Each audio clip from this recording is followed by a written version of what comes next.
Welcome to Fiction Audiobooks. If you enjoy the content, like and subscribing would be greatly appreciated. If you have any recommendations for novels, comment below.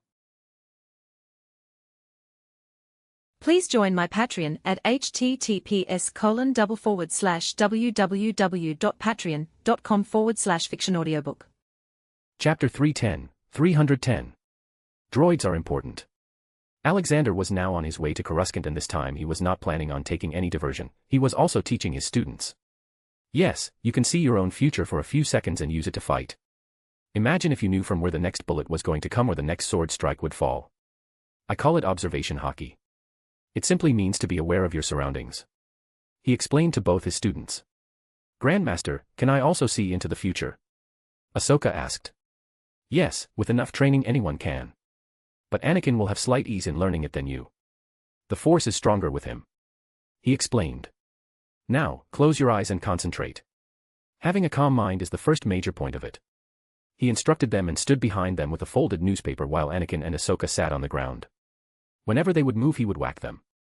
While the two were practicing, Alexander noticed Yoda Jr. also mimicking them and practicing concentration.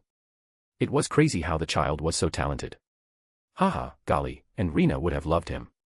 I can still let Olivia and Amy meet him though, he thought.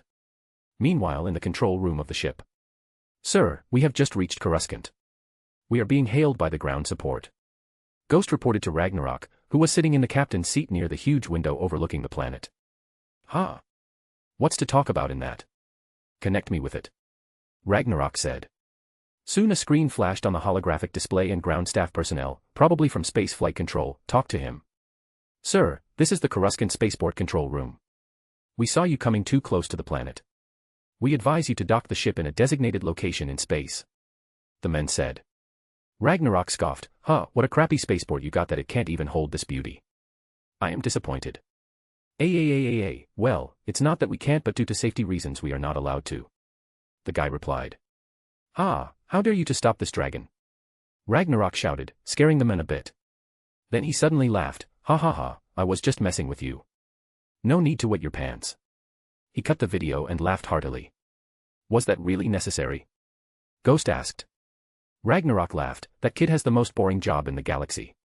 I just gave him a change for once. Whatever, I will inform boss. Ghost left him alone. Coruscant was a planet located in the core worlds. Located at the intersection of numerous major hyperlanes, its hyperspace coordinates were 0, 0, 0, which effectively made it the center of the galaxy. These coordinates also inspired the planet's military designation, 000 or 000. Though the actual galactic center was located in the deep core. As the de jure center of the galaxy, however, Coruscant was generally agreed to be the most important planet throughout most of galactic history, as well as being one of the wealthiest due to its advantageous location. It was an ecumenopolis, a city-covered planet, collectively known as Galactic City. Though debated by historians, it was generally believed that Coruscant was the original homeworld of humanity. Noted for its cosmopolitan culture and towering skyscrapers, Coruscant's population consisted of approximately 1 trillion citizens hailing from a vast array of both humanoid and alien species.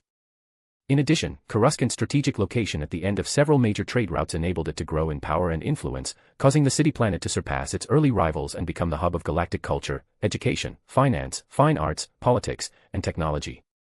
But Alexander knew that under the whole glamorous city, darkness was hidden. Something he was going to have to deal with. After a while, Alexander and the rest went to the planet's surface.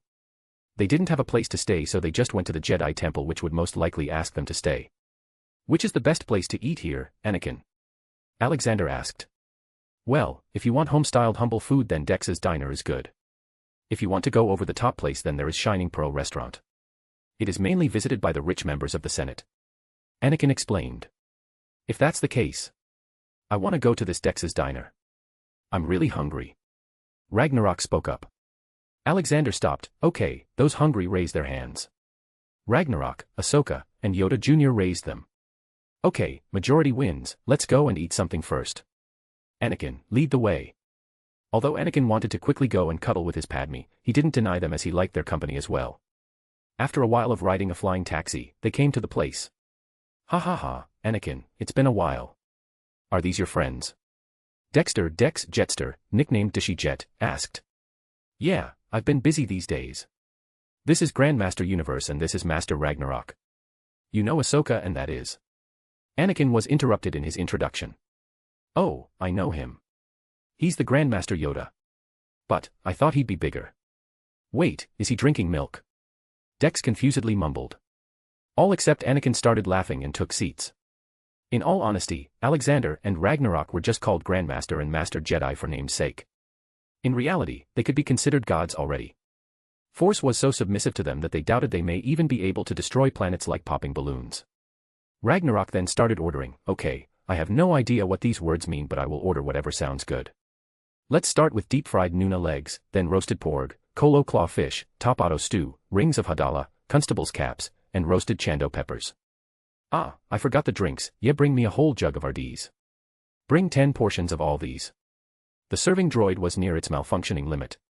Will that be all for this table? Ragnarok quickly corrected it. Hey, that's all for me.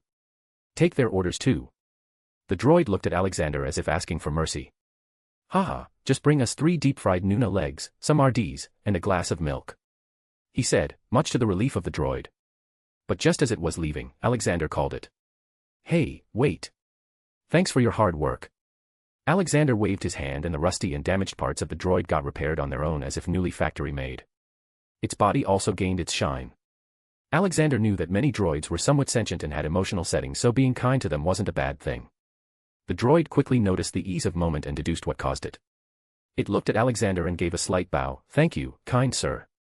Haha, that's fine. Go now and bring this boy some food or he'll end up eating this diner.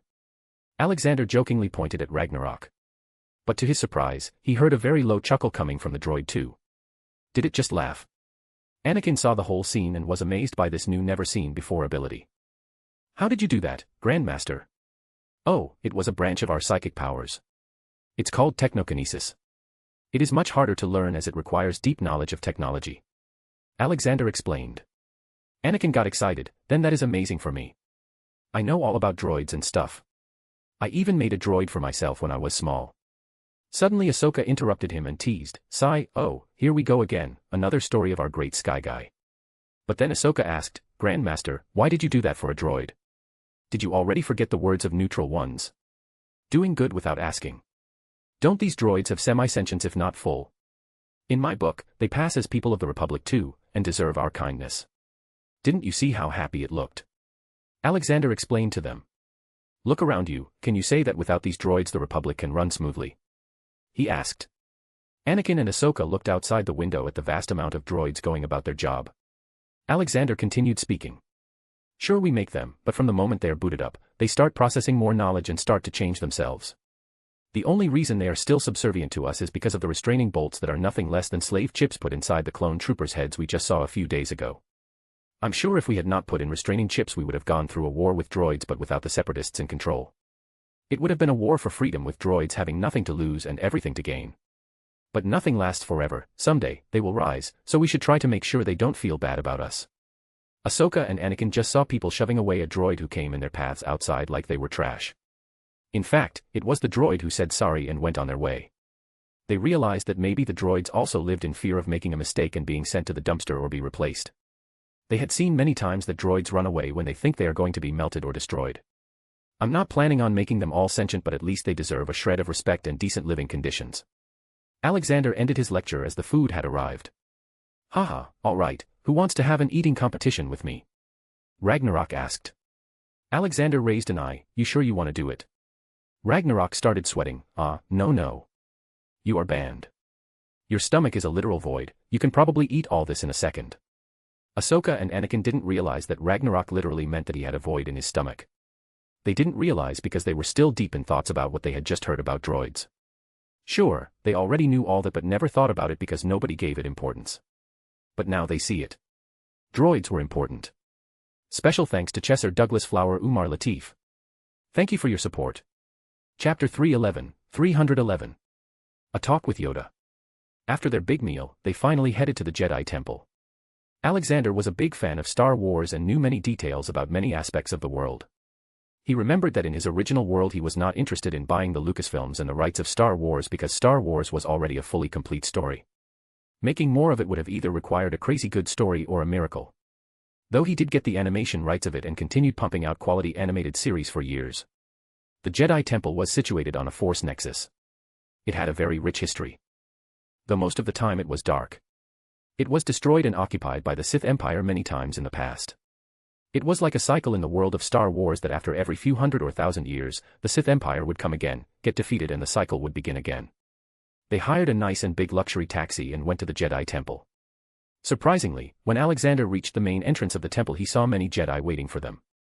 At their forefront was Yoda. "Whoa, what's with this welcome?" Alexander loudly muttered. Yoda walked up to him. "Welcome to our Jedi Temple. Master Obi-Wan told us about you, Grand Master Universe." Alexander was honestly surprised how Yoda was able to speak normally. "Haha, thank you for welcoming me, Grand Master Yoda. I got something to talk to you about," he said and brought forward Yoda Jr. "Do you know this child? He is of your own species. I found him being sold in a slave auction," he explained. Yoda looked at the small child and was shocked a bit. Alexander noticed it but didn't say anything. "I do not know who this is, but I feel the Force is strong with this one," Yoda stated in his monotonous voice. All the Jedi Masters were mumbling behind seeing a being like Yoda. But they all stopped when they noticed Anakin walking up to Padme and openly kissing her without any reservations. Alexander laughed. "Ha ha ha, youth. Anakin, what are you doing? Have you forgotten about your training?" The always strict Mace Windu spoke. Even Padme was shocked by the public affection. Anakin shrugged at Mace's words. "I am no longer a part of the Jedi Order. I have joined the Neutral Ones under the leadership of Grand Master Universe." "So it was true then, Obi-Wan wasn't joking when he said you left," Mace exclaimed.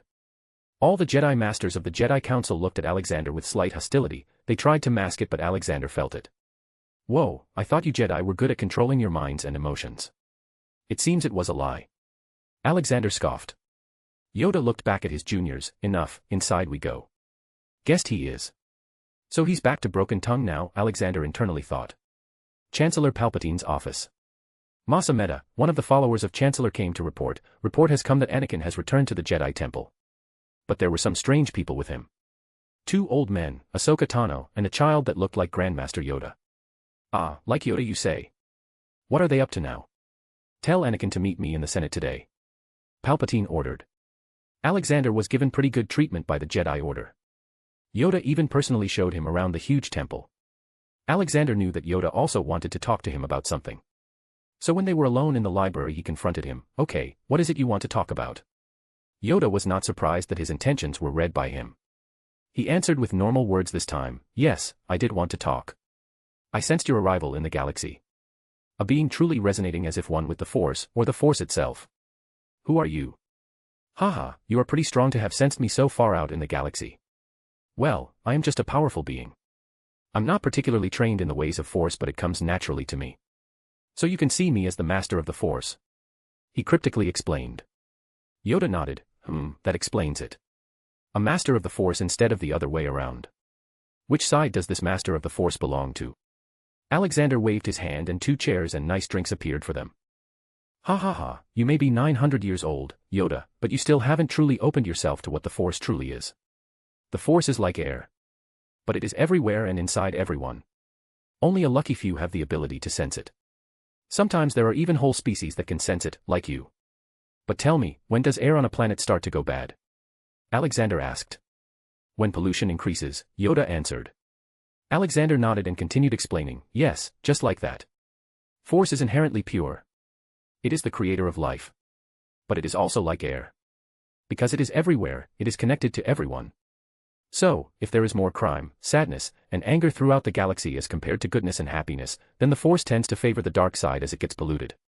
Polluted Force means that more Force-sensitive people will be in danger of turning to the dark side. Have you ever wondered why the dark side always seems to be stronger and why all the previous Sith empires were so hard to deal with?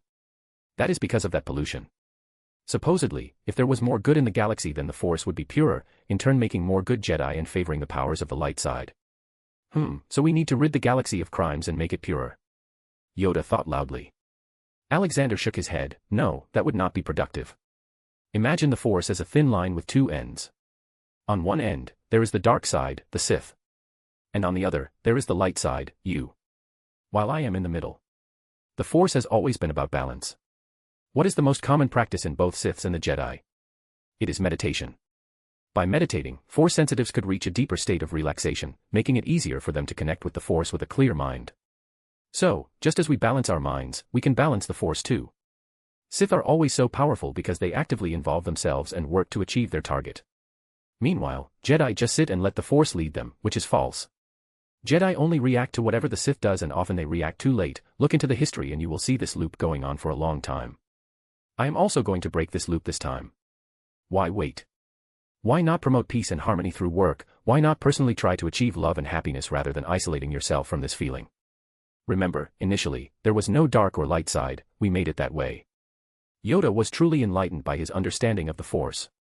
If what he heard was right, then the fundamental understanding of the Force in Jedi Order was flawed. Where do your neutral ones fit in all this? Yoda asked.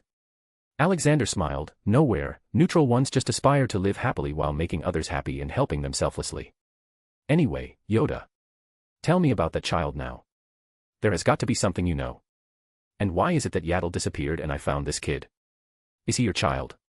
Alexander asked, making Yoda, who was drinking some water, cough. A monk being accused of indulging in lustful desires was not good after all. Special thanks to Chesser Douglas Flower Umar Latif. Thank you for your support. Chapter 312. Yoda's announcement. No, he is not my child. My species is a very rare one in the galaxy. We are directly created by the Force in random places. Many of us don't survive the initial years because we are very weak in the beginning years and are easily exploited or hunted by something wild.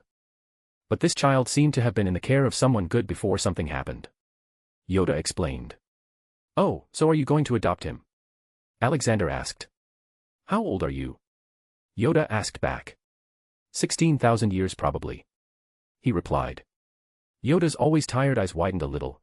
Even older than the Republic, a true master of the Force indeed. I would have taken the child under me, but I am too old and my lifespan will come to an end in a few years. Even by then, this child will most likely stay in his infant state. It would be better if you were to take him under you. Teach him new ways. Younglings like him are the future of the galaxy. Yoda said. What about the Jedi Order? What are you going to do with it? Alexander asked. You will know soon. Follow me to the Jedi Council, Grandmaster Universe. Anakin's dismissal will also be decided there. Yoda stated and started walking away. But his small body was too slow, so Alexander just made him levitate with him. Amazing ability it is, Yoda exclaimed, and soon got used to flying like this. When Alexander was meeting Yoda, a meeting between Palpatine and Anakin was taking place. Anakin, did you ever hear the tragedy of Darth Plagueis the Wise? Palpatine asked as the Senate proceedings took place in front of them. No. Anakin denied. I thought not. It's not a story the Jedi would tell you. It's a Sith legend. Darth Plagueis was a Dark Lord of the Sith, so powerful and so wise he could use the Force to influence the midichlorians to create life. He had such a knowledge of the dark side that he could even keep the ones he cared about from dying. Palpatine told the story while looking at Anakin's face for any changes and also the Force. Palpatine didn't actually know about Anakin's vision at all, he had instead sensed Anakin's unease and was somehow motivated by the Force to tell Anakin about Darth Plagueis. He could actually save people from death. Anakin asked amusingly. Palpatine smirked. The dark side of the Force is a pathway to many abilities some consider to be unnatural. Then Anakin asked what happened to Darth Plagueis. He became so powerful, the only thing he was afraid of was losing his power, which eventually, of course, he did. Unfortunately, he taught his apprentice everything he knew, then his apprentice killed him in his sleep. Plagueis never saw it coming. It's ironic he could save others from death, but not himself. Palpatine smilingly told him the rest of the story, believing that Anakin was slowly falling to the dark side. Is it possible to learn this power? Anakin asked doubtfully. Palpatine was quick to answer, not from a Jedi. Anakin didn't say anything but left with a plain face, with only one thought in his head, this bastard is either a Sith or in contact with them. Palpatine gloated in his seat. He wasn't able to get much out of Anakin about the new arrivals in the temple, but his goal was achieved, according to him. But he had no idea the news he would receive soon would make him want to kill himself in his sleep as he did with Darth Plagueis. Jedi Temple. Jedi High Council was held in an emergency. All the members were told to be there physically or through holocom. Alexander was also invited and given a seat. It was a bit unsettling for many, but Grandmaster Yoda allowed it.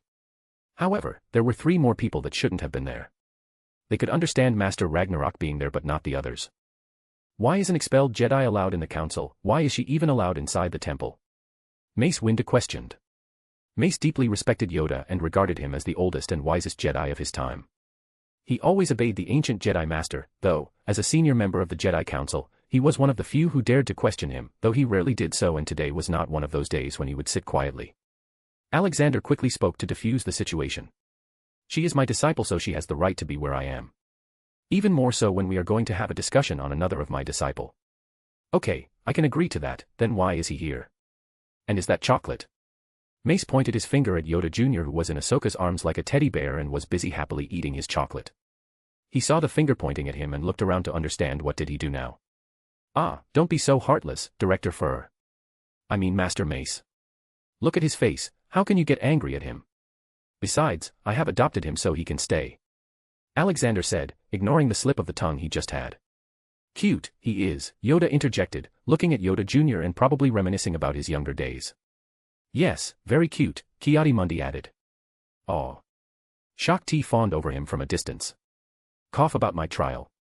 Anakin had to get up to remind them about why they were there. Everyone quickly returned their attention back to the meeting. Yoda started speaking first, thought a lot I have. Growing too old I am. But today, I learned more about the Force than in hundreds of years of my life. Yoda explained to everyone what Alexander told him. Many of them were so immersed in the whole teaching that they didn't even see Ragnarok sitting in the corner taking bowls and bowls of food out and eating them. Alexander also explained what he understood about the Force. It was like the life energy of the universe, and after multiple uses, he had a good understanding of it. In the end, Yoda made his decision. I have decided to give up my authority to Grandmaster Universe. He will be our new teacher, guide, and leader. He will bring order to the galaxy. I know. The Force told me. Yoda's declaration was huge to many Order members. Alexander was now like the rich kid who got first because he had money, and the others who worked hard were sidelined. Especially Mace, as he was the strongest, probably even stronger than current old Yoda, and he was expecting to become the next Grandmaster. Alexander stood up and decided to propose an idea. Jedi were prideful people, so it was to be expected from them to not accept this so easily.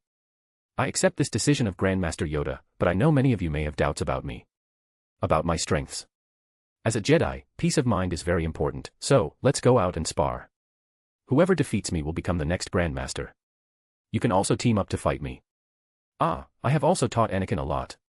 Obi-Wan, you should fight him and tell everyone how much he has progressed. But Anakin's been with you for just over a month, Obi-Wan argued. Haha, then you will get to see a miracle, Obi-Wan. Let's go to the back entrance of the temple. It is wide enough for all of us. Alexander excitedly led everyone out. Ahsoka came to Yoda to greet him. How are you, Grandmaster? Fine, I am, but uncertain about them, Yoda remarked, looking at all the masters walking away. Special thanks to Chesser Douglas Flower Umar Latif. Thank you for your support. Chapter 313. Lessons for Jedi Masters. The first ones to fight were Obi-Wan Kenobi and Anakin Skywalker. Alexander had miraculously used magic, disguising it as the Force, and conjured seats for everyone. Ragnarok also quickly got into the business. Bets, everyone. Let's bet on who will win. I put 1,000 galactic credits on Anakin. Before Mace Windu could object, Yoda put 1,000 on Obi-Wan. I put 1,000 on Obi-Wan too. Ki-Adi-Mundi joined in. Hee, I put 1,000 on Anakin. Wait, Yoda Jr. wants to bet his cookies too. Ahsoka chimed in. Soon everyone made their bets. Only Ragnarok, Alexander, Ahsoka, and Yoda Jr. were betting on Anakin. Haha, I am gonna win. Ragnarok confidently proclaimed. After that, the friendly spar started. Obi-Wan was pretty confident in his ability to beat Anakin. He had trained him his whole life after all, and he also knew all possible moves Anakin could have. But it was too bad for him. In just 1 month Anakin was with Alexander, he had only been training in observation hockey. He could not see too much into the future, but still, 1 second was also a big factor as long as you were fast enough. You have gone slow, Master Kenobi. Anakin taunted jokingly. Ah, I miss being young, Obi-Wan replied. Anakin saw through the next oncoming strike and rolled to the left. How are you doing this? It's like you know the future. Obi-Wan annoyingly asked. I'm just very fast, Master Kenobi. Anakin didn't reveal the secret. In a few more minutes, Obi-Wan tried many different combos. Used Force speed and Force strength. But every time Anakin would reply with a perfect counter. Obi-Wan finally started to feel outclassed. The Jedi Masters on the side also started to feel uncertain about getting their money back. Sky Guy, you can do it. Ahsoka jumped from her seat and started cheering. But even though Anakin had improved a lot, it didn't mean that Obi-Wan had gotten worse. It was a fact that Obi-Wan was a very skilled fighter. So it was normal if Anakin had found it difficult to beat him so quickly. But Anakin also had the new teachings of Alexander, which did not make him suppress his feelings. Usually, Jedi fight without many facial expressions, but not Anakin. It seems training from Grandmaster Universe has improved you a lot. Not just in fighting but keeping your emotions in check too. Obi-Wan said. It was mostly because of observation hockey, which required a calm mind. No matter how Anakin was feeling, his mind was much clearer now. Then you should be happy for him to become the new Grandmaster of the Order. Maybe you can learn some of the so many amazing abilities of Grandmaster. Anakin replied loudly. Mainly to make the other masters hear it. Obi-Wan laughed, haha. Oh, I will do just that. But until then, you have won, my brother. Obi-Wan stepped back and retracted his lightsaber. Anakin did the same. Obi-Wan looked at Yoda and spoke, Grandmaster, Anakin has improved more in 1 month than the whole past year. I think he deserves to be officially called a master now. Correct you are, Master Kenobi. A positive change I see. Yoda said. Meanwhile, Ragnarok was making everyone cough up the credits they bet on. Splendid, Anakin, you just need a bit more training and you'll be able to tie with Mace Windu too, Alexander said to annoy Mace. Then it was finally time for the main course. Alexander got up and walked to the middle of the field and took out his golden lightsaber. He lit it up and a golden laser came out. There were also golden sparks around it like it was lightning. Okay, time for the main course. Which one of you will come first? You can all fight at the same time too. Alexander proudly announced. And of course, it was Mace Windu who came first. Haha, I knew it would be you, always the impatient one, Alexander commented. Mace walked up to him with his purple lightsaber. The purple color was symbolic, indicating that the bearer had studied several forms of lightsaber combat, including delving into the dark techniques of the Sith. I know you are a bit more knowledgeable in things related to Sith too, but why is it that you are still so ignorant? Alexander asked. Mace didn't reply because he didn't even understand what he was being asked. He just came to him to strike. Okay, I will show you the things one can do with Force if they truly harness it, Alexander announced. He was really not going to use anything other than the Force's abilities, and all of them will be ones never seen before. Because Force was something that was present everywhere and inside everything. Manipulating it to do whatever he wanted was very easy. The moment Mace struck at Alexander, Mace's lightsaber turned into a snake. It wasn't really a biological snake but the same material as the lightsaber with changed shape and being manipulated by Alexander to make it feel like a snake. The snake took the purple color of the lightsaber and truly looked terrifying. Mace felt the same and quickly threw the snake away. The next moment there was a golden lightsaber pointing at his neck, just a centimeter away. Having the lightsaber so close to his face, Mace could hear the rumbling of the golden sparks on it like they were thunder. It was truly terrifying. Mace, that was called transfiguration. You can do it after achieving molecular control over the Force. You may not be able to change the state of physical matter but you can change its shape and movement. That snake looked like a snake but it was still a lightsaber. However, I could have still used that snake to put poison in you. Alexander explained. Okay, round 2. Mace, call someone to join you. Alexander said.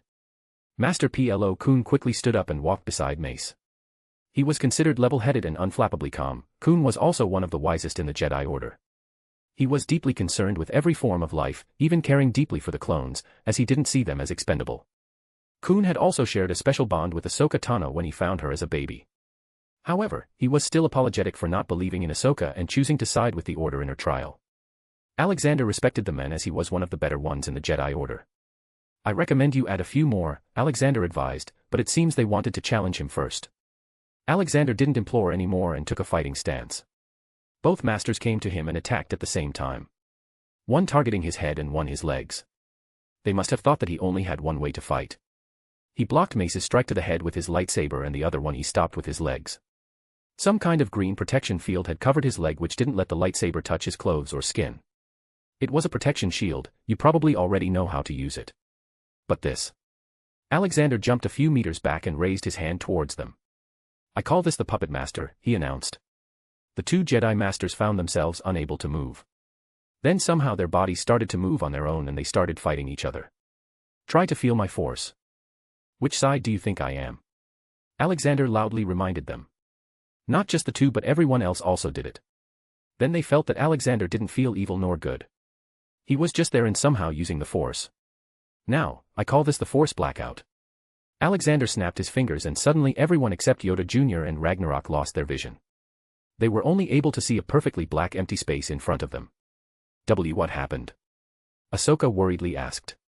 Haha, I used the Force to make the area around your eyes a perfect black shroud that completely absorbs the light. Now, try to use Force and focus not on your eyes but the area in front of your eyes. He explained to them. As expected, the first to come out of the darkness was Yoda, then Mace and Anakin, and then the other Jedi. Now, I want all of you to come together. You too, Yoda. Alexander called out. Special thanks to Chesser Douglas Flower Umar Latif.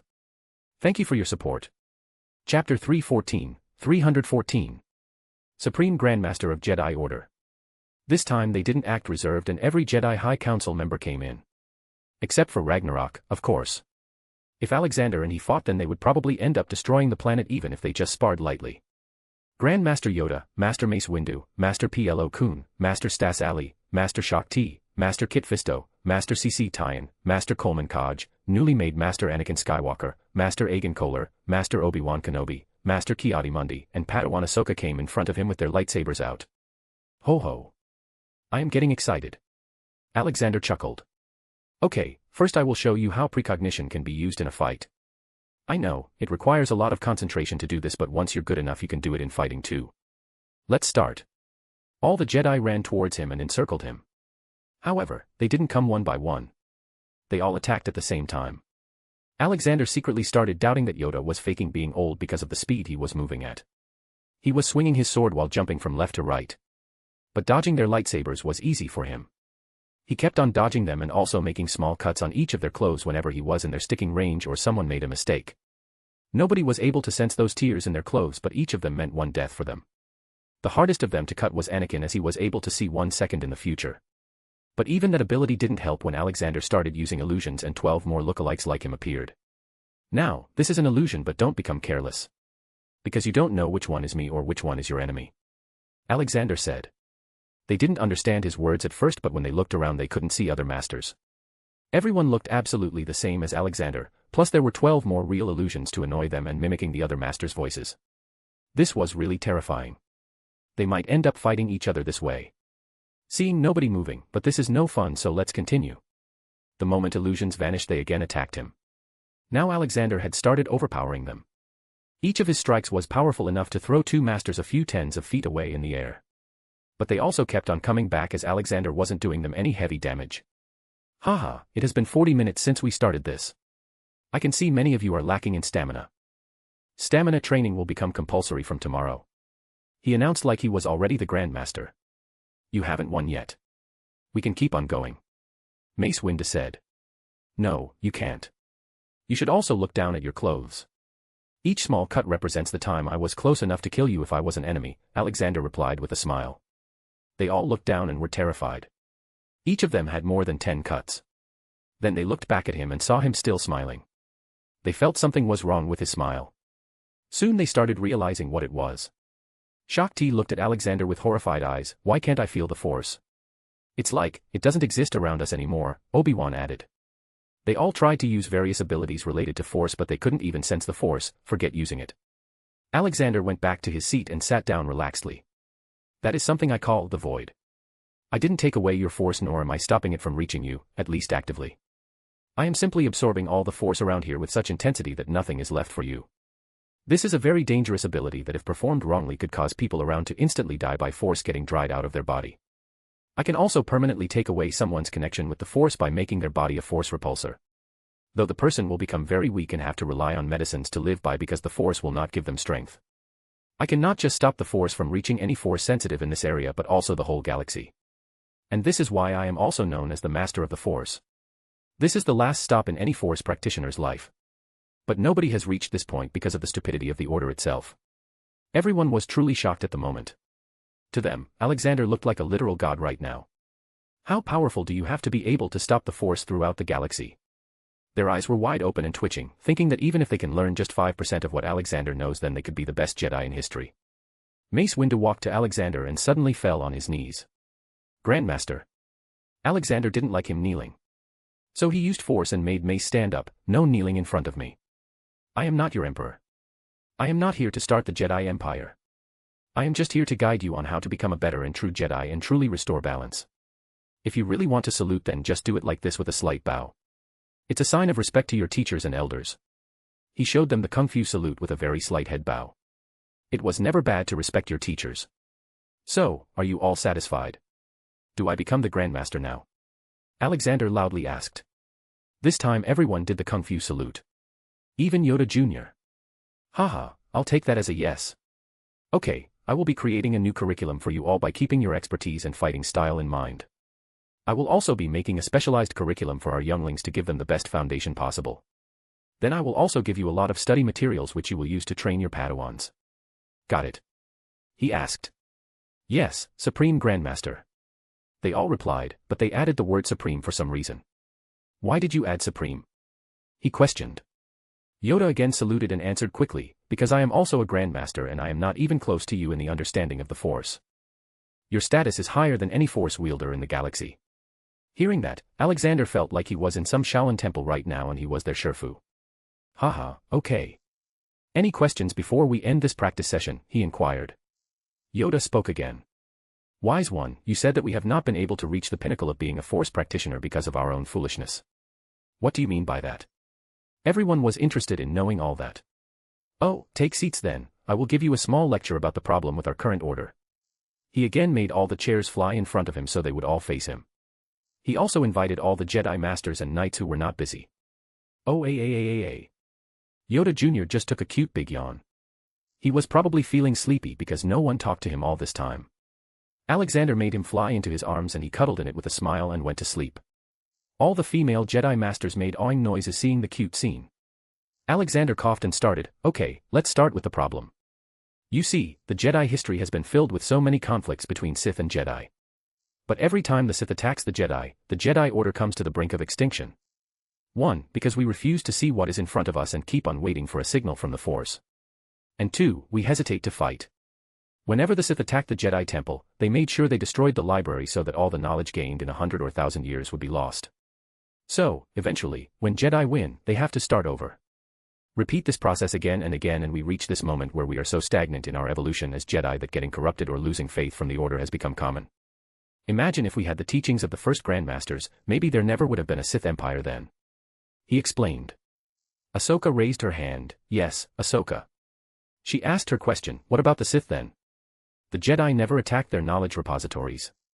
Does this mean they are stronger? Alexander shook his head. No, they are not any more stronger than the Jedi in terms of strength. But in terms of conviction to achieve something, they tend to outpower the Jedi. The Sith drive their strength from negative emotion. So, they tend to be arrogant, petty, and selfish. Due to this, every Sith Lord hides all the knowledge they learned and occasionally passes a little bit of it to their apprentice. Just look at what happened to Darth Plagueis. He had so much knowledge and even passed it all to his apprentice and yet his apprentice killed him in his sleep. This is why I feel it very strange that the Jedi are still not overpowering them even after being like a brotherhood. We should have our temples everywhere in the galaxy by now, with Jedi Masters numbering in the tens of thousands. But you all decided to involve yourself in politics and got stuck on this planet. But worry not, I will change things. Dark days are ahead of us. The Sith will rise again, but remember, after every dusk, there is always a dawn. He ended his lecture. He told them a few more things about why they shouldn't make younglings suppress their emotions because children learn to tackle those emotions at that age, but he had to stop because a Padawan had come to report something. Alexander wasn't officially announced as the new head, so the Padawan went on to report to Yoda. Grandmaster, General Grievous attacked a Republic ship in the Anote system. The ship was transporting 10 younglings to here. The Padawan reported hastily. Alexander stood up and stretched his back. I will bring them back, don't worry. In the meantime, I want you to prepare to announce my overtaking of the Jedi Order and Neutral Ones as its Supreme Grandmaster. Don't worry, all that happened here was not seen by anyone. I had blocked it all with the Force. See you later. He got up and started flying straight up to where his ship was in space. Anakin and Ahsoka were left behind this time. Though he brought Yoda Jr. with him as that was the safest place for him. His going to General Grievous also marked the beginning of the end of this whole Republic versus Separatist fiasco and also the ambitions of Darth Sidious. Special thanks to Chesser Douglas Flower Umar Latif. Thank you for your support. Chapter 315. Saving the Younglings. Why am I hearing this now? Chancellor Palpatine raged in his office at his informants. We just heard about it recently, Supreme Chancellor. Grandmaster Yoda just made the announcement that the Jedi Order has elected a new Supreme Grandmaster who will be the head of all members of Jedi Order in the galaxy. Masameda spoke. And let me guess, it is that new guest you told me about. Palpatine growled. Yes, but I received reliable intel that he has gone to save the younglings captured by General Grievous, Ameda said. He was one of the few in the galaxy who knew Palpatine was a Sith Lord, so he decided to give a suggestion after Palpatine dismissed everyone else. Lord Sidious, why don't we give this information to Count Dooku and General Grievous? I am sure a single Jedi, even if as strong as Grandmaster Yoda, can't fight an army alone. He suggested. Palpatine sneered at hearing Ameda giving him suggestions. I will think of something, leave now. He was too proud for his own good and had a god complex, so he didn't consider anyone more intelligent than himself. The only reason he was able to reach till this point was because of his master that he had killed. His master was the one who had gotten him into the Senate and even the position of Chancellor. Alexander appeared in the Separatist-occupied space. Actually, it was Dobby occupied now, but nobody knew that. Except for a few key figures, Dobby had most of the droid army under his control. Count Dooku and General Grievous still thought that they had everything under control. His ship was blasting Mongolian rock music through all the speakers in all ships in a few million kilometers of radius around him. It was Ragnarok's choice. He said he had met Genghis Khan once back in his young days on Earth. They then headed straight to where General Grievous was. Grievous was a Kaleesh male warlord who served as a commanding officer in the military forces of the Confederacy of Independent Systems. Although he was known by his rank as a general, Grievous was the supreme commander of the Separatist droid army. At some point in his life, Grievous became a cyborg following a shuttle crash that destroyed most of his body and almost killed him. He chose to receive extreme cybernetic upgrades to increase his skills in combat and become even more threatening. He had a metal body but still had an organic brain. The ship General Grievous had captured was a Mon Calamari Star Cruiser, an Imperial-class Star Destroyer-sized ship. It was a decently powerful ship and General Grievous had not destroyed it. Alexander's huge ship flew above the Mon Calamari Star Cruiser where General Grievous was. Sir, we are being hailed. Ghost informed. Connect me through, Ghost. Quickly the face of General Grievous appeared on the screen. Whose ship does this belong to? Grievous knew that Alexander's ship was not just huge but on a whole different level than his and could obliterate him in a matter of seconds. I am the Supreme Grandmaster of Jedi Order. Return the 10 younglings on the ship or, I will take them on my own and then destroy you. Alexander said in simple yet threatening words. Heh, a Jedi. I have never heard of any Supreme Grandmaster. And, don't forget we are in space, how will you enter my ship? Cough, Grievous replied in a mocking tone. Alexander suddenly vanished from his seat and appeared behind Grievous in the other ship.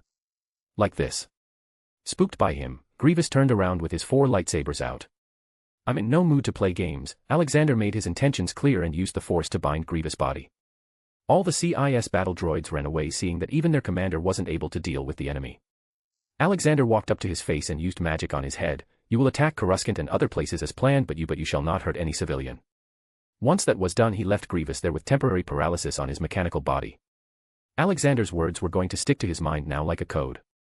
Ghost had already override the control over all the droids in the ship and they were loyal to Alexander now.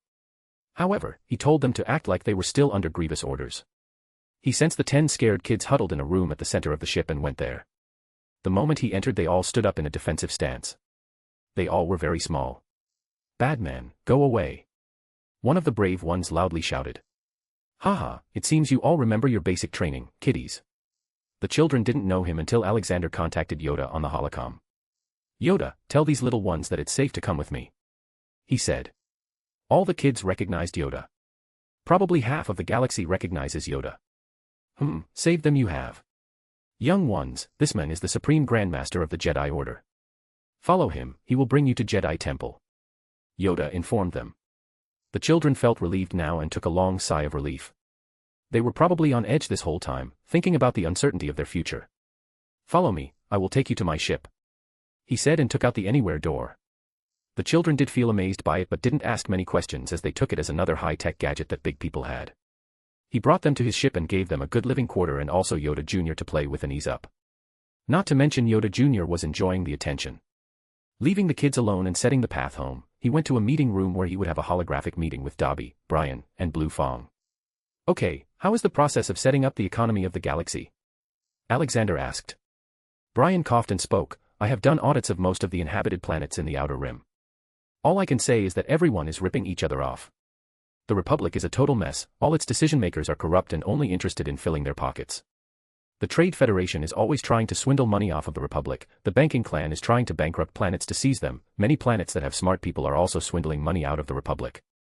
The whole galaxy is a clusterfuck of ignorance and incompetence. I'm gonna have to take over the Trade Federation and the banking clan to truly sort this mess out. Alexander and everyone else were silent for a few seconds. They had never seen Brian being enraged like this. Okay, so Joachim must have a plan. Tell me, boy. Alexander said, stopping his urge to ruffle the good boy's Blue Fong's hair even though it was a hologram.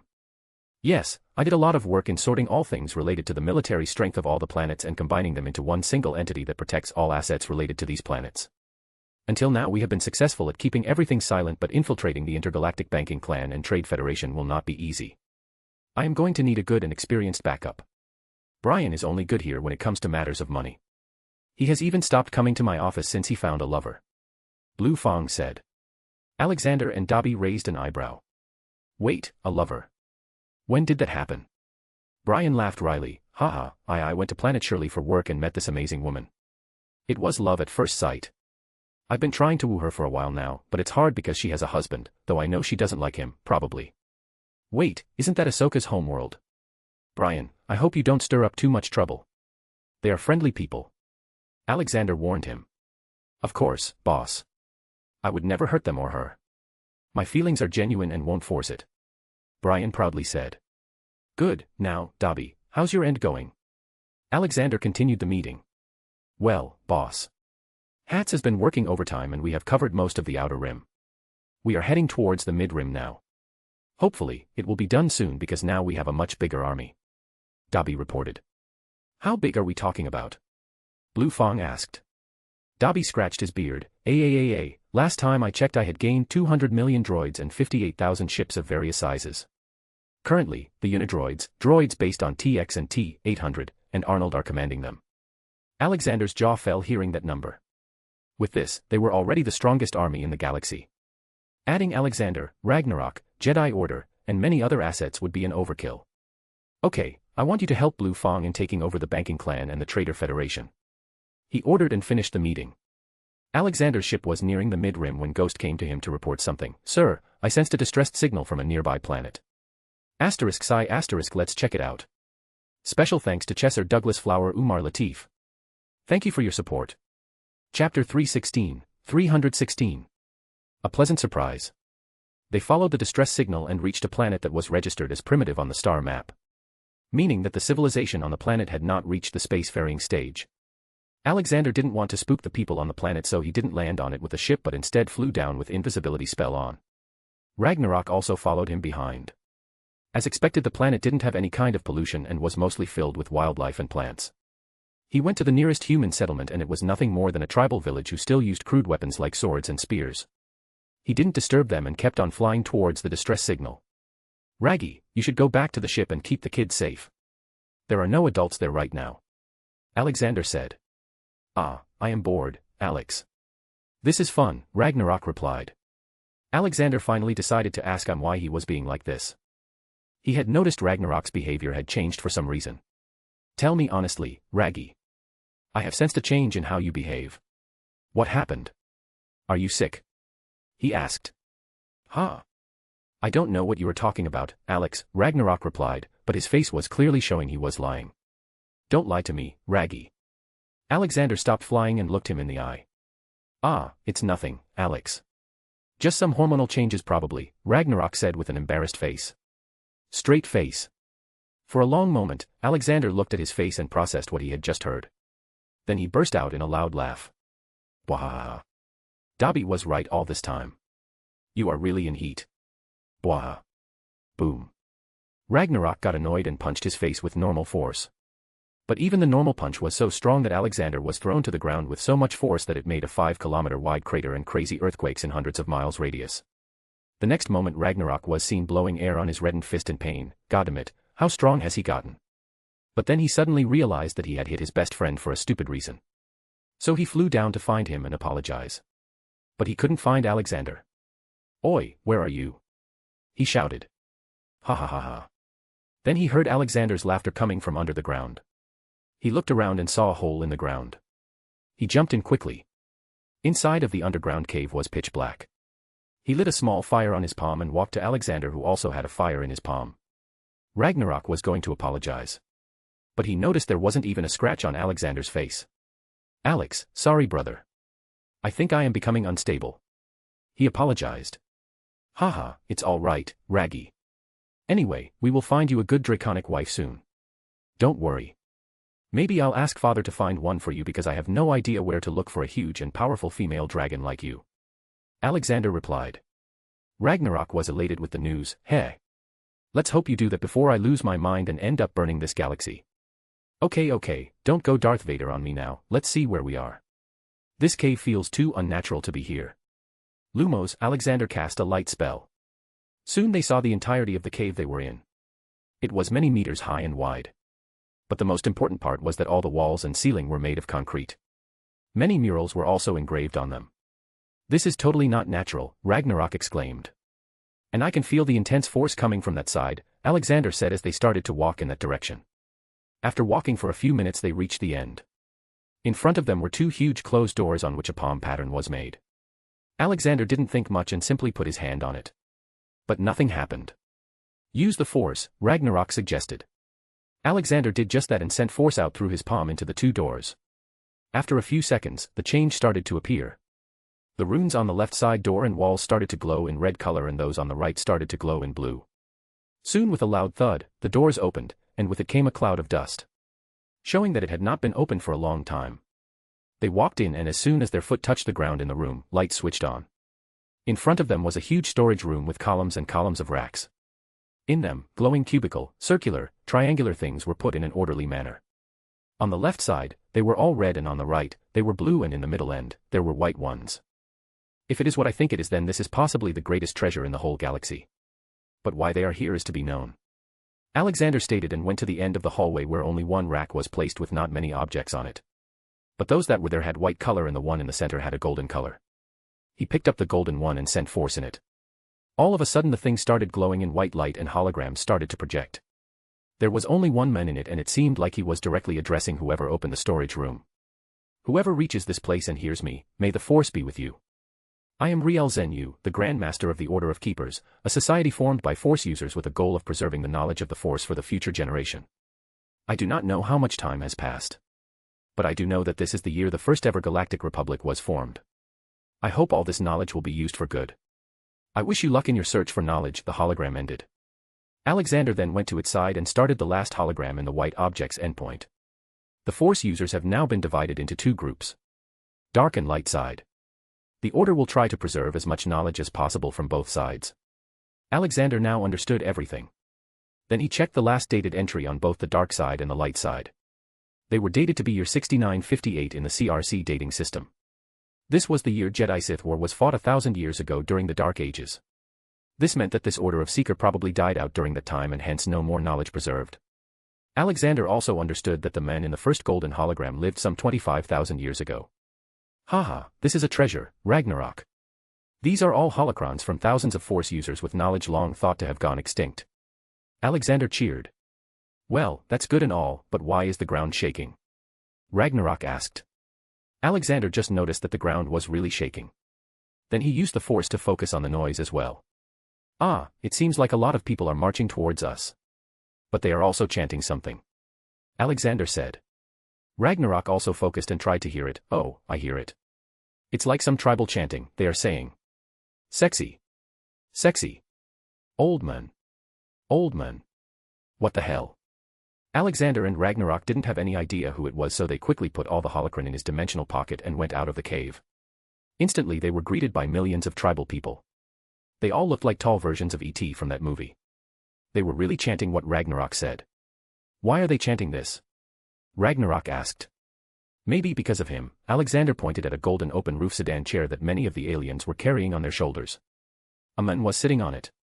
Alexander and Ragnarok's mood instantly turned bad with Ragnarok cursing, "Why is he here? I'm gonna kill him this time." Special thanks to Chesser Douglas Flower Umar Latif. Thank you for your support. Chapter 317. A mule. "Whoa, what are you doing here, sexy old man?" Deadpool voiced from over the shoulders of the tribal people. "I sent you back to your universe. Why are you here?" Alexander annoyingly asked. You mean I am not in my universe? Whoa, that's so cool. Deadpool cheered. No wonder I felt weird when I touched that shiny wall when you sent me back, he added. Asterisk sigh asterisk that was the wall separating you and the multiverse, you fool, and what have you been doing here all this time? Alexander asked further. Deadpool put both his hands on his waist. Meet my subjects. I am their king. But sadly I couldn't make my own harem, they look weird and their biology is different, the females here have the hot dog and the men have the donut, and besides, you were the only one in my mind. Give it to me now. Deadpool jumped towards Alexander like a sex fiend, but he soon received a punch in the face from Ragnarok. Ragnarok was always disgusted by him for some reason. No, you are going back. This time for good. Alexander sternly said and pointed his hand towards him. Deadpool quickly ran back and hid behind one of the native aliens. No, no, no. I'm not going back this time. I'm gonna have some adventures. I've been stuck on this planet for so many months. He complained. Just then Alexander had an idea.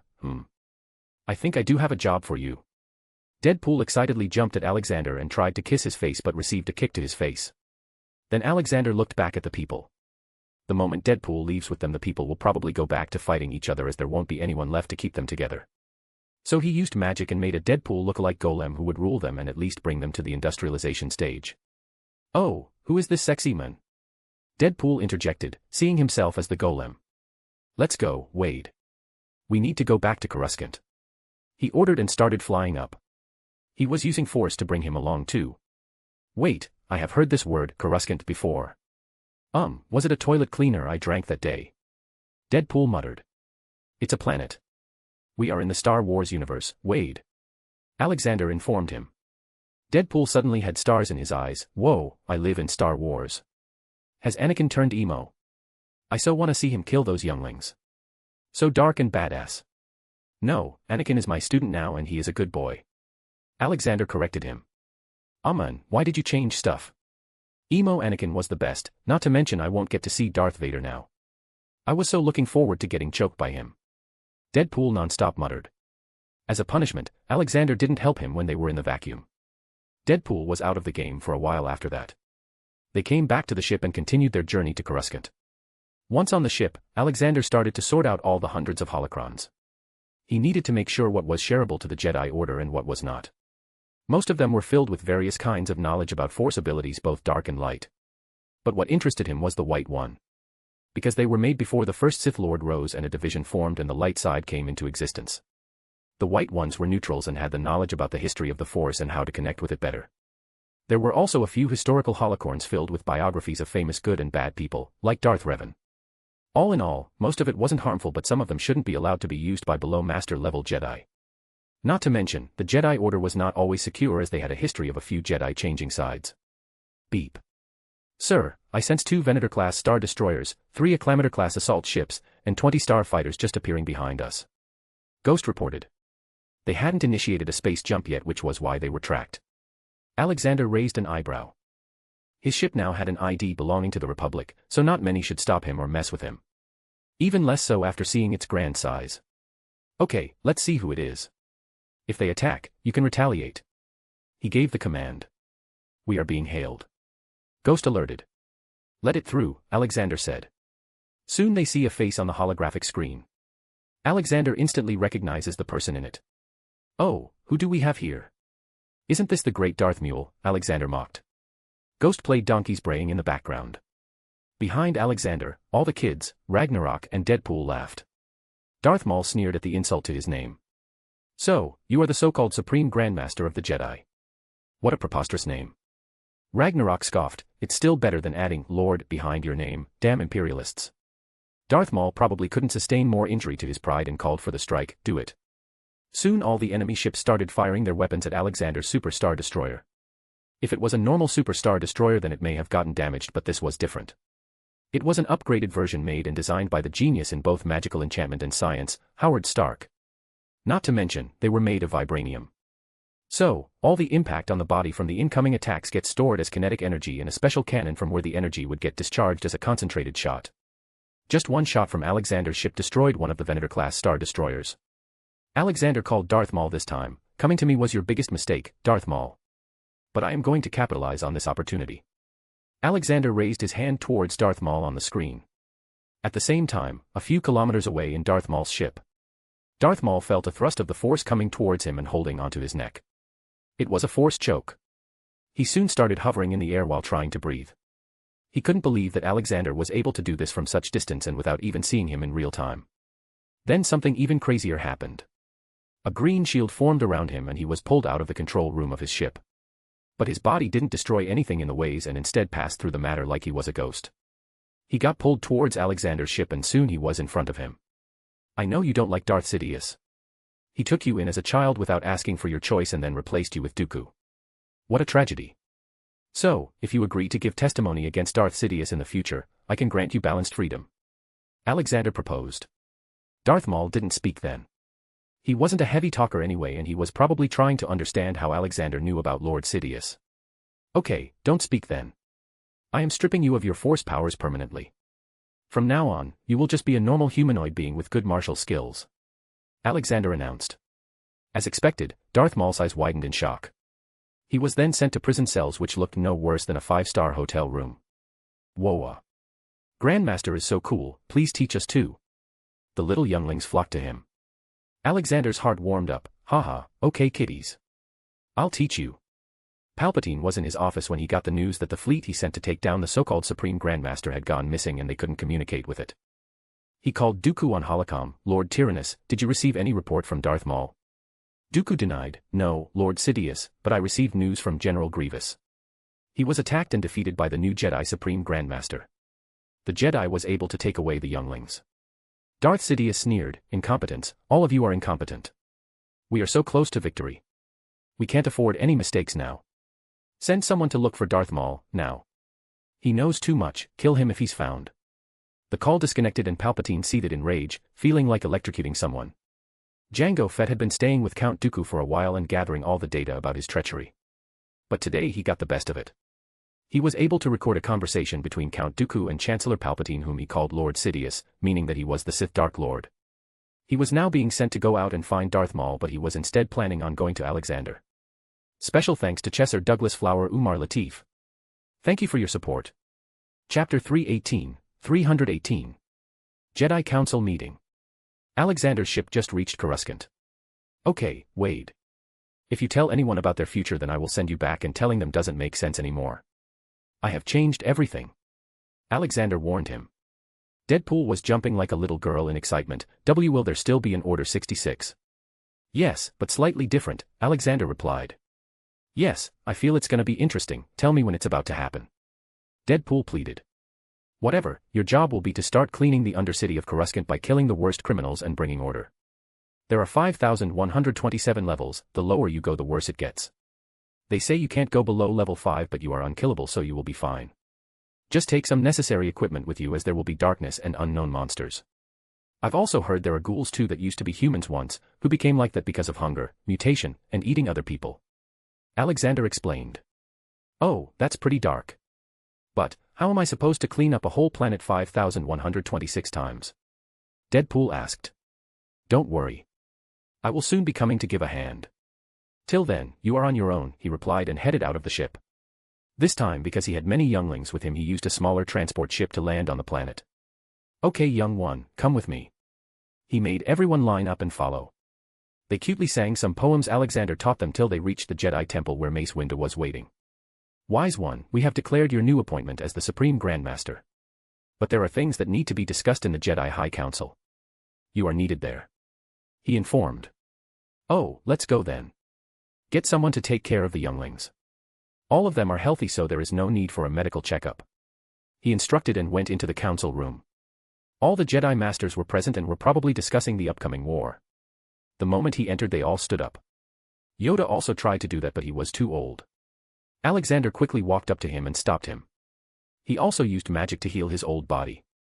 All the previous wounds and their effects went away, all the problems of old age disappeared. You don't need to get up, my friend. None of you do. As long as you have respect for others in your hearts, there is no need to salute every time you see someone. Alexander told them. Yoda sat down and felt the changes in his body. Good I feel. Of course you do, I just healed you and made your body a few hundred years younger, Alexander revealed. How many years? Anakin asked to confirm. 300 I guess. I can't be precise about it, but it's surely somewhere near 300, he simply said and took his seat beside Yoda. His seat was more to a central position. Everyone was very shocked hearing that they could prolong life with the Force. Okay, what do we have to discuss today? Alexander changed the topic. We were discussing the upcoming war with the Separatists. Obi-Wan gave him a brief recollection of what their plan was. Good, go with this plan. What else? He said without much thought. The plans of the Jedi were just the same as in the movies, with a small difference of Anakin still being in the Order as a faithful Jedi. About the growing negative image of the Order in front of the people of the Republic. They don't trust us anymore. The anti-war activists are rallying people and blaming the Jedi for the whole war, Shock T started. Regarding this, I have already told my granddaughter to head the PR division of Order for now. From what I know, someone is behind this deteriorating image, someone is deliberately manipulating this. He kept on speaking, not seeing the shocked council. Wise one, daughter you have? Yoda confusedly asked. Oh, yes I do. In fact, I have 6 daughters and 3 sons. Though only one of them is biologically mine. Others are adopted but are still the same as blood related to me. He revealed. The council didn't know whether to feel good about not all of them being biological or sad because their head had broken the code. Ah, I know what you all are thinking. Well, under my administration, a Jedi marrying and having kids isn't prohibited, as long as they are not going way out of line by marrying multiple times. I understand all the worries. It's not marrying someone that brings you to the dark side but the fear of losing them. But worry not, I will help if any of you ever come in trouble. What is the next agenda of the meeting? He continued the meeting. We are to handle the trial of Barriss Offee, Anakin said with scorn in his voice. He was still angry at Barriss Offee for framing Ahsoka for orchestrating the bombing of the Jedi Temple. Bring her and Ahsoka in. He ordered. Soon the 2 girls were brought in. Alexander looked at Barriss. Child, tell me truthfully, why did you do all that? She scaredly looked at Alexander. I think the Jedi Order had been corrupted by the dark side. The Jedi Order and the Republic have lost their way and I wanted to teach them a lesson. Alexander didn't ask more. Just by looking at her, he knew what the problem was. As a young Padawan, she witnessed the deaths of clone troopers and Jedi alike and also faced the trauma of combat. If you come to think of it, even though she was proficient in her abilities, she was still an ordinary teenager. Sigh. Ahsoka, tell me. From the day you became a Padawan, do you still think the Jedi Order is a peacekeeping organization? Alexander asked. Ahsoka didn't know why she was being asked this, but she truthfully answered as she believed that there was always a reason behind his words. No, I don't think the Jedi Order is the same as before. As a Jedi, we were trained to be keepers of the peace, not soldiers. But all I've been since I was a Padawan is a soldier. We are sent from one planet to another to fight wars. We are shown on the holoscreens around the galaxy as heroes and fighters of the Republic. Look at Anakin. Since when did Jedi started enrolling in Republic Army? I thought that we the Jedi would never take a side and only work to bring peace while staying neutral. But this is not peace. We are just powerful tools of war. She spoke out all she wanted that had piled up in her mind all this time. Alexander smiled at her. Yes, my child. You are right. Barriss, forgive the Order, they are responsible for the mess as much as you. We send children, not even fully adults, to war, to kill, and to see their close friends die. This is not how the Order should work. This is not how a Jedi should work. All the things that have been going on around make us really look like we have been corrupted by the dark side. Till now we were seen as pure people who only sided with the truth. But look now. Everyone looked down on the ground in shame. All Ahsoka and Alexander said was absolutely true and they all knew it. Now, we can't even pull out of the war because then again we will be seen as enemies of the Republic and named traitors. All this is happening because the Order half-heartedly decided to enter politics. If we truly wanted to enter politics, then instead of being guards and servants of the Senate and the Chancellor, we should have become the Overseer, whose vote was absolutely necessary for major plans to get passed. But it's all too late now. I will have to rebuild everything from the start. Now, back to the trial of Barriss Offee. Child, you have committed a major crime. You have killed many people in that bombing and also framed your best friend. But considering that what happened was also the fault of the Order too, I won't be ordering your execution. However, I will sever your connection with the Force for forever. You will now live like a normal girl. You still have many talents in the field of study, so I will recommend you for a job at a school. But, you also wronged Ahsoka, so she also has the right to decide if this punishment for you is acceptable or not, Alexander announced. Ahsoka looked to her left at Barriss Offee. Barriss also turned towards her. Her eyes had tears. This at least showed that she had fully lost herself to emotions and her Jedi training was long forgotten. Ahsoka spoke after a long moment of silence. I know how the things you saw in the war broke you down. I myself sometimes felt like I was on the edge. But what you did was also not right. I saw you as my sister and yet you betrayed me. I can forgive you for what you did to me but never for what you did to all the people that died in that blast. I think you can live a better life away from the Order. I wish you a better life. Barriss Afi had regret-filled tears in her eyes by then. But she couldn't think of anything to say in her defense. Alexander understood that Ahsoka had accepted the punishment he gave to Barriss. Okay, that ends it then. Barriss Afi, by the authority of the Supreme Grandmaster of Jedi Order. Everyone straightened their backs at that official-styled announcement. The scene was also being recorded in a holocron. This was done when anything major happens in the Order. Alexander looked at her sins just to be sure he was giving punishment appropriately. Barriss Afi, category. Murder. Indirect murder.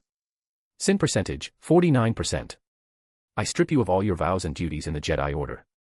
You shall not take the prefix of a Jedi or Padawan again. You are allowed to marry, have kids, and live your life like a normal citizen in the Republic. To get you settled, I am allotting you 100,000 Republic credits. May you find peace in your life. He announced. With that, the council was done. Barriss Afi's previous master took her to get her stuff and escort her out. She would live a life as a normal woman now. Though she will be even weaker due to her old injuries and will start feeling the pain because the Force was stripped off of her. If she wants to live a decent life, she will have to work hard and save money. Alexander walked up to Ahsoka and patted her head softly. Haha, nice speech there, little one. I am proud of you. Ahsoka looked at his smiling kind face with her big eyes. She felt very happy being praised by him. It was like a certification for her that what she believed was right. Then Ahsoka's eyes widened as if she remembered something. Oh no. I forgot to tell you, Yoda Jr. was wailing a while ago. He was missing you probably. Ah, then let's go to him. He said and walked away with her. Grandmaster, I have a favor to ask. She voiced. Say it. I want to organize a marriage ceremony for Anakin. She requested. Haha, nice idea. He married his lover in secret a while ago, right? Well, we're gonna have a big party soon then. He's gonna love it. She beamed with joy. Behind them, all the masters were looking at them go away. For some reason, they all saw shadows of their younger selves in Ahsoka and the shadow of their most beloved master/person in Alexander. They all couldn't help but smile remembering their good old days. Yoda felt the positivity around the whole Jedi Temple and around all the masters for the first time. He then smiled, feeling that he made the correct decision to let the Order be managed by Alexander. Come for Jedi Order new era has, he silently thought. Special thanks to Chesser Douglas Flower Umar Latif. Thank you for your support. Chapter 319.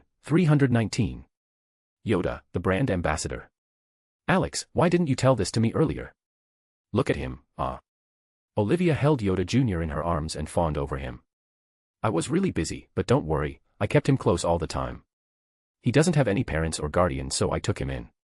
You always said I only adopt girls. Well, now you can't say that. I can't get more diverse than this. Alexander talked back. What's with his name? Couldn't you have thought of something original? She complained. Oh, that was a mistake. I thought I knew his father and named him after him, but I was wrong. You got any name in mind? He asked. Well, we are his parents now, so let's combine our names and the tradition of having it starting with Y2. Yalo, that's what his name will be. Small and simple, just like him. She said and caressed him in her arms. Yalo happily giggled from her caring touch. Haha, okay, Yalo it is then. Alexander accepted. Okay, I will leave him with you now, I gotta go out. There's a lot of work. Alexander said and left Fixame and returned back into his office in the Jedi Temple. Amy was also working from his office. She was preparing a PR model for the Jedi. Glanpa, I made a plan. Hear me out. She jumped at him as soon as she saw him. Haha, my Amy is very smart. Okay, tell me. He took a seat beside her. Okay, Glanpa, I understand that the image of Jedi has fallen to an all-time low because they started involving themselves too much with the worldly matters. Aren't they supposed to be monks? But what's done is down. We should just accept this and actively participate in society and help people. Mainly poor people. You know, people in the lower levels live in extreme poverty. If you go too low, then you will even meet children who have never seen the sun, and nor will they ever see it in their lifetime. I met Uncle Wade down there. He showed me some slums there. The Jedi should start free kitchens on every floor, and help the people feed. I can guarantee they will never forget this.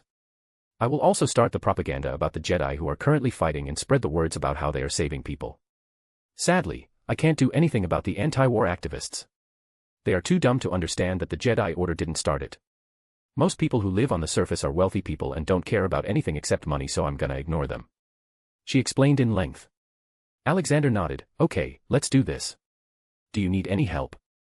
I need to take over a news channel on the planet or maybe start one, she said. Okay, take Douglas with you and subtly take over a news station.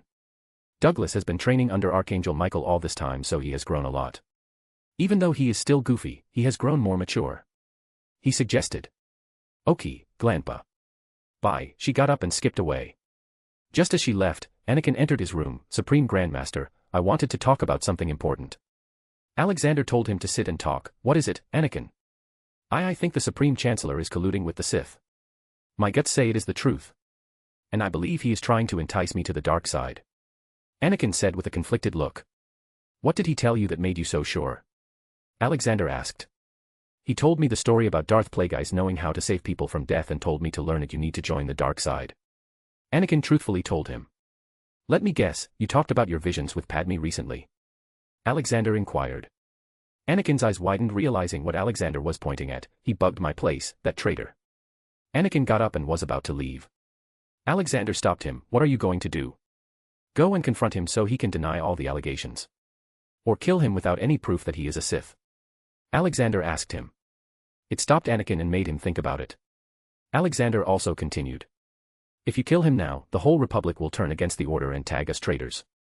Who do you think is responsible for all the negative propaganda spreading about the Jedi Order? Who do you think was behind Ahsoka's trial? It was all Palpatine's doing. I can also tell you that he is not just a Sith but the Sith Lord behind everything. Count Dooku is also a Sith and works for Palpatine. Alexander revealed. Anakin's eyes widened in shock from that information. Then why aren't you killing him?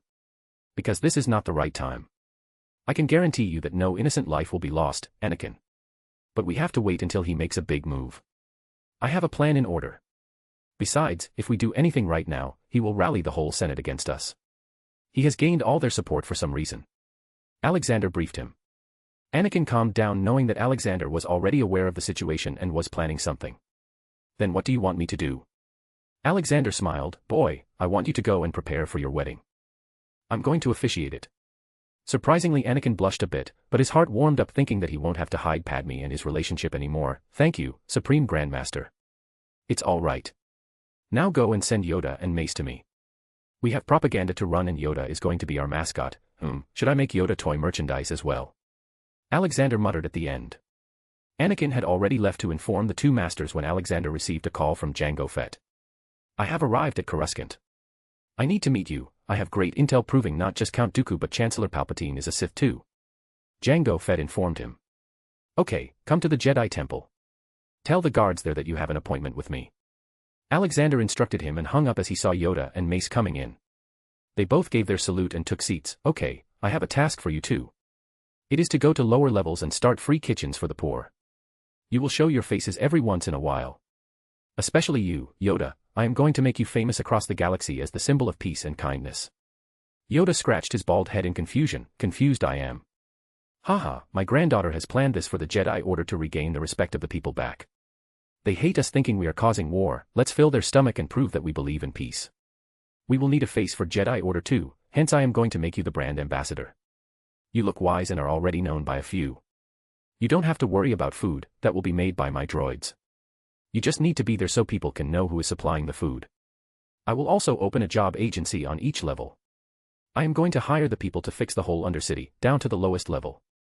Coruscant has degraded too much and it's time we truly make it the galaxy's most important planet. Alexander explained to them. But what about the money? Mace Windu asked. Don't worry about that. I will be spending that from my pocket. Besides, if the people there are earning money they will also be spending it, bringing it all back into the economy.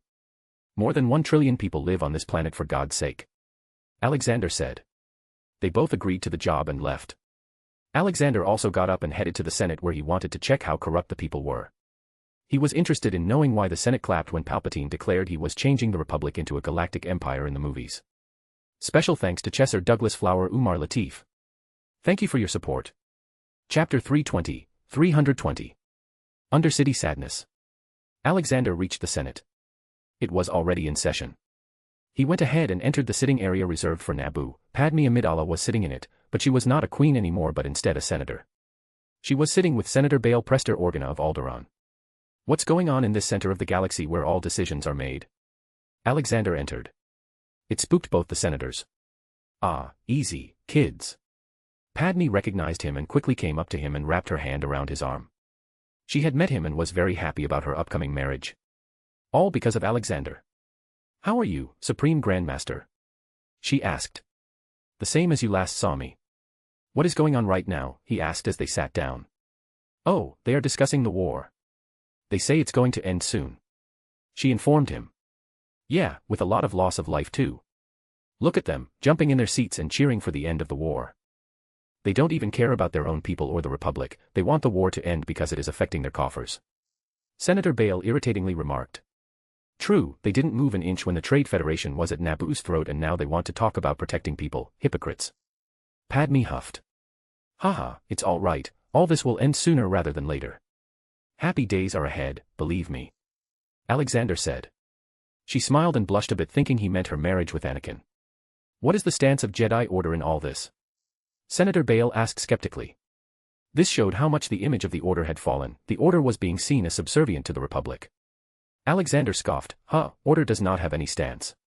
Jedi were meant to be neutral people but they were forced into fighting. Now look, people blame the Jedi for the war. But no more, my students have been exploited enough, they were treated like war machines. Now we will truly be neutral and will only fight if we see it is the right thing. Is it? Is fighting the separatists the right thing? He asked back. Yes, it is. But the whole situation could have been solved differently. There was no need for a war to start. It is all as if someone wants all this chaos. Alexander said, hinting at him to make him think of the bigger picture. Tell me you two, who do you think is the strongest person in the galaxy at the moment? Alexander asked the two. You. Padme blurted. Haha, flattering me now, are you? Well, I was not talking about physical strength but political strength. He clarified. She quickly looked at the Palpatine sitting area, that would be him. Palpatine, of course, sensed someone was looking at him. In reality, he had sensed them long ago because he felt the force from Alexander. And his senses were screaming at him, telling him to get up and run away and hide under some rock in a backwater planet. Palpatine gave a fake smile and nodded at Alexander. Alexander also smiled and nodded back, except, Alexander's smile looked spooky to Palpatine. This made Palpatine so uneasy that he just left the Senate. It seems the Sith Lord was hit with the realization that he was not as strong as he thought himself to be. Correct, Palpatine has absolute control over everything in the Senate. He can do whatever he wants. Now imagine what would have happened if this power were to fall into someone bad's hand. Okay, I'll leave you to think about it. I've got some work to do. Alexander told them and left. Padme looked at Bail. Did he just give us a hint that Palpatine is bad? Senator Bail shook his head and said, a Jedi's words are never simple.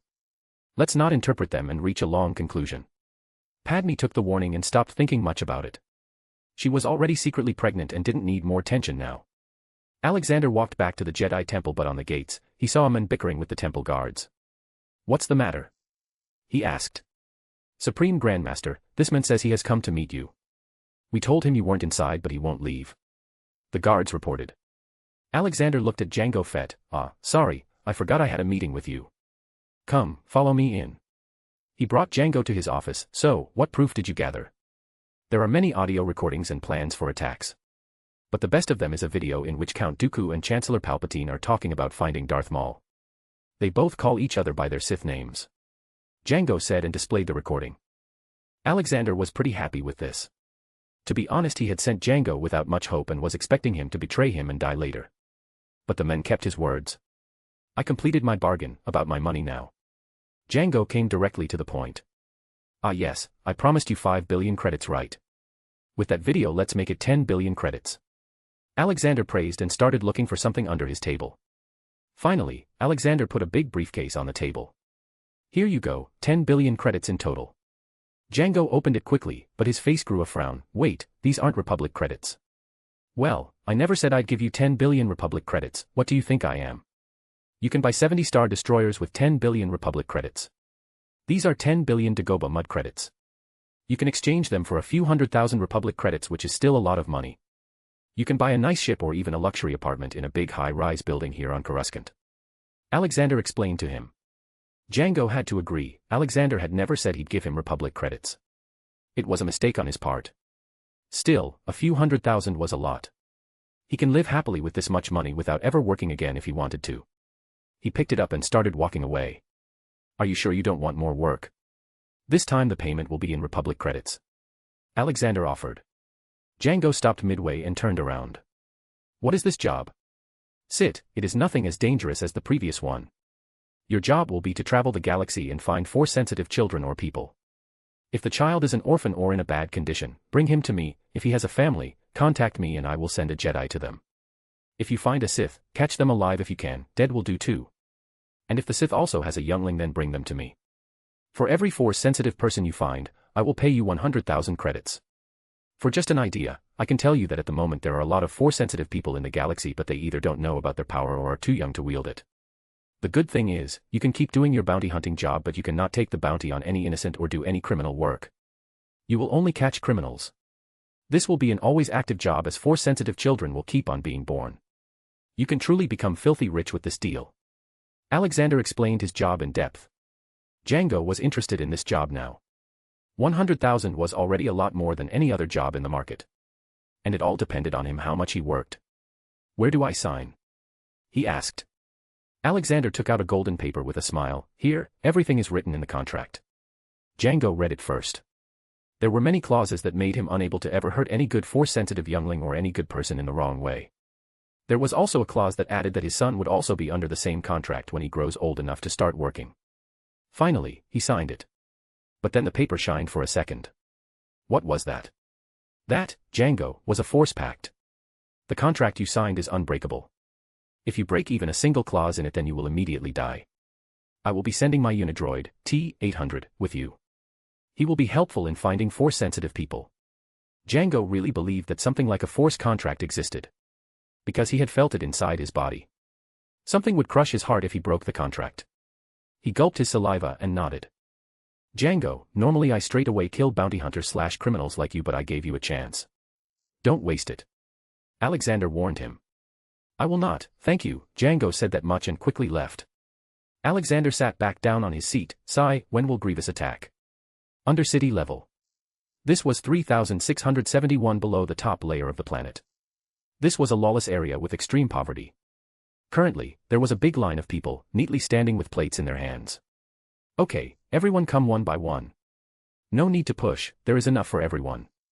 Amy shouted on a loudspeaker. Yes, there is enough meat for all of you. All the pretty ladies can ask me for the meat though, I have the best one. Deadpool shouted from another loudspeaker. Amy angrily went to him and stomped on his foot. Uncle Wade, no using vulgar language. There are kids. Aw, sorry Amy. Deadpool apologized. He genuinely dotted over Amy for some reason. Maybe he was just like that with children, or maybe because he had also seen Amy when she was little. Some distance away from the two, Mace Windu and Yoda were standing behind a counter with aprons on their body. They poured food on people's plates. They would also sometime use Force to entertain some children by levitating spoons. If it was just these four, then it would have been impossible to feed the whole Undercity. Which is why Alexander had commissioned 10 million more T-800s with different facial features. They were all responsible for tens of thousands of free kitchens. Amy, Deadpool, Yoda, and Mace were just making rounds randomly. At the table, Yoda stood on the table to pour food as he was very short. Soon a small Zeltron child, no older than 5, came to him while talking to his mother behind him. Finnery, something to eat after 5 days, the small boy cheerfully said. Yoda heard everything and poured a normal portion on the child's plate. The child didn't move even after getting his fill. Uncle Gwyn, can I have home more? Yoda's eyes turned sad. It was rare for him to not be able to control his emotions. He smiled back, have all you want, you can, little one. Yoda poured more into his plate. Then his mother came, thank you for giving us the food. I am sorry he asked for more, he thinks he won't get food for another 5 days, so he wants to eat as much as possible, the mother Zeltron explained. It is fine, we have a lot of food. Mace chimed in. Even he was feeling bad for the child and the woman. The Zeltrons were a near-human species, most of them were considered highly attractive by human, near-human, and even some non-humanoid standards. They were also known for being extremely gullible. This also made their females highly sought-after targets of slavers. And from the wound marks on the woman's skin, Mace could understand that she was probably a former slave. Then Yoda suddenly reached his hand forward and healed all her injuries. Worry not, child. Good days are coming. Yoda had heard this from Alexander many times and also believed that the Supreme Grandmaster must know something for him to say that again and again. The female Zeltron thanked him repeatedly and went to eat with her son on the roadside. She smiled seeing her son happily eating and nearly cried out, but she controlled her tears so as not to sadden him. Yoda and Mace were very receptive to the emotions around them. They looked at the whole line and saw that there were many more who were most likely in the same situation as the mother and son they just talked to. Yoda sighed and looked at Mace. Supreme Grandmaster send us not to feed, but to teach us.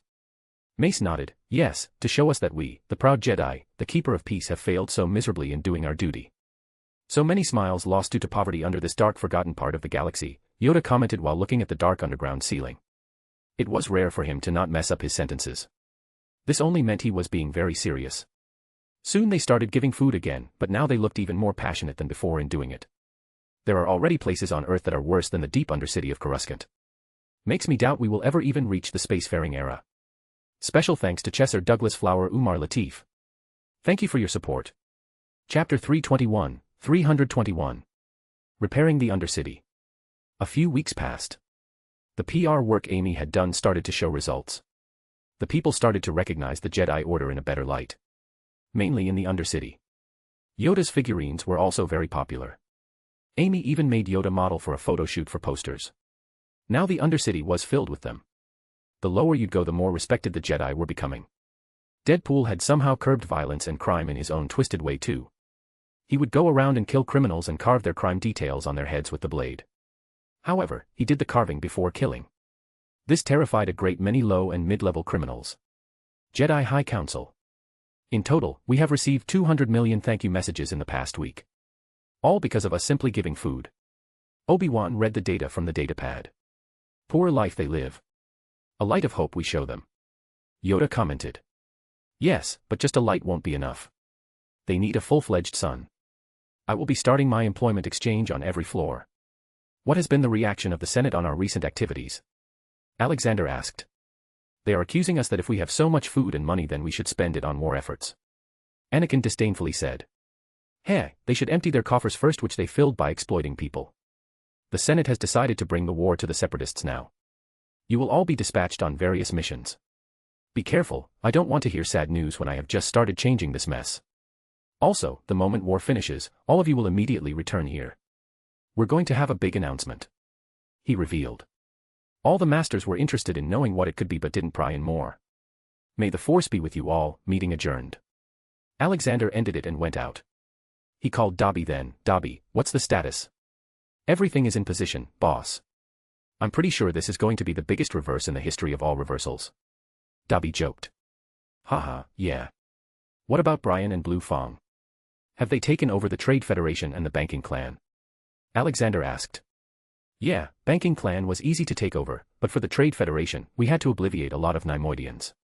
Besides this, I have taken over all the systems till mid-rim. Now only the inner rims, colonies, and core worlds are left. But I won't go after them as it might alert the Sith. I am currently exploring the unknown regions. You'd be surprised, there are so many more planets with civilizations. But due to harsher space, they are mostly limited to their own solar systems.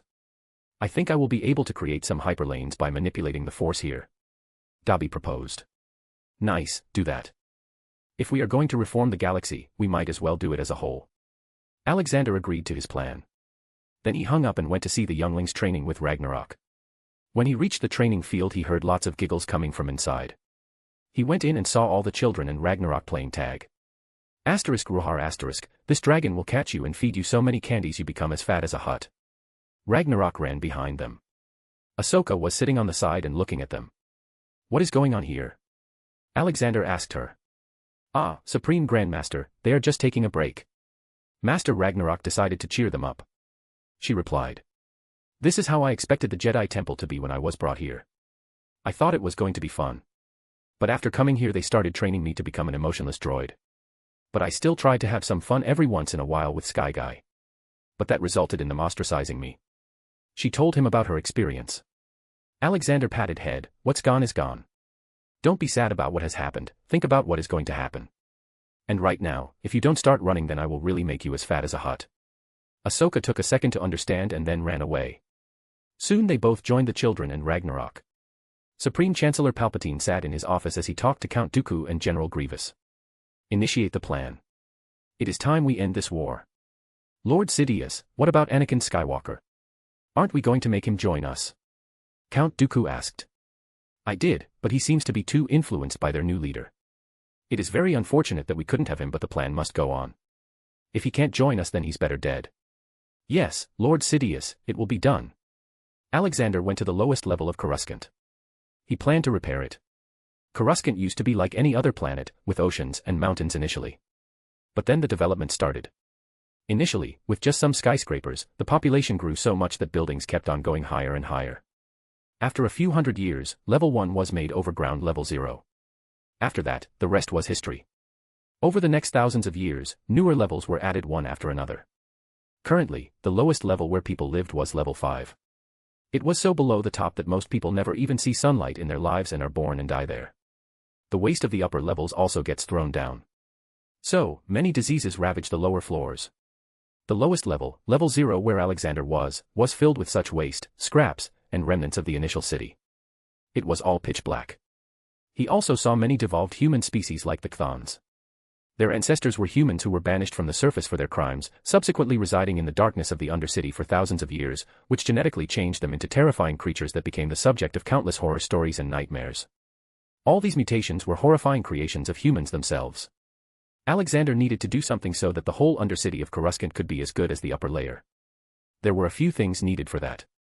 First was good ventilation. The second was natural sunlight, and the third was good hygiene. So he started to fix the ground level first. According to Alexander, the ground level was also going to become like the top level someday because it was the only place that had solid dirt. He could make a lot of gardens, lakes, and stuff to make it look beautiful. Though it would need a lot more than just paint for that. Due to level 0 being inaccessible, all the structures on which the planetary city above was standing had started to decay. It was a miracle how segments of the whole city hadn't started falling down yet. He cleaned the place with magic. He used Doraemon's reverse cloth in many places to fix things back to their perfect condition. He also used overpowered Reparo charms. He had a lot of work to do as he needed to cover the whole plant. It was even more work when the planet had a planet-wide city with 5,127 levels.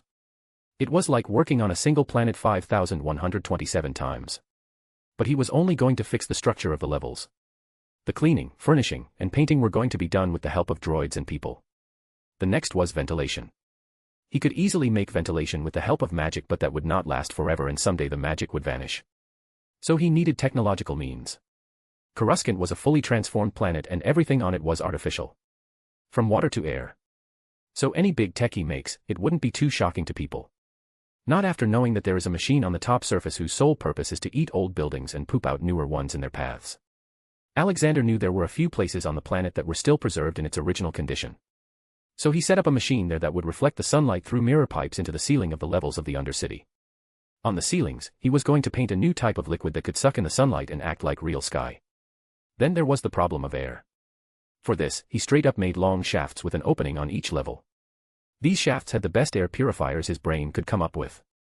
All the toxic air in the Undercity was mainly due to the dumping of garbage and vehicle waste. He would need to change some rules later for this. All in all, he was making the planet good enough that it could even handle 900 trillion people in it. Finally, work is done. Now I just need to deal with the whole war thing, he sighed. Special thanks to Chesser Douglas Flower Umar Latif. Thank you for your support. Chapter 322. Let's play Uno. All the masters had left for their respective war fronts on various planets. Mace Windu was one of the few left behind to watch over the temple and coordinate with others. At the same time, Alexander was working on the Undercity. He was nearly done with it. His employment exchange had started to give work to the people. Most of them were working to clean, repair, and maintain the whole Undercity. But there were still too many people left for jobs. So, he started newer police for the whole Undercity. With increased security and eventually many new opportunities opened, mainly in tourism. The Undercity of Coruscant was famous throughout the galaxy, so it could absolutely attract a lot of crowds. He was also setting up many workshops and other places for people to work and provide various services. Seeing that there was still some time for the war, Alexander decided to go to the Galactic Center and investigate why the galaxy was so weird. Normally, the closer the system was to the galactic core the more dangerous and harsher space was, but in the Star Wars universe, it was the opposite. All the best habitable planets in the core regions were the center of economic activity. Not to mention he wanted to find out the origin of the Force. He wanted to get to the planet called Wellspring of Life or the Force Planet. The Wellspring was powerful on the light side of the Force and was speculated to be the source of all life. It was not marked on any star map and had no official name. "Okay, are you guys ready?" Alexander asked. "Yes, let's go." Ragnarok, Douglas, and Archangel Michael said. They boarded onto a miniaturized superstar destroyer and left for Deep Core. Although the planet was not mapped on any star system, Alexander was still able to reach the place because he could feel the strong force from it. While they were traveling, Alexander asked Michael about how Heaven was going. "How's the old man? Is he giving a good fight to that Zolrak?" Michael chortled, I really forgot to tell you. Zolrak, that overconfident narcissistic demon, decided he was prepared to attack Heaven. He thought he had weakened Father. But in the end, he got his teeth knocked out of his mouth by the old man. Though he was able to run away, I don't think he will be coming out of his hole for a while now. Alexander felt relieved and satisfied hearing this news. Wahaha, that is great news. Though I wish the old man had instead knocked his heart out of his chest. Yeah, that would have been better. I wouldn't have to train with this freak then, Douglas commented under his breath, but everyone heard him. Haha, what's the progress in your training now, Douglas? Alexander asked. Oh, thanks for worrying about me, old man, but I am strong, tired, and sad at the same time. I need my happy hours back. Douglas nearly cried. He had been forced to train with Michael for months now. All right, you can play with Barry and Hats for an hour every day. For Douglas, 1 hour felt like water from the fountain of youth. Just like that, they talked their whole way until they reached a very bright nebula. Alexander knew that Force Planet was inside it. The planet had a breathable atmosphere. Alexander left the ship away from it as the planet's light affected electrical things for some reason. They flew to the surface and were soon greeted by the Force priestesses. The priestesses represented serenity, joy, anger, confusion, and sadness, respectively. The priestesses existed in a state between the living force and the cosmic force, and they could manifest themselves before the living at will. Soon, all 5 priestesses materialized in front of him. We were waiting for you, Master of Force, they said. Is this plot armor? Alexander muttered to himself. Every world he went to, there was always someone who would say they were waiting for him. Why? He asked. Because that is why we exist. We serve the Force and the Force serves you, this makes you our master too. Serenity explained. Is this planet the place from where the Force originated? He asked. Serenity shook her head. No, this is just the strongest Force nexus in the galaxy. Force is everywhere and always will be. It is the building block of the universe. This planet is merely the birthplace of a species that allowed a selected few to master Force and use it according to their will. All that surrounds us is the foundation of life, the birthplace of what this world's science calls midichlorians, the foundation of what connects the living Force and the cosmic Force. And why were you waiting for me in all this? He asked again. This whole Force nexus has reached its maturity. It is ready to be sacrificed to you. The 4 priestesses said and bowed to him. Alexander raised an eyebrow. Who told you to do this? What if I hadn't come? We are a part of the Force. We know what we must do as the Force knows everything, and if you had not come then this Force nexus would have died and been reborn again. But sacrificing it to you is the best outcome.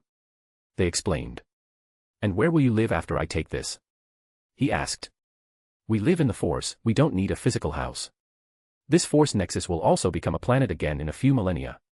Serenity replied. Sigh. Okay, I thank you for this sacrifice. Tell me if you need anything from me. He offered. The 5 priestesses looked at each other. Master of Force, can you destroy Korriban?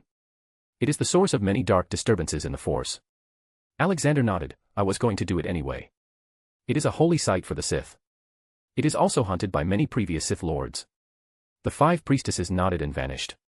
Alexander looked back at his teammates. Boys, go back to the ship. I'm gonna have my lunch. Alexander then went ahead and used the power that he used to eat black holes. It didn't take him long to finish it as it was not that big. But it felt different, much different from a black hole. He felt that his already strong control over the Force became much stronger. He could even see the Force around him. It was everywhere. It also looked like it was flowing in various directions, some fast and some slow. Did I get another power-up? He asked himself. Then Alexander decided to test it. The Force was the building block of everything, so he should be able to make a planet. He tried to make another Earth. Soon he saw a planet forming in front of him from inside out.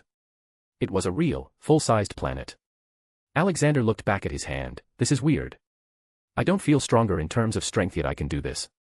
Maybe my control over force reached its peak. He decided to scrap the planet back and leave. But the 5 priestesses appeared again. No. Please leave this planet. This feels so much purer than the force nexus before. We can feel it. The concentration of force inside this is many times more than the force planet. This will be nourishing for the force around the galaxy. They pleaded to him. Heh, sure. You can keep it. Alexander agreed and started to leave. What should we call it, Master? They asked. Alexander didn't look back and just replied, Earth. He returned to his ship and set the destination as Coruscant because he had sensed the war was nearing its end. So, you can make planets now? Michael asked. It seems that way. He affirmed. Haha, you are seriously entering the realm of godhood now, Michael commented. So he wasn't a god till now. Even though he could destroy planets with one hand. Ragnarok chimed in. From there the two talked to each other while Alexander got to work. Alexander called Dobby, Dobby, let's play Uno. Haha, you got it boss, Dobby acknowledged and hung up. Planet Utapau. Obi-Wan Kenobi was fighting General Grievous with Clone Trooper watching his back. Plo Koon was fighting on Kato Nimoidia, Stas Ali on Salakami, Ayla Secura on Felicia, Kiadi Mundi on Maijito, and Yoda was on Kashyyyk, helping ward off the separatist forces. But they all felt something was happening in the Force. For some reason, a face appeared in front of all of them but it felt like it was made of pure force. All of them recognized it as Alexander. Change the Force has, stronger I feel, Yoda commented. It was not just the Jedi but the Sith too. Sidious sensed the change in the Force and panicked because the dark side felt weaker to him now. I can't wait any longer, he muttered. He went to Holocom and called all the clone commanders who were near Jedi Council members. Commander Cody, the time has come. Execute Order 66 Sidious ordered. Yes, my lord, an affirmation came from the other side and the call ended. Darth Sidious went back to his seat and gloated over his assumed win and prepared for the speech that he was going to give in the Senate to finally kickstart his empire. Special thanks to Chesser Douglas Flower Umar Latif. Thank you for your support. Chapter 323, 323. Thunder. Commander Cody received his orders and called Alexander instantly. Sir, Order 66 has been initiated. You are in command now. Alexander gave them their orders. Okay, the war is over. Tell all the Jedi what Palpatine was planning. Then return to Coruscant. Pass this order to all the commanders. Yes, sir. Commander Cody saluted. Cody then opened an open voice channel to all the troops. Initiate Order 66, command has been received. War is over, return to Coruscant. Tell the Jedi everything. In an instant, all the clone troopers fighting across the galaxy stopped. The Jedi generals with them were shocked but then they noticed that the droid army wasn't attacking either. Commander Cody stopped Obi-Wan Kenobi and relayed the message to him. Why did you all stop, Commander? Obi-Wan asked. General Kenobi, we have new orders. On planet Kashyyyk. The battle had stopped with both sides miraculously retreating. Commander Gree was telling everything to Yoda. Initially the Order 66 was to identify all Jedi as traitors to the Galactic Republic and, therefore, subject to execution by the Grand Army of the Republic. Supreme Grandmaster found out about this and paid Kaminoans to change the protocol to bring all the clone troopers under his command if an Order 66 was initiated. No one knew about this change. I just received the command from Chancellor Palpatine, also known as Darth Sidious, to execute Order 66. He doesn't know what this order truly means. Yoda lost his balance and sat on the ground. He understood the consequences of Order 66 if it was not changed. All the 10,000 or so Jedi would have died from betrayal. Blind we have been, always right beside us, was the enemy. Indebted to Supreme Grandmaster we all are. Yoda muttered. Grandmaster Yoda, we have received orders to return to Coruscant. The war is over. Commander Gree notified him. Yes, return we must. Yoda nodded and they left. Back on Coruscant. The Senate was in session. Palpatine was giving his speech. He had turned into his ugly self thanks to Alexander's order to Douglas to give him a good electric shock. It was widely known that the Chancellor was attacked but no one knew who did it. The war is over. Separatists have been defeated, and the Jedi Rebellion has been foiled. We stand on the threshold of a new beginning. Claps echoed throughout the Senate building. In order to ensure our security and continued stability, the Republic will be reorganized into the First Galactic Empire, for a safe and secure society which I assure you will last for 10,000 years. An empire that will continue to be ruled by this august body, and a sovereign ruler chosen for life. An empire ruled by the majority. Ruled by a new constitution, Palpatine announced. The dumb senators didn't realize what was truly happening. They were just happy that the war was over and they could go back to making money and other leisure activities. Mas Amedda came closer to Palpatine and whispered something. "My lord, something happened. The Jedi didn't die. The clones betrayed us. They all have arrived near the Coruscant and surrounded the planet."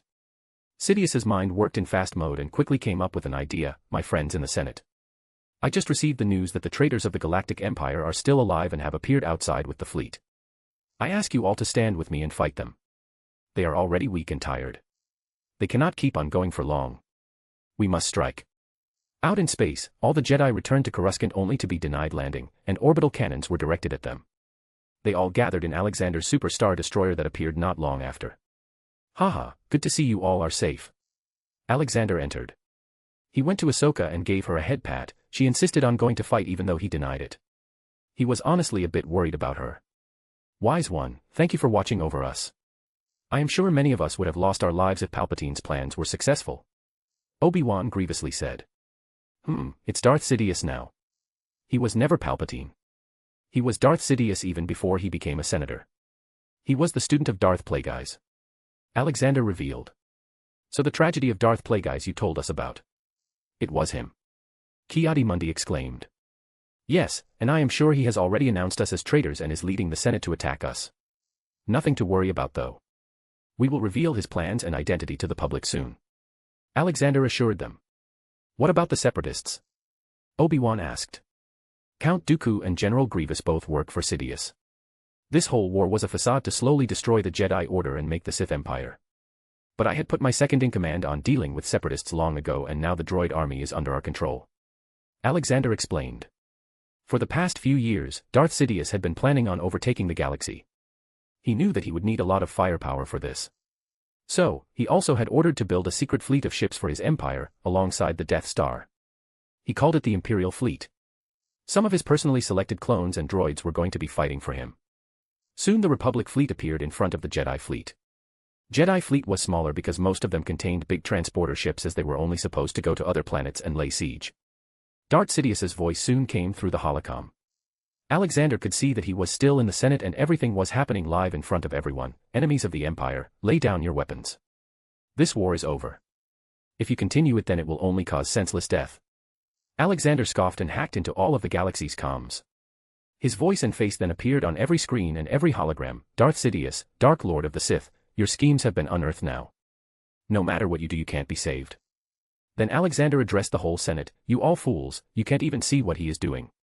He just declared he is changing the Democratic Republic into a galactic empire. He will be the emperor and have all the power. You all will be nothing but his slaves. Look at his face, does he look like a good guy? Also, that face is exactly like any other Dark Lord in our history. Sheev Palpatine is Darth Sidious, the ex-apprentice of Darth Plagueis. If you still support him even after knowing this then you will be considered a traitor to the Galactic Republic and will face consequences once I deal with him." All the senators felt the reversal of the situation. A moment ago they were calling the Jedi traitors and now they were being called traitors. Then Alexander addressed the people. He was already famous among them for fixing the whole Undercity and many more good deeds across the galaxy. "My people of the Republic. Do not worry, this evil man will not win no matter what. Democracy will not fall." Darth Sidious's eyes twitched. His plan had fully backfired but he had to keep the show running. What proof do you have? And I can defeat you easily. Look at my fleet and then at yours. I have plenty of proof. I have caught Count Dooku, General Grievous, Darth Maul, 6.2 million clone troopers who can testify that a chip was planted in them with specific protocols. Including Order 66. Then there is also the Kaminoan Prime Minister. All these people can testify that you are Darth Sidious and that you were planning all this for many years," Alexander revealed. "And if you are worried about my fleet, then let me show you something," Alexander smirkingly said. His smile made Darth Sidious feel ominous. Everyone kept on looking at the screen. Then after a few seconds, loud electric guitar music started to come. It was continuously getting louder. AC/DC, thunderstruck. The guitars were continuously playing. Then the drums started and with that, white light started appearing in the space all around Coruscant. Ships started to appear out of hyperspace. First, it was just 10 huge ships, then 100 and it kept on increasing. After a while, everyone lost count because the whole space was flooded with them. There were 50,000 super star destroyers, around them were tens of thousands of normal star destroyers and other powerful ships. Not to mention the hundreds of thousands of starfighters around then. Just when everyone thought there couldn't be more surprises. The music got much louder. Then the vocals started. Thunder. Thunder. Out of nowhere, a planet-sized golden metallic ship appeared from hyperspace. Dobby also seemed to be acting over the top, and he used his devil fruit ability and created thunder all around the Ironheim. Thunder. The song continued. All the superstar destroyers in Ironheim used tractor beams and caught all the Imperial ships. They were all shoved into Ironheim like it was a Pac-Man eating ghosts. In a matter of minutes, the whole fleet disappeared. By the time the song ended, all the action had subsided and no sign of conflict remained. Alexander then flew to Iroheum and took the helm. He again projected himself from inside it. You just saw my might, Darth Sidious. We, the Jedi Order, are keepers of the peace, but that doesn't mean we don't know how to fight to protect the said peace. Surrender now. Darth Sidious had his rotten eyes nearly falling out. My Death Star. Alexander scoffed, your Death Star was destroyed by me not long ago. This is my personal ship and it is called Ironheim. Imperial March. Dobby played the music behind him. Alexander muted his speech and looked back. Goddamit Dobby, I'm no villain. I am very happy you grew out of teen pop, but this is not the time to mess around. The music stopped and Alexander went back to speech. I'm a Barbie girl in a Barbie world. Life in plastic, it's fantastic. You can brush my hair, undress me everywhere. Imagination, life is your creation. Alexander again muted, Dobby. Boss, it's not me. I didn't play the song. I didn't play any songs. Dobby clarified. Alexander instantly knew who it was, Accio, Hutz. The fat cat appeared in his hand. Stop that music. This is not the time. But I thought you liked that kind of stuff. Hats argued. I do like music, but not the kind that makes me compromise with my self-respect. No music now. He ordered. Finally, everything went normal and he talked again. So, the war is over. Darth Sidious will be caught and trialed soon. He ordered his troops to land on Coruscant and arrest all the members of the Senate and Sidious. Special thanks to Chesser Douglas Flower Umar Latif. Thank you for your support. Chapter 324. Demoted. The senators complained as to why they were being arrested, but Alexander didn't tell them. All of them were corrupted. He will have a background check done on all of them.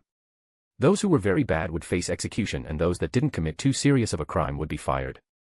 New senators will be elected from their planets. Alexander then released public confessions of Darth Maul, Count Dooku now revealed to be Darth Tyrannus. The Kaminoans also told everything about the deal between them and Count Dooku. That was enough proof for everyone. People were also angry at how the Senate so easily agreed to change the Republic to Empire, proving that the Senate didn't care about anyone. They all felt cheated.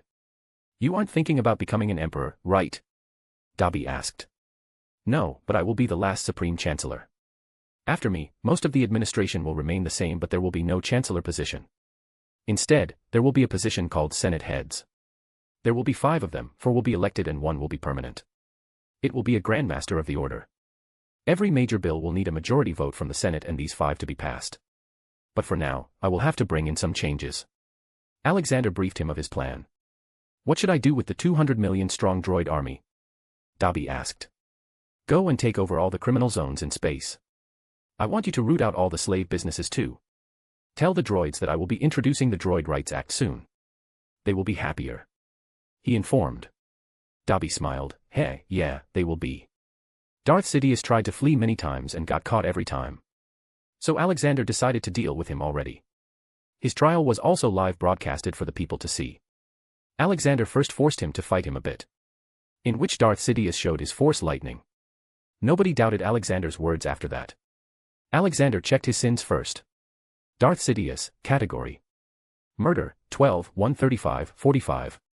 Indirect murder, 314,456,741. R**PE. Enslaving, 98,779,412. Blackmailing, 124,548. Torture, 8,745,874. Plotting to kill, 619,456,741. Child abuse and murder, 12,456,741. Necromancy. Sin percentage, 95%. Alexander was shocked by this much sin. He wasn't expecting him to be a category 5. He needed a befitting time torture for him. The men hated everything good in the world. So he put him in a time torture in which he was repeatedly defeated and killed by Jedi younglings. It went on for 1,000,000 years. After each death his brain would refresh so he wouldn't get used to dying. His self-confidence was broken by then. Then he made Darth Sidious go through all his planning again and again, but whenever he comes close to winning he would either lose his force power or die for some reason. Then, he made him go through his failed future in which he would get killed by his new apprentice, Darth Vader. Sidious would get happy that his plan succeeded every time only to get betrayed at the end. Just like he betrayed his master. He was also forced to clean streets and help people, something he hated and considered a lowly job. By the end of it, he was crying on the floor, looking pathetic. Darth Sidious, say goodbye to the land of the living. Alexander waved his hand and his body got disintegrated as if Thanos had snapped his finger. He didn't want to use a sword at the moment as he didn't want to show any kind of bad image of the Jedi. Darth Sidious was thoroughly removed from space and time now. With this, Darth Sidious died. His apprentices and inquisitors were also caught and brought to justice. None of them were good people and each had sins greater than the other. Darth Maul cooperated with Alexander, so his punishment was that his connection with the Force was severed and then sent to prison for life. But Darth Maul looked satisfied by that punishment for some reason, maybe because he felt peace after seeing the death of Darth Sidious. Alexander knew that there could still be some Siths around the galaxy, lurking to find an opportunity. So he was going to go to Korriban first. He needed to destroy it. He went to the Jedi Temple and started a council meeting. Dobby also followed him in. The moment they entered, all the masters saluted and for some reason, they kept on looking at Dobby with big eyes. "Oh, this is my second in command, Dobby. Call him Master, Grandmaster, whatever you want." Alexander introduced him. "What species is he? He feels so pure, like the dark side never even came close to him." Ki-Adi-Mundi exclaimed. "Oh, he's an elf. Maybe that's why." Alexander revealed. "But we have never heard of any elven-looking species to have such power," Shakti added.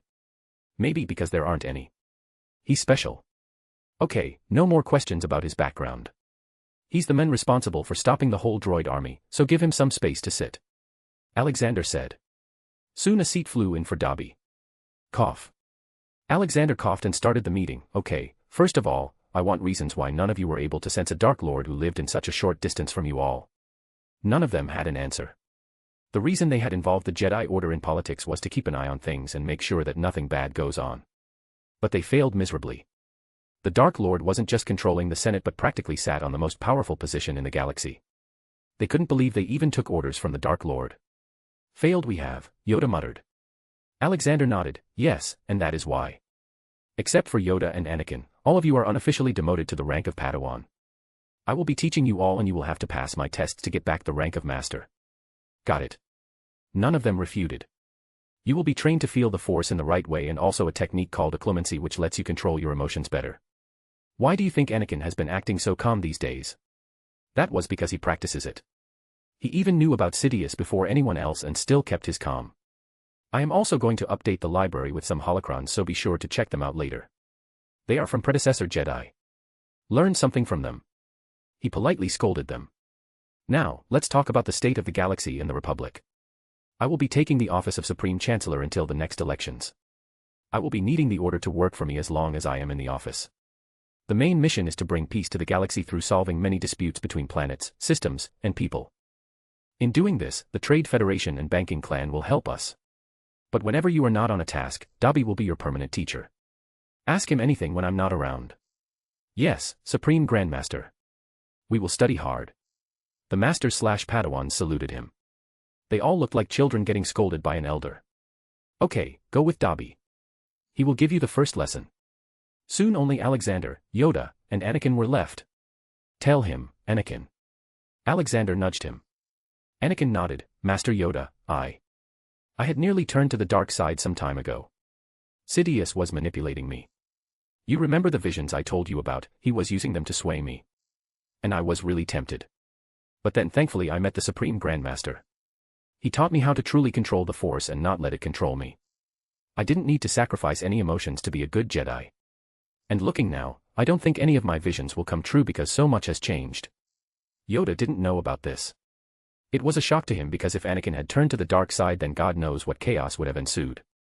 "What do you understand from all this, Yoda?" Alexander asked. "That Force has no color," Yoda replied. "True, it all depends on the user. Now, go ahead and train with Dobby. I gotta meet a troublemaker," Alexander said and just disappeared. He appeared in the Undercity where Deadpool and Amy were. Amy had Yellow on her shoulders. Ah, you two look so cute together. Let me take a picture. Alexander took out his camera and took just a few thousand pics. Yeah. Alexander saw Yellow reaching out to him with his tiny arm. Haha, yes, come here. Once in his arms, Yellow quickly fell asleep happily. Grandpa, how do you do it? He never goes to sleep easily in my arms. Amy complained. It takes practice. You were just like him once. Alexander replied, embarrassing Amy. Where is Wade? He asked. Oh, don't even ask me. He nearly destroyed the whole Undercity yesterday. He put a nuclear bomb on level 1313 because it is the site of a ruthless criminal underground network. There were just too many criminals and he planned to kill all of them with one strike. I had to catch him and put him in a prison cell, she explained to him. Let me ask, was there a cat with him? Alexander asked. You mean Hats? Yeah, he was with him, why do you ask? She inquired. Hats was very friendly with the kids of Fixame so nobody knew about his other chaotic side. No, nothing. I'll go and sort out this mess. You play with Yellow. He handed the sleeping kid back and left with a sigh. Special thanks to Chesser Douglas Flower Umar Latif. Thank you for your support. Chapter 325. Reforms. As the months went by, Alexander was mostly busy setting up a new and better administrative branch of the Galactic Free Republic. He added the word free to emphasize how seriously any kind of enslavement was to be taken. He had the whole galaxy under him at the moment, but nobody knew that. Everyone expected the separatist worlds to show dissatisfaction in joining the Republic again, but nothing like that happened. Under the careful eyes of Alexander's droids, every planet would conduct fair elections to choose their representative to sit in the Senate. Alexander was setting up the same system as on Earth but on a bigger scale. Currently, all the senators were elected through 3 stages. Planetary governments appoint delegates to subsector assemblies. Subsector assemblies elected the members of regional sector assemblies, which in turn elected the actual senators who would serve on Coruscant. But this was a very confusing and complex method. People had no choice on who would become their representative in the Senate. So, he started dividing the whole galaxy into various sectors. No planet was left alone. Because many planets had colonies, those sectors were divided to keep the people of the same species together. Then they would have a planetary election, and then from the elected members in all planets in the whole sector, another member will be elected to represent the sector in the Senate. There will be a galactic Senate based in the Coruscant and Sector Senate, which will be based in each sector. Elections will be held every 5 years, so if people wanted to continue being in their position, then they would need to win the grace of the people in their sector. This would motivate them to work for the betterment of the sectors. Then there were the minor departments.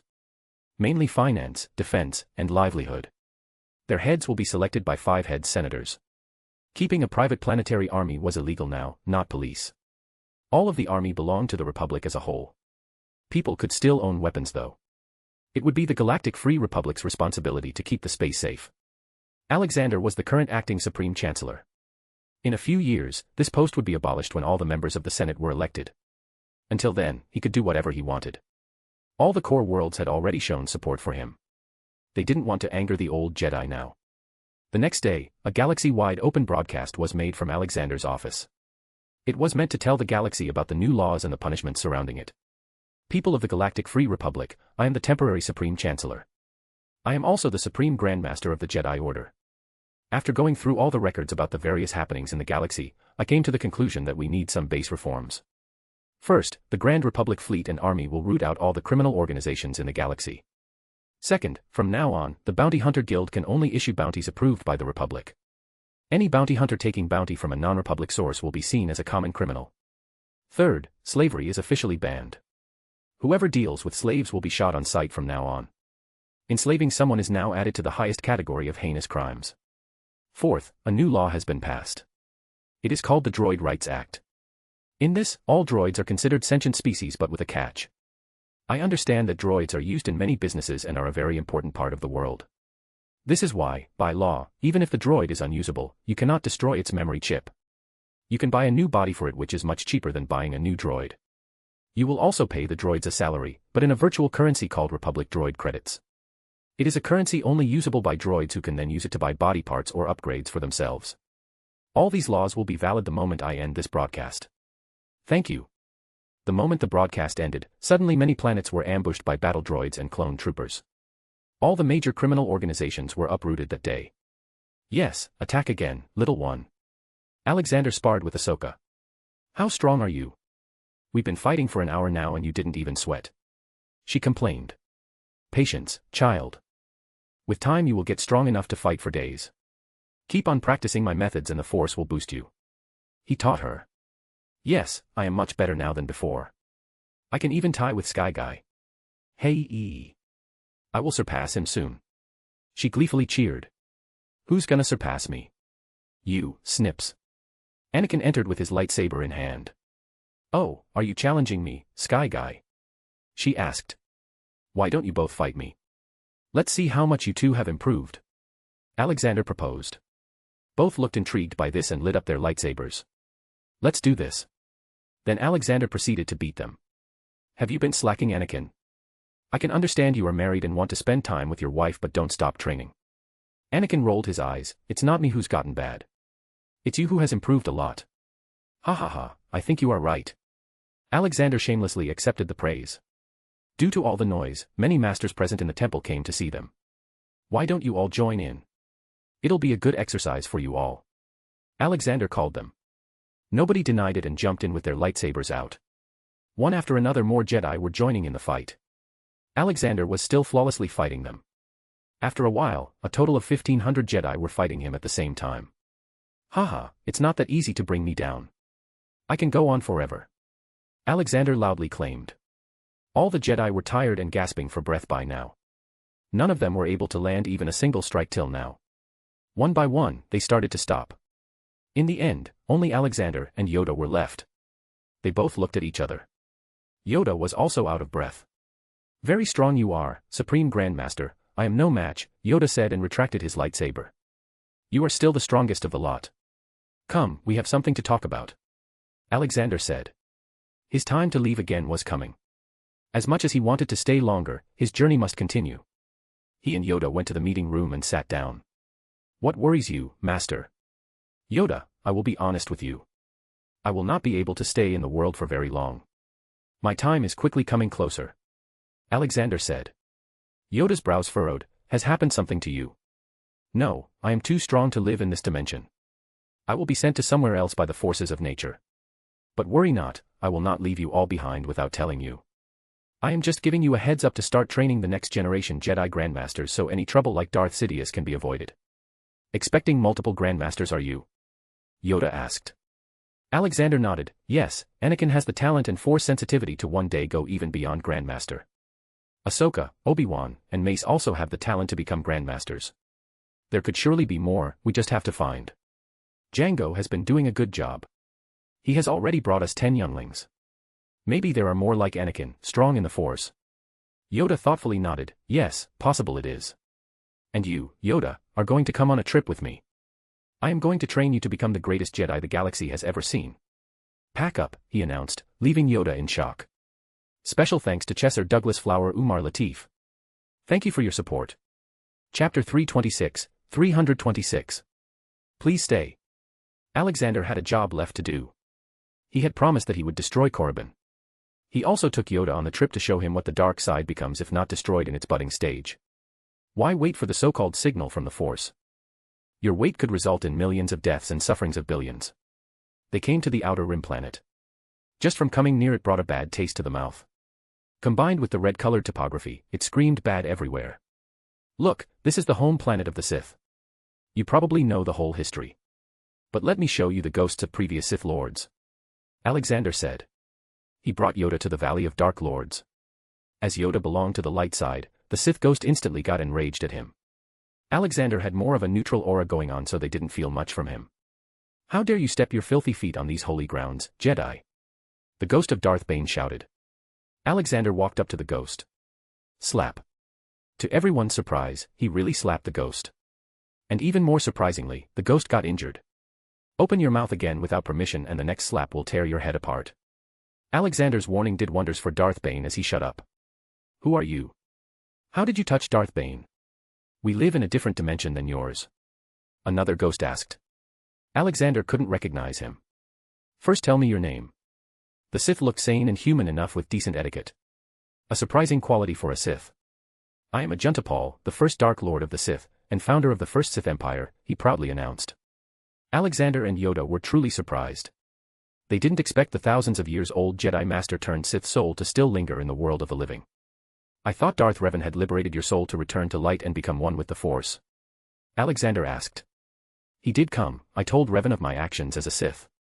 I was disappointed and ashamed, telling him of how the Jedi weren't what drove the Sith to destruction after the 100-year darkness. I explained how the Sith themselves battled each other and led their order close to death and that I felt nothing but remorse. Look at these good-for-nothing dead Dark Lords, each one died at the hands of either their apprentice or another Sith. He pointed at the ghosts around him. None of the ghosts had the guts to refute him, they had to show respect to the first Sith Lord. It seems the ghosts had a hierarchy too.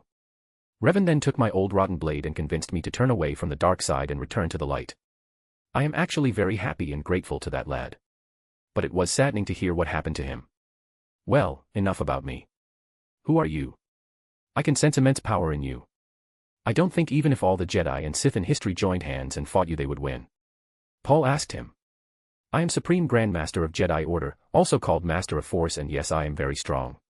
This right here is Yoda, Grand Master of Jedi Order. Alexander introduced. Paul looked at Yoda thoughtfully. I've seen your species. You guys are very rare but strong in the Force. Thankfully, that one was just a baby in my days. Poor soul died in a Sith attack on Jedi Temple. Okay, that's enough. I came to destroy this planet. Step aside and let me check what you all are hiding here.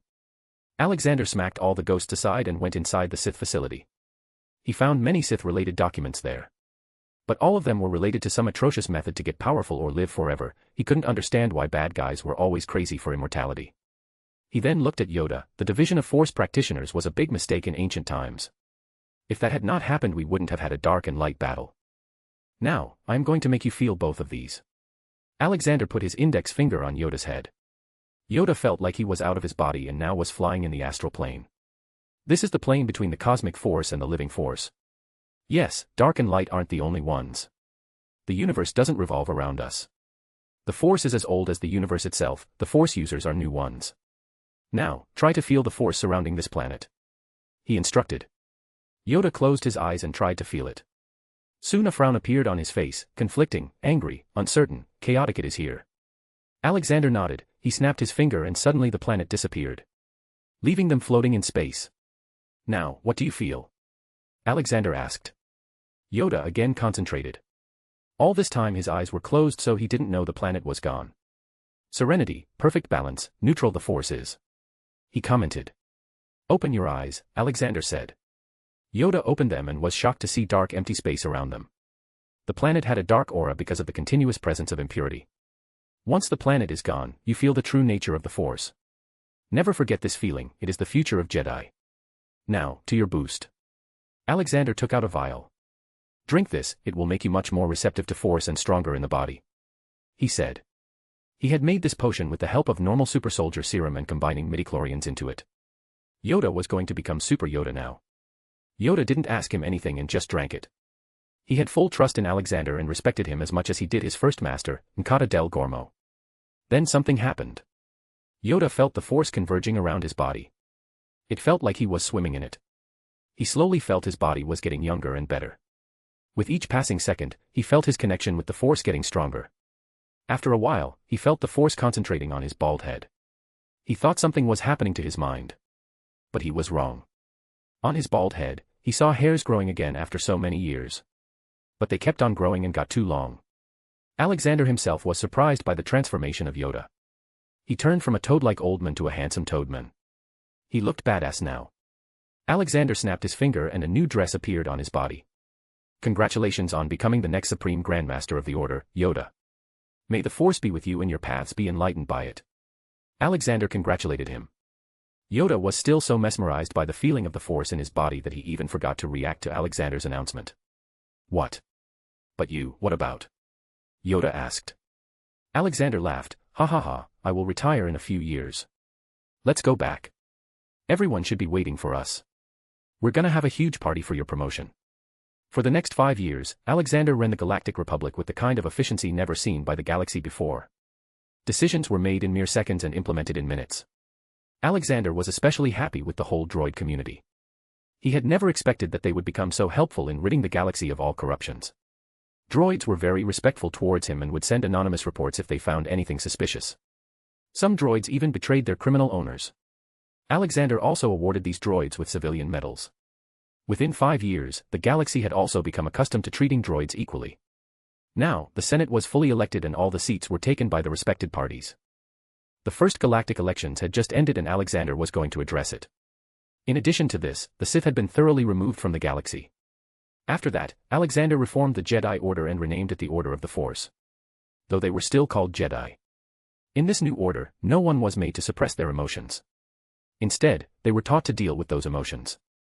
There were also new branches of Jedi training that one could master. They didn't need to become fighters. There was a warrior branch, medical branch, administrative branch, scholar branch, investigative branch, and explorer branch. All the Jedi received basic training in fighting and force ability before their mastery. There was no concept of light and dark, even the kids with rebellious personalities were taught and slowly tamed to become reasonable beings. Alexander had also placed an indestructible orb in the Jedi Council room that would light red whenever a Sith was detected and would point to him no matter where it was in the galaxy. In total, there were 20,000 new younglings in training. The Jedi Masters were now working overtime and taking 2 or 3 Padawans under their care. But this also built more friendships among them. Alexander stood on the central platform in Senate Hall. There was non-stop clapping going on for the past 5 minutes since he entered. It was just a way for all of them to show their deep gratitude in making a better republic. Thank you for this warm welcome, I am flattered. But, I didn't come here to announce some new law or anything. As I promised 5 years ago, now that we have a fully working Senate, I am resigning from both, the Republic and the Order. Elections for the 4 head senators will be held in a week. He announced. There was a long silence. Not even a cough was heard. Then some guy stood up in one of the numerous seats and shouted, "No. Please don't leave US, we know you are immortal. Please, if you are angry for some mistake we made, we apologize." Alexander looked at the guy. He was a Twi'lek. The most enslaved species in the galaxy before his reforms. His planet must have enjoyed a rare moment of peace all these years. Twi'leks were also free to go anywhere they wanted without fear of getting captured now. Don't go. Don't go. Please stay. Everyone started shouting. It was getting so loud that Alexander could feel the building shake a little. He was honestly moved by everyone. Special thanks to Chesser Douglas Flower Umar Latif. Thank you for your support. Chapter 327. Time has come. It was normal for people to be scared. After such peaceful times, they were afraid that things would go back to being bad as they were before. This was a problem. People expect some hero to come to save them rather than becoming their own hero. Alexander raised his hand and signaled to everyone to calm down. It took them a few minutes. I am touched by your trust in me. But, we must be reasonable here.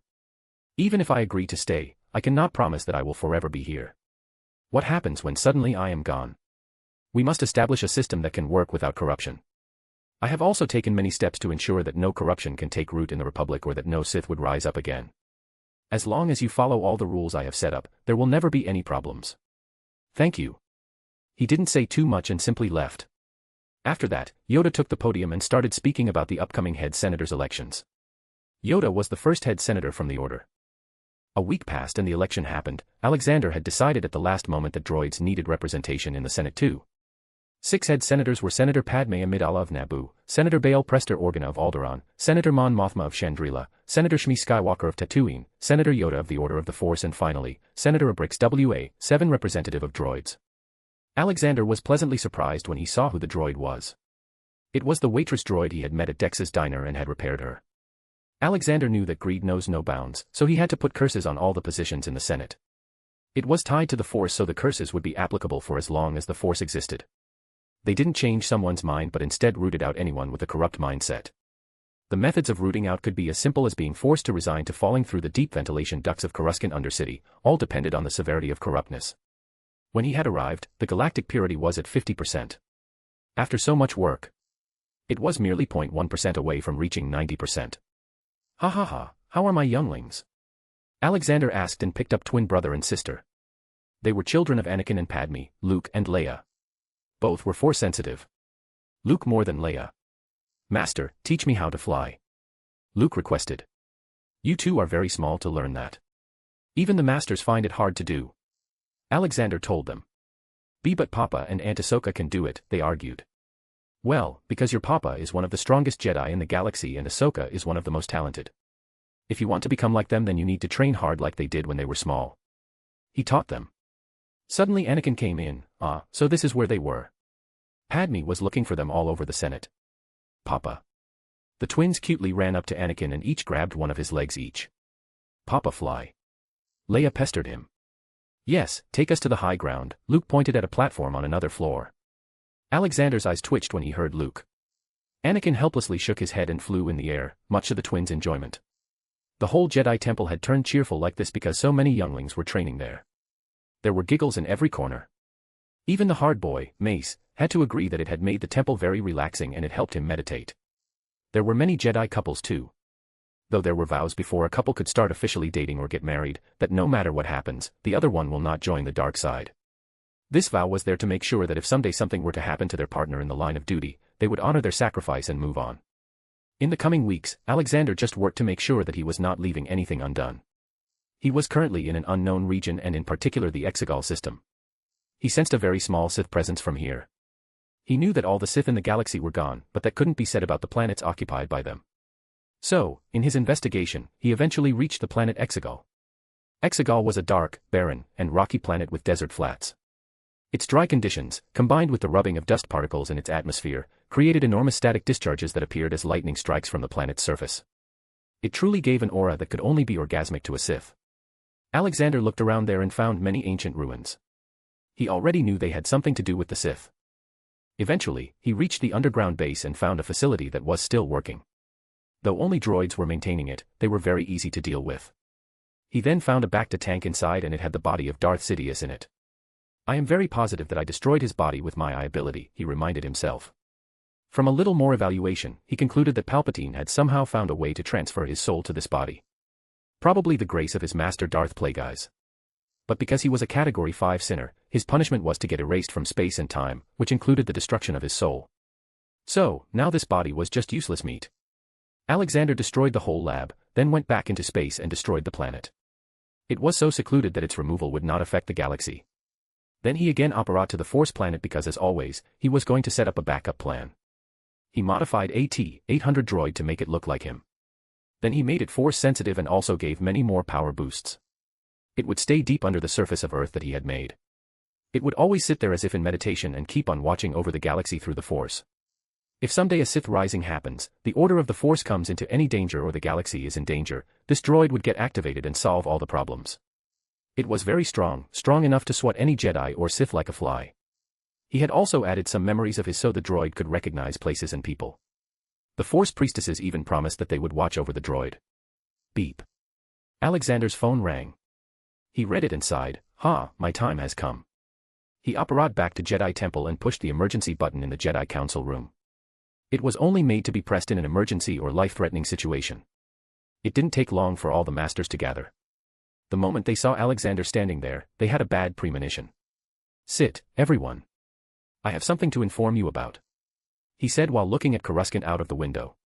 He had made it necessary for every house and street to have plants, so the city planet didn't look so lifeless now. What happened, wise one? Ahsoka asked. She had become a grandmaster by now. Alexander smiled at her.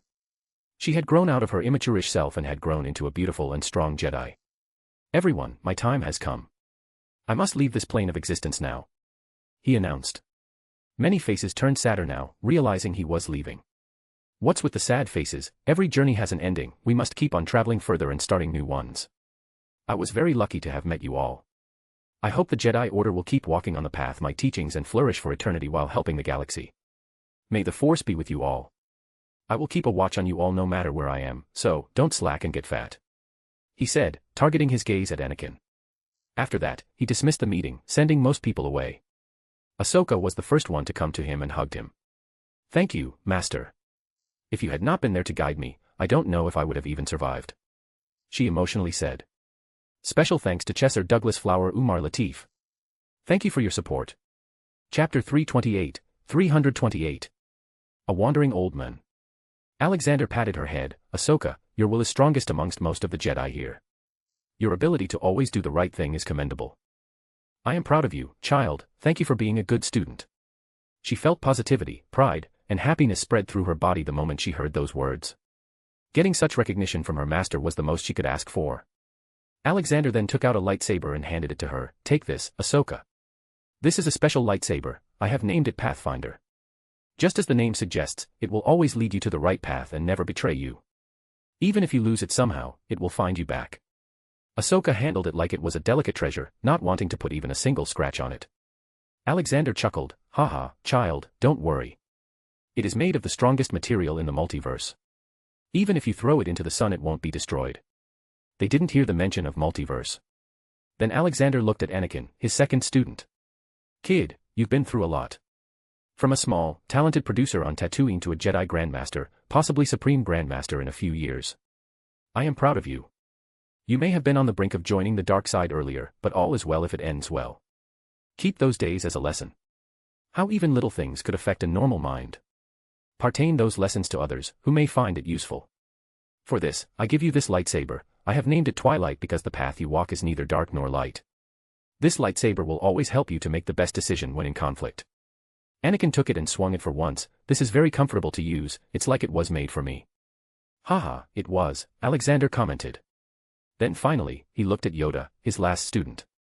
Alexander had passed all knowledge he could to Yoda. Not to mention, he had also recorded many holocrons and had magically enchanted them to only show the knowledge if the user is worthy and prepared for it. Yoda, my old student. You were born to be one of the greatest Jedi in history, a role you will keep on fulfilling even after I am gone. For this duty, I give you my own lightsaber, not made of God's metal. I call it Justice, its purpose is to do as the name suggests. It will help to uncover plots, be fair, and detect lies. With this, I take my departure. Alexander's body started to shine in white light. May the Force enlighten all your paths. Take care. The light engulfed him and he vanished. Alexander appeared back in Fixhame. A sudden perverted scream came from the open fields. Alexander turned towards it and saw Deadpool running away from a horde of unicorns and one of them was able to stab its horn into his butt. Sigh. Alex, send him back. He is a bad influence on Yalo.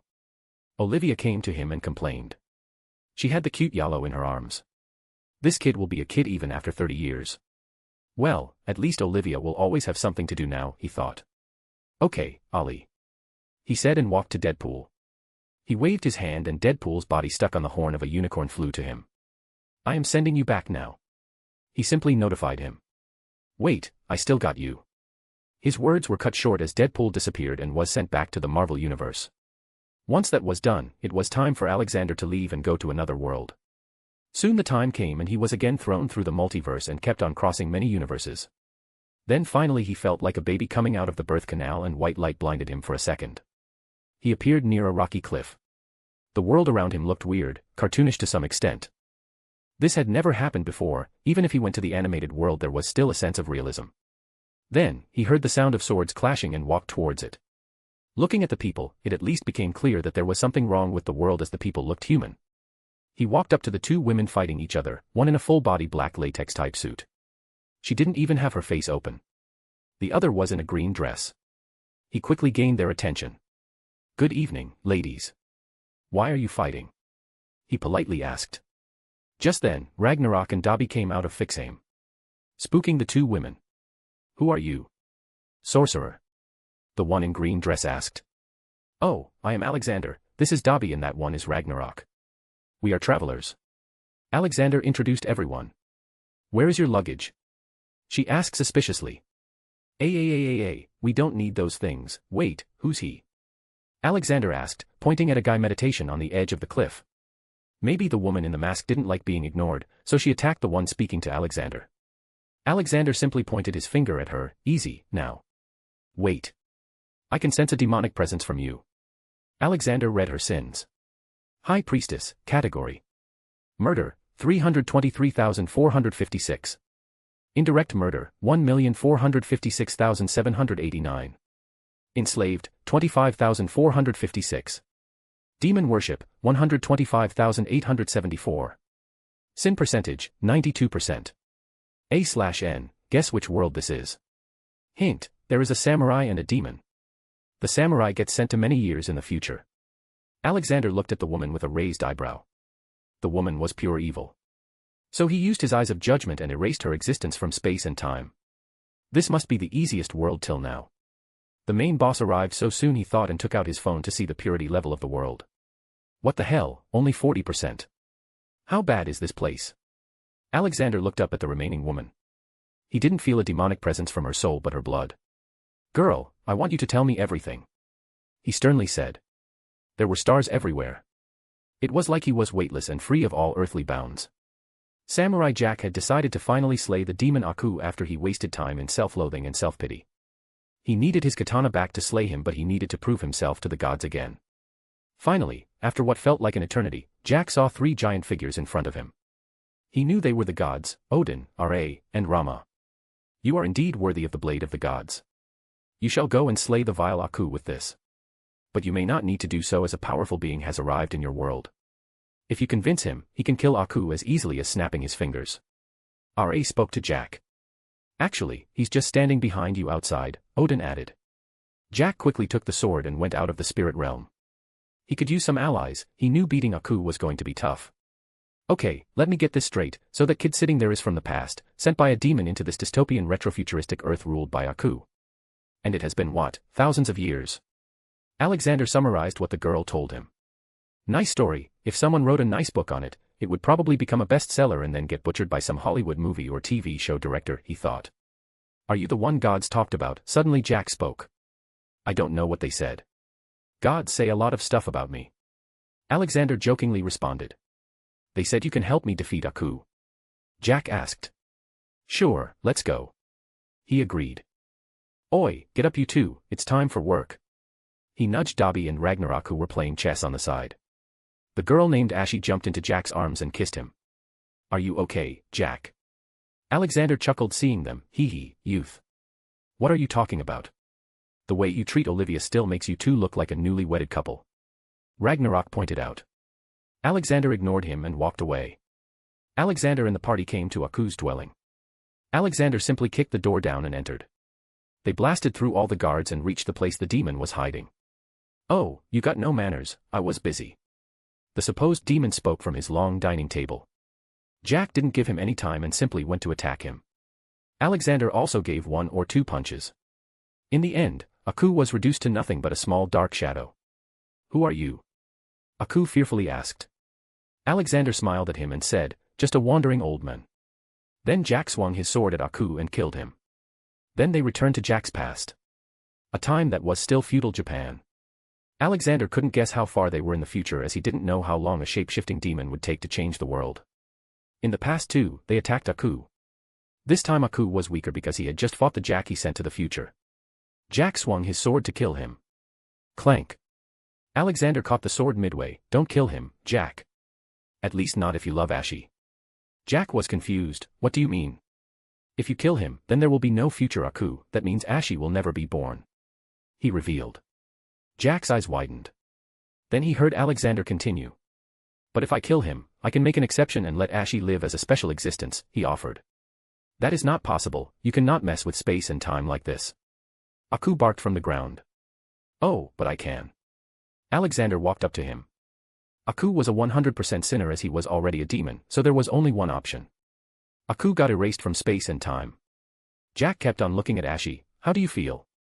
Ashy checked herself. I feel normal. Haha, and you forever will. You are now in an alternate timeline. Okay then, my work here is complete. I gotta go. Where are you going? Come to my kingdom, you can live peacefully there, Jack offered him. Alexander gave him a thankful smile. I appreciate it, kid, but did you forget, I am a wandering old man. Take care. Alexander flew up in the air with Ragnarok and Dobby. When they were gone, Jack noticed that flowers were growing where Alexander was standing a while ago. Then it expanded and covered the whole country and beyond, growing many types of plants in its way. The once desolate earth became green again. Jack then later married Ashy and lived a happy, fulfilling life. On a sandy and rocky planet somewhere in the multiverse. Whoa, this place looks dead. Where is everybody? Ragnarok exclaimed. I think we landed in the wrong place, boss. Dobby pointed in the sky. Alexander looked up and sensed Earth far away. Special thanks to Chesser Douglas Flower Umar Latif. Thank you for your support. Chapter 329, 329. Aliens. Well, I think we are on Mars right now. But there should be a reason why we are here. Alexander concluded. Boss, look, there's a man. Dobby pointed at a distance. Normal eyes could not see that far away, but they could. Yeah, that looks like a pretty advanced rover there. Let's follow him and see if there is a colony of humans that has been established. Alexander said. Looks like he's digging something, Ragnarok added. Soon the human did whatever he was doing and left. Alexander followed him to his dwellings. Okay, I was wrong, humans have not advanced enough. It's just a small housing unit. Let's go and give him a visit. Alexander said. Alexander also had a slight idea now about where he was. Inside the housing unit, a man was listening to some disco songs and digging potatoes that he grew with his big brain knowledge and some poop. Knock knock. Mark Watney was just minding his business when he heard the knocking on the entry hatch. He ignored it initially, thinking it was sand as the wind was quite strong outside. Knock knock knock. Now, it felt more like knocking. Knocks of equal intensity and an equal gap in between. He knew he was alone on Mars and no mission was currently ongoing either. So, he decided to check what it was that was making such noise. There was no window to see outside, so he had to wear his suit back and then open the door. After a few minutes, he went and opened it. There he saw 3 people standing in robes and they weren't even wearing spacesuits. So, one thought came to his mind, I am hallucinating.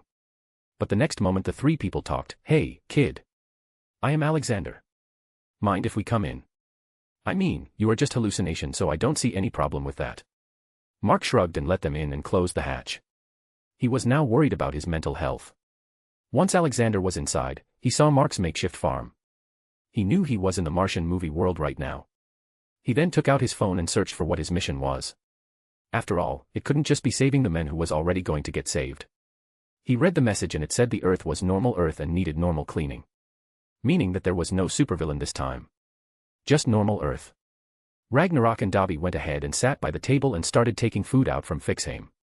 They were having a nice steak. Soon the mouth-watering smell shrouded the whole place. Mark was still dismissing it all as hallucination and cooked his potatoes for himself. Alexander also went and joined Dobby. Mark came to him and asked. You want some of my potatoes? You mean the poopy potatoes? I appreciate it, but I'd rather not eat that. Here, you try some steak too. Alexander said and gave him a plate filled with meat. Alexander was still surprised how easily Mark had accepted then, without even asking any questions. Mark felt like eating the steak because of its aroma, but he knew it was a hallucination, so it was not going to fill his stomach. He still took a bite and his eyes widened. This is real. He exclaimed. Of course it is fresh out of a meat tree. Ragnarok scoffed. No, I mean, you 3 are mere hallucinations. How can this thing have a real taste? Mark clarified. Whoa, we are as real as you, kid, Dobby said. But this is Mars, Mark pointed out. When did we say we were humans? Alexander added. The steak got stuck in Mark's throat, cough cough. What? Are you, aliens? He asked. His face had lost all colors. Yes, we are. Alexander nodded. But you look just like humans. Mark pointed. Alexander pointed his finger at the bite Ragnarok was eating and it turned into a live cockroach. Ragnarok still ate his but threw it out when it started moving in his mouth. What the fuck was that for? I need to gargle now. Alexander again pointed at the cockroach and turned it into a gold coin. Can humans do this? Mark shook his head, who knew aliens lived on Mars. We are not from Mars, we are not even from this galaxy. Dobby clarified. You mean intergalactic? I need to inform NASA. This will be a huge discovery. Mark excitedly got up to go to the probe and talk to NASA. Sure, go ahead, like they are going to believe you. They will just say you are hallucinating. Alexander told him. Wait, aren't you going to introduce yourself to Earth? He asked. Why would we? Imagine what devastating effect Earth would have if they suddenly found superpowered intergalactic travelers. It will be total chaos with people questioning everything. I'm sure 1 or 2 cults will even start calling me God or something. Your species is not ready yet, kid. Alexander explained. Mark stayed silent for a while. He could imagine all that happening on Earth. Earth was too divided and dumb. It was not ready to meet aliens and venture into space. It would only bring technology that could bring more destruction to them. Then why are you here? Mark asked. Honestly, we don't know. What about you? Why are you here? Alexander asked back. I am stranded. My crew left due to a storm. They think I'm dead. Mark told them his story. Don't worry. I'm sure they will come to get you. Alexander consoled him. I'm not so sure about that, Mark muttered. Alexander then looked at Dobby. You and Ragnarok should go and take care of the business. The two nodded and operated to Earth to bring its purity to 90%. It was already at 75%. It seems this version of the Earth was better than his own. Mark was spooked. Where did they go? How? Ignore the little details, Alexander shrugged. But they just disappeared. He argued. Yeah, that's called being an advanced species. Now, I'll teach you some stuff. Maybe you can help your planet when you go back. He offered. Alexander was going to make Mark the hope for humanity's future. On Earth, Dobby and Ragnarok were moving from country to country and solving all the problems in its government's administrations. They always start from the top and slowly solve things down. It didn't take them long to bring that 10% in and they returned to Mars. The Hermes spacecraft was also near Mars and ready to grab Mark. So, this is goodbye then, Mark said to Alexander as he strapped himself into the launch vehicle.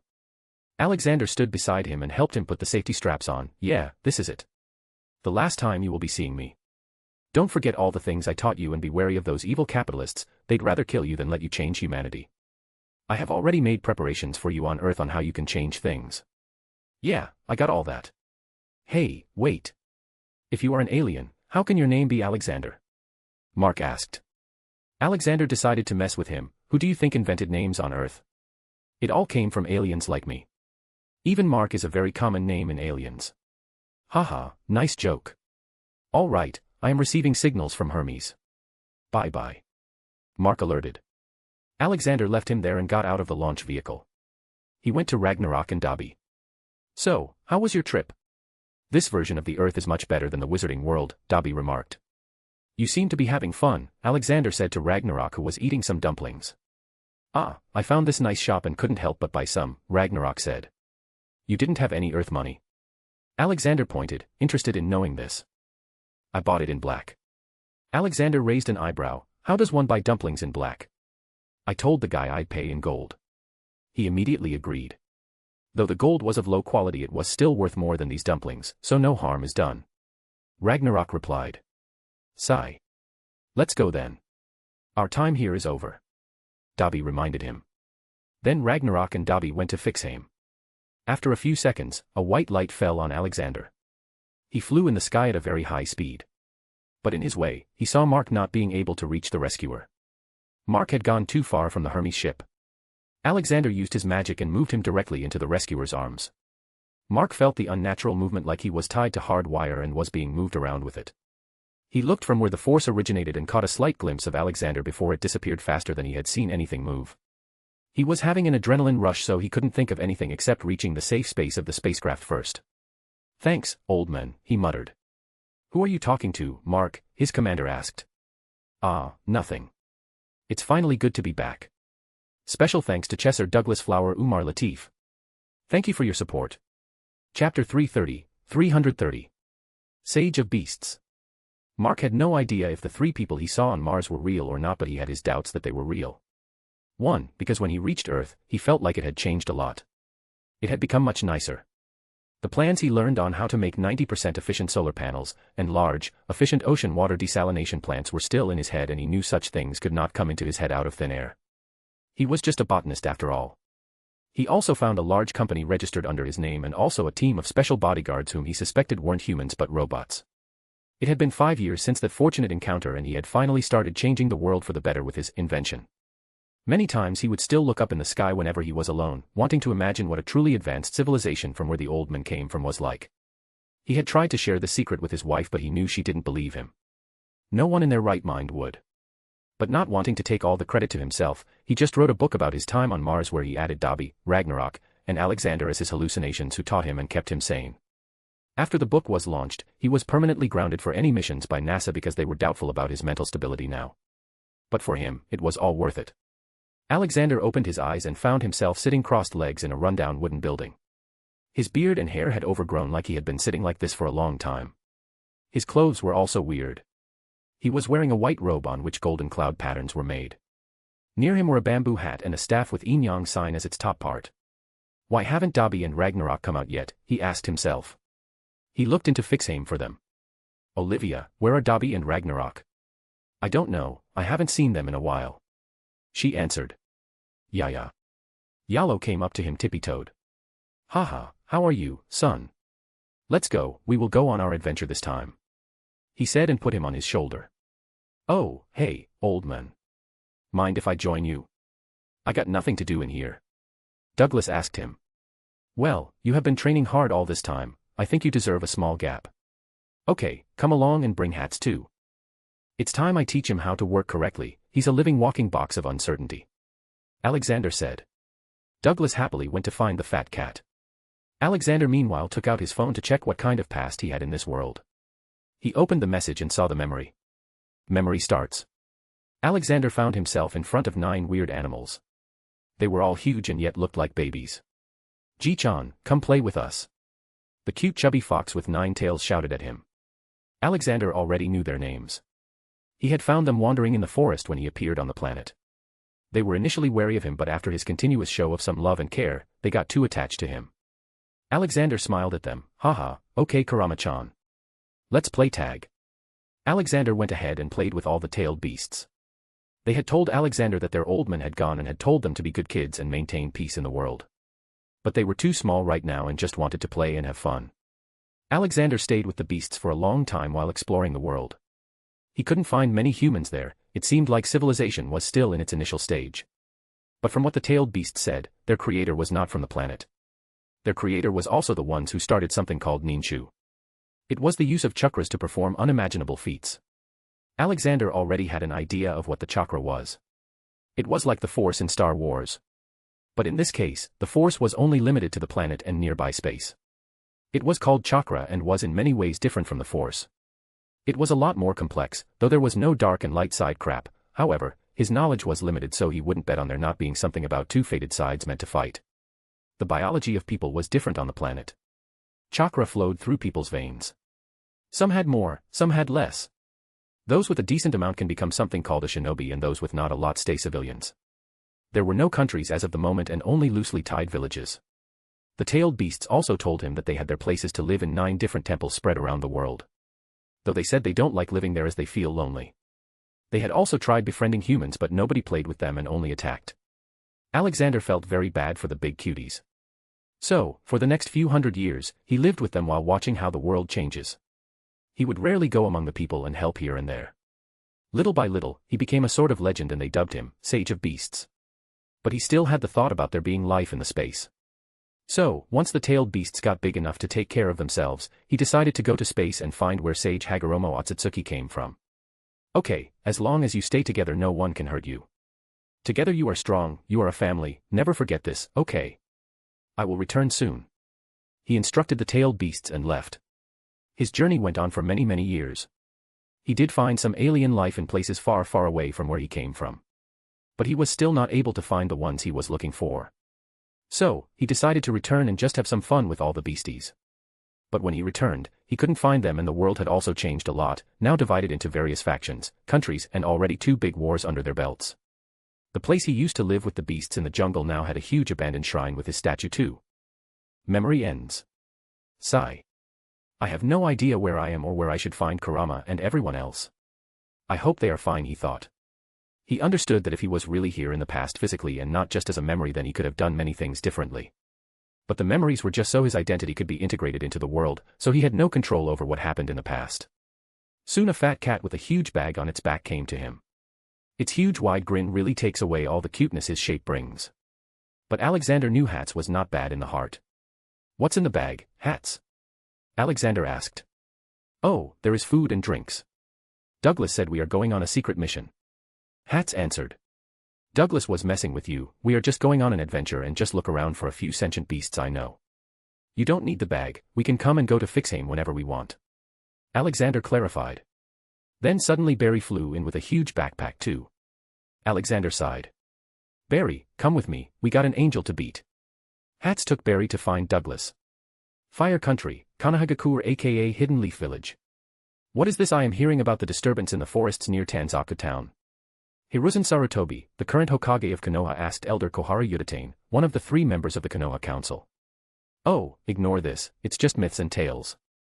There is a big abandoned shrine dedicated to some ancient sage called Sage of Beasts, who in the legends was the only known man to befriend all the tailed beasts.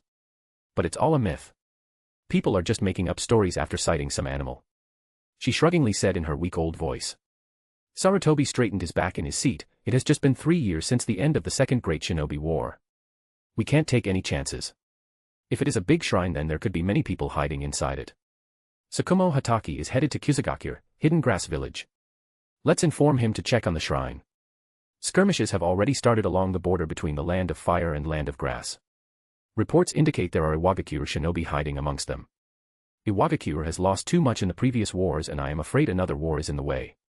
All the council members nodded at his words and agreed on his decision. Special thanks to Chesser Douglas Flower Umar Latif. Thank you for your support. Chapter 331. Where is my booze? Okay, boys, enough playing. Let's start our journey now. Alexander said. He had hats and berry caught in 2 hands.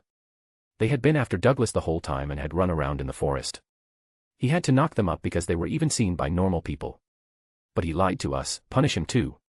Barry pointed at Douglas. I'm gonna regret bringing these 3 with me. Douglas, you are not allowed to speak for 24 hours as a punishment. Alexander declared and started walking away from his shrine. Yalo was on his shoulder, happily looking around. The kid had a really slow growth. But Douglas protested. Don't speak or it will become 48 hours, Alexander added. They walked out of the forest and came to a small but lively town. Just one look around showed him what kind of town it was. It was a place filled with gambling dens and brothels. Just my luck, the first place we arrived turned out to be this place. Well, I need to learn where I am first. He contemplated. Hats and berry, intel gathering, where we are, geography, people, religion, history, anything. Okay. He instructed them with a serious look. Both of them saluted, yes, boss. Alexander then went to a bar there. Though it looked more like a casino. He went ahead and took a seat around which a lot of people sat. He started hearing whatever the people were saying. From it, he quickly found out he was in a place called Tenzaku Town. It was in a country called Fire Country. He also heard about another problem brewing in the Land of Rain. With this, he knew where he was going to head next. He ordered some ramen for himself and a glass of milk for Yalo because that was the only decent thing he saw on the menu. Alexander looked at Douglas, who was trying his best to not speak. I nearly forgot you were with me. I'll order for you too. He was about to call for a waiter, but then a drunk blonde woman came to him and rudely talked. Oi, go away, old man, I want this seat. Alexander saw the woman. She seemed young and he couldn't help but take a glance at the assets because they were just too big compared to normal human standards. There is enough space, you can take a seat anywhere you want.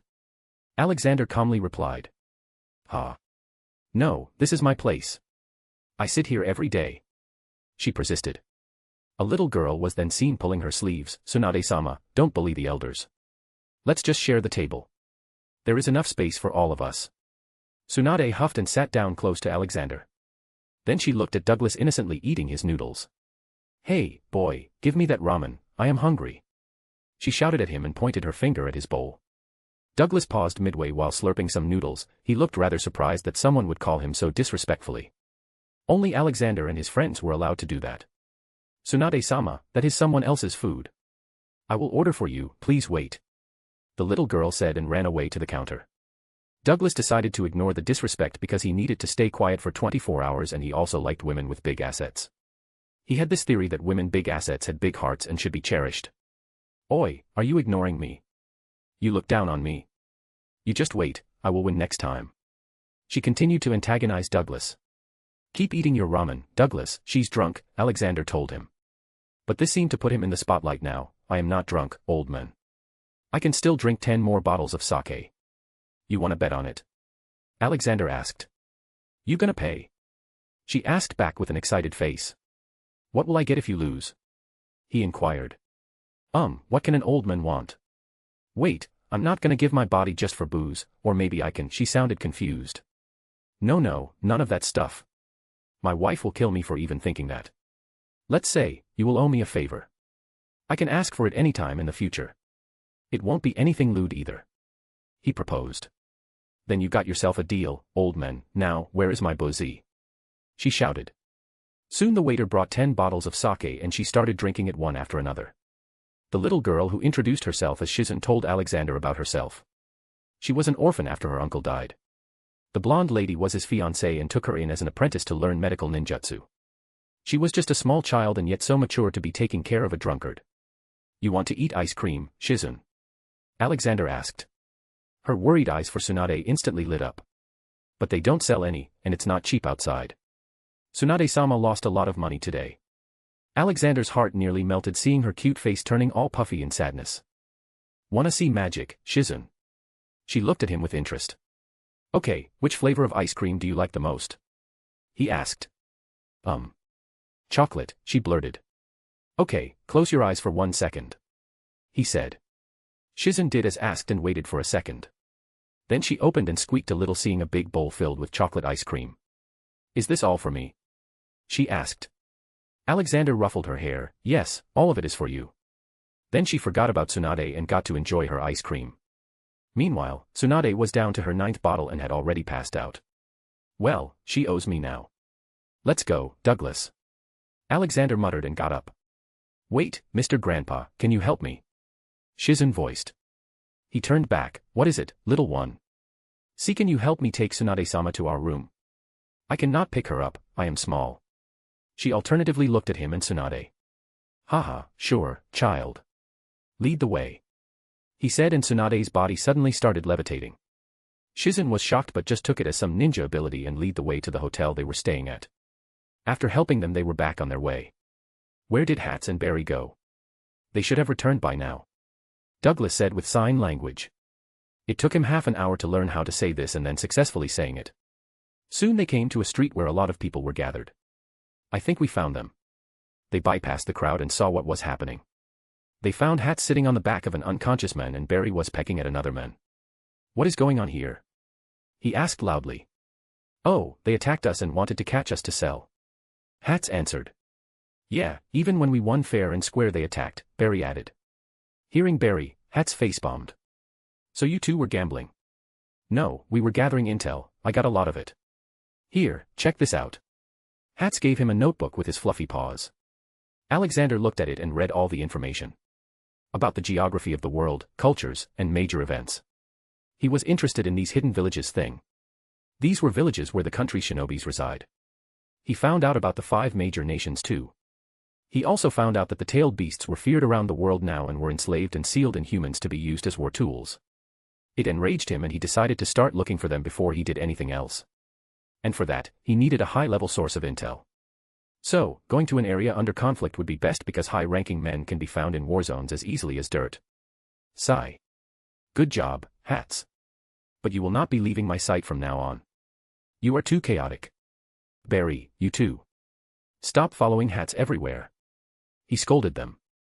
Everyone around them just looked at the bizarre interaction taking place between a man, cat, and a bird. Tsukumo Hatake received the orders from Hokage and went to check out the big shrine in the forest. But he didn't find anything there. From questioning the locals he found out that people saw a mysterious man a few days ago. The man looked old, had a young man walking with him and there were also a talking cat and bird. The intel was too bizarre but it also became more of a reason to understand what this threat meant. So he went in the direction people reported the strange of going and he eventually reached the Tanzaku town. But he was late again, the people again reported the bizarre details and that the old man went towards the road leading to Aim. This alerted him, he knew that he must find this man and understand why he was going to Aim. The man could have been a spy transporting important intel about Fire Country. Special thanks to Chesser Douglas Flower Umar Latif. Thank you for your support. Chapter 332. Amage Cure. Did you put all the posters? Yes, boss. All of them. Douglas, Barry, and Hats saluted. Okay, let's go now. We are close to this Aim. They say it rains there all day every day. Must be a pretty depressing place. Alexander remarked. For the past few days, Alexander tried to find Dobby and Ragnarok, by axioing them, by calling them on phones but nothing worked. So, he went old school and started putting up missing posters. He knew the two were monsters in strength so he was not worried about them as much as he was worried about the tailed beasts. They proceeded and entered the land of rain, it had already started to rain. Ah, I hate this already, my feathers are getting wet, Barry complained and flew to Alexander's shoulder and sat down under his invisible umbrella. BB. Yalo was also sitting on the other side and played with Barry. Haha, this environment is too depressing, I will send you to Olivia now, Alexander said while looking at Yalo. They finally came to Amage Cure. The shinobi village of Rain Country.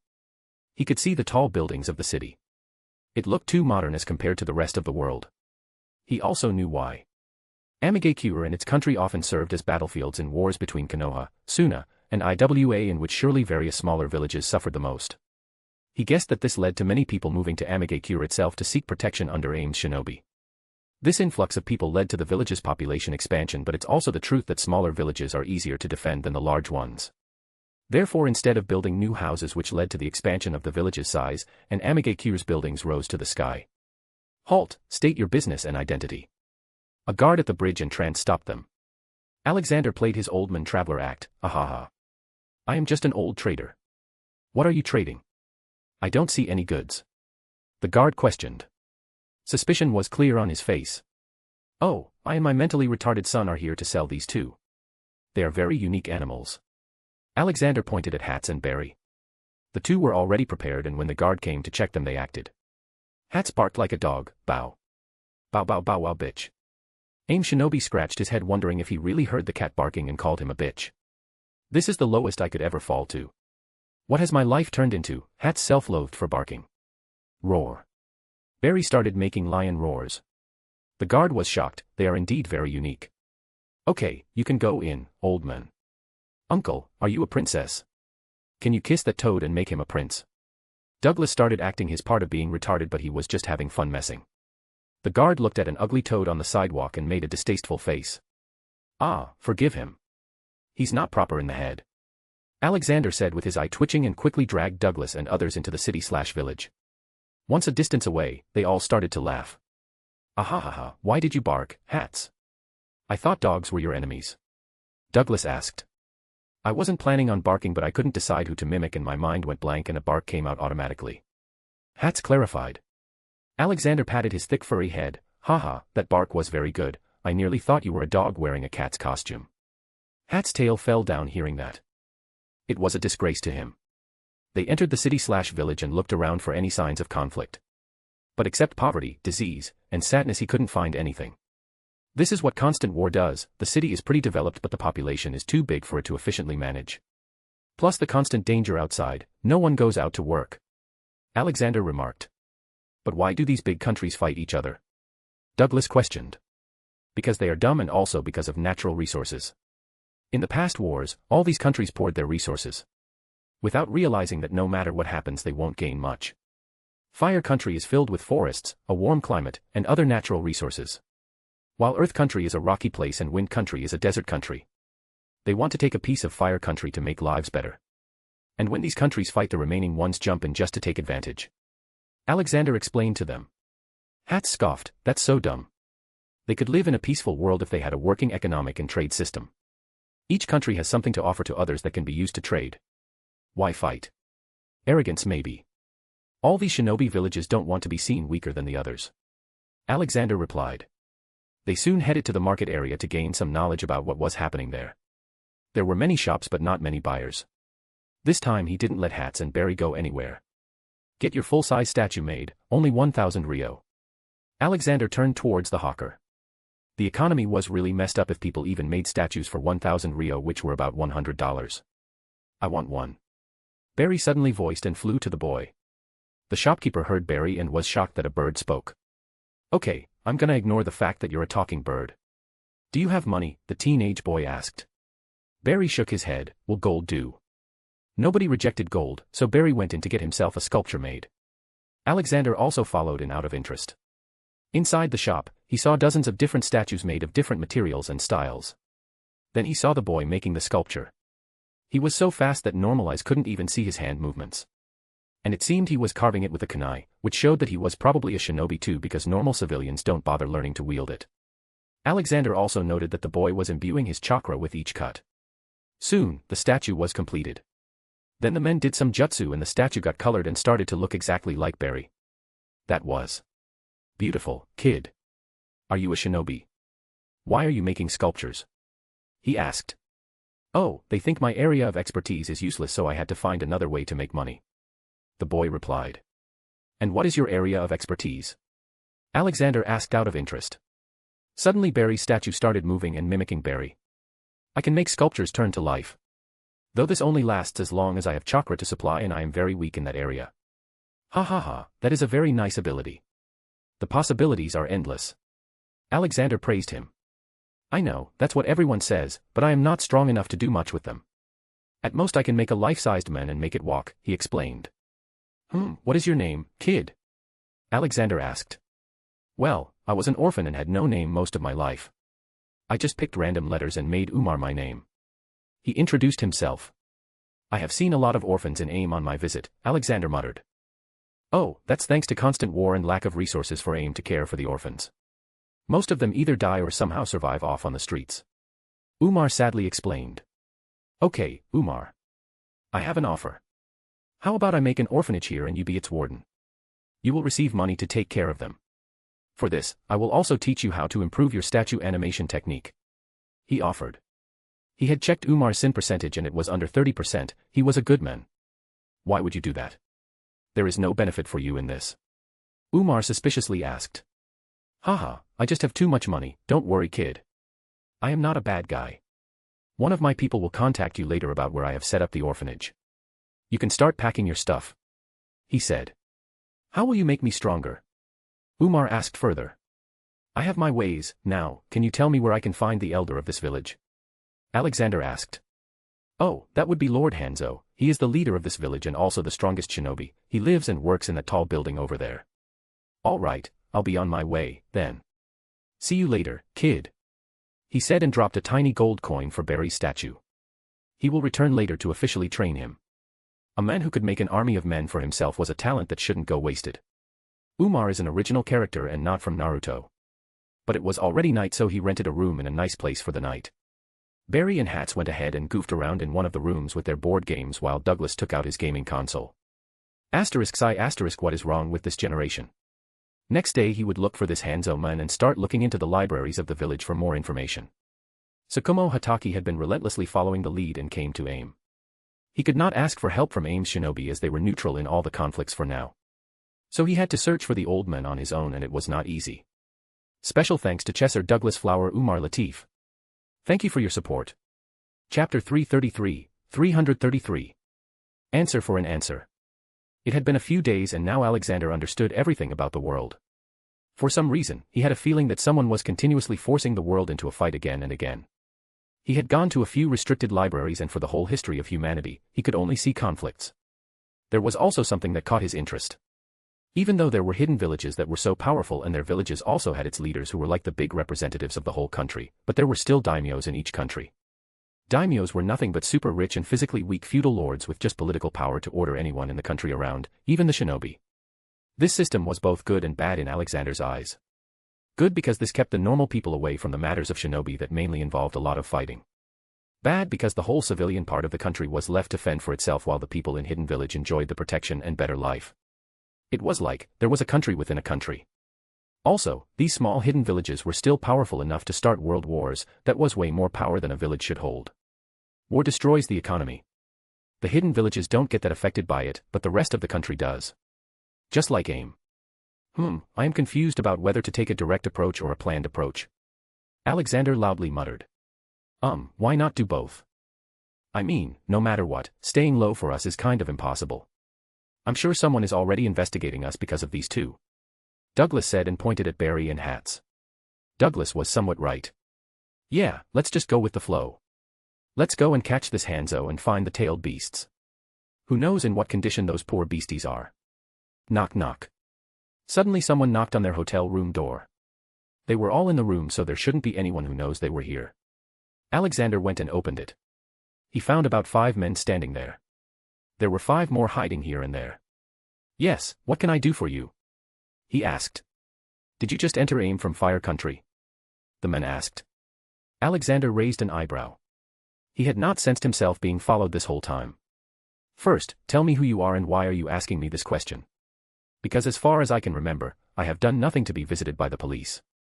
And guessing from your headbands, Konoha shinobi surely don't have the authority to police around in AIM. Alexander stated. Tsukumo Hatake knew Alexander was right. AIM was neutral in all the conflict going on till now, that is why they were able to come here but they could not take any provocative action while they stayed here, lest they might start a war. We received the report about a disturbance in the forest near Tanzaka town, people reported about weird animals there. We are investigating who it was. Tsukumo honestly told him. Oh, so you want to check if I am some kind of spy? Well, I am just an old merchant. The animals you are talking about are them. Alexander pointed to Barry and Hats back in the room, playing chess with each other. Tsukumo looked at them and confirmed that they were not tailed beasts but normal animals. Maybe not that normal after he saw them playing some sort of game. Can I come inside? Tsukumo asked. Sure, but only you can. Tell your boys to grab a bite from downstairs, the bill is on me. He shrugged and led Tsukumo in. Hats, Barry, make way for us to sit.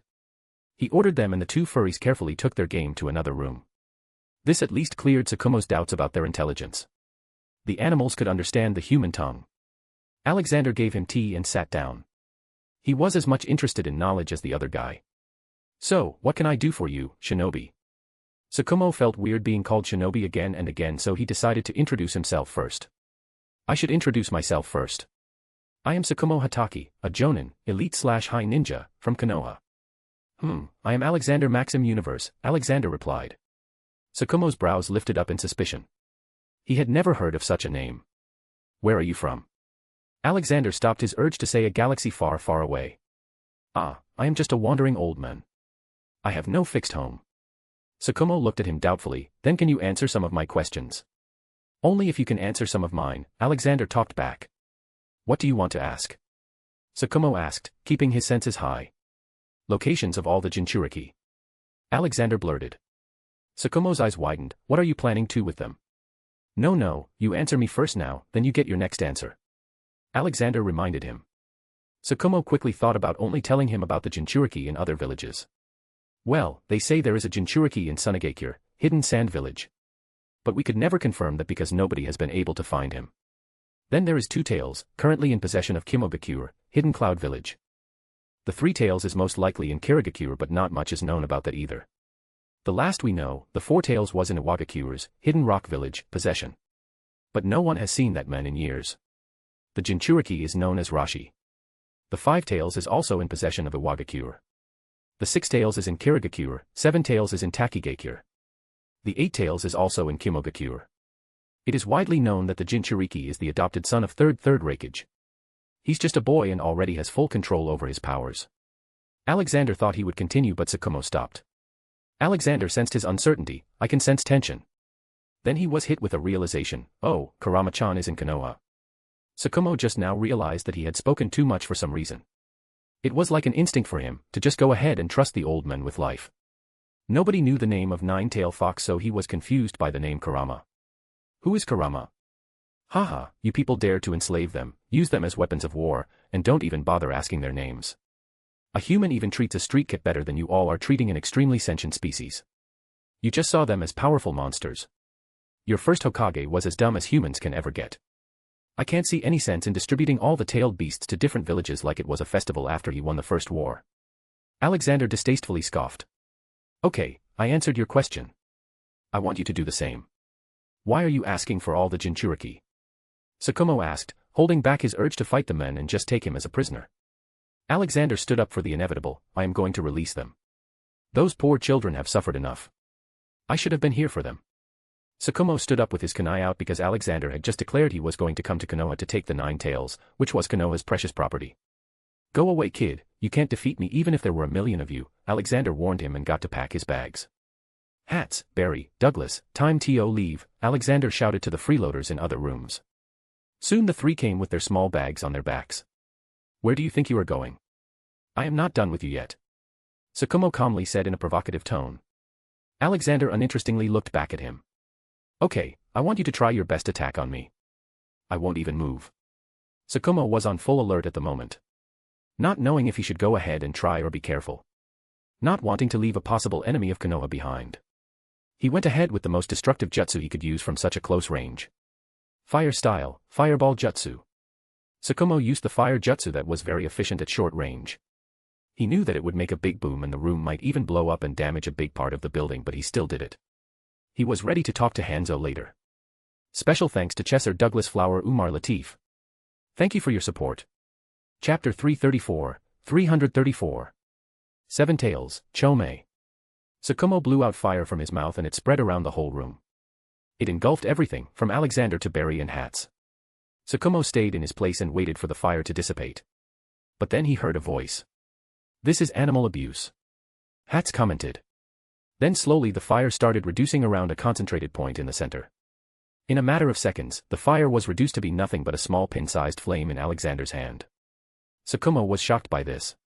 Not even a small burn was there on Alexander. His clothes were still neat and tidy. "Young man, you had your fun. Now I need to go. Thank you for entertaining me."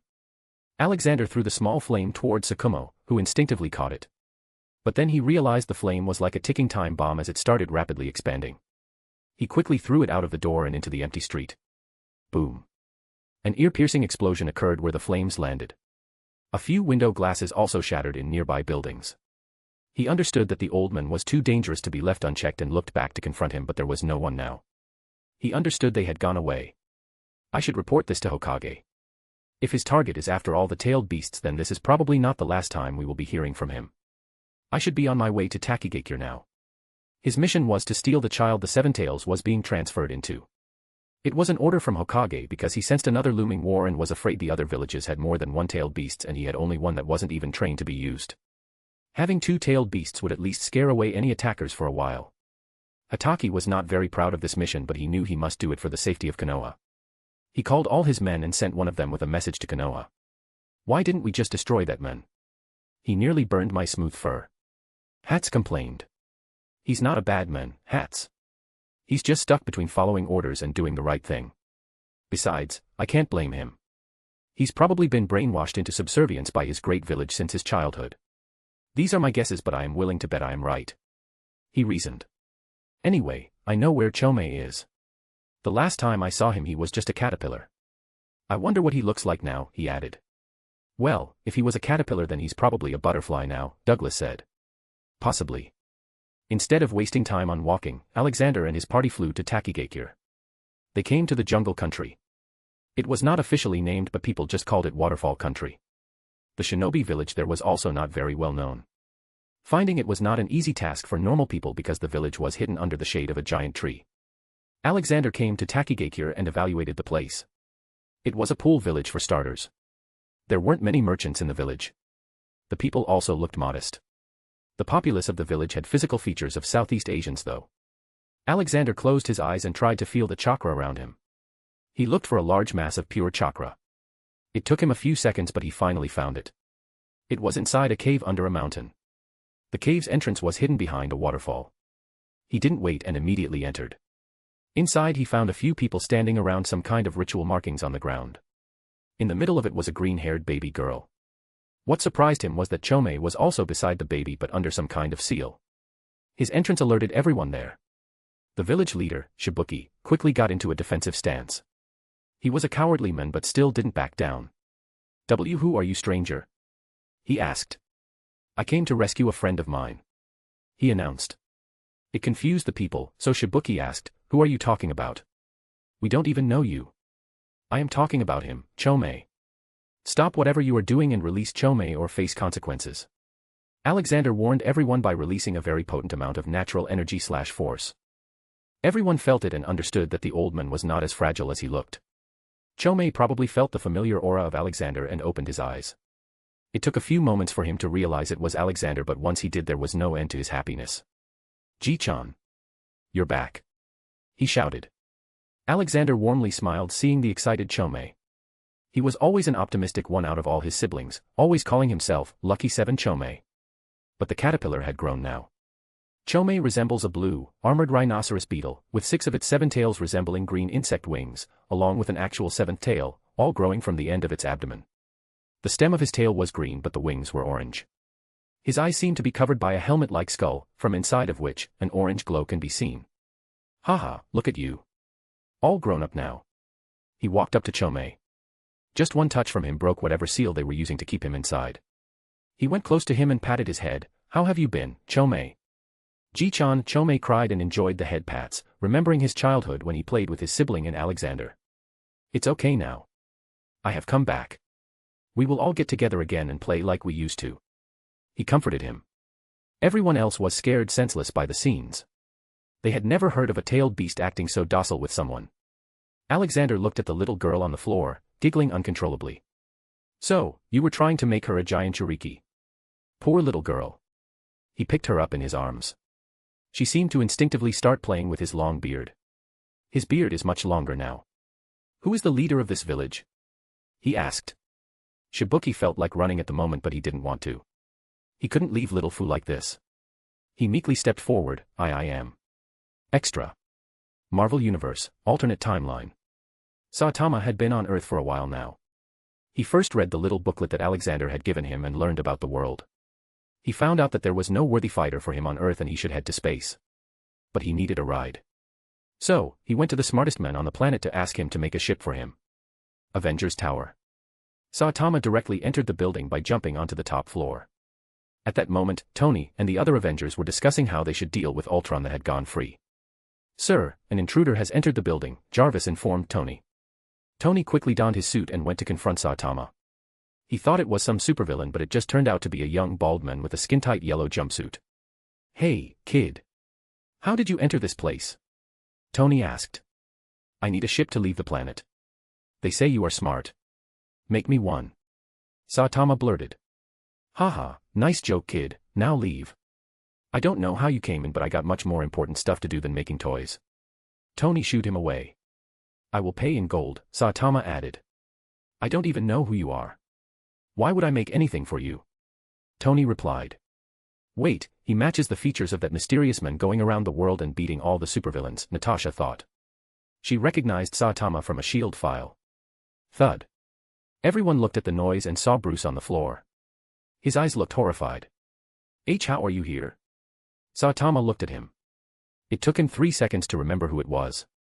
Ah, it's you. That green monster. I thought I killed you that day. Thor decided to come forward and overwhelm Saitama. Haha, good joke, child. Now, go away, we have to catch a world-ending robot right now. Thor tried to push Saitama a bit, but he found he couldn't even make him budge. It became a matter of his self-respect then.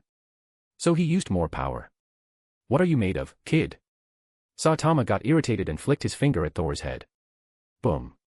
Thor was thrown back with so much force that he passed through several walls and fell out of Avengers Tower from the other side. Crap, I used too much strength. Guys, I am not your enemy. He clarified. But everyone had gotten serious and were in fight mode.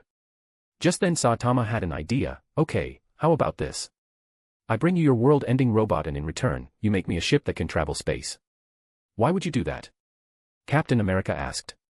Because I need to go to space. He repeated. This time Natasha used her charm to get the answer. Why do you want to go to space? Are you an alien? Saitama gulped a little. Even though he was very strong when it came to self-control, but sometimes he slipped too. His eyes went straight towards her assets, but he controlled himself. I am bored on Earth. Nobody is strong enough to fight me. There is a reason I am called One Punch Man. I want to find worthy opponents in space. He clarified. Okay, you guys wait, I'll be back in a minute. He just said that and jumped out of the building. He used a few abilities he learned from the old men and found Ultron in Sokovia. He went there and one-punched Ultron into a piece of junk. WandaVision was also there. She tried to mess with his mind, but she showed him illusions of him being defeated by someone.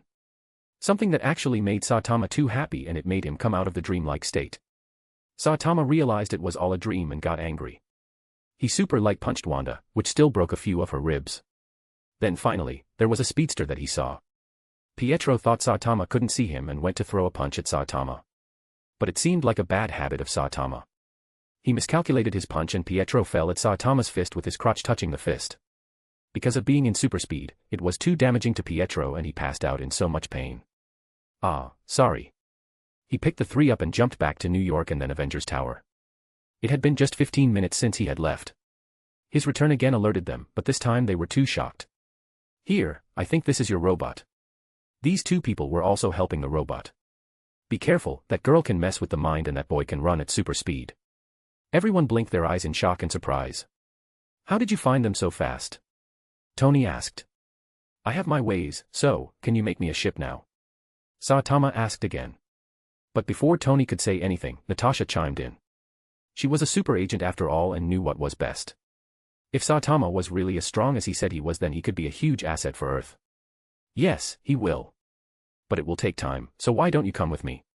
Let's have a drink. Saitama looked at her face for a second and finally nodded. Okay. Before leaving he handed a bag filled with gold to Tony. This should be enough to cover the expenses, thanks in advance.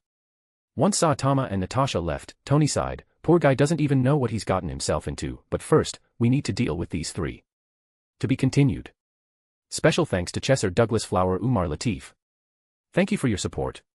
Chapter 335. Brewing trouble. We were doing it to protect the village, Elder. Shibuki fearfully said. From whom? He asked back. From other big nations. We don't want to become the next AIM or the current Kusa. The big countries use us smaller ones as a battlefield and destroy everything. They have their big-tailed beasts to fight for them and nobody dares to attack them. So, if we also had a tailed beast, we could also enjoy a bit of peace. He blurted. Alexander understood their fear. With such an unstable world, no one could know when trouble would come their way. How were you able to catch Chome? He asked. We didn't catch him. We just found him asleep here. Shibuki answered. Alexander looked at Chome, who himself looked embarrassed. Hee, I am a heavy sleeper, Ji-chan. Does this little one have parents? He asked while looking at the little baby in his arms. No, but I have adopted her. She is like a sister to me. Shibuki confidently said. He was answering everything truly in the hope he would be able to come out of this alive. Dabi, stay here and set up an outpost for our droids, damn it, I forgot Dabi is missing. He muttered. He had grown too dependent on his elf sidekick. I have an offer, I will grant your village protection. As long as you stay out of trouble yourself. Besides, even if you had successfully made the little girl a Jinchuriki, it would have only forced you to the big leagues as the other big countries would start seeing you as a threat instead of an insignificant country. Do you want that to happen? He brought them to the realization. Alexander knew they wouldn't agree to his proposal so easily because they didn't know if they could rely on him, so he had to exert a lot more of his power. Everyone suddenly fell to their knees except Chome, Hats, Barry, and Douglas. I can bring this village under my protection if you want. He offered. What will we have to do? Shibuki fearfully asked. Nothing, just be good and follow the instructions.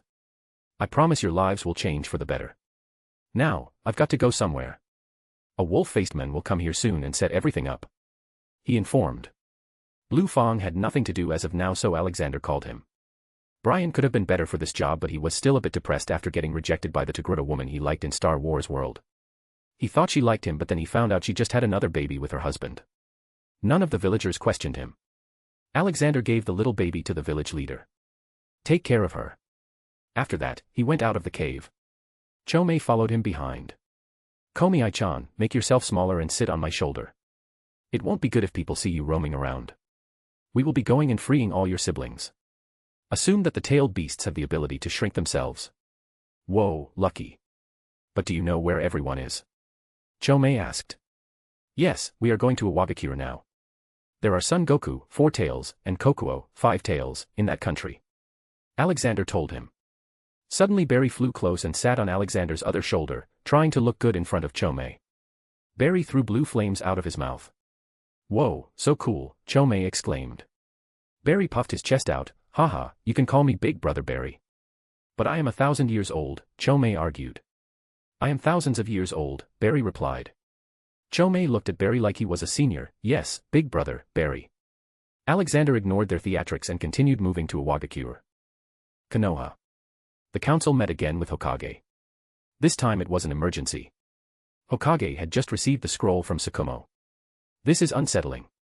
Someone is targeting all the Jinchuriki and has made his intentions clear. Tsukumo Hatake also wrote that this man is very powerful and was able to handle a full-powered fireball to his face without any injury. He made it clear that this man is extremely dangerous and powerful. His name, too, is unusual, Hokage briefed. I can send my root ninjas, they are good at intel gathering, Danzo suggested. No, we can't take the risk. Not yet. Tsukumo said that this man is unlikely to come to Konoha anytime soon. His last position was AIM and he was seen heading towards Kusa. He will most likely go to IWA to get their Jinchuriki. Hiruzen denied him. Then you should give Konoha's Jinchuriki to me. I can keep her protected in my root base. I can assure you no one can infiltrate it. Danzo added. It was his long-time dream to be able to do tests on Jinchuriki and understand the power of a tailed beast. Hiruzen thought for a bit. He could allow Kushina to be sent to root, but he doubted Jiraiya and Minato would be happy about it. Except for him, no one seemed to appreciate Danzo's hard work for the village. And Minato was one of the strongest ninjas in the country right now and also his next favorite choice for the Hokage position. He couldn't afford to anger him and in the worst case let him become a missing nin if Danzo did something to her. No, Konoha is already very safe. I will just not send her on any missions now. Hiruzen decided, much to the frustration of Danzo. This is interesting. Koharu Udatane mumbled. What is it, Koharu? Hamura Mitokato asked. The reports said that this man called the Nine Tails, Kurama. Nobody in the world knows the names of tailed beasts. Not even the Jinchuriki. So how does this man know? Could he be the real sage of beasts? She wondered. Danzo scoffed, since when did children's bedtime stories about a man befriending the beasts and playing with them become real? They are just beasts. Uncontrollable and powerful beasts. They don't make friends. I heard the stories of this sage from my mother when I was small and she heard it from her mother.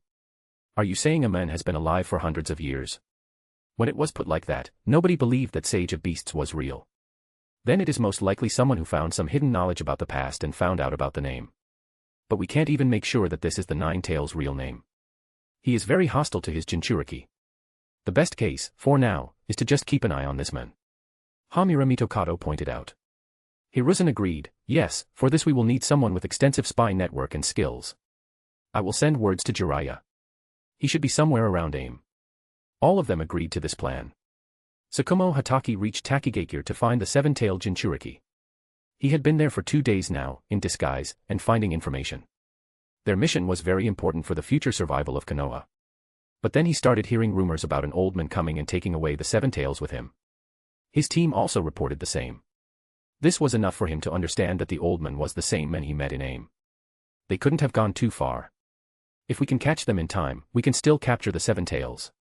A man from his team came to him with a scroll. Captain, this is from Konoha. Tsukumo opened it and saw the details. That he was to capture the seven tails Jinchuriki while Jiraiya went for the old strange man. He decided to go after the old man too. If he worked with Jiraiya then he may be able to handle him and get the seven-tailed beast. It had been a few years since the Second Shinobi War ended. The big nations were still very weak. AIM had closed itself and had decided to stay neutral from now on. On the other hand, Kusa was planning to nab some land from the Fire Country. Through using Kusa, Earth Country's Iwagakure was also eyeing an opportunity to start a war with Konohagakure of Fire Country. There were skirmishes going on between Iwagakure and Kimogakure as well. Sunagakure, Hidden Sand Village, was also having some disputes here and there. It all showed everyone that a war was imminent and each village was preparing for it. Special thanks to Chesser Douglas Flower Umar Latif. Thank you for your support. Chapter 336. Kokuo and Son Goku. Alexander and his party had come to Iwagakure, Hidden Rock Village. They entered with the same trick they used in AIM. Though this time Hats was prepared and instead of barking, he made the elephant's trumpet. Iwagakure had a Kage as its leader known as the Tsuchikage, of which there have been 3 in its history. The rocky mountain ranges that surround the village provide a natural stronghold that it was very proud of. The village's infrastructure was built from much of the surrounding rock and stone, shaped into tower-like structures that were interconnected by a network of bridges. The Tsuchikage's residence seems to be the tallest structure with a cone-shaped roof. Iwa's close proximity to Suna has led to numerous conflicts over the years, enough that the enmity between its shinobis had become deep-seated. Whoa, look, that stone tower is so big. Chomei gawked at the structures for some reason. Chomei, can you feel your brothers here? Alexander asked. Chomei stayed silent for a second, and then shouted, yes. I can sense them, they are under that building. There are 2 of them, Kokuo and Son Goku. Haha, don't get too excited and run away, Chomei, we will go there and get them out soon. For now, I need to learn why this planet has technology such as electricity, and stuff, and is yet so backward. By the way, why did you all disperse around the world? I told you all to stay together. Alexander asked. It's all that Foxy's fault. He started acting like he was the boss around us and ordered us to do stuff. Nobody liked his cocky manners and we left one after another. Chomei told him. It seems I will have to give Kurama-chan a fist of love. He mumbled, making Chomei giggle. Alexander heard some rumors that Iwagakure was in a proxy war with Konohagakure. So he decided to check those rumors. Alexander infiltrated the Tsuchikage office and lazily went through all the documents there. It showed a few things. 1. Tsuchikage was a crazy stubborn man. Konoha had sent him many trade deals offers but he didn't agree to it. Iwagakure was also in a proxy war with Sunagakure. And they were indeed sending their shinobis to skirmishes with Konoha. And from the casualty reports, it seemed the Konoha was losing. Konoha was like a cake that everyone wanted to have a piece of. He came to this conclusion because in the plans of possible allies if full-out war breaks, Iwagakure had named Kimogakure and Kirigakure both.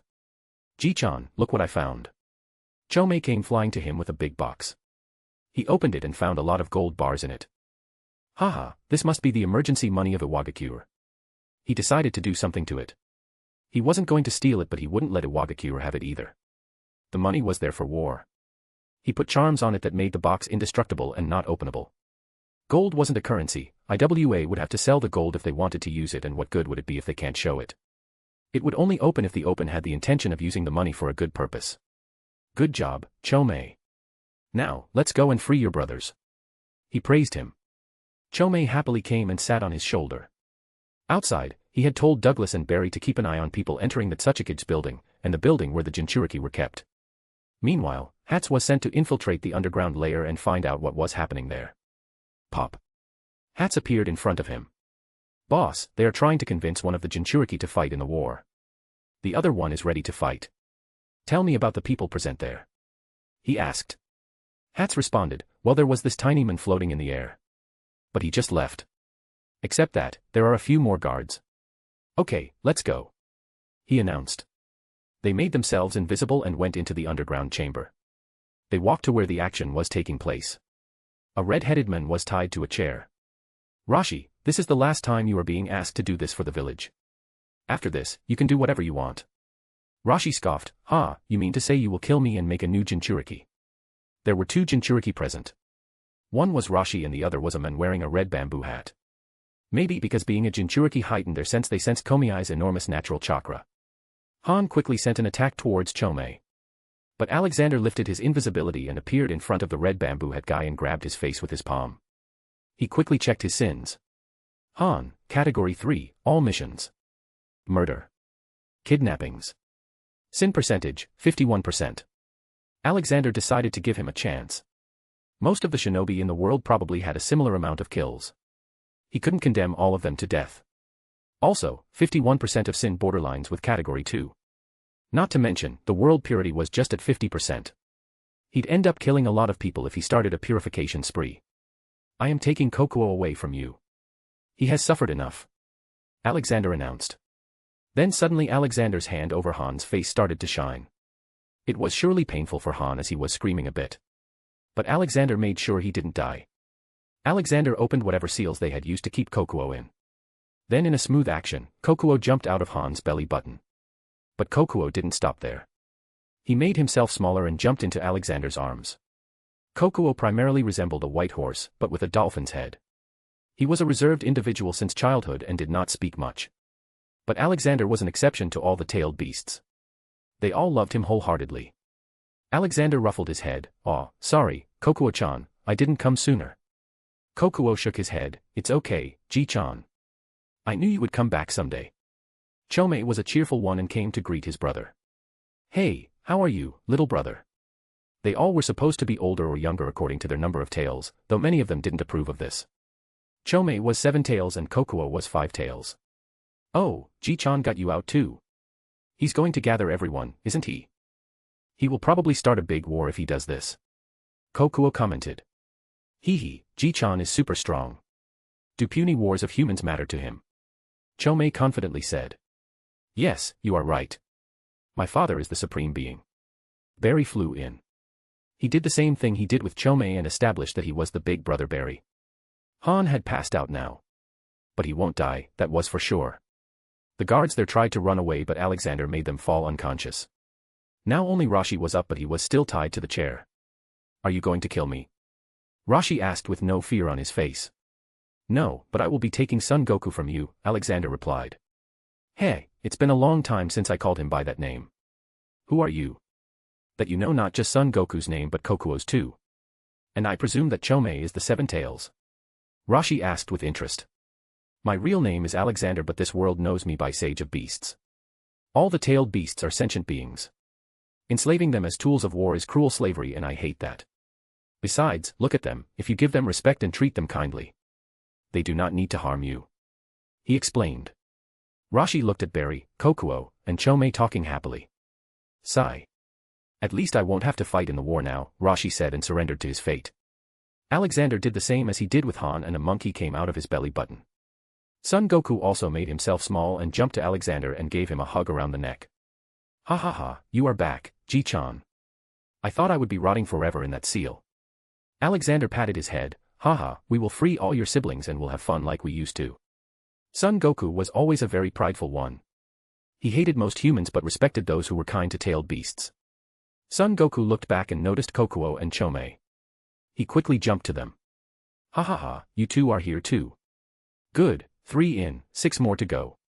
Huh, I'd rather like it if Kurama was left to rot, Kokuo said, but it was out of character for him to say something like this.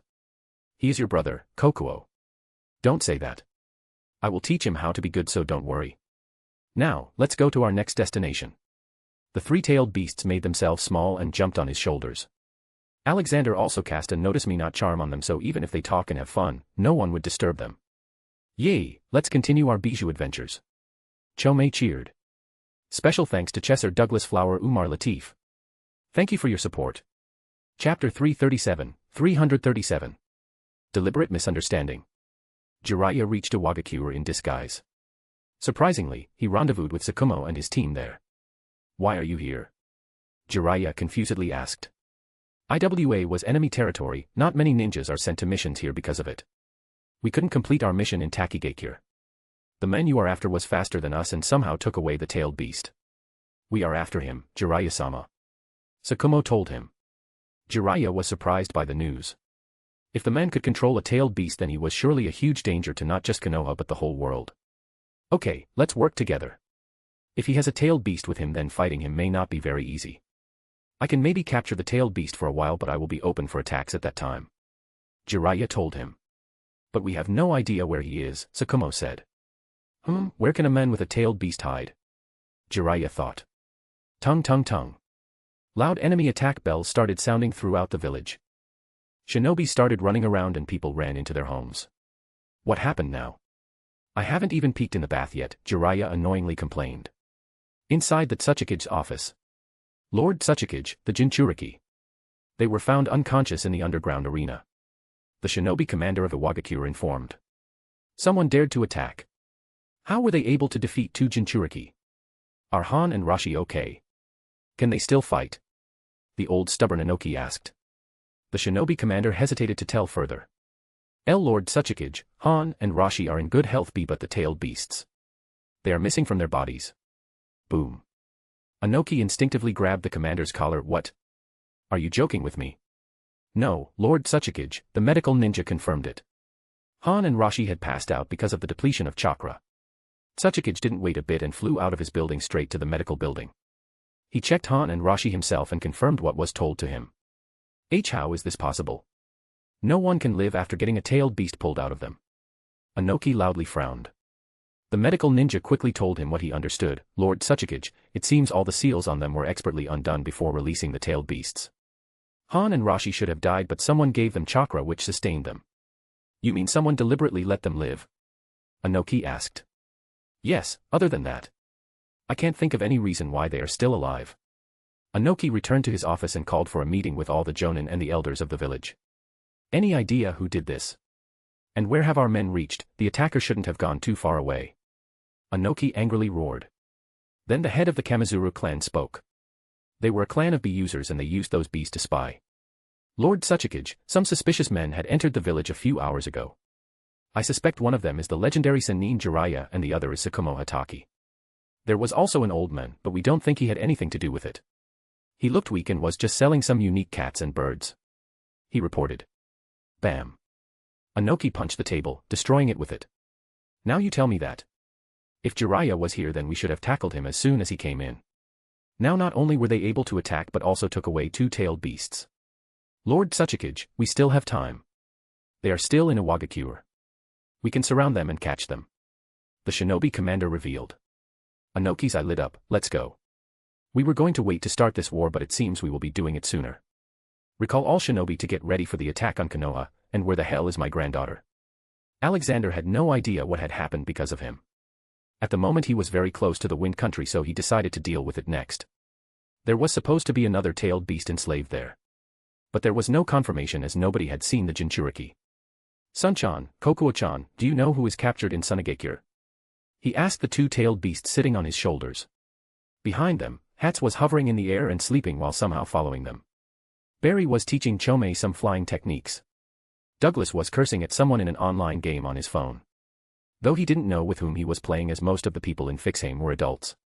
Kokuo cutely nodded. Yes, the first one of us to get caught was Shikaku. He was caught by Sunagekure's Kazekage even before the first Hokage caught us all and sold us to other villages. Alexander caressed Kokuo, hearing him getting sadder when he mentioned getting sold. Why do humans hate us, Ji-chan? We never tried to harm them, it was they who always attacked us. Kokuo asked. Son Goku was silently listening to the exchange from the other shoulder. Kokuo-chan, tell me if I wasn't nice to you when I first met you and you saw me destroying human villages as easily as lifting a finger. How would you feel? He asked. Scared, maybe, Kokuo replied. Alexander nodded. Correct, just like that, humans don't see you just as you. But they see the things you are capable of doing, which makes them scared. But believe me, there are good people in this world too. Kokuo rubbed his head on his beard. Yes, like Ji-chan, right? Ha ha ha, yes. In fact, there are 2 more old men that would shower you with love and care. One of them is a dragon as big as the whole earth and the other is a magical elf who likes nature. He told them. Oh, I would like to spar with this dragon someday. Son Goku chimed in. Ha ha ha, sure, Sun-chan. But don't expect a victory. Alexander laughed. They walked into the huge desert country and headed to Sunagekure. But on their way, they came across Daimyo's castle and the small town around it.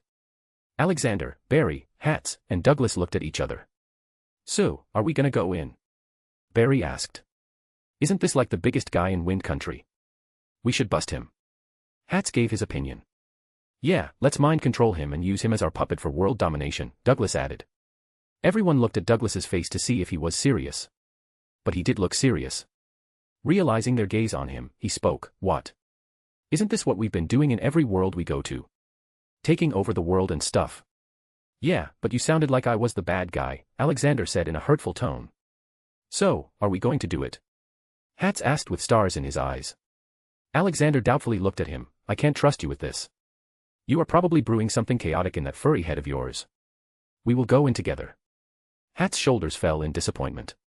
He looked pretty cute at the moment and Alexander's heart was soft. All right, you can go in. But you can't hurt anyone. Hats happily jumped and disappeared. Ah, I hope I don't regret this. Hats popped inside Daimyo's castle. It was filled with his personal guards and Sunagekure's shinobi. This is my new invention, the beach gas. Hats in his ninja dress jumped around and threw all the beach gas bombs around the castle. In a matter of seconds, it looked like the castle was on fire from afar. Hats then proceeded to go to the daimyo. He came across a room on whose other side, various female giggle noises were coming. Okay, this is my moment. Chaos is power. He broke into the room and was ready to throw the beach bombs.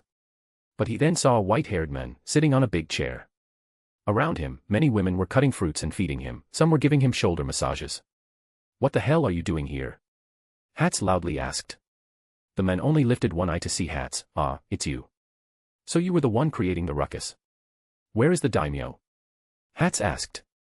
I am the daimyo. The men replied. Special thanks to Chesser Douglas Flower Umar Latif. Thank you for your support. Chapter 338. A True Saint. Alexander saw the smoke rising from the castle. Did he set it on fire? Well, he was talking about a bomb yesterday, Barry said with concern. Maybe you should have told that to me before sending him. Damn it, let's go in. Alexander entered the palace and saw the scene left behind by Hat's mayhem.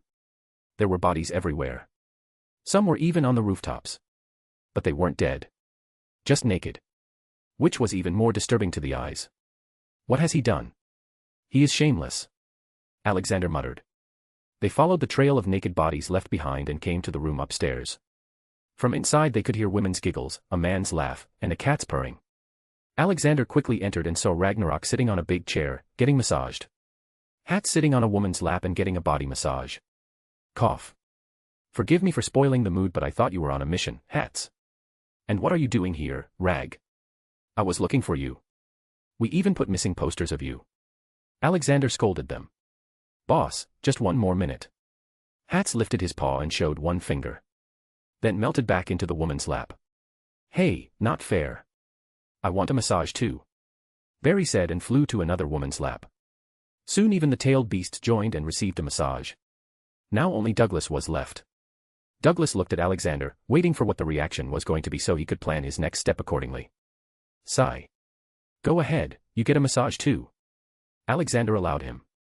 After that, they chilled for an hour or so before Alexander started asking questions. So, how did you become the daimyo? He asked. That's a crazy story. When I came to this world, I fell from the sky on a guy. He looked just like me. But he died from the impact. Then a guard came and called me Daimyo-sama because I looked like the guy who died. I knew I was in for an adventure. So, I just burned his body and took his place. And, before you complain, he was not a good man. He was actually out in the middle of nowhere because he was buying a few girls for himself. Very young girls. I regretted that moment because I didn't have the ability to reverse time so I could torture him. When did all this happen? Alexander asked.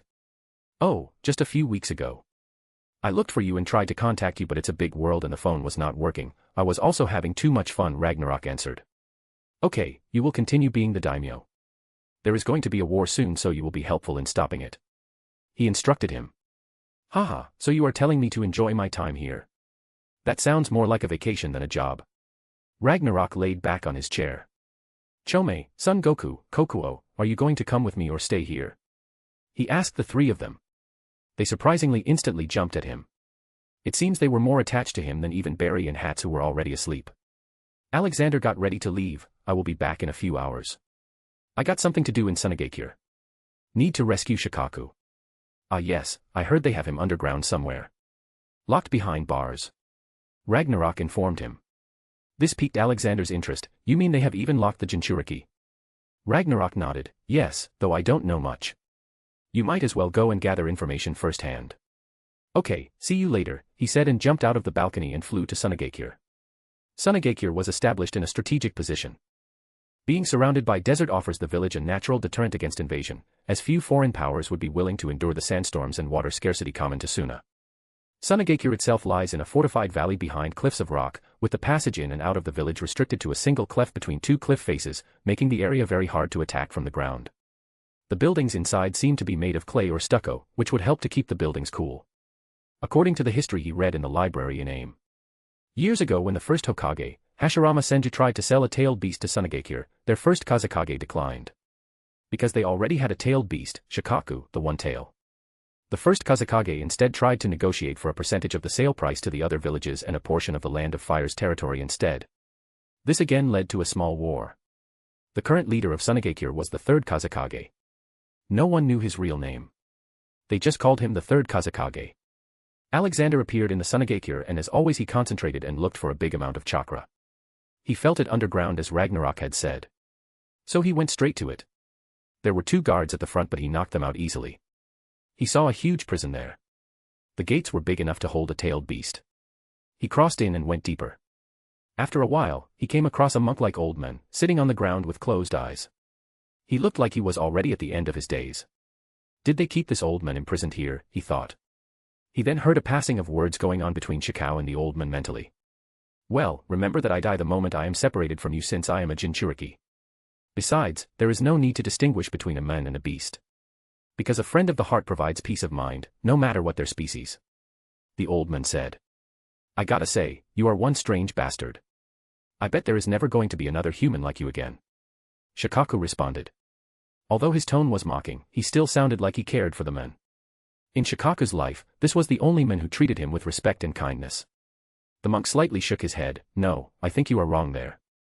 Human souls are like reflecting water. People often speak or act the opposite of their true feelings, but I believe that fundamentally, people's hearts wish to connect with and accept each other. Even with beasts. Shikaku stared at him for a while before speaking. You know, you kind of remind me of the old man sage of six paths and the sage of beasts, my Ji-chan. The old man's eyes teared up the second he heard that. He controlled himself from not crying loudly and replied in his weak hoarse voice, thank you very much. I believe that those are the most heartwarming words that I've ever received from you. Huh, seriously though, I can't see other people like you being out there. Shikaku talked back. Oh, I'm sure there are. I know that one day someone will emerge who will protect, redeem, and shepherd you. And the moment you come to accept his true heart. You too will likely comprehend the meaning of these words that my mentor etched onto my palms when I was small, the old man said while looking at his palms. On one hand, the word acceptance was tattooed and on the other was the word heart. Ha, we'll see. Shikaka scoffed. Alexander heard everything. He understood everything about the men now. It was like the Force/Chakra showed him everything. Bunpuku was a former priest and was once feared by the villagers because he was the Jinchuriki and was locked up and put in jail until the guards had forgotten his name. He had been hated, ignored, mocked, and locked in this prison cell by the village his whole life. Yet, he was calm and kind. In Alexander's mind, he didn't consider himself a saint. But the old man in front of him was a true saint, who does not run after material gains. Alexander felt for him. He walked to the priest and softly put his palm on his head. Bunpuku had grown very old so he could not hear him walking but he felt the touch. He opened his eyes and looked at the kind face that a father would have while proudly looking at his son. When the world was against you, you kept on showing love. When they showed their back to you, you still warmly smiled. When they needed you, they used you as the Jinchuriki, and yet, you gladly accepted the responsibility. You are a great man. But, your youth was stolen away from you for no reason. So, I am giving it back to you. I will show you the world. So come with me, Bunpuku. As his words went by, the old man Bunpuku's body regressed in age. The wrinkles on his face went away, leaving behind smooth skin. His long white beard shortened a bit and was replaced with a healthy black beard. Bunpuku's eyes were watering down continuously. He just slid forward a little and hugged Alexander's legs. What Alexander did for him and said to him was the nicest someone had been to him his entire life. Be it either a man or a beast, everyone craved some love and praise. Thank you, Sage of Beasts, Bunpuku softly muttered. He had read about the Sage of Beasts from old scrolls. A man, so calm and kind that he became like a grandfather to all the tailed beasts. That was his inspiration all his life. Which is why he always treated Shikaka nicely. He also saw the three-tailed beasts on his shoulders and that was enough to join the dots. While Alexander was de-aging Bunpuku, he had also taken out Shikaku. Ji-chan. Shikaka suddenly grew smaller and jumped into his arms and hugged him around his neck and continuously rubbed his head on Alexander's face. He may be a tailed beast, he was still based on a raccoon and had a matching personality. Shikaka was a childish and short-tempered individual from the start, so such childish behavior was expected from him. Alexander patted his back and ruffled his head. Ha ha ha, let's get out of this place, Shikaku. Yes, let's go. It's been years since I saw a jungle or a river.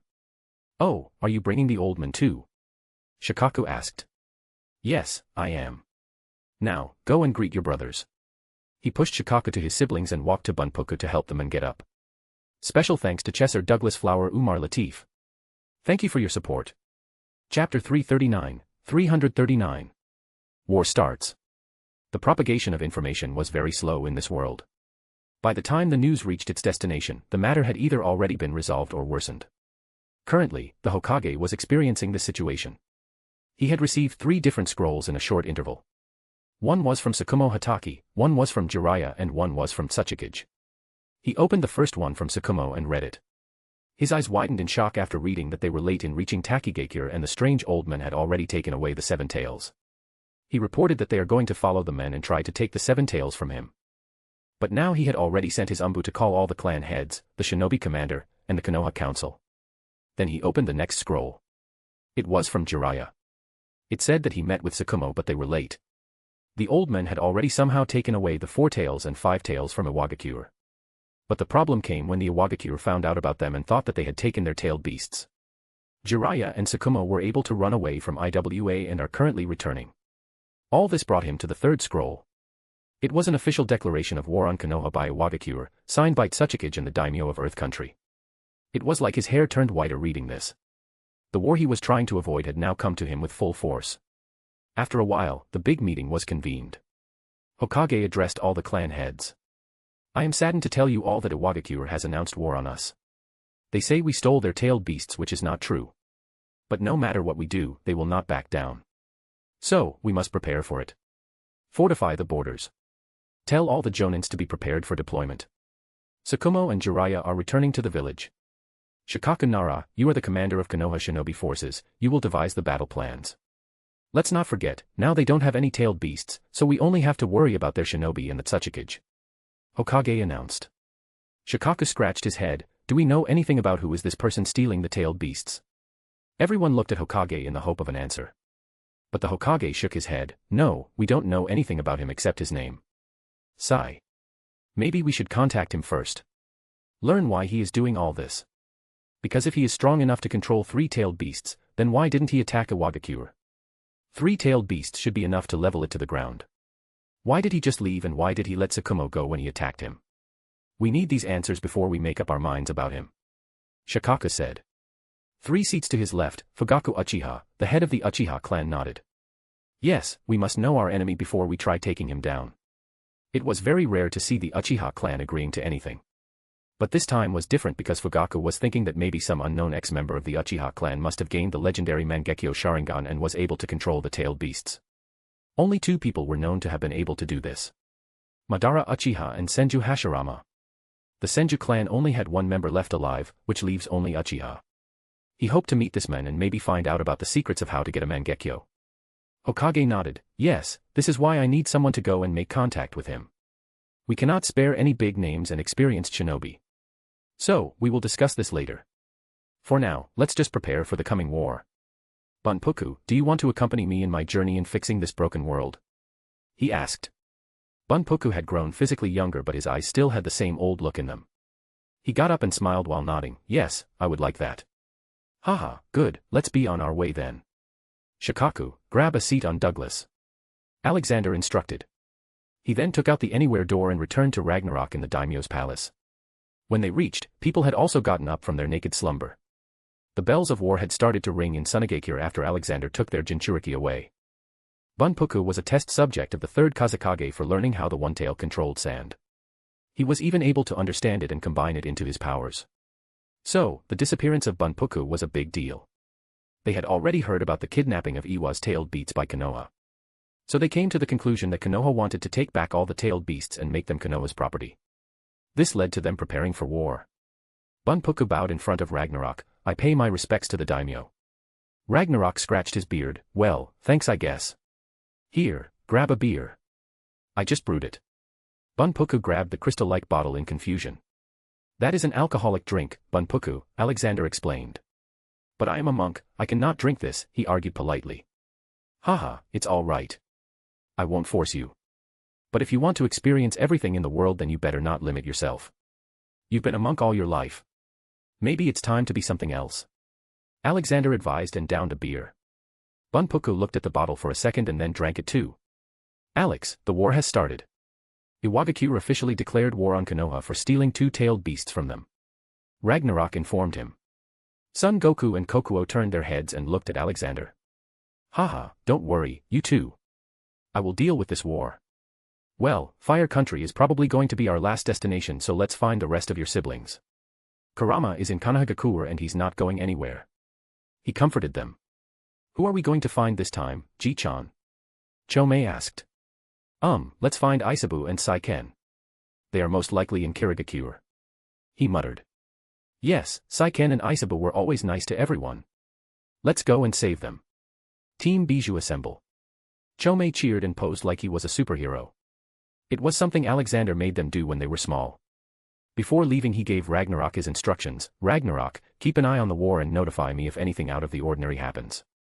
Okay, Hats, Douglas, Barry, vacation is over. Let's go. Konoha tried to tell IWA that it was not them who took their tailed beasts. But no reply from IWA came.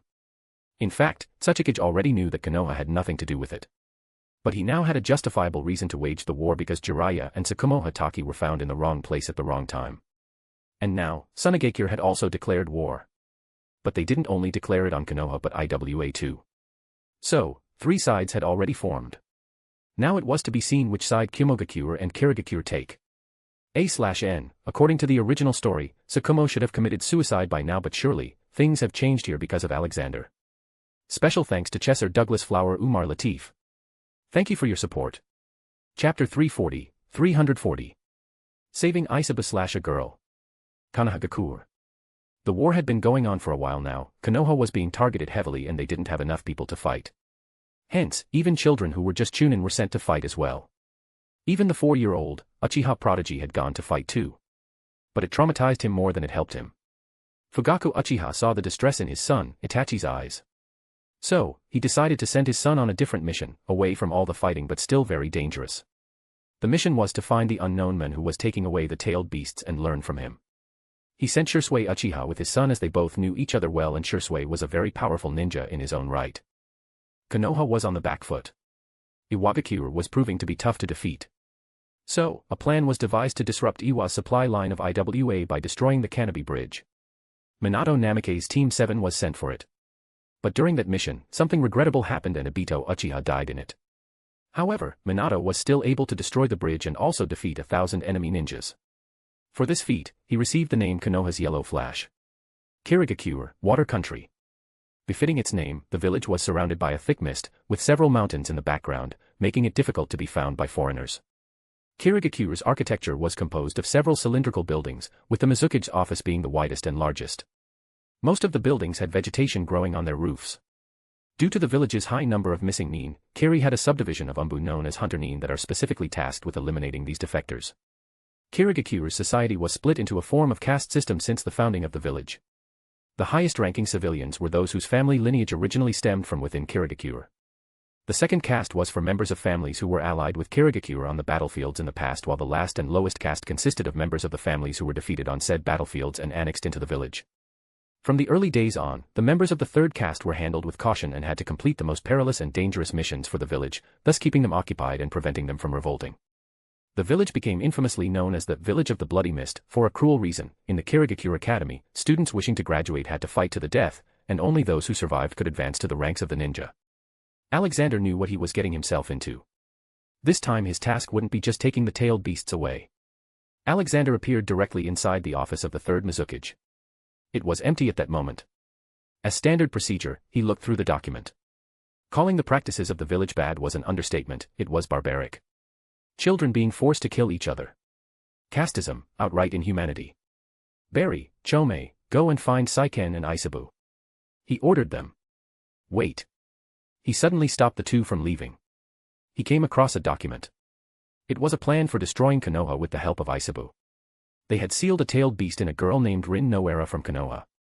They expect her to go out of control and destroy the village. Damn it. Plans have changed, find Saiken, and get ready to leave. We can't let your reputation be more smothered by the greedy warmongers. He ordered them. They all started to look for Saiken by trying to sense him. He told all the tailed beasts with him to try to talk with him telepathically. Soon they sensed him somewhere in the village's shinobi barracks.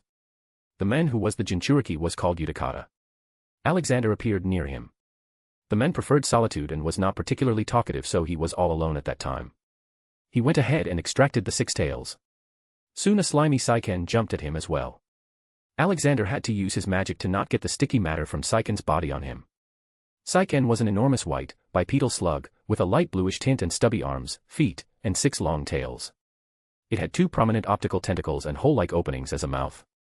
Its entire body was covered in a thick, slimy substance. Ji-chan. Ha ha ha, how are you, Saiken? Have you been a good boy? Alexander asked as he patted his head.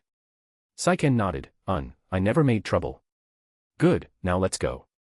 We need to save Isabu, he's in trouble and has no control over himself, he stated, and they started flying away. Saiken, you were close to Isabu, you should be able to talk or sense him, right? He asked. Oh, yes. We used to talk a lot. But then something happened and he disappeared. He's somewhere in the far west. He pointed his little hands in a direction. They all flew to it and crossed over the fire country. Saiken was still telling them to keep going. After a while, they came upon an open field and saw a white-haired boy and a girl in the middle of encirclement by Kirigakure's Jounin and Umbu. The boy had some lightning-like thing going on his hand and the girl just jumped in front of him with tears in her eyes.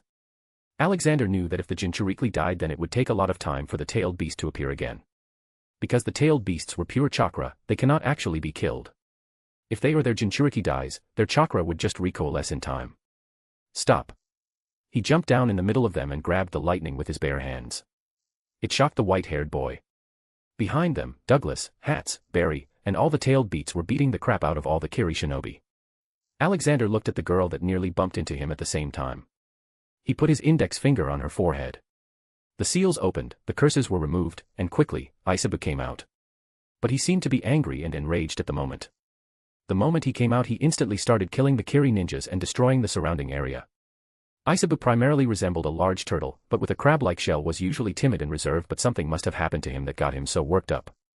In an instant, to control Aisabu, Chomei, Son Goku, Kokuo, Shikaku, and Saiken returned back to their original size. Each held one arm and leg of Aisabu. Aisabu, calm down. It is me. I came back for you. Alexander shouted. But Aisabu didn't even look at him. So, he jumped in front of his eyes. He felt like he was being manipulated, or you can say, he was hypnotized. He quickly entered his mind and undone all the mind control. Then finally, Aisabu stopped. Alexander this time enlarged himself and caressed his head. It is all right, Aisabu-chan, look, Ji-chan is back. Aisabu looked at him for a second and then jumped into his arms with crying noises. Ji-chan, I was so scared. He patted his head. It's okay now, child. I am here for you, no one will harm you anymore. It took a while to bring him back to his usual state. If anyone were to see the state of a tailed beast, no one could say they didn't have feelings or emotions. Soon after all the tailed beasts shrunk themselves and again took their positions on Alexander and Douglas. He looked down at the two children. Who are you two? We. Before the white-haired boy could say anything, a kunai with a white handle came towards Alexander at a high speed. Alexander easily caught it and looked. There was something written on it. Then the next second a blonde man appeared in front of him out of nowhere and threw a blue energy ball at his face. The blonde man was sure that his speed and movement were unpredictable, but while he was throwing the blue spinning ball at the old man, he noticed the old man's pupil moving and following him even at such high speed. But he went ahead with the attack. Boom. Special thanks to Chesser Douglas Flower Umar Latif. Thank you for your support. Chapter 341. Campfire Talks. The spinning blue spinning ball directly touched Alexander's face and an explosion occurred. It covered everyone in a cloud of smoke and dust. Alexander also instinctively punched the man in the guts. The blonde man's body curved a little due to the impact and some blood coughed out of his mouth before he jumped back to cover up the two children. Cough. Alexander and the blonde man coughed at the same time. What the hell is wrong with this world? Everyone is attacking each other. I just saved that little child's life. Alexander came out of the smoke while complaining. Minato Namikaze was shocked and shaken. A direct hit of Rasengan couldn't even scratch the man, and yet he was injured with just a punch. Of course, he was intimated about what was happening around the world. He had received reports of a man going around and capturing tailed beasts. Tsukumo was the only one who had seen him, so he had also given the facial description of him to the village, and Minato had seen the sketch. You are the men going around the world and capturing all the tailed beasts, what is there to say? Minato spoke as if it was a fact. Sigh. Look at them, do they look like captured, enslaved? If nothing, they look happy and free. It was you who had enslaved them as tools of war. Alexander grumbled and pointed at the tailed beasts behind him. Minato looked at the tailed beasts, and indeed they didn't look harmed or restrained. Instead, they were hugging Aisabu and laughing. Son Goku was patting Aisabu's back to cheer him up. They all looked like real siblings. Minato suddenly realized something. It was said that all the tailed beasts were siblings. But not many people believed and just considered them freaks of nature. But, looking at them now, maybe they weren't the freaks they took them for. But, 23 years of brainwashing in Konoha wasn't that easy to undone. Even if the tailed beasts were fine, this still meant the men would come to Konoha someday. And the Konoha's Jinchuriki was his beloved Kushina. This makes everything personal. But he needed to retreat now. Rasengan couldn't do anything to him, and he wasn't sure of defeating him now, even less so when he had no idea how deep his injury was. He quickly grabbed Kakashi and Rin and teleported far away. Sigh.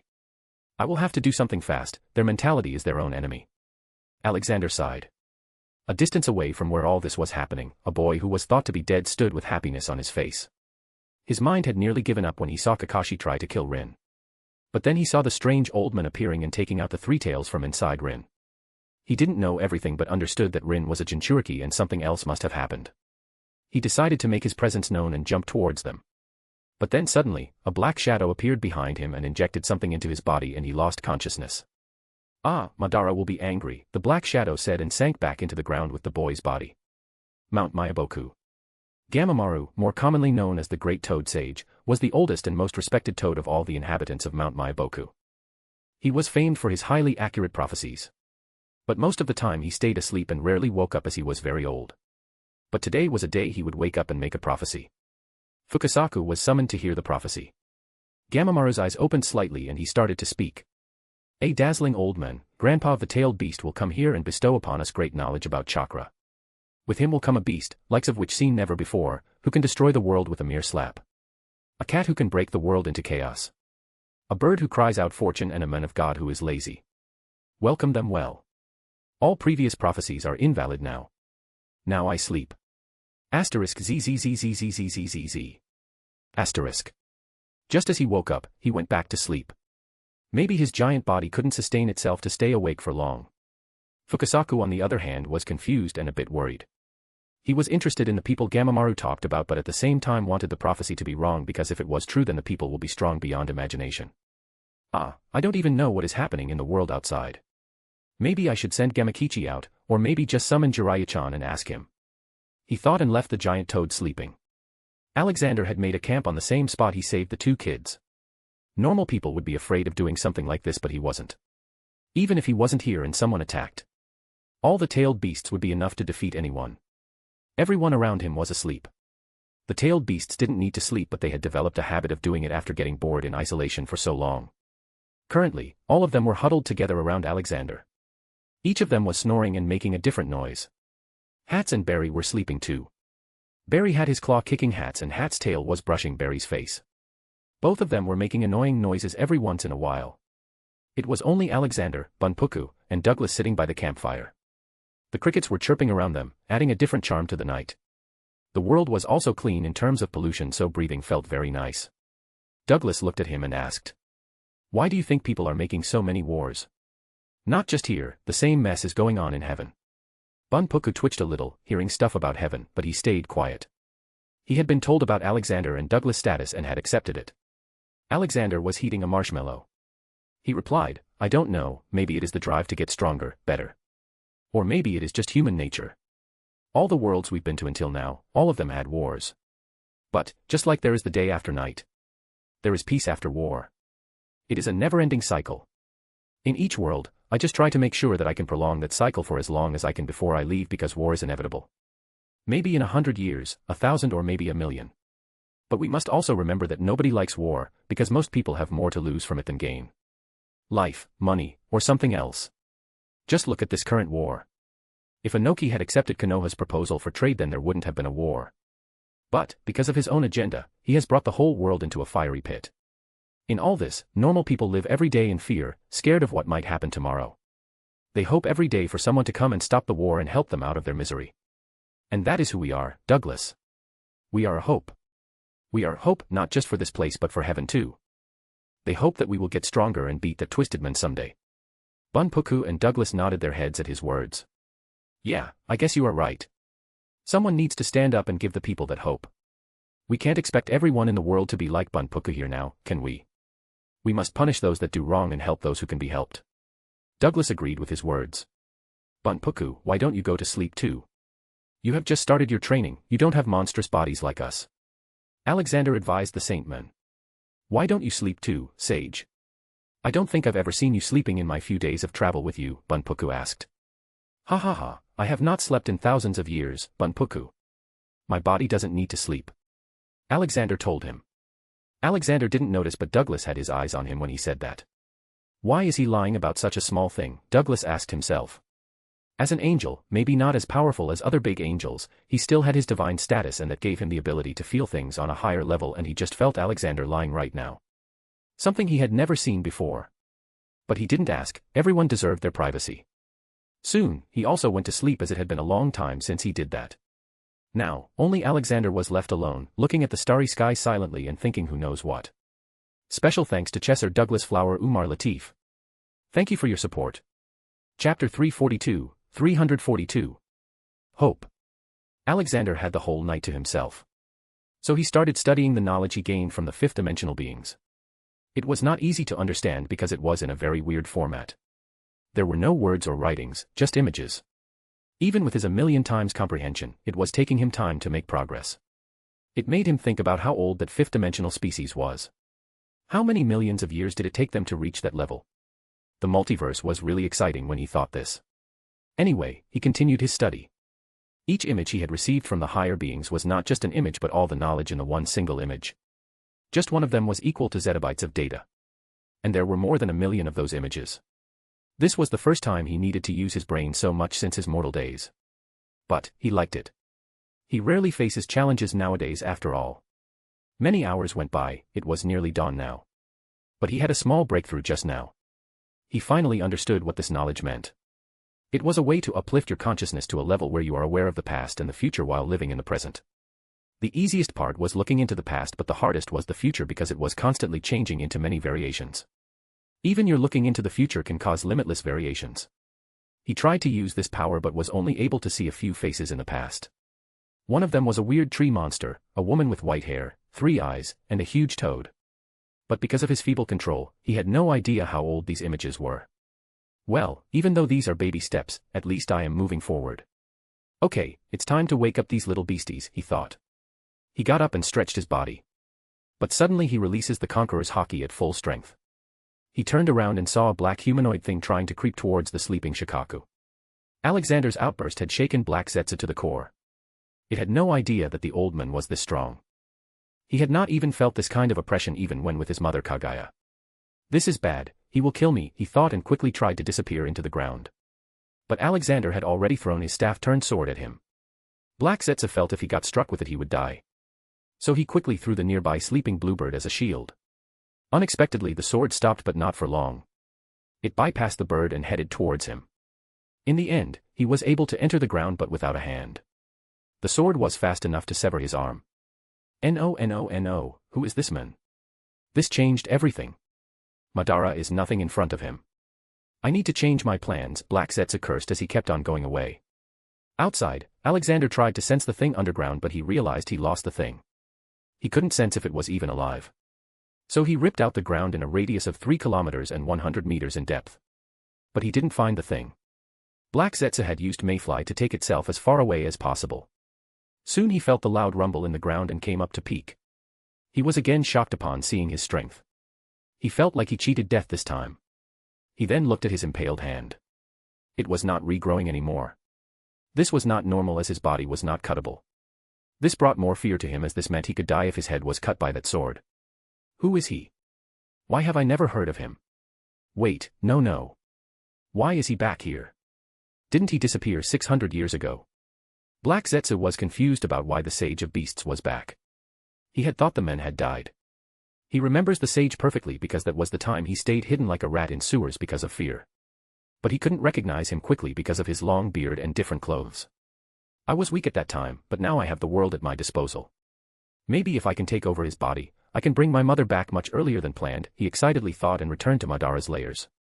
They still had to do their brainwashing on Obito. The boy had lost all his will to work for them after seeing his friends. Alexander looked at the severed hand left behind. He picked it up and instantly felt sins. Too many sins to count. Seeing it was an impure thing to even exist. He destroyed it. He then filled the new hole in the ground with water, making a new lake. He now knew that things weren't as simple as he thought. This world had many secrets that nobody knew. And the oldest people he knew were the beasts, so he went to ask them. He showed them the photo of Black Zetsu that he drew from his memory. Kids, have you ever seen this thing? He tried to attack Shikaku in his sleep. Alexander asked them. All of them had confused faces and didn't know the things. Then Alexander decided to ask them something else. He drew an image of the tree-like beast and the 3-eyed woman and showed them. Do you know these two? He asked. Suddenly, all the tailed beasts looked tense. Saiken, being the calmest and level-headed, decided to answer. Ji-chan, that tree thing is the 10 tails and that lady is Princess Kagaya Otsutsuki. The mother of Hagoromo Otsutsuki. Old Man Sage of 6 Paths had told us this story. There was a tree called the God Tree once. A type of gigantic tree that grows by absorbing blood soaked into the ground from countless battles over millennia. The God Tree seed landed on Earth from a meteorite several millennia ago. It was believed that the God Tree nourished the land and helped it thrive, while in truth, the God Tree was slowly killing the land and its people, by draining natural energy from them. It was believed that anyone who approached the tree was consumed by a demon spirit and died like a withered branch. Every 1,000 years, the God Tree produces a chakra fruit, which human legend holds are never to be touched. The members of the Otsutsuki clan travel through dimensions in search of God Trees so that they can harvest these fruits and gain their powerful chakra for themselves, producing medicine that grants them their godlike power along with extended youth and longevity. Then came Kagaya Otsutsuki. After obtaining the ability to manipulate powerful chakra from the God Tree's fruit, Kagaya had grown despotic and developed both a God complex and Messiah complex, believing that chakra rightfully belonged to her alone and that only she could protect and unite the world. Kaguya then used a technique called the Infinite Tsukuyomi on humans to transform them into an army of emotionless soldiers over the course of many years in order to protect her chakra from being stolen by other clan members. Later, her sons found out about her and went against her. She hated her sons for using their inherited chakra against her. So to reclaim that chakra she made the 10 tails by combining herself with the god tree. But she wasn't able to control it and the beast went out of control, destroying anything in its path. To end the beast's rampage, the Sage of Six Paths became the 10 tails Jinchuriki and later split its chakra into 9 of us to prevent it from causing further harm after he died. They had sealed Kaguya inside the center of the moon in the form of the remaining part of the god tree. This is all we heard from Sage of Six Paths. Kurama probably knows more because he was the closest to the old man sage. Alexander continuously nodded the whole time. This was a very deep history. He also understood now why he couldn't find an alien similar looking to Hagoromo when he went on his trip to space in the past. Because those beings travel dimensions, not just planets. Then, in order to revive Kaguya, one would need to have all the tailed beasts and the god tree's body inside the core of the moon. I guess I will keep these little beasties safe forever then. Though I can't decide who's worse, the tree or this Kaguya. Beep beep. Alexander checked what was making the sound and noticed it was a card he gave to the sculptor boy, Umar, he met in aim. Card sounding meant he was in trouble. Everyone, emergency, someone needs help. Let's go. Hope, it was something everyone desired. But at the moment, the trio leaders of Akatsuki needed it the most. All their trouble started when they killed a few Umbu from Konoha who attacked them. Later Danzo brought the corpses to Hanzo, saying that they were AIM shinobi who were killed by Akatsuki. In truth, they were root members. Seeing Akatsuki's ideals becoming a threat to his regime over Amigakure, Hanzo conspired with Danzo Shimura to eliminate the Akatsuki's 3 leading ninjas. Hanzo approached Akatsuki offering to help them broker peace between Kanehagakure, Iwagakure, and Sunagakure. When Yahiko, Nagato, and Konan arrived to meet with him, however, they were ambushed by Hanzo's men. Hanzo kidnapped Konan. Then Yahiko and Nagato were forced to face off against Hanzo and Danzo's forces combined. In the end, Hanzo demanded that Nagato should kill the leader of Akatsuki, Yahiko, else he shall kill Konan. They were in a deadlock.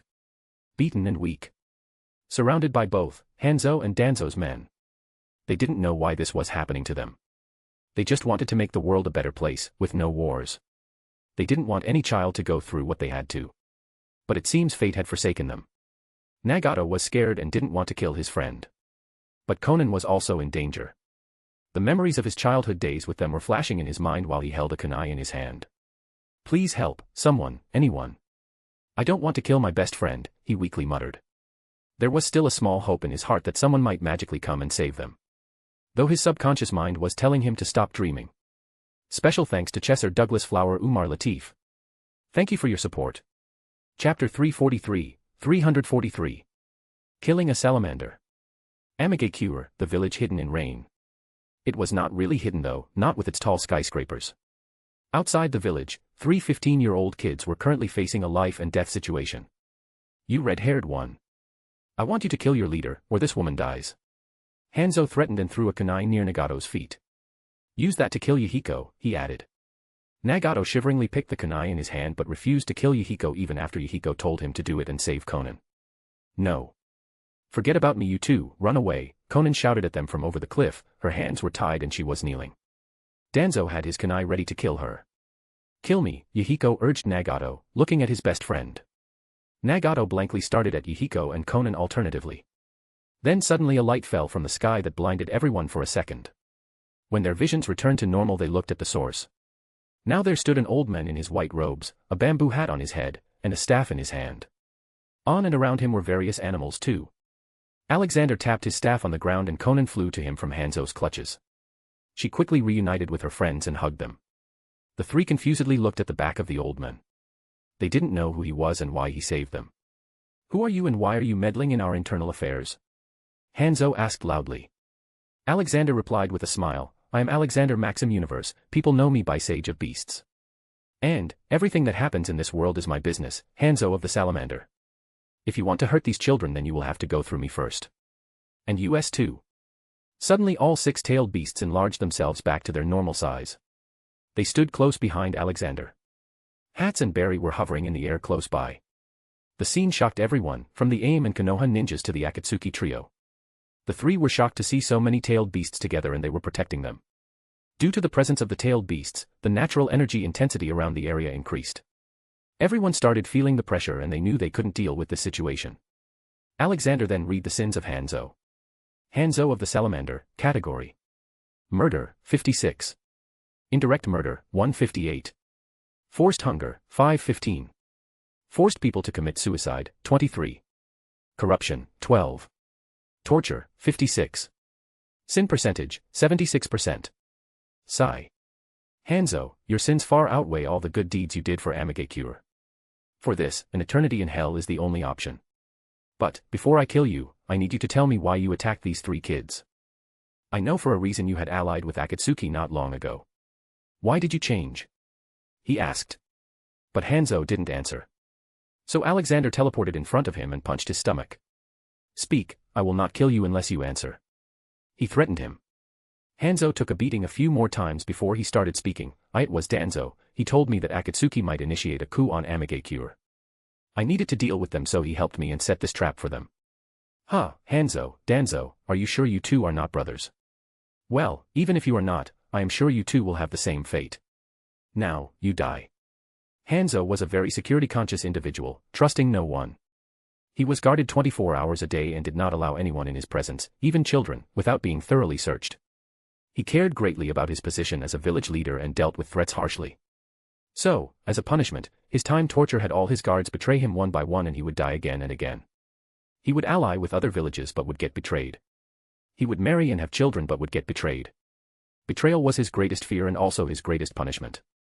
Then when the torture ended, Hanzo found himself dissolving in the rain. He cried and shouted as he melted and died painfully. Time torture wasn't always necessary but Alexander gave it anyway because giving people an easy and quick death was a blessing. Alexander then looked at the Amigakure ninjas. I am the new leader of Amigakure and the country itself. Follow me or face punishment. None of them said no. No one had the guts to do that. Then he looked at Konoha Shinobi. Go back to Konoha, tell Danzo that I'll be coming soon. Tell your Hokage too about everything that happened here and that it was Danzo who has invited me to Konoha. If you don't tell them all this honestly then I will come after each of you. His warning scared them and they quickly dispersed and ran back to Konoha at full speed. Poof. All the tailed beasts again became smaller and took their treasured seats on Alexander and Douglas. What are your names, kids? He asked while looking at the trio. The orange-haired one quickly came forward with a big smile. He patted his chest and proudly said, I am Yahiko, I will end all wars someday. Behind him, his 2 friends cringed hard at his announcement. Haha, good ambitions you got there, kid. Most people at your age only think about making money and living luxuriously. He praised the kid and patted his shoulder. I am Nagato, thank you for helping us. Nagato came forward. Alexander looked at the frail red-haired boy. Red hair. Are you an Uzumaki? Yes, I am. But I am the only one left. He replied sadly. No, there are still a few. I know one is in Konoha, she is the Jinchuriki of 9 Tails. I just found out about this. There should be more Uzumaki spread around the world too. Don't worry, I will find them and help them settle down, he comforted him. Then the girl came and told her name, I am Conan, the only one with a brain among us. Yahiko and Nagato snickered at her words. Sir, are you really the sage of beasts? Nagato asked. Well, look at all these little potatoes. It would be better if they answered your question. Tell them, kids, am I your Ji-chan? He asked. Each of them jumped cheerfully and shouted, yeah. See, I am the sage of beasts. You 3 can call me grandpa or old man, I'm sure everyone in the world is eligible to call me that. He blurted. Chomei came to him and asked in amusement, even the great toad sage. Who is this toad sage? He asked back. He is an old toad. He was there even before us, so he should be very old. Chomei explained. I should go and meet him. Well, I am very very old Chomei, even older than your sage of 6 paths. He revealed. For some reason, Chomei felt proud and boasted, Ji-chan is the oldest. Ji-chan is everyone's Ji-chan. My mother used to tell me stories about you when I was young. I always thought you'd be a made-up person. Nagato commented. Well, every story and rumor has some truth in it. Now, let's go and organize the mess known as Amigakure. You 3 will be helping me, he said while ruffling all their heads and walked forward. The 3 teenagers looked at his back silently. They had not faced this level of care and kindness in a long time. Even their master Jiraiya had abandoned them, and now this seemingly unknown person had shown them more kindness than anyone. They quickly came out of their stupor and followed him. "How did you know about us being in trouble, old man?" Yahiko asked. "Oh, it was Umar. He notified me about all this." "You mean that warden of the orphanage? Who would have thought he knew you? He even asked me to be a model for his sculpture once, but I thought he was a pervert," Conan said. "Haha, well, his chakra reserves are low, so he uses his ability to make special sculptures. He's a good lad. Okay, now you three tell me all the problems in AIM." He got serious about the work. "Well, there is an ongoing hunger crisis. Due to all the wars, not many people were able to farm their lands. Whatever we did farm got stolen. We can't buy food from neighboring countries because they are in a war, and we also lack the money. In short, AIM is a failed state. It is chaos everywhere." Conan explained to him the details. "Pop. Did someone call me the Lord of Chaos?" Hats appeared out of nowhere. "No, Hats, we didn't. Not after your stunt at Daimyo's palace." Alexander lectured him. "Ah, come on. It was funny. Besides, it was a harmless prank." Hats defended himself. "What a fat cat. I don't recall there being a tailed beast like this," Yahiko remarked. Hats had to show his distaste for being called fat and threw a beach bomb at Yahiko. But this was an improved version. This stripped the clothes and didn't make people fall unconscious. Yahiko suddenly found himself naked. He tried to cover his manhood with his hands. "Where did my clothes go?" he shouted. But he only received laughs from all the tailed beasts. He felt he had really fallen to an all-time low now. Even the tailed beasts were laughing at him. "Well, this is why you don't mess with him. He is a walking box of uncertainty," Alexander remarked and gave him his clothes. "So cute," Conan exclaimed, looking at Hats. "Thank you for your admiring words, beautiful lady." Hats turned into his gentleman self. "And he is generally good with females," Alexander added. Soon Hats jumped into Conan's arms and she held him like a teddy bear. Special thanks to Chesser Douglas Flower Umar Latif. Thank you for your support. Chapter 344. Two Fake Orphans. It had been a week since Itachi and Shursui headed out to find the old man collecting tailed beasts. It was really hard to find this old man. They first went to where his last known location was. It was the battlefield where Kakashi and Rin fought Kirigakure shinobi. But they didn't find any clue there either, except remains of what seemed like a campfire. After long days of going from village to village, they finally came to Amigakure. They looked like kids, so no one questioned them about why they were there. Plus, their disguise of poor homeless kids was on point. Iwagakure was filled with homeless kids and they knew it. While they were walking through the street, they saw an old man in shining white robes in the distance. There were a few animals following him while singing songs too. "We found him, Itachi," Shursui exclaimed. Itachi looked in the distance with no expression. His face had grown plain after seeing all the fighting and being forced to kill people at just the age of 4. He had lost his innocence too early. Shursui knew about this and always tried to cheer him up. He truly saw him as his little brother and was ready to do anything for him. "What are we going to do? How do we approach him?" Itachi asked. Shursui's eyes twitched. I never planned for that. How should we approach a man who is able to control 1, 2, 6-tailed beasts? He's obviously way stronger than us. Why not just go to him and talk? I don't think he is a bad man. I read all the reports from my father. In all his attacks on villages for the tailed beasts, he did not kill anyone. And look, there are some young people following him. Itachi pointed at Yahiko and the rest. Well, maybe you are right. But before we talk to him, let's follow him for a day and see what kind of person he is. Shursui agreed and they started secretly following Alexander. The next day, Alexander was assessing the condition of Amigakure with Yahiko, Conan, and Nagato so they can make plans on where to start improving. Well, one thing is clear. The rapid development of Amigakure was unsupervised and unplanned. The buildings don't have good plans and are just somehow staying up. I'm afraid if Shikaka sneezed in his full size, all the buildings here will fall. We need to strengthen these. Also, the food will be brought by me for now. But we need to start tending to the fields. This city needs to become self-sufficient. Behind him, Conan was walking with a notepad in her hand and writing everything. She was an intelligent girl and understood what Alexander was saying. Unlike Yahiko, who was just following for the sake of it. In the previous 2 days, he had met the whole Akatsuki organization. The 3 created Akatsuki as a way to bring peace to their home country, which too often got caught in the crossfire of the 5 great shinobi countries' many conflicts. Akatsuki's desire for an end to war attracted many fellow AIM ninjas to their cause and, in time, word of their exploits began to travel beyond Amagekyu's borders. Akatsuki was still present but not as a terrorist organization anymore. He had made them official police of Amagekyu. They were working under him right now. None of them had any problem with Alexander after they heard who he was. Not just that, he gave all of them a makeover in the dress.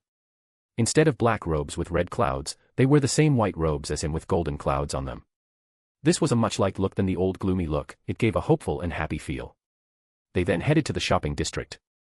In their way, all the citizens were bowing to him as a show of respect. From the moment of his arrival, problems like shortage of food had been solved quickly, which made them accept him as their leader quickly. Just when he was moving towards a shop, two kids came in front of him. Both of them looked homeless from their clothes and dirt on their hair and faces. "Grandpa, give us something to eat," the little one cutely requested. "Oh, where are your parents, little kids?" Alexander asked. "We are orphans," the older one answered, who looked to be 8 to 9 years old. Alexander laughed and ruffled their hair. "Haha, then you are just like me. I was born an orphan too. Let's go and eat something. Follow me." He brought the two kids to a tea house. Here, the guy who runs this place is known as Marvin the Magician. He claims that he makes the best tea and dumplings in the world. And honestly, I am still unable to refute his claim. "Here, eat."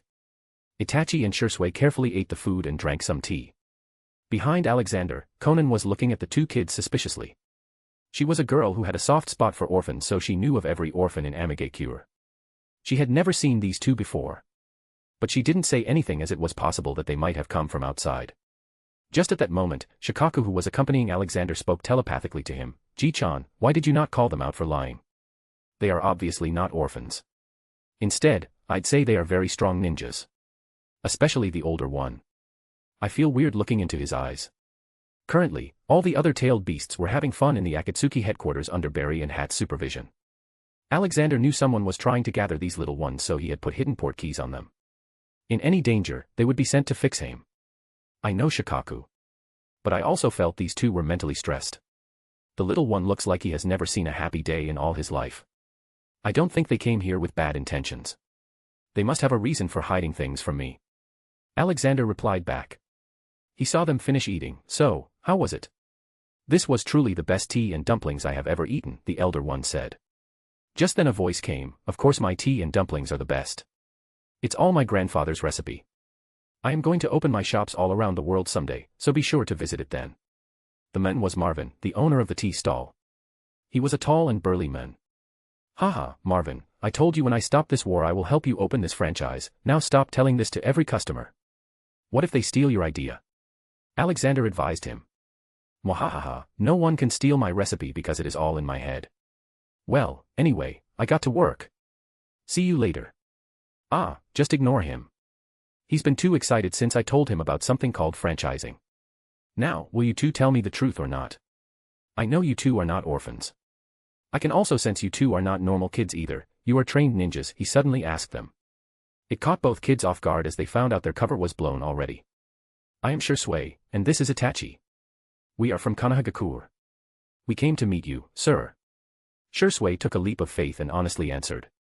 Hoping that the old man was really a good man, as Itachi said. Special thanks to Chesser Douglas Flower Umar Latif. Thank you for your support. Chapter 345, 345. Amagekyu upgraded.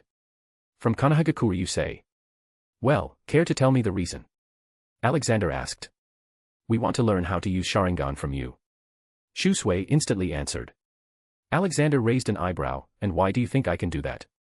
"Because you are able to control the tailed beasts and there are no Senju left. This means you are an unknown Uchiha and have the legendary Mangekyo Sharingan that can do this," Itachi answered this time. Alexander looked back at all the tailed beasts in their small form as they looked at him. Then he looked back at the two kids. They all suddenly start laughing. "Ha ha ha, kids, I think you just had the biggest misunderstanding of the century. Neither am I an Uchiha nor am I controlling these little potatoes. They are following me on their own because they want to," Alexander explained to them. Both of them looked shocked. Itachi quickly argued, "How is that possible? They are ferocious, uncontrollable beasts who only destroy. They are known to be violent." Sigh. Alexander picked little Shikaku and brought him to Itachi's face. "Look at this small boy, does he look violent to you? He is the one tail." He introduced the raccoon beast. Shikaku and Itachi first had a small staring contest with each other. Bam. Then suddenly Shikaku slapped Itachi's face with his soft sandy palms. It didn't hurt him at all. Yo, kid, I am Shikaku, the mighty one-tailed beast. Also the weakest of us, Chomei interjected. Shikaku angrily looked back, oh really? Your number of tails equals to power theory is false. Come, I'll whoop all your asses and prove you wrong. Okay, no fighting in the streets. Be good. Alexander quickly defused the situation before it escalated. Itachi then looked at the fat cat with a huge creepy grin in the blue-haired woman's arms. What beast is that? I'm no beast.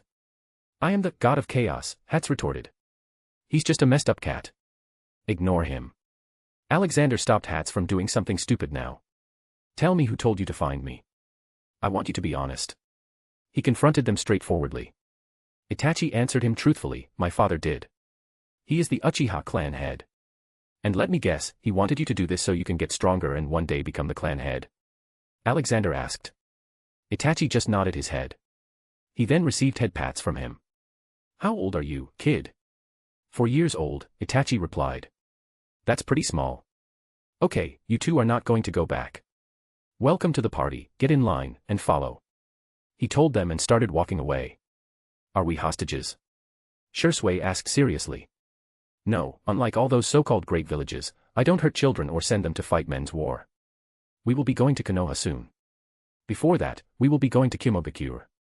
Alexander replied. But why should we follow you? Shursui asked. I may not have Sharingan but I can still do many cool things. Don't you want to learn that?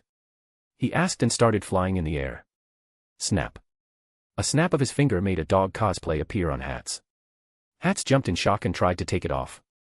Shursui and Itachi looked at everything like they were seeing a genjutsu. Shursui even used his Sharingan and made sure it was no genjutsu, or maybe the genjutsu was even stronger than his Mangekyo Sharingan. He had not told anyone about his Mangekyo yet. He knew what kind of trouble it would make for him. It would also have put more pressure on Itachi to perform better and also get a Mangekyo. They simply followed Alexander after that. Flying in the air was a tempting ability no matter what age. Iwagakure had stopped sending its forces to attack after the Canopy Bridge was destroyed. Their supply chain was broken now and they had no time to build the bridge again. So, they were out of the war, even though they started it. But this did not mean all problems were solved for them. They still had to deal with Sunagakure and Kimogakure who were still active at their borders. At the same time, the information about Alexander taking over Amigakure spread throughout all the villages like wildfire.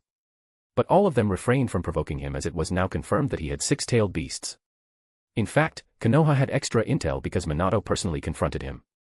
Not just that, most clan heads now didn't want to see Alexander as an enemy after finding out how he saved Rin and Kakashi and also Konoha from destruction by the hands of 3 tails. Minato also told them that the tailed beasts were not under any mind control and seemed to follow him on their free will. He told them that the man was called Sage of Beasts but they still weren't ready to accept that.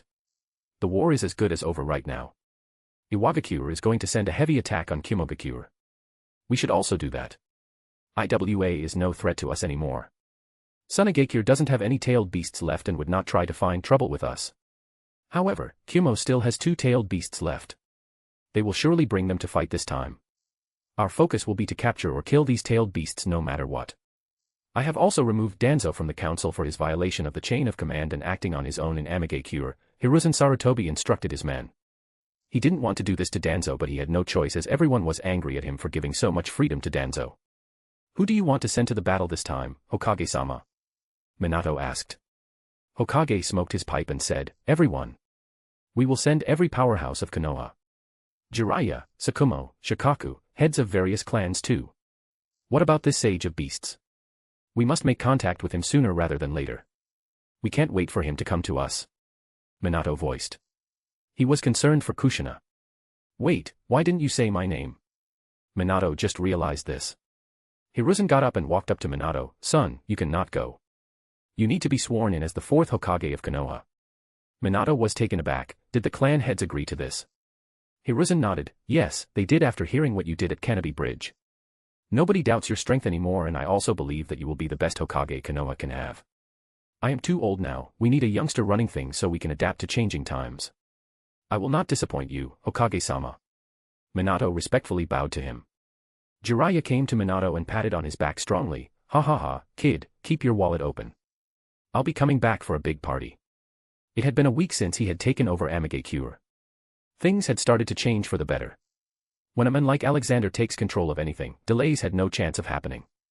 He had abundant resources that he put into strengthening the city and making living conditions better. The whole Amigacure had rained most of the time and it made everything very gloomy. To change this, he decided to paint the building in various colors and create lots of street lights, parks, neon signs, and advertisement billboards. Now, it looks like a beautiful cyberpunk city in the rain. A lot more beautiful and cheerful. Itachi-chan, that's not how you make it. You fold it this way. Conan showed Itachi some origami. Itachi also sat close to her with a blush. Shursui was walking around Alexander trying to find a chance to talk about learning to fly. I wonder where Dabi is. Douglas loudly mumbled. Yeah, we found Ragnarok but Dabi is yet to be found. But based on the amount of publicity I have created, I am sure he is aware of me. He's probably lazing around somewhere. Alexander remarked. Wait, I think I have heard this name, Dabi. But I can't remember where. Shursui suddenly interjected. Alexander looked at him quickly. Shursui then started laughing. Hee hee, I was kidding. I don't know Dabi. But now that I have your attention, teach me how to fly. Ha, cheeky kid. Let's go. I'll teach you how to fly, but don't complain to me later. He said in a mischievous tone. It made Shursui shiver. Special thanks to Chesser Douglas Flower Umar Latif. Thank you for your support. Chapter 346. Tailed Beast Song. Alexander spent a lot of his time teaching all the kids around him. Not just how to fight but how to think right and smart too. The sculptor, Umar, now had enough chakra reserves to make himself some helpers to manage the orphanage. Alexander also gave a lot of attention to little Itachi because he felt the child was broken inside. He took Itachi to many flying lessons and they talked in those times. Shursui had already learned how to fly by using the same technique they used to walk on walls, but this time it was in reverse. But it took a lot of chakra release to thrust oneself into the sky, so he was only able to do it for a minute. Shursui was truly intrigued by how strong Alexander was for being able to fly like it was nothing. Eventually, Shursui also told Alexander about his Mangekyo. Alexander did some tests and told him to not use it as it was blinding him with each use. Okay, Itachi, concentrate now. Yes, you are reaching that point. Focus, focus. Soon Itachi's small body started to hover a few feet in the air, but he could only maintain it for 3 seconds. Practice makes a man perfect. You are also very small right now and don't have enough chakra reserves, he said and handed him a glass of water. They were currently in the jungle. There was a calming sound of rumbling leaves in the smooth wind. A distance from them, the tailed beasts had gathered and were having a meeting about who knows what. Alexander could only hear their giggles. Itachi had gotten much better while being with him all this time. At least he had started to smile again. I need to get stronger fast, I don't want to disappoint father. Itachi slowly muttered. Alexander caressed his hair. Child, you are not disappointing. You are a very talented and good child. I've seen children who live their whole life pampered and loved and still grow up to be traitors. You, on the other hand, are very well-mannered. I am sure you will grow to be a very good man that people can look up to. Remember, Itachi, never let others dictate your life. If your father thinks you are big enough to kill, then you are also big enough to make decisions for yourself. Besides, even if someday you feel like leaving everything and running away, just come to me because I always have room for more family. Here, take this. If you ever find yourself in a trouble you can't solve, break this card. I will come to you in the blink of an eye. You can always count on me. He gave him a reassuring smile. Itachi also cutely smiled. So many complex things went on in his little mind, but he felt at ease after talking to Alexander. He felt that he was not just sage of beasts but a sage of everything. Thank you, sensei. I will never forget these lessons, Itachi gratefully said. Bam. Alexander softly knocked Knuckles on his head. I told you to call me grandpa or old man. I don't take students under me, I only take grandkids. You all are my grandkids. Itachi looked at him and gave a radiating wide smile. Finally, he looked like a child. Jikayan. Suddenly all the tailed beasts came running towards him. What are you goofballs up to now? He smilingly asked. Hee hee, we came up with a small song for our bijou team. Will you hear us? Chomei asked. He was the most hyperactive of the lot. Haha, sure, go ahead. He permitted them. Then, Son Goku took out a guitar from somewhere and started playing it. As expected, Chomei was the lead singer. Okay, it goes like this. We are the great tailed beasts. We have fun every day and get many treats. They call us mindless beasts who have committed grave sins. but they are the real beasts hiding under human skins. So we catch the bad beasts and beat them up. Because we are the Beige Avengers and we have teamed up.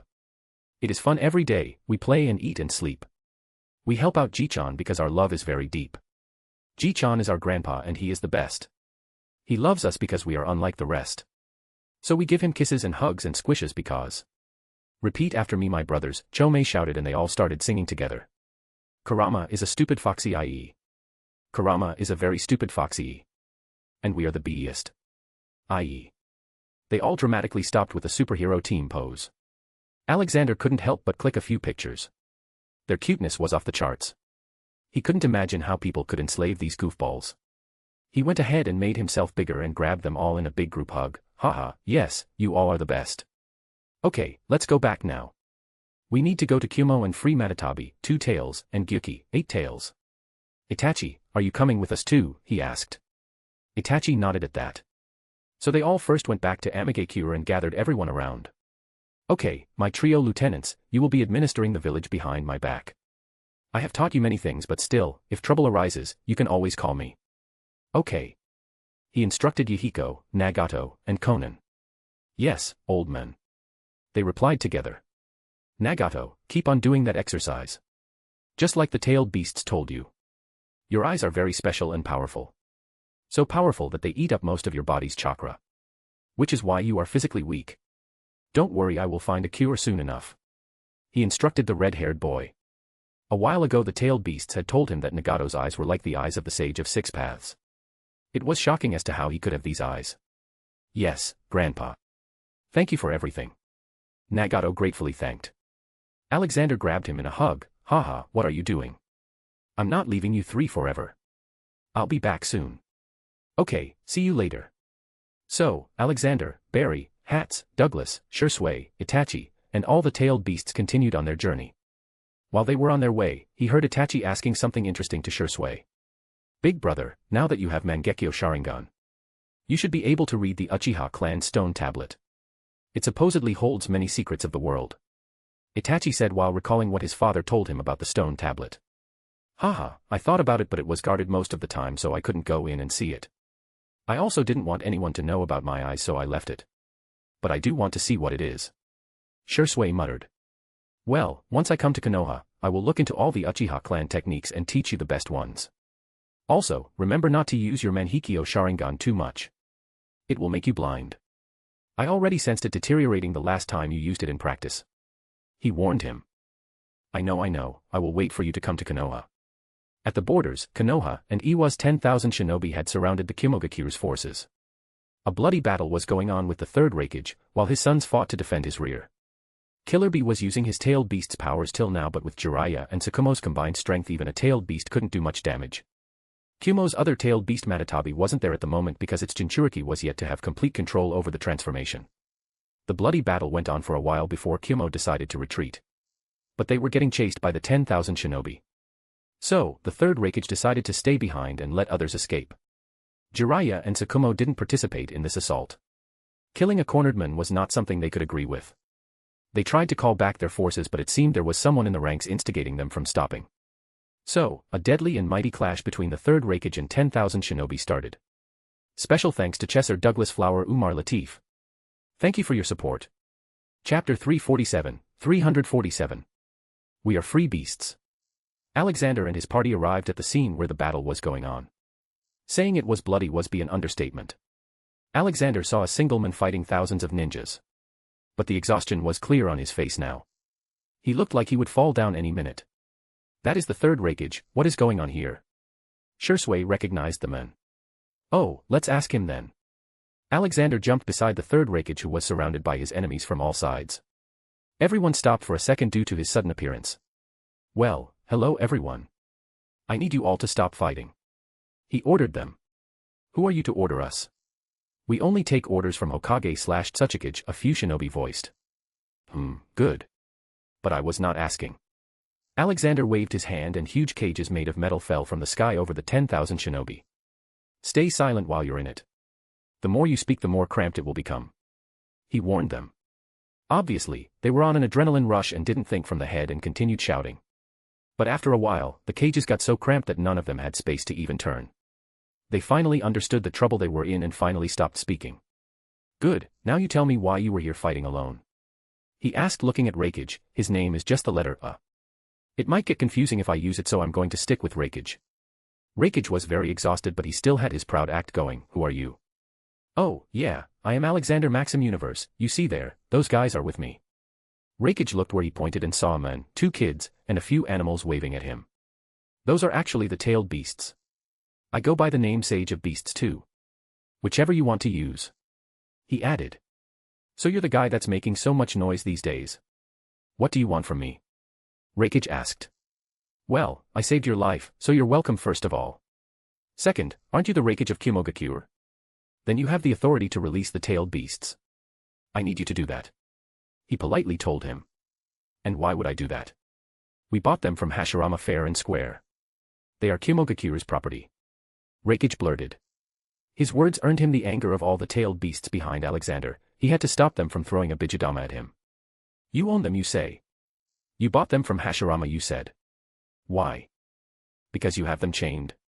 Well, if that's the case, what's stopping me from chaining you down and selling you to someone because I own you? Alexander said scornfully. Rakage felt thick chains appearing out of nowhere and tying around his body. No matter what he did, he couldn't break it. He felt he'd rather die than be made a slave and started doing all he could. He used his lightning and other techniques, but nothing helped. It only exhausted him again. Slap. Alexander walked up to him and slapped him on his face. Calm down, human. That's right. You don't have a name from now on. You are just a powerful human, my slave. Because I caught you, now I own you. Just like this beetle. He picked up a beetle from the ground. You two are the same for me. Anybody want to buy this human from me? Alexander loudly asked. All the shinobi in cages were still silent. They were already shocked by how easily he restrained the third Rakage. Hats were the one who jumped to buy him. I'm going to use him as my light bulb. Third Rakage had enough and shouted, you can't do this with me. How can you compare me to an insect? Oh, what makes you so different? As far as I can see, I caught you, so I own you. Alexander refuted. Rakage was getting agitated. I am intelligent, I can speak and do things that insects can't, unlike this beetle. Oh, now you're talking about intelligence. Then I can say that too. Tailed beasts are intelligent, can speak, and do things that others can't. They are even better than humans in many aspects. Shikaku, how much is 1234 times 876? He questioned. Shikaku cutely jumped and answered, it is 1,080,984, Ji-chan. Good, see that, Rakage? Do they seem like something that can be kept as a property? They have feelings and thoughts too. You call them mindless beasts because you are the reason they act like mindless beasts. Tell me, how would you feel like after being constantly hunted for your powers and then being locked inside another human for hundreds of years, being passed from one body to another? Of course, you will be angry and try to kill your captors when you find any chance. If you can enslave them, then what is stopping me from enslaving you? If you think you should be free, then the tailed beasts deserve to be free too. He lectured. Yeah, Chomei is a free beast, Chomei shouted at him. Following him, the other tailed beasts did the same. We are free beasts, they shouted. Rakage had no words to refute. It was true that the tailed beasts were intelligent beasts just like humans, and he knew it. The deaths caused by human wars were a lot more than any tailed beast attack. So, who is the real beast here? Alexander added, making everything go silent. What will you do once you have all the tailed beasts? Rakage asked in defeat. Give them a home and protection. They won't become a tool of war ever again. No one will ever own them. Alexander replied. Rakage sighed and nodded, okay, I agree to give you the 2 tails and 8 tails. But you must vow that their Jinchuriki will not die. I can promise that. So, care to tell me why you are here alone? He asked again. I wasn't initially. I had my army with me, but then Iwagakure and Konoha's shinobi jointly attacked. They didn't even let us retreat and tried to kill everyone, so I stayed behind to stop them. It had been 3 days and I was near death due to exhaustion. Rakage briefed him. Ah, such brave shinobi in great villages that won't even stop from attacking a retreating army. You all know no ethics, it seems. Well, I declare this war over. If anybody wants to fight, then find me. But do that at your own risk. He warned them and at the same time sent out a huge amount of natural energy. To Alexander, chakra is force, but force is natural energy, so what Alexander has been using from the start was natural energy. The area within a few hundred kilometers was swept with his natural energy. It was suppressing people's bodies' chakra and showing who the dominant one was. The The tailed beasts were unharmed with it as they were the embodiment of natural energy. To them, Alexander's natural energy release was like a nice hot bath after a long day of work. But for those who don't know about natural energy and didn't know how to use it, it felt like their bodies became heavy suddenly. Except for Jiraiya. He felt the surge in natural energy around him. He was on his way back to Konoha with Tsukumo and Shikaku because they weren't able to stop their army from attacking the Raikage and didn't know who was pulling the strings. They wanted to tell Hokage about this. Killing the Raikage would just sow the seeds of hatred in Kimogakure for Konoha and lead to more conflicts in the future. What is this? I feel like I am deep underwater, Tsukumo exclaimed. It's Senjutsu, natural energy. Something happened at the battle site. Only I can sense natural energy among us. You two go back to Konoha and report everything. I will go and see what is going on. Jiraiya advised them. What a drag, good luck, Lord Jiraiya, Shikaku wished him. They decided on this plan and Jiraiya was quickly on his way back to the battlefield at full speed. Special thanks to Chesser Douglas Flower Umar Latif. Thank you for your support. Chapter 348. Erosenin. Jiraiya reached the battlefield and was greeted by the sight of hundreds of big cages inside which many ninjas were cramped in. Then there was Raikage, chained and kneeling in front of an old man. He decided to observe first and not go in yet. He found a nice thick tree and hid in their leaves. Cough. Jiraiya suddenly heard a cough from behind. Weeping Palm, Chomei called him out. Bam. The next moment, Jiraiya only saw a furry paw slapping his face so hard he lost consciousness. It is a peeping Tom, Chomei. Hats corrected him. They then brought Jiraiya to Alexander. Ji-chan, we found him being sneaky. I think he's a pervert. Chomei commented. Haha, don't be judgmental now, Komi-chan. So, who is this guy? He questioned. That is the legendary Sennin, Lord Jiraiya. Itachi jumped close to him and answered. Haha, I remember now, they lost a 3-versus-1 battle with Hanzo and got this name. It is probably irritating to them being called legendary Sennin. Alexander sympathized. Hee, big melons. Jiraiya suddenly started making a very inappropriate face and made gestures like he was squeezing something with his hands. Yeah, he's a pervert. Chomei, never let me doubt your character judgment. He disgustedly said. Yeah, he's famous for peeking into women's bathhouses in Konoha, Shursui added. Alexander looked back at the men and lightly slapped his face. Slap. Wake up, Erosenin. Yes, once more. I like this. Jiraiya muttered in sleep. Is he taking pleasure in my beating? Alexander asked himself and this time gave a hard slap. Bam. Jiraiya woke up in shock. What? Where am I, my melons? You were peeping from that tree and got caught. Alexander simply answered. Jiraiya scratched his head. I nearly forgot you had tailed beasts with you. They must have sensed me. Jiraiya loudly thought. Even I sensed you from 100 miles away when you were with 2 more ninjas, one of whom was most likely Tsukumo Hatake. Alexander blurted. Jiraiya's mouth fell wide open. How did you sense me so far away? And who are you that can use so much natural energy? I am Alexander Maxim Universe, also known as Sage of Beasts. He introduced himself. So you really are the ancient sage. Well, I had my doubts. I was attracted by your explosion of natural energy. I had not felt such potent natural energy even in Mount Myaboku. Jiraiya excitedly exclaimed. Well, now you know what it was about. You can leave if you want. He shrugged and focused back on Raikage. So, Raikage, let's go to Kimo then. But remember, if you try to act smart. He warned him again with an explosion of natural energy in the air. I felt it again. This is so good, if I can train myself in this environment I'm sure I can master Senjutsu. Jiraiya interjected. Alexander ignored him and waited for Raikage's answer. I don't break promises. You can have the tailed beasts as long as you can promise to never give them to another village. Raikage requested. Sure, I will soon be taking the 9 tails from Konoha too. So don't worry, no one will be using them as weapons anymore. Let's go now. He gestured to him to start walking. Wait. Jiraiya called him. Alexander looked back and asked in annoyance, What? What are you going to do with these men? Jiraiya pointed to hundreds of cages. Oh, they are free to go back home. But I hope they don't start fighting again, or I'll be angry. All the ninjas in cages had lost their will to fight by now. They had even thrown away their kunai to show they had surrendered. He waved his hand and all the cages disappeared. Soon all 10,000 ninjas also ran away. There, you can go back and report to Konoha. I will be making a visit there soon. He shooed Jiraiya away. But the guy still followed him. What do you want now? He asked. I would like to learn senjutsu from you. Everyone went silent at that moment and looked at each other's faces. Wait, don't you consider me an enemy? Alexander confusedly asked.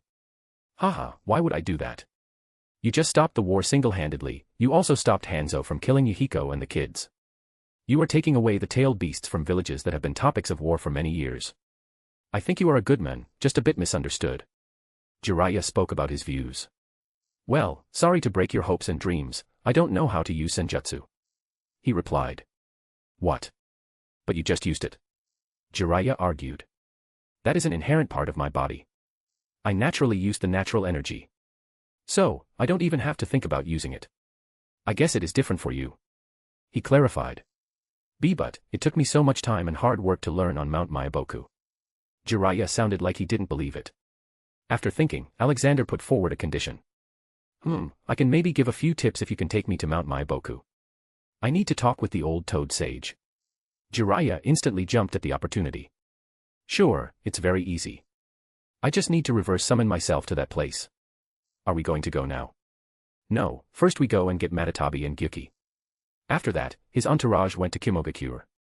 Their arrival gained the attention of the whole village, which was already on high alert. The forces had just returned to the village. Most considered that the third Raikage was already dead and the elders were considering making third son of Raikage the fourth Raikage. But then the third Raikage returned. But, that wasn't all. He ordered Killer B and Yujito Ni to come to his office as the first order. My pops is back from dead. B entered the Raikage's office. Raikage-sama, what can I do for you? Yujito Ni asked with a bow. Raikage took his seat and smoked his pipe. Yujito. I am proud of you too. You two were able to control your powers to such an extent. But, you don't have to do that anymore. I am sending the tailed beasts to where they came from in the first place. My pops has gone senile. Say something to him, my bro. B rapped, looking at his elder brother. All Raikage till fourth were named, looked at his father. Father, do you mean to say you are going to return the tailed beasts to Konoha? Before Raikage could refute, received angry growls from the right side of the room where he hadn't looked at yet. He saw many small animals sitting there with teacups in their small hands and growling at him. No, my son. The tailed beasts do not belong to any village or person. They belong to nature, as free beings. Just as we are. If you have any problem with this, you can go and talk with Sage of Beasts. I'm sure he can teach you a few lessons. Raikage smirked. Soon, A was seen beaten with a swollen face. My bro got his ass hooped by an elderly Y. Before B could finish, he received an angry glare from his injured brother. Now, thank you for keeping Matatabi and Gyuki safe till now. I will be taking them with me to their new homes now. He announced and walked towards B and Yujito. He quickly took out the tailed beast from B and Yujito's bodies while also supplying chakra to their body so they don't die. Within a few seconds, the two new little beasts were seen hugging Alexander. Ji-chan, I won't lie, I really felt like you had returned and would be coming to get me soon. Gyuki, 8 Tails, said. He was mostly a smart and serious tailed beast, but he was just like the others when with Alexander. Oh really, what about you, Matatabi-chan, he asked. Unlike most other tailed beasts, Matatabi had a feminine personality and was considered a female. She was respectful and polite towards others and talked in a formal tone, with Alexander as an exception. Dear Ji-chan, I missed you very much. Gyuki said he sensed a strong presence of you, but I was skeptical. I am happy that you've returned.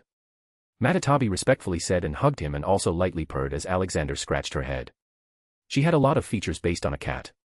Haha, thank you for being a good girl all this time. Let's go now. I have gathered all your siblings. Only Kurama-chan is left. Alexander said. Gyuki quickly scoffed, that egoistical and narcissistic fox.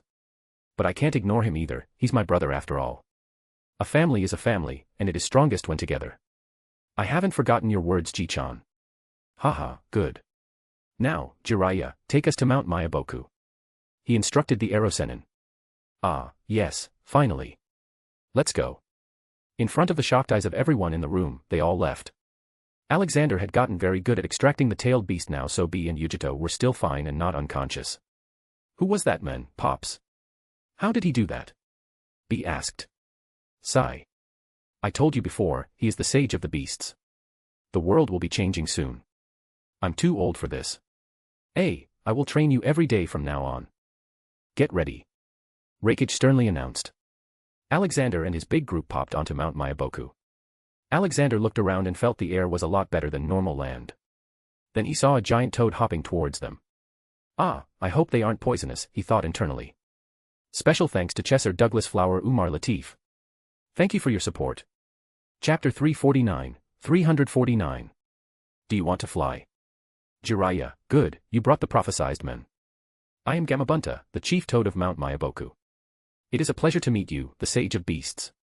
Gamabunta talked in his hoarse voice. What prophecy are you talking about? Alexander confusedly asked. Jiraiya was also as much interested in knowing this. Great Toad Sage made a prophecy about you a while ago. He's never wrong. He said you'd be coming here soon. Gamabunta explained to them. Then it feels more like a fact than a prophecy if they are so correct, Douglas interjected. Gamabunta nodded his head, yes, you can say that too. His prophecy has never been wrong. Now, if you will follow me. Gamabunta brought them to a building. In front of it, two small toads were standing. Though the two looked old. Once Alexander was near them they lightly bowed, welcome to Mount Myaboku, sage of beasts. I am Fukasaku, the head toad of this place. Come, my wife has set up a nice feast for us. UWAAA. Alexander noticed Jiraiya making ugly faces like he was going to vomit any moment. He didn't understand the reason behind him and followed him inside his house. They were soon brought in front of a long table with various baskets placed on it. In each basket, different kinds of insects could be seen. From caterpillars, beetles to earthworms. Now I understand, he just remembered Fukasaku was a toad so his diet would also be like a toad. Fukasaku quickly took his seat, come, eat with us. All the tailed beasts sat on their seats and started eating. To them, eating insects was not a big deal as they had eaten them before. But for Alexander, Hats, Barry, and Douglas, it was not a happy sight. Haha, yeah, what a feast. But we are strict vegetarians. I will make food for myself. He took out many tacos from his always-ready kitchen in the pocket dimension. Chome, who was chomping on some insects, looked at him, but Ji-chan. You just ate. Before he could complete the sentence, Douglas grabbed his mouth and stopped him from speaking further. Haha, Chome, it is bad to talk while eating, Douglas said wryly and said something in Komiai's ear. No one doubted them and they were able to dodge the bullet and eat the meal. During the meeting, the wife of Fukasaku tried many times to make them eat the insects, saying it was her specialty. So, can we go and meet this great toad sage? He asked. Yes, we can. But I don't know if he will be waking up. He is too old now. Fukasaku told him. Just take me to him. I'll see what I can do. He insisted. Fukasaku nodded and asked him to follow. Jiraiya and Douglas followed him from behind. Okay, little ones. You stay here and have fun. I'll be back in a while. Fukasaku brought him to an old palace-like building. They went straight inside and found the old sage sitting on a chair fitting his size. He's sleeping. Meeting with him is all about luck. Jiraiya commented. Well, look at him. Sleeping so happily. Let's wake him up. Alexander sent a small jolt of lighting at the big toad. Toad's eyes instantly opened in shock. Oh, I. Oh, he speaks French. Douglas joked. Alexander knew that the old man was very sick and would not be speaking up without help. So he gave the toad some natural energy healing. The wrinkled face of Gamamaru became much better in an instant. Gamamaru's tired-looking eyes opened fully and his face turned cheerful. What a wonderful feeling, I haven't felt like this in so many years. Ah, you are the man I prophesied about. Wait, how long was I asleep? Gamamaru was filled with questions. Fukasaku quickly answered him, you slept for 2 months this time, the great sage. Ah, that was a small nap then. Well, I knew you'd be coming, sage of beasts, but I do not know why. Gamamaru spoke. You can call me Alex, and I came to get some information out of you, Alexander said and took out the sketch of the black humanoid thing he saw the last time. Do you know what this thing is? He asked. Gamamaru's eyes widened as soon as he saw it. Where did you see him? He was trying to kidnap Shikaku, the one-tail. I caught him and was able to cut his arm. He answered. Troubling this is. This thing is called the Black Zetsu. Black Zetsu was created by Kagaya Otsutsuki shortly before she was sealed as the Ten-Tails by her twin sons, Hagoromo and Hamura. It is responsible for many troubles throughout history. When Hagoromo later named his younger son, Azura, as the new leader of Ninshu, Black Zetsu tempted Hagoromo's elder son, Indra, to go to war with his younger brother. Over the centuries, it manipulated the two brothers' reincarnations in an attempt to get one to awaken the Rinnegan, and also recorded many events for Kaguya, including Madara Uchiha and Hashirama Senju's last fight at the Valley of the End. Its main aim is to revive Kaguya. I learned all this throughout my various travels and prophecies. Tell me, this reincarnation thing. Is it still going on? Alexander asked. Yes, the last known incarnations of Indra and Asura were Madara Uchiha and Hashirama Senju. But no new incarnation has been born yet. Though that time is not far away. But nothing matters now as you are here, right? Gamamaru replied. Ha ha ha, yes. You're right. But tell me, why can't I sense this black Zetsu even when it is so close to me? He asked. That may be because just like the tailed beasts, you as a whole, if not a part, are natural energy. This means that using natural energy is like breathing to you. Black Zetsu is the will of Kaguya, made from the same type of energy. Gamamaru explained. So I will have to lure him out and kill him in one strike. I will have to come up with a plan, it seems. Alexander muttered. Wait, who is this Kaguya? What is this whole reincarnation thing? Jiraiya asked. Gamamaru looked at Jiraiya like he just noticed him. Ah, you. I remember your prophecy. But it will be only half valid now. Jiraiya was concentrating on his words now. Which part? That I will become a pervert never seen in the world before. No, you will still be the greatest pervert in the world. I was talking about you teaching the child of prophecy who will unite the world. You will still be teaching him, but not as a child of prophecy anymore. Just as a grandpa figure. Gamamaru told him. Why? The world doesn't need to be united now. Jiraiya asked. No, it will be united much earlier now. Because of the sage Alex. Gamamaru replied. Cough. Alexander interrupted their talk. So, Gamamaru, did you see the fight between Kaguya and her sons personally? Yes, I did. It was terrifying. I thought the world would be destroyed that day, but somehow we are still alive. I hope that Kaguya rots inside the moon forever. Alexander chuckled. Well, now that I know most of the history, tell me, how do I learn this senjutsu? It is very simple, you just channel the natural energy through your body, Gamamaru said. But I am already doing that. Alexander retorted. Then you have already mastered the natural energy, congratulations. Sigh. Alexander looked at Jiraiya. Well, what do you want to learn? I don't break promises. What can you teach me? Jiraiya asked excitedly. Kid, do you ever wish you could fly? Alexander again used his ability to fly as leverage and got off easy. Seriously, flying was an ability that gets people excited by just having the prospect of someday learning and using it. Special thanks to Chesser Douglas Flower Umar Latif. Thank you for your support. Chapter 350. Give me my trophy. Alexander stayed at Mount Myaboku for a while and taught Jiraiya how to use the magic to fly. It was hard for Jiraiya but easy for all the toads in Mount Myaboku. They learned it pretty easily and quickly. Haha, Jiraiya, focus more, Alexander instructed him while he sat on the side and sipped on some tea. Ah, this is so hard, even more so than the sage mode, Jiraiya complained. Alexander had helped Gamamaru get younger a bit and stronger so he could also walk and talk normally now. He also showed them a few more techniques of Jedi. The toads were very interested in all that. When Alexander was busy teaching, the tailed beasts, Hats, and Barry were busy playing somewhere. Douglas had decided to cut the overgrown grass of Mount Myaboku for some reason. Alexander doubted that because of his harsh punishments long ago, Douglas now had a fetish for cutting grass with small scissors. Itachi and Shursui were sent to Konoha by Jiraiya as they had been missing for a while now, and Itachi's father may just declare Itachi dead if they didn't contact him soon. Ah, Gamamaru, how were these special places like Mount Myaboku filled with natural energy formed? Alexander asked. These are natural. It may have something to do with geography. It is always random. Gamamaru replied from his giant recliner chair. Glanpa. Alexander looked from where the noise came from. Ah, my beautiful family. Come here, Amy, give Grandpa a hug. He walked up to them. Amy sweetly hugged him and whispered to him, she is angry at you. Alexander shivered a little. I'll go and check. You come here and meet these little ones. They are called tailed beasts, but they are sentient, they can talk, and are very friendly. Hey there, my little potatoes, come and greet my granddaughter. Her name is Amy and she is very kind. He introduced them to each other. All the tailed beasts came to her running and introduced themselves. Whoa, you are so pretty, Amy. Chome, as always, greeted with praise. He was really good at buttering others. Then Alexander went to Olivia with a careful expression. Asterisk cough asterisk hey, Ollie, nice of you to come out.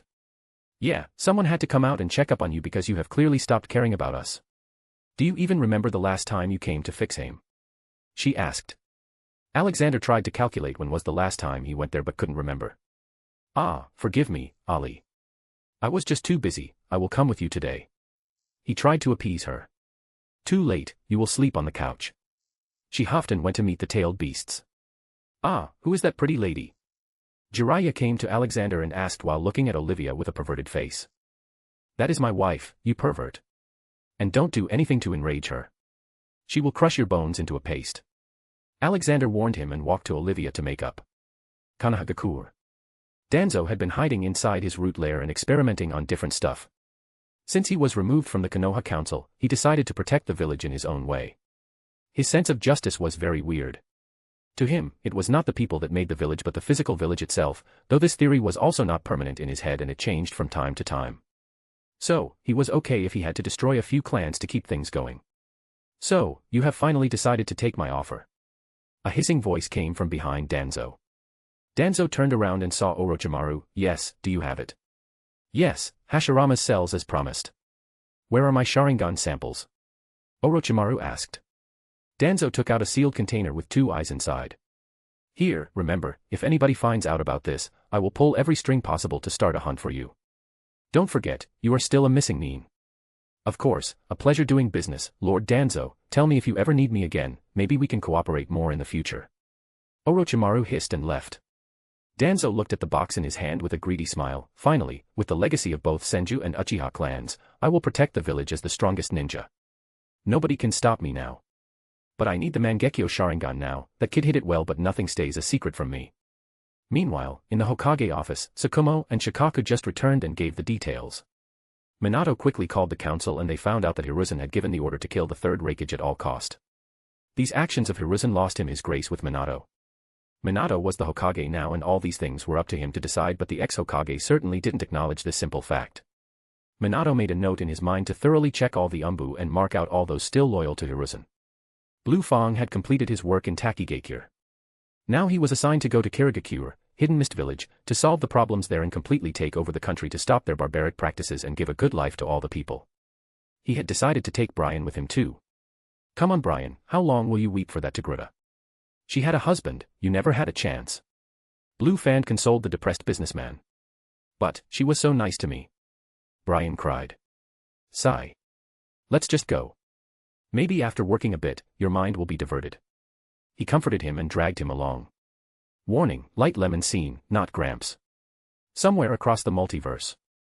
So, we were able to bring purity to 65%. Though the plan was mine and I think I deserve a long and thick trophy. Leonidas looked at Natasha's lust-filled eyes. They had done it thousands of times but they both seemed to just can't get enough of each other. Oh, really? I thought you wanted to do the next mission first, Nat, Leonidas teased her while stroking her hair slowly. It was arousing her even more. Leonidas had planned to tease her as she did to him many times. He got closer to her face, he took his shirt off and grabbed her waist.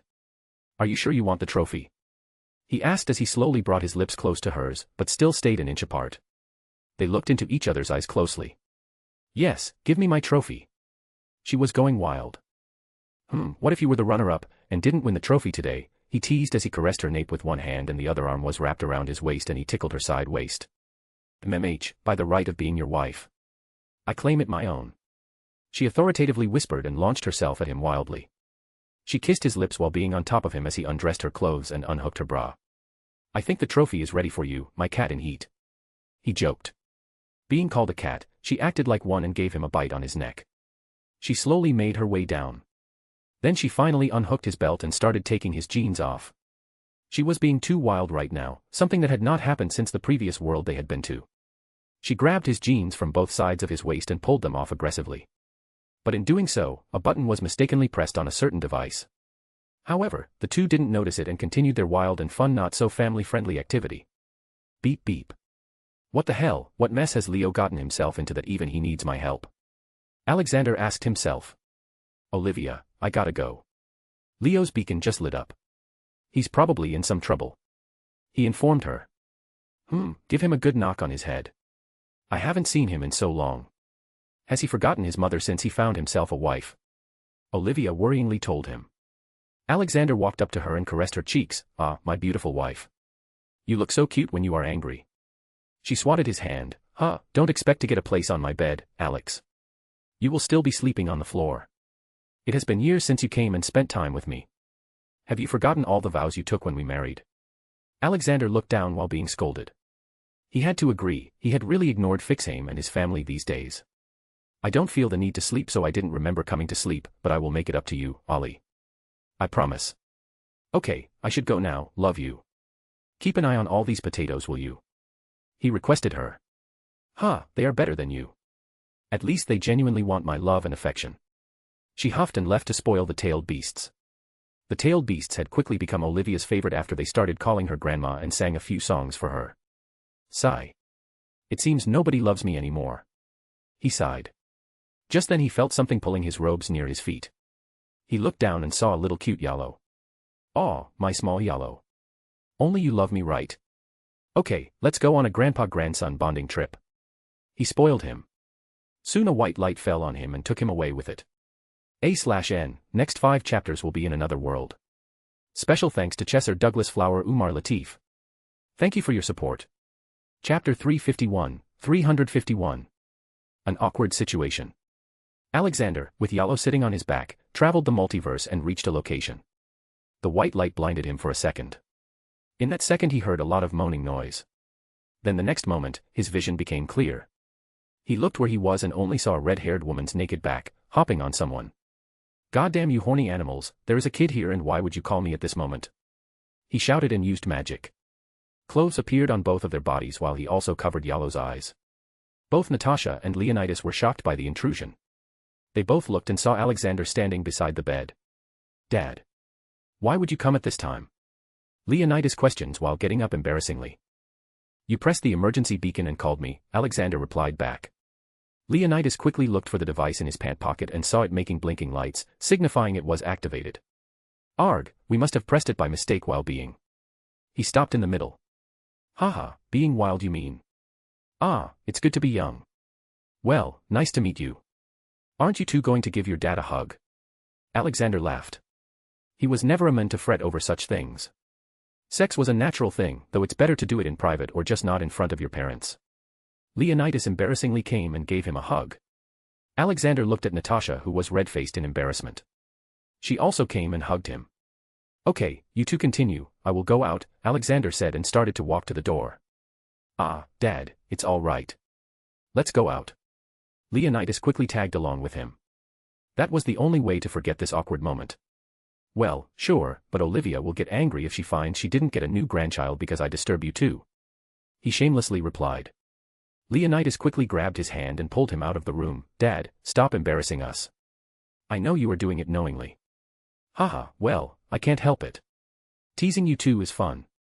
"Ah, hey, meet this little one. He is Yallo, I have adopted him. He's an alien and has very slow growth. He's 24 years old and is still a baby." He introduced the child. Yallo waved his hand slowly at Leonidas. Leonidas picked Yallo in his arms. "Haha, he's cute. Hey there, Yallo. I am your big bro. Your mom was angry, she was missing you a lot, you know." "Yeah, we were going to come to visit after we completed our work in this world," Leonidas answered. Where are we by the way?" "From all this furniture, I'd say we are somewhere medieval," Alexander deduced. "Yeah, this is one weird place. This whole kingdom is on an island in the middle of the ocean. The whole kingdom is surrounded by 50-meter-tall walls and also divided by walls into districts. Outside the walls is the dangerous territory where nobody likes to go because of Titans. Titans are a race of giant, man-eating humanoids. Strongly resemble nude humans. They are typically bipedal with the limbs and features one would expect in humans, however, they are all deformed to some extent in body proportions, enlarged head, small limbs, etc. The vast majority of Titans have a masculine body shape, although all of them lack reproductive organs. Titans do not mate or interact with organisms other than humans, their sole purpose in life is to seek out and devour humans.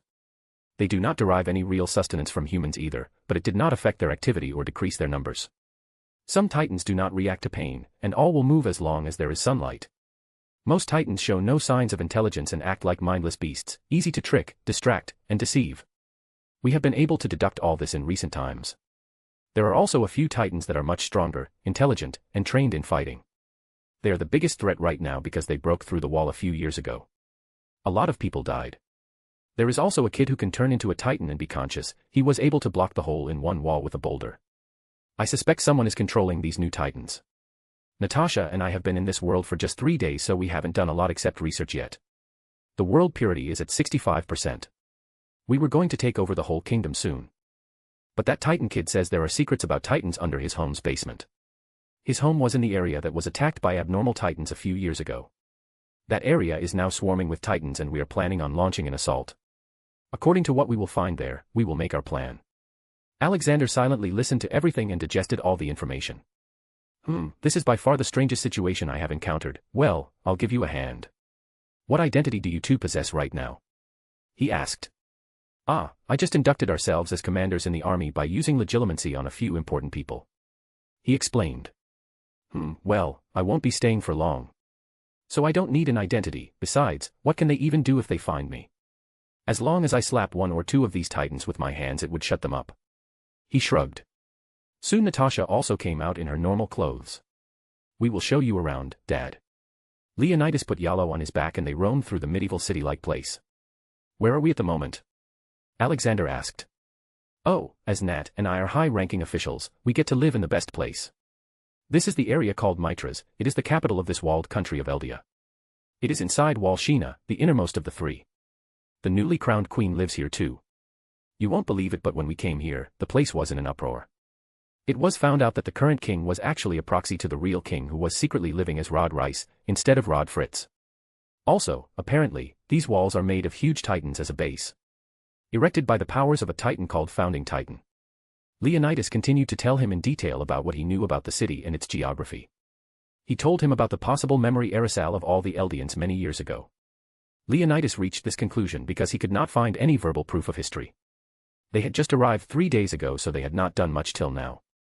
But soon they were going to attack the place called Shiganshina district. Whoosh! Alexander noticed a noise that resembled the release of air pressure.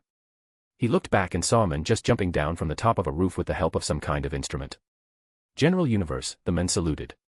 Yes, Alexander instinctively replied. The man was confused and looked at his face. He saw a slight resemblance between Leonidas and Alexander. Natasha started laughing from the sides. Yes, Connie, what is it? Leonidas responded. Sir, the meeting about the planning for retaking Shiganshina will commence shortly. Commander Irwin asked for you to come and provide valuable input. Connie informed them while standing in attention. Alexander walked to the bald kid. He remembered Saitama by looking at Connie. I wonder how that kid is doing, he thought. Alexander patted Connie's bald head. Kid, you look malnourished. Here, eat this. He gave him an energy bar. Connie took it and checked the thing. The wrapper looked weird to him. He couldn't imagine such a smooth texture of the paper. He had no idea it was plastic. Though it was biodegradable as it was Alexander's item. We will be at the meeting, you are dismissed, Leonidas said. When Connie was gone, Alexander asked, generals. I thought you said you were a simple commander. Well, anyway, how much do they know about you two? Have they witnessed your powers? No, we haven't done anything extraordinary till now. I guess they are in for a crazy show now that you are here. Leonidas chuckled. Special thanks to Chesser Douglas Flower Umar Latif. Thank you for your support. Chapter 352. Serious slap. Leonidas and Natasha brought him to a heavily guarded building. The queen will be here, which is why there is so much security, Leonidas informed him. Well, I came with you just to know what is going on. Once I know everything, we will fast-track everything and fix all the problems. If we go at a normal human pace, it will take too much time. Alexander planned. We know, we were also going to do that once we know the origin of Titans. Honestly, the mindless Titans look so much like humans, and if there is a possible cure, I want to make it. Leonidas responded. It had been so long since he had met Leonidas that he had forgotten Leonidas had a pretty good brain. They entered the building and went inside a big hall. Lots of military people were sitting there. Most of the people saluted Leonidas and Natasha. Then suddenly a small blonde girl came running and hugged Natasha. Big sis, thank you for coming, the girl said. Alexander smiled. Haha, what a cute kid. Hey there, little one, here. Have these chocolates. Don't forget to share it. The blonde girl instinctively took it and then looked at Alexander confusedly. Wahahaha, Dad, she is the queen, Historia Fritz. And she is not a small child, it's just her height. Leonidas laughed heartily. Alexander scratched his beard wryly. Well, chocolates are still good for health if eaten in small quantities. Keep it. Big brother Leo, who is this old man? Historia asked. He is the man I told you all about. Who is unquantifiable better than me in everything I can do. He is my father, Alexander Maxim Universe. Leonidas introduced him. But where did he come from? I've never known a man as talented as you say him to be. I'm sure a man like him wouldn't live in hiding. Commander Pixis raised concerns. Well, he was living outside all the time in the southern mountains. As we all know, that region has not been explored much because of its snowy and harsh terrain, making it impossible to use horses. Leonidas made up the story. As much as I don't want to believe this, if he is really strong then it shouldn't be too hard for him, he must have also mapped a lot of lands too, right? Commander Pixis asked. Yes, he had. Leonidas nodded. Alexander had northwest idea about the place. But then he heard Leonidas talking to him mentally. Alexander repeated the words, there is not much. I climbed mountains after mountains. My motto was to climb the highest peak there. And I was able to. It was so high that I was able to see the whole island we are on. His mention of the island brought everyone to attention. And from up there, I could see the northern, eastern, and western end of the island. Beyond it was an endless ocean. When he stopped speaking, he heard everyone breathing loudly. Oh, don't tell me you people didn't know about the ocean. Alexander blurted. The blonde, smart-looking man stood up. Commander Irwin, we didn't. We were never able to reach the end of the island because of the need to travel so much. What you said proves one thing, there are many things we all were lied about. We need to find whatever is in the basement of Aaron's house that might give us a better clue. Well, what are we waiting for then? Let's go. Alexander said. Then everyone started to look at a dark-haired kid. Oh, he must be the one who can turn into a titan. I would like to see you turn into a titan, maybe I can find out how you can become so big. Suddenly a girl stood up and covered the boy, he is not a lab rat. I will not let anyone experiment on Aaron. Oh, she's clearly in love with him. I never said I was going to do experiments. Besides, even if I say I want to, why would you say no? Don't you want a cure so anyone who becomes a titan can be turned back to normal? He asked. You mean you can make a cure? Another woman asked. She looked too interested in his words and was showing a bit of pervertedness. Possibly. He replied. Then we must get to work. She nearly shouted. Hang, cut it. Retaking Wall Maria is the priority. No one will come between that, a short man said with a serious expression. No wonder so many people are short. Living inside walls must make their supplies limited, resulting in malnutrition, Alexander thought. Sigh. Leonidas, tell me when you decide to make an attack. I will look around till then. He shruggingly said and went out. Alexander went out and secretly flew around the whole walled area. Yalo, who had been invisible till now, was finally having fun. He noticed the difference in the infrastructure between the innermost area and the outermost area. It was clear that except for the wealthy and nobility, everyone else lived in poverty because most of the good stuff was hogged by the big guys. Just like any other normal aristocratic society. Alexander went to a random place near the wall and looked through it. The bare muscles of large humanoid things were clearly visible. They didn't have any life in them, seemingly awaiting orders from someone. Alexander checked out the matter they were made of and it was surely not something organic as it had not rotted till now. Yes, Yalo. They are surely ugly. He sighed and flew away. Alexander then went to the eldest person he could find in the whole of walled areas. He finally found a 75-years-old man. It was rare for something to live this long in such a society. He used legilimency to find any flaws in their memory. As mentioned by Leonidas, Alexander didn't find anything from before 63 years ago. There was just nothing. Alexander looked for another man who was 65 years old. Again, he couldn't look at memories from before 63 years. This proves one thing. The walls were probably raised 63 years ago. And for some reason, someone used a method to erase their memory of the world outside so they would quietly live here. Soon after, Alexander received a message saying they were going ahead with the assault. Alexander met everyone on top of Wall Maria, overlooking the Shiganshina district. They arrived and started killing brainless titans, and Aaron went on to use his hardening ability to seal the outer gate of the district. Alexander saw the whole transformation of Aaron into a titan and he deduced that it was certainly not a biological or chemical process. The amount of matter the body needed to produce such a humongous outer body was huge and it can't be made from the energy inside the human body. Alexander also felt the mass was appearing out of thin air and setting itself around Aaron to make him a titan. Interesting, so there is a supernatural side to it too, he thought. When they thought everything went successfully, just then huge boulders started to fall on them. The scout told them about the beast titan and his army of titans gathered outside the wall. Boom. Suddenly a huge cloud of mist appeared near them, on the other side of a house. A humongous figure started rising. It's the colossal titan, Armin shouted. Ah, what a nuisance, Alexander complained. He walked forward towards the colossus titan. Oi, old man, what are you doing? Return to your position. Levi shouted at his back. Haha, kid, keep your eyes open now, Alexander replied while chuckling. He jumped onto the roof first. Everyone was shocked as he was not wearing any vertical maneuvering equipment.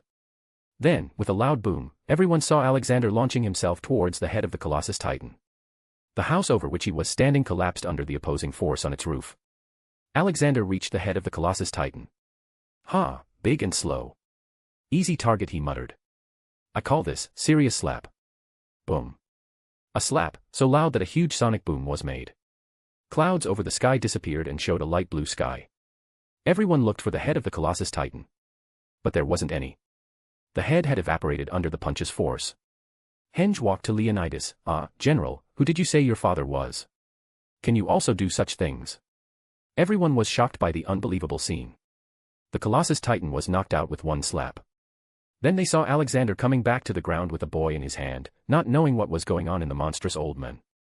My slap control is too bad. I used too much power again. A/N, this mini arc will go on till 5 chapters, including today's 2. After that MC will return to Naruto. Special thanks to Chesser Douglas Flower Umar Latif. Thank you for your support. Chapter 353. I am God. He landed back on the ground and dragged the tall, thin boy to where everyone else was. Well, I guess this is one of the 9 titans. He asked. Bertolt, Mikasa growled. Roar. Alexander looked back and another titan appeared out of the smoke. This time it was a smaller titan but with some kind of exoskeleton. This must be his teammate. Well, let's take care of him too. Alexander muttered. The new titan came running at them at full speed. Alexander simply stood there. Once he was close enough, Alexander punched the air. A loud sonic boom came and with that, a wave of air was seen traveling towards the titan's neck. Before the armored titan could realize the severity of the situation, the air wave cut his neck. His head and body fell in 2 different places. The head of the titan came rolling towards Alexander, which he stopped with his foot. He pulled out the boy half stuck in the nape. This marks the second. Now, what about the beast one? Seeing that except Natasha and Leonidas, everyone was still in shock. He just jumped to the beast titan and simply took out the man hiding in the nape. While he was dealing with the beast titan, he saw another unusual titan that had a cannon on its back. He teleported to its back and tried to take out the human inside. He didn't know if it was a human titan or not. But it seemed it was his luck and he successfully took out a girl. Thud. He piled the 4 together. By then everyone had returned back to their senses. Are you a titan too? That was the first thing Aaron asked him. No, I'm not. I am just strong. You should drink more milk and eat more fruits. He joked and walked to his son. How is this possible? No human can be this powerful. Heng shouted. Well, I am not your enemy. I am helping you. Isn't that a good thing already? You guys should be happy that I am here. Alexander said. He knew it was very hard to just accept the things he did. But he also didn't want to mess with their minds. Someone had already done that. Then how do you explain all this? We don't need a secret double agent in our ranks. Levi pointed. Well, I'll be blunt now. If I say, I am God, will you believe me? He asked. I'd say keep joking. Heng scoffed. See, for a normal human, who has lived his whole life inside these walls, accepting new and unimaginable things can be very hard. It is very common. But, let me show you. Can a normal human do this? He asked and turned around.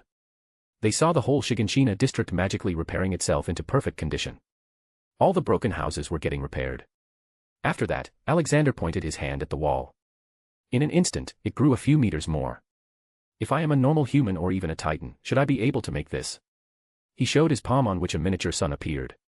This is the sun, as powerful as the one in the sky but smaller in size. Heng walked to him interestingly and tried to touch it. Go ahead, but I am warning you. It will burn your body to ashes even before your skin touches it. So, it is clear I am not a normal man. I am not a Titan either. You can believe whatever you want about me. I am just here to help. He clarified. What is your final agenda? Commander Erwin asked. To find the truth about Titans. To find out why you all are living in walls and why I found traces of memory tampering in all the old people in the whole kingdom. He blurted. Then we will find whatever is inside that basement and find the truth. Leonidas sternly said, bringing everyone's mind back to their mission. After that, they all rushed to Aaron's house that was fully restored now. The 4 Titan-turning humans Alexander caught were unconscious and tied to different corners. Their tongues were wrapped with a piece of cloth too. Aaron ran into his house and to the basement. He tried the key necklace but the key didn't work. So Leonidas just kicked it open. Oh, it looks like your father was a man of talents. There is a lot of research material here. Alexander commented. This must be for fooling the police. It was widely known that the police would arrest you if you were caught conducting secret experiments on anything. Hang added. Look for any secret compartment, Natasha ordered. Not long after, they found the secret compartment in a drawer of a table. They found 3 books in it and through them learned about the life of Aaron's father, the world outside the walls, and a one-sided version of the story about the origin of Titans. The books portrayed that Eldians were good and were discriminated against by Marley. They lived in internment zones. But if that was the case, why did King Fritz not use his Titans to safeguard his people? Why did he bring his people here and remove their memory? This only tells us one side of the story. If we truly want to understand everything, we need to look at both sides. Alexander decided. So, we are going to go out. We must tell everyone about this. All of us were lied to for so long. Erwin conflictedly said. Alexander nodded, yes, we should tell the public. But, we need to be careful with words. If someday we want to return to the mainland, then we cannot have our people still live in hatred for the mainlanders. That will only restart the whole cycle. I will go to the mainland and try to find out everything. Meanwhile, Leonidas will help you all to prepare. Leonidas agreed, yes, we will need to stop the public from going restless and starting all kinds of conspiracy theories. We can't afford that right now. Hence, Alexander flew away with Yalo. He first flew up to look at the world's geography. After a while, to his surprise, he found out that everything was similar to the normal Earth. The place Eldia was situated in Madagascar. After that, he flew to the port of Eldia to see from where the visitors entered the place. At the port, he found a ship. The men on it seemed to be armed with World War II-era weapons. He made himself invisible and infiltrated the place. He found the highest-ranking man among them who was a captain and used legitimacy to gain knowledge about the world. From this, he learned about the Marley Empire. It spanned from Europe to the whole of Africa. In the middle was also the Middle East Alliance. In the east was another kingdom called Hizuru, which he imagined to be Japan. The Marleyans seemed to have a deep hatred against Eldians due to the previous atrocities committed by the Eldians over them and the world with the help of their Titans. He couldn't find anything deeper though. He was just a ship captain. I guess I'll just go and infiltrate the library of some important figure in the mainland. He decided to quickly complete his work here as he didn't know what help would be needed in his original world. This place already had Leonidas and Natasha. While Alexander was leaving the ship, he saw a door guarded by 2 men with guns. Did they catch someone? He asked himself and simply made himself intangible and crossed into the room. Inside, he saw a girl. Tied to the wall. Each limb of hers was tied as far away as possible from her other limbs. Even her tongue was covered with a cloth. Is she also a Titan? He lifted the invisibility and spoke, Kid, what are you in for? The girl looked at him with her dejected eyes. Oh, yeah, just wait, I'll get that thing off of your tongue. After untying her mouth restraint she growled at him, Who are you? I'm just a wandering old man. What about you? He asked back. Her eyes twitched, I am Emer. Don't tell me you are the one that little Historia mentioned, Alexander exclaimed. You know Historia? She asked softly. Yeah, she became the queen. What a strong lass. Alexander praised. I'll drop you back to her. He offered and untied the restraints. He then teleported and put her in the royal palace where Historia was. Just as he appeared he disappeared again. Special thanks to Chesser Douglas Flower Umar Latif. Thank you for your support. Chapter 354. Emer Fritz, the First Titan. Spoiler alert, this chapter includes some real info from manga that will be shown in the new season. Alexander traveled nearly the whole world in a matter of a few minutes. He looked around and checked the level of civilization. He could officially say now that the world was in the mid-industrialization phase. He looked around for the different kinds of ethnic cultures and couldn't find many. There were mainly Europeans, Asians, and Arabs. That was it. There were no Africans for some reason, even though the whole Marley Empire spanned Africa. Alexander then went to the capital city of Marley and looked for an important-looking residential building. He went in and looked for books and started reading. Surprisingly, the house had books with detailed world history. Details of even the first Titan were there. He quickly started reading them. It all started about 2,000 years ago with a girl named Emer. When the world's dominant kingdom was the Marley Empire. They were strong and considered themselves superior to all other races. They killed as pleased, pillaged as pleased. There was a tribe called Eldians that was one of the suppressed classes. Then the Fritz family came into power as the ruling family of the tribe of Eldia. Around 2,000 years ago, Emer's village was attacked and enslaved by the Eldians, who then cut out their tongues. One day, after a pig got released mistakenly, the tribe's ruler, Fritz, questioned the slaves on the culprit. The slaves gave up Emer, who was released only to be hunted down for sport. Wounded and desperate, Emer found an unusually large tree with a chasm at its base. Seeking shelter, she stepped inside and, not knowing of the sinkhole beneath, fell down into a pool of water. There, a mysterious spine-like creature fused with her and turned her into the first Titan. With her newfound power, Emer returned to serve Fritz and used her Titan form to cultivate the land, build bridges, and amass wealth for the Eldians. Under his command, she also vanquished the armies of Eldia's rival, Marley. But, in her heart, she was a broken girl who was just a tool for King Fritz to exploit. She was a slave even after so much power. She was forced to commit horrible crimes that broke her mind. The killing of entire ethnic communities because they were considered impure and lesser. Forced to kill children on whose shadows she felt her own image. No wonder I couldn't find any African or other ethnic groups originally hailing from this region. These Eldians killed them all, Alexander realized. However, due to all this destruction, human civilization regressed to an even worse stage. To reward Emer for her service, Fritz took her as his concubine. She didn't have a choice anyway, and together, the two had 3 children. Maria, Rose, and Sheena. 13 years after acquiring the power of the Titans, Emer died while thwarting an assassination attempt on Fritz. Emer could have lived if she wanted, but she let herself die and be free from the miserable life. King Fritz then forced his daughters to eat their mother's corpse in an attempt to preserve the power of the Titans. He commanded his daughters to continuously reproduce, to have their children eat their spines upon their deaths, and perpetuate this ritual from child to child so that Emer's blood would not die out and Eldia could rule forever with its Titans. Emer's power was eventually divided into the 9 Titans. The 9 Titans continue to wage war against the nation of Marley, taking control of the continent and gradually transforming the Eldian tribe into the Eldian Empire. Eldia conquered countless other civilizations as well, using pure Titans as cheap weapons of mass destruction. This resulted in massive casualties and entire cultures being wiped out. They eventually took over most of the known world. They also allied with the Hizuru kingdom.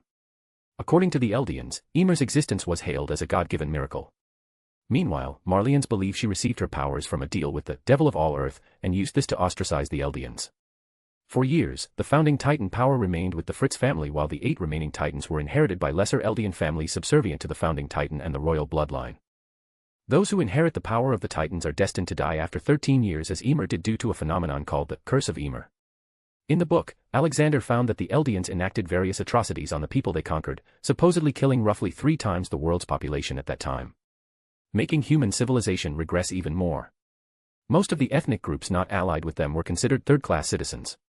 Marleyans lived in very bad conditions at that time. Then, an epidemic took the world like a storm. The epidemic led to a significant drop in the worldwide population. With the power of the founding Titan, the king of Eldia altered the biology of the subjects of Emer to give them immunity, and no subject of Emer died to the epidemic.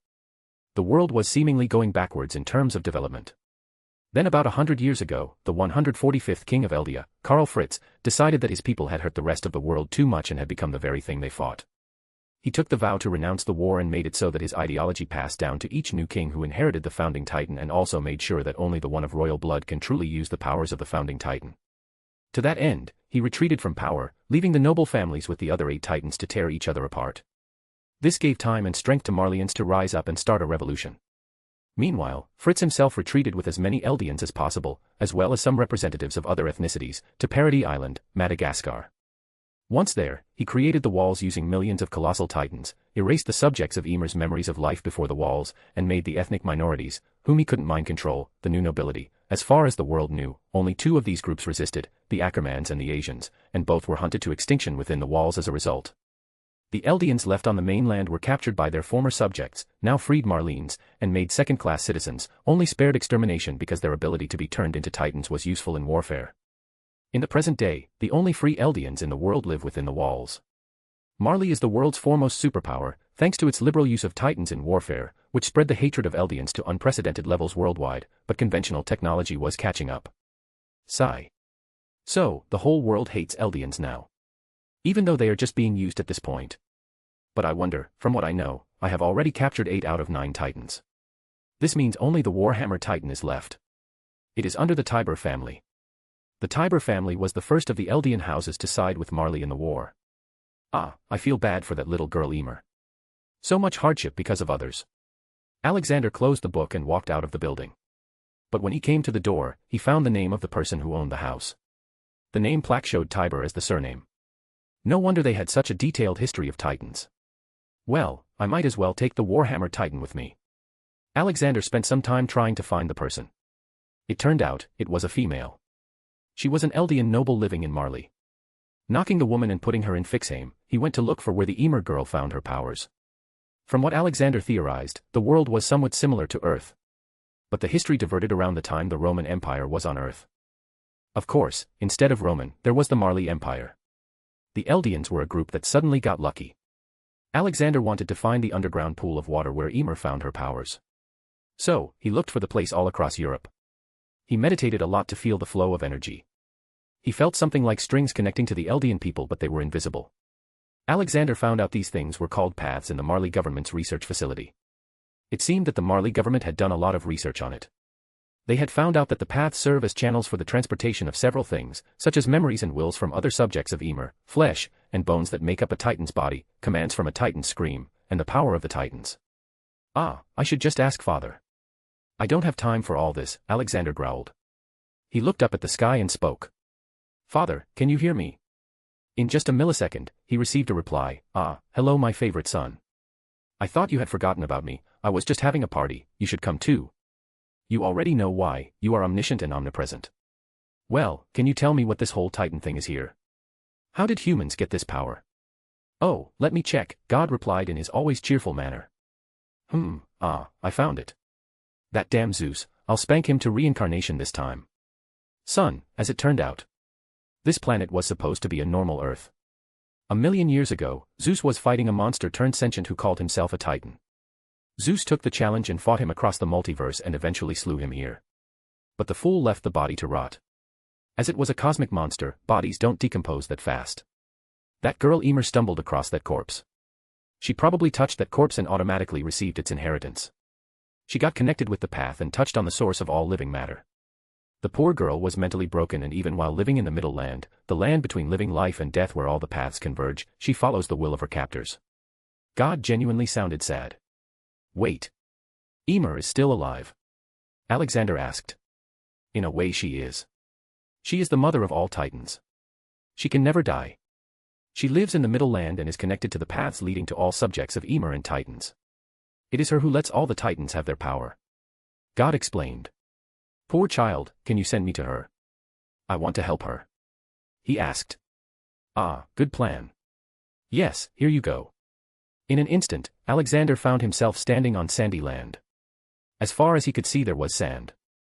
Above him was dark sky, but many thin threads were traveling through it. Alexander looked around and finally saw a little girl sitting on the sand with a bucket near her. Hey, little one, he called out warmly. She suddenly got up and walked away slowly. She did peek at him for a moment though, but all he could see was the depressed and pain-filled face of the girl. Special thanks to Chesser Douglas Flower Umar Latif. Thank you for your support. Chapter 355. Ice cream wins the heart. Alexander kept on looking at the girl. She was just ignoring him and minded her own business. Alexander called Leonidas and told him to tell Aaron to turn into a Titan right now. A moment later. He saw one of the strings in the sky light up and came down and touched the little girl. The little girl quickly started attaching sand to the string. Soon, a body was formed and got dragged away by the string to eventually disappear. So this is how the Titan bodies are made, he thought. Alexander finally decided to approach the girl. She was still doing something with the sand. Hey, little Emer. Do you know who I am? He asked. She stopped working and looked up at his face for a second. Then she shook her head. Haha, well, I am just an old man. Are you bored here?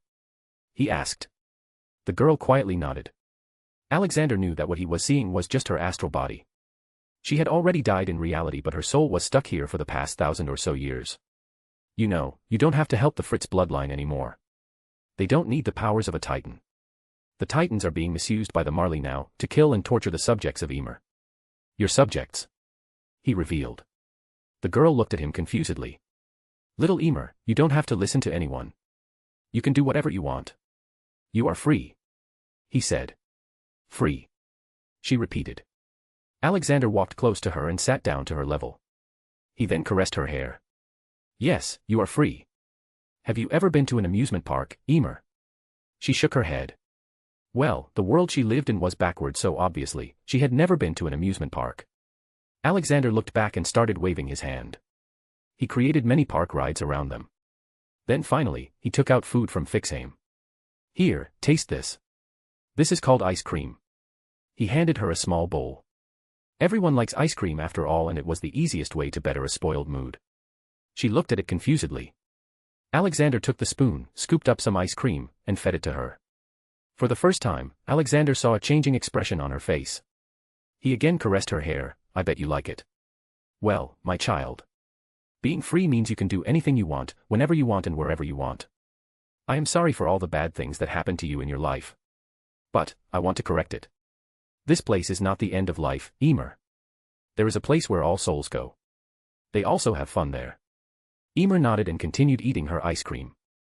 Alexander soon notices tears falling from her eyes. Sigh. It is okay to cry, child. He gave her a warm hug. She soon started to cry loudly. Yes, let all the bad memories, anger, and other emotions out. They are not meant to be kept inside. He patted her back. She kept on crying for an hour or so before calming down little by little. Let's go. I'll show you what an amusement park is. He grabbed her finger and walked to various rides. They spent hours going through roller coasters, water slides, mechanical bulls, teacups, and many other rides. He gave her tasty food too. Little by little, her face's lost shine started to return. Soon, there were only pure innocent smiles on her face. Now, my child. Ready to go to the heavens. Her sins are too many. Even if she was forced to do all that, she still killed many people. I need to talk to Father. He silently started talking to God. Father, can she come to heaven? Let me see, brainwashed and harassed since childhood. Assaulted in unspeakable ways. Yes, she can come to heavens and live the best life possible. I will transfer all her sins to all the previous Fritz kings. They will rot in hell forever now. This poor child didn't see a single day of happiness her whole life. God sympathized with her. Thanks, I'll send her up then. Alexander looked at Emer. Little one, it's time to go. Will you come too? She longingly asked. He smiled at her. Not yet, child, but don't worry. I will come soon. There will be another grandpa there. He will look after you. Also, you will be able to see me from there. He noticed the frown on her face. Don't worry, little one. I don't break promises. Little Yellow also patted Emer's head. She looked at the cute alien baby and smiled. After a while, lights from heaven came and she flew into it while looking at him. He and Yellow waved their hands to say bye. Don't worry. She will enjoy her time in heaven. God's voice came. I hope she does. Okay, now I gotta destroy these strings. They were connected to all the Eldians because Emer received the inheritance from that monster. It somehow connected itself to her whole bloodline. He made his observation. Absolutely correct, my son. Alexander's work was done here. He was somewhat happy that he came here. Leonidas wouldn't have been able to do what he did. He cut all the strings connecting all the Eldians and Titans to the middle ground. Back on the island. Eren was in his Titan form. Whoosh. Suddenly, his Titan body disappeared and he fell down on the ground. He wasn't injured as his girlfriend, Mikasa, saved him. What happened, Eren? Are you fine? Are you hurt? She hastily asked. I am fine, but... I turned back automatically. I didn't try to do it. Eren muttered. Leonidas, standing a distance away, looked at the scene and smiled. It seems Dad has dealt with the reason why the people were able to turn into a titan. The next moment, Alexander appeared beside Leonidas. I found everything. Though it's much darker than I thought. I'll give you the memories. I need to return to my world too. There are and never will be any more titans in here anymore. Leonidas quickly went through the whole memory and nodded. You made my work much easier.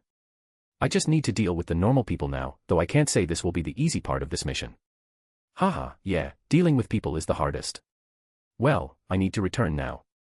Be sure to come back and meet Olivia after you are done here. Leonidas and Natasha gave him hugs and some kisses to Yalo.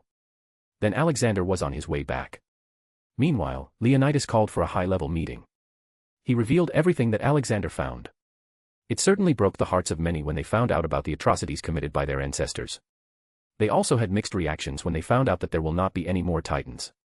Aaron was at ease though, because he would have died in 13 years if he kept on being a titan. Now, he can live a normal life. He also didn't have to worry that a titan would attack them, as there will be no more.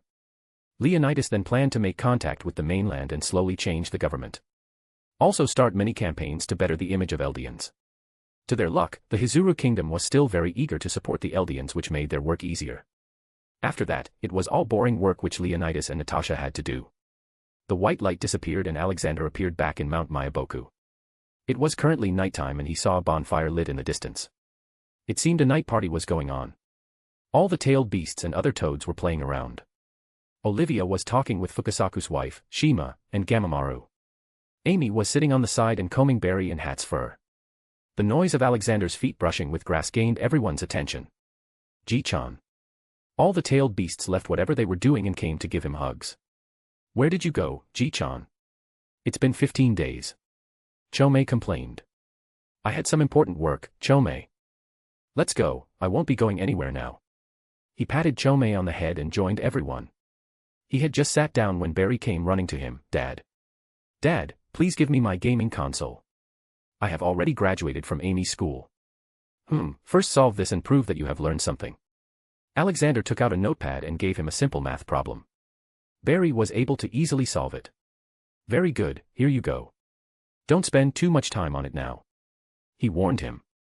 Then he saw Barry running back to all the tailed beasts and teaching them how to play. When will Leo and Natasha come? Olivia asked. Soon, however, he still has some work there. Getting rid of racism is not easy. He replied. Yalo came to him with a book. Haha, you want me to read this story?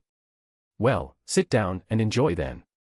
Alexander took the storybook from Yalo and started reading it.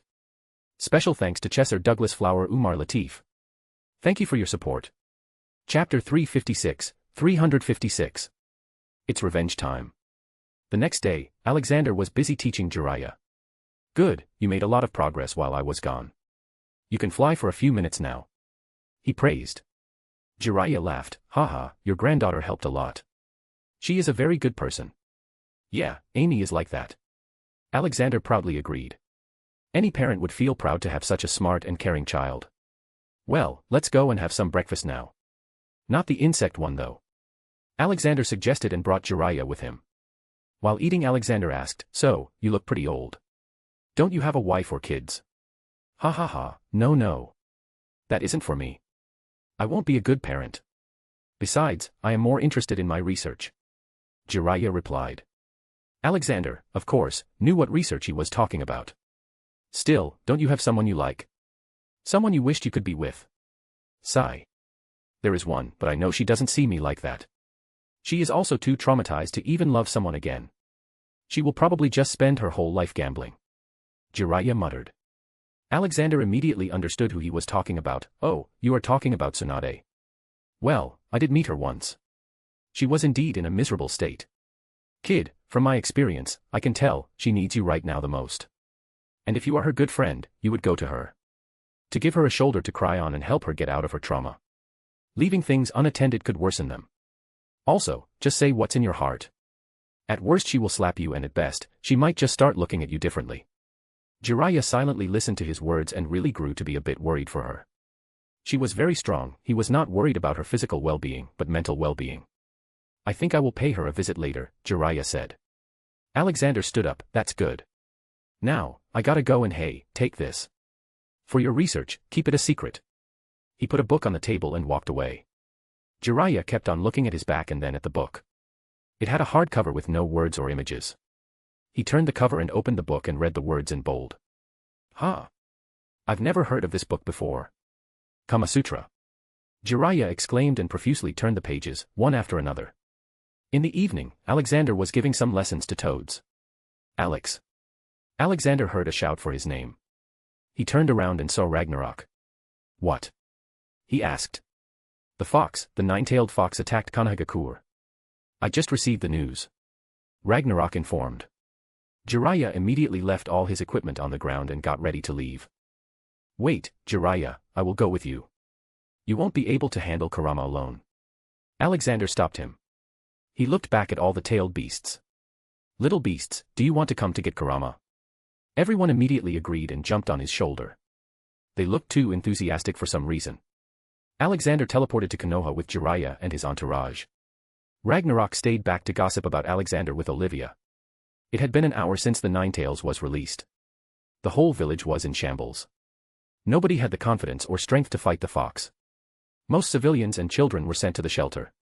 Boom. A Baijidama was sent to that forest where it blew up and made a huge crater. Whoa, is Kurama on some kind of catnip? Why is he being so destructive? Matatabi, Two Tails, asked.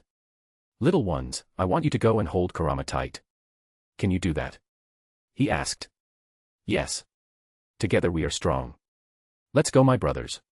Son Goku shouted. Alexander meanwhile went to where he saw the fight between the blonde Hokage and the masked man going on. Just as he arrived he saw the Hokage throwing a blue spinning energy ball at the masked man's face. But Alexander saw the men using some kind of spatial teleportation ability to get away. Alexander simply distorted the space around them which stopped the man's ability. Oh, those eyes.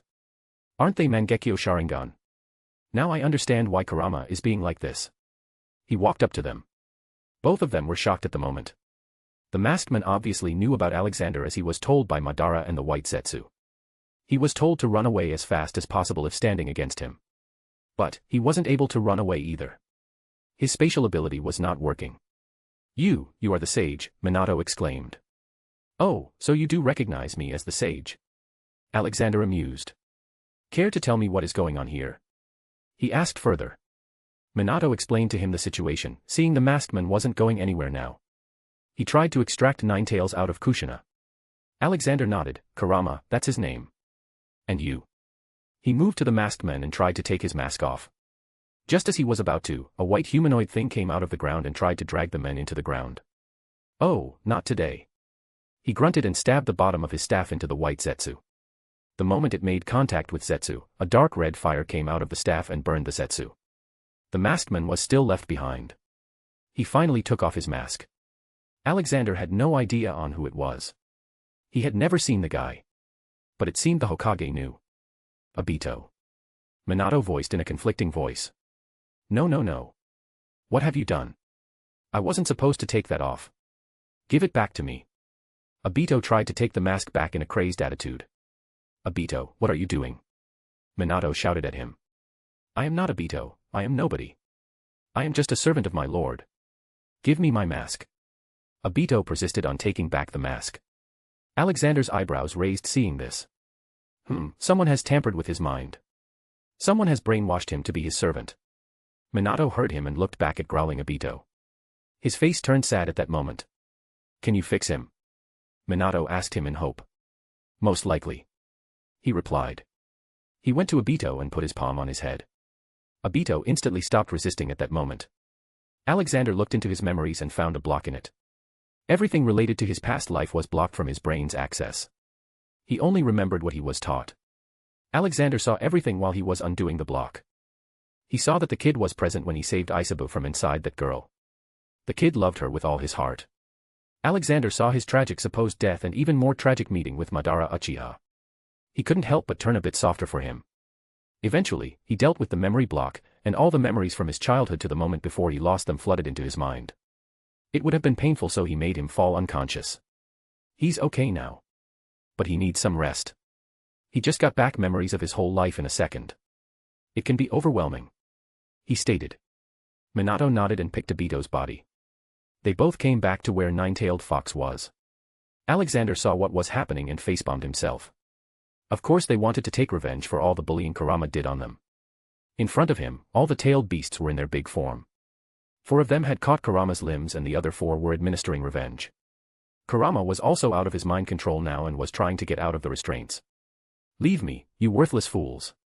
Did you forget I am your boss?" Kurama shouted. "No, you are a brother. That's it. Now, stay quiet and let me do my work." Gyuki, 8 Tails, talked back to Kurama and shut him up. "Haha, I'm gonna have so much fun," Shikaku heavily chuckled. "You raccoon, keep your hands away from me," Kurama growled. Special thanks to Chesser Douglas Flower Umar Latif. Thank you for your support.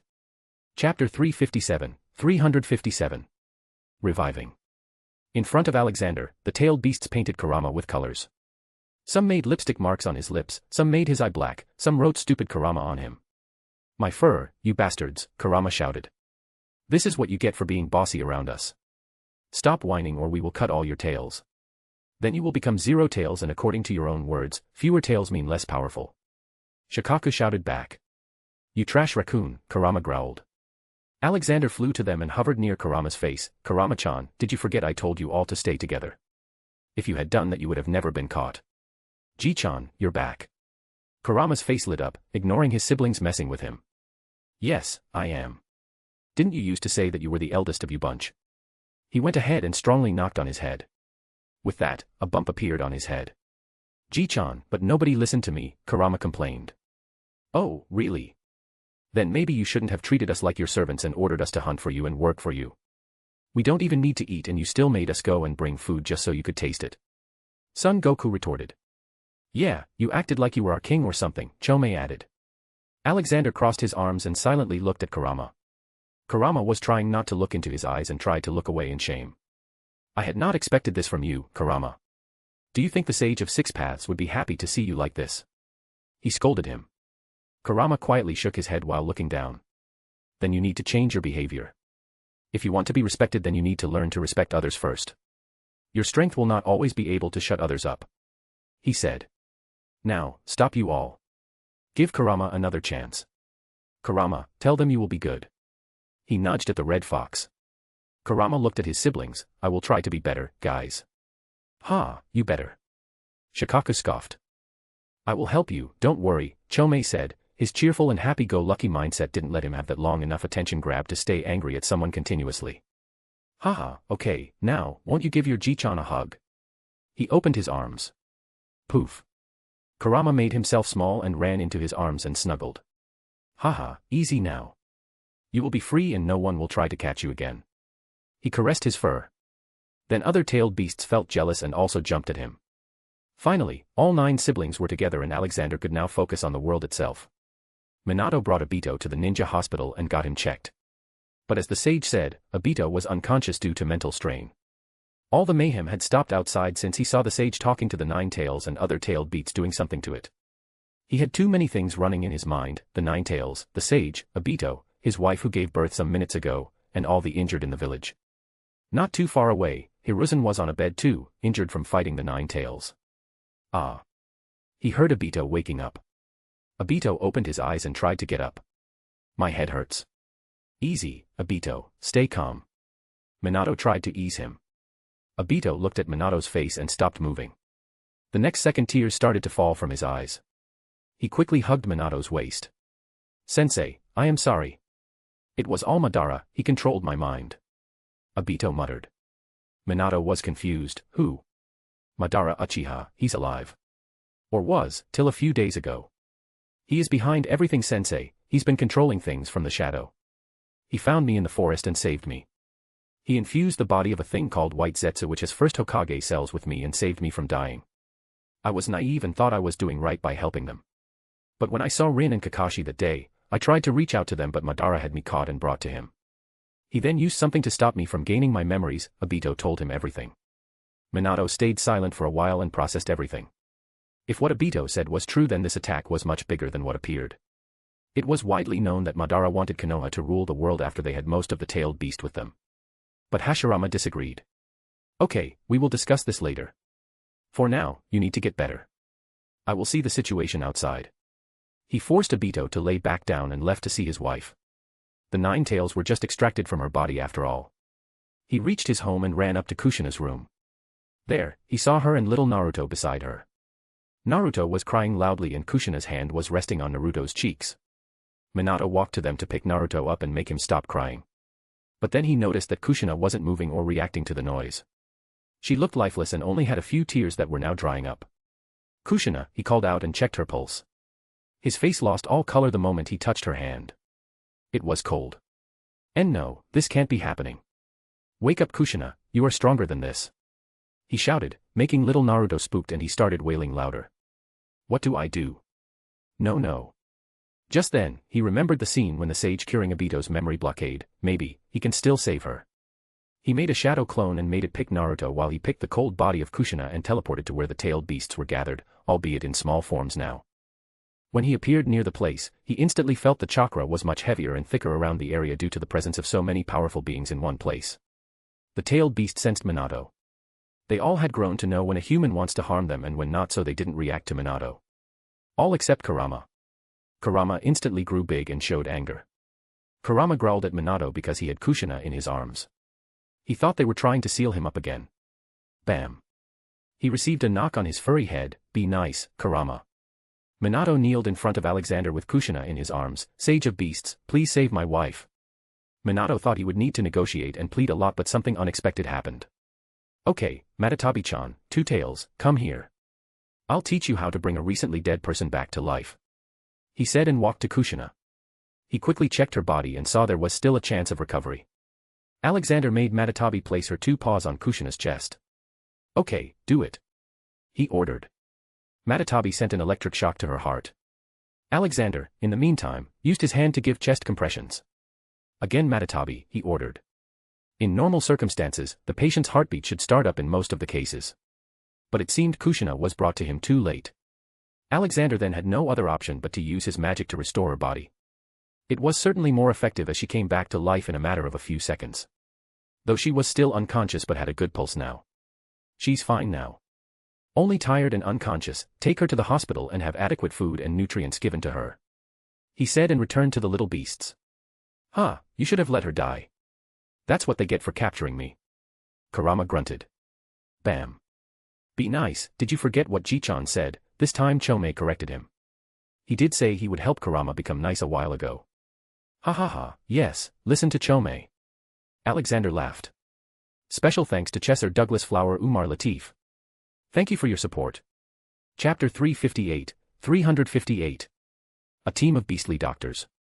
The moment he was done saving Kushina, Jiraiya appeared. Old man, I need your help. Although you stopped Kurama from killing anyone, a huge part of the village got destroyed and many people are seriously injured. Jiraiya then noticed Minato and Kushina. He saw her unconscious and got worried. Minato, what happened to her? She's fine, Jiraiya-sensei.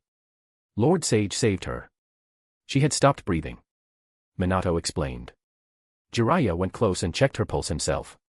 Yes, she seems fine.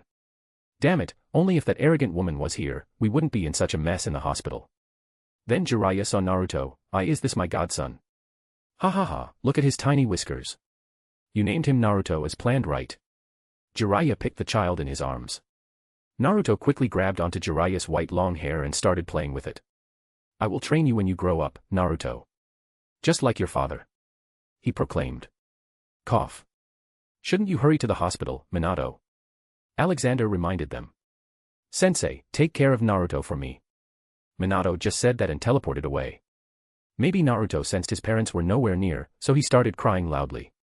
Jiraiya was flustered as he was clearly inexperienced in this. Alexander walked forward and took Naruto in his arms. Naruto instantly stopped crying and started looking at his face with concentrated eyes. Then in an instant, his face grew a wide smile. All the tailed beasts surrounded him and looked at Naruto. Wow, such a tiny human. So cute. Kokuo interjected.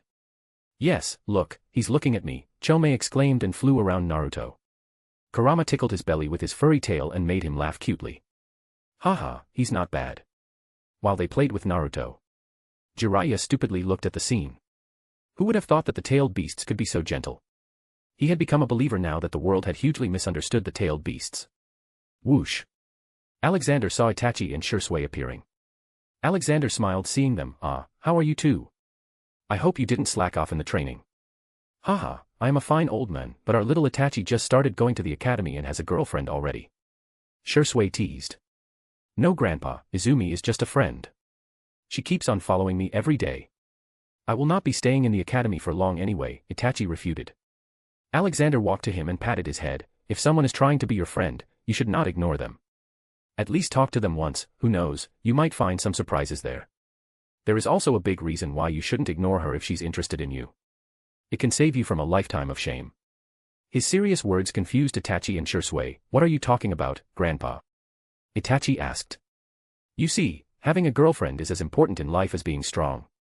Tell me, do you want to eventually become like him? An old lonely man who is known to be the biggest pervert of this era," he said while pointing at Jiraiya. Jiraiya's eyes twitched. "Hey, old man, don't spoil my image in front of kids. I still have a reputation to keep." Alexander scoffed. "Huh, you never had any. Even the old toad sage prophesied that you'd be a pervert like never seen before." Hearing him, Itachi and Shursui started laughing. "Oh, yeah, I forgot to tell you, I have a little brother now," Itachi told him. "Oh really? Then I hope you are being a good brother to him." Alexander ruffled his hair. He was happy to see the good changes in Itachi's behavior. I am," Itachi nodded. Alexander then looked at Shursui. "What about you? Did you find a girlfriend?" "I tried but I have so much work and missions that there is no time to go on dates," Shursui replied. Then maybe I should become the Hokage and give you leave." Alexander contemplated. "You would become a Hokage to give me leave?" Shursui asked in shock. "Yeah, it is certainly not hard for me. These little potatoes are enough to make anyone not object to me, and even if we forget them, my personal strength alone is enough to spank the world leaders into submission," he muttered. "No. Ji-chan, stop calling us potatoes, we are Bijuvengers." Chomei argued with him. A distance away, Barry stood with a proud face like he had taught a good thing to Chomei. It was his idea to name them Bijuvengers. Meanwhile, Hats had gone somewhere because he smelled something familiar. "Okay, I will not call you potatoes, I will call you Potato-vengers," he joked. "Gchaan, the tailed beasts complained. Old man, can you heal people?" Jiraiya asked. "Yes, why do you ask?" he replied. "Can you heal the people who got injured?" Jiraiya asked. Sure, let's go," he blurted. So, with Naruto in his arms and a big line of tailed beasts behind him, they marched to the field hospital. A lot of people had gotten injured in the rampage caused by Kurama. Although no one had died yet, it was a matter of time before someone died due to injuries. Alexander's entrance with the tailed beasts obviously caused an uproar. But Alexander decided that he would not find a better time to uplift the image of the tailed beasts. He talked with all of them mentally. "Listen, my little potatoes, they all hate tailed beasts because of what Kurama did." "Ha, stupid fox Son Goku interjected. Everyone ignored that and Alexander continued, "So, this is the best time we can make them like you. I know you all know a lot of medical healing techniques. I want you all to use your potent chakra to heal everyone here. If there is someone you cannot heal, you tell me. Did you get it? You all are professional medical ninjas today. Can I count on you?" All the tailed beasts saluted with their chubby hands. "Yes, Ji-chan." In an instant, they all dispersed and jumped from one bed to another. They politely introduced themselves first and then used their powers. Almost everyone would get spooked at first, but soon everyone realized that these weird animals were actually healing them. They all could only recognize Kurama and not the other beasts. Barry was also flying around and throwing some tears here and there. He could voluntarily drop tears now because of his regular practice of crying while watching rom-com movies. Itachi then suddenly appeared near Alexander. "Grandpa, Izumi's father is gravely injured. Can you help him?" "Sure, anything for my student's love life," he teased him and followed him to the family of three. From one look he understood the family. The mother was an Uchiha and her father wasn't. Though he still saw the activated Sharingan in Izumi's eyes. Probably got activated when she saw her father getting stuck under heavy rubble. "Child, stop using Sharingan, you would collapse due to chakra depletion otherwise," he advised. It seemed no one had realized she had awakened it till now, shown from their apparent shock. Alexander saw a tiny bit of jealousy in Itachi as he was yet to awaken it. Alexander whispered to him, "Come to me later, I'll help you awaken it too." Itachi's mood got better with that and he nodded. Alexander looked at the unconscious man on the bed and checked him. He had a punctured lung. Something very easily treatable with magic. He acted like he was performing a complex jutsu for a while and then got up. He will be fine now, I have treated the puncture in his lungs. Don't let him eat anything oily for a month. He then left them there and looked for the Hokage and his wife as he needed to return the blonde bundle of giggles in his arms. Haha, yes, play with my beard, I grew it just for you. He played with Naruto in his way. Soon he found both, Hokage and his wife fine and talking to each other. It seemed the red-haired woman was shouting and throwing stuff at Minato for leaving Naruto with some so-called sage of beast and a pervert sage. Special thanks to Chesser Douglas Flower Umar Latif. Thank you for your support. Chapter 359. Tentacle Monster. He entered the room and the woman instantly stopped shouting. Haha, continue you too. I just came to give little Naruto back to you. He said. The husband and wife got embarrassed by his words. He walked up to Kushina and tried to hand over Naruto. Wah. But Naruto wouldn't leave his arms and held onto his beard. Every time he would try to give him to his mother he would make noise to relay the message that he was uncomfortable. It's okay, Naruto. She is your mom. Go to her. He tried to talk to the baby. But Naruto still won't budge. So, he made him fall asleep. It seems he got too attached to me, he muttered. Kushina looked at Naruto in a judging manner to see why he wouldn't return to his own mother. Thank you, Lord Sage, for saving her. I owe you everything. Please tell me if I can do something for you. Minato bowed to him. Actually, I think you can do something not just for me but also for the village or even the whole world, Alexander replied. Minato looked at him with a confused face. He was trying to imagine what Alexander was going to ask. And how can I do that? He asked.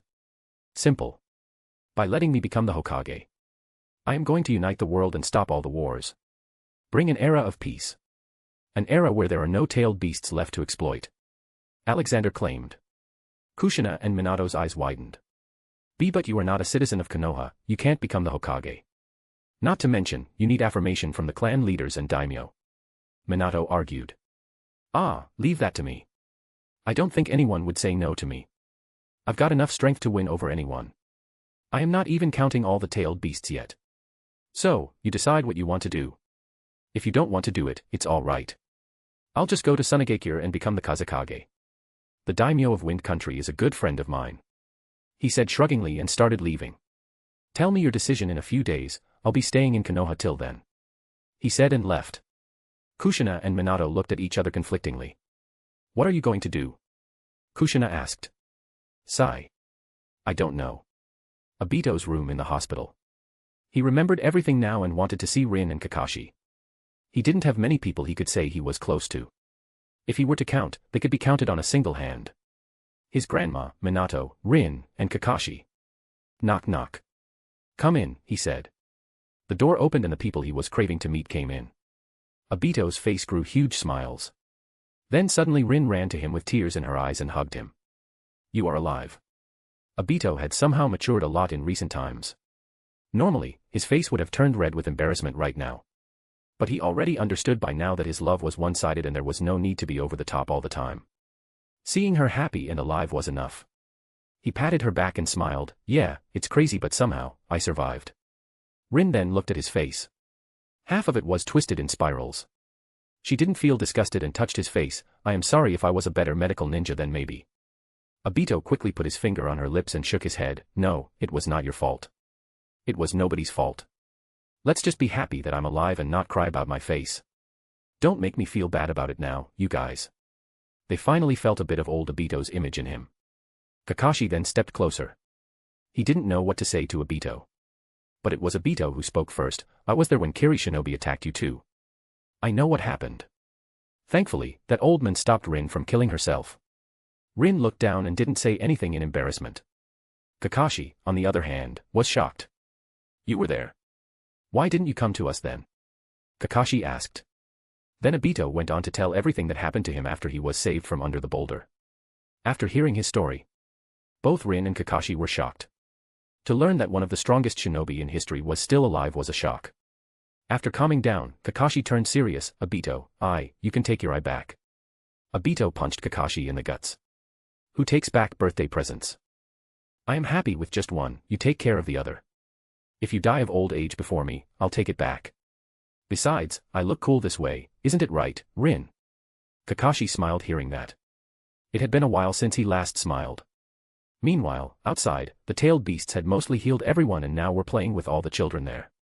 All the adults were confused on what to think about this. When the beasts were done there, they decided to check patients in each room and treat them. They were too serious in their roleplay as doctors. They finally entered the room of Obito in a neat line.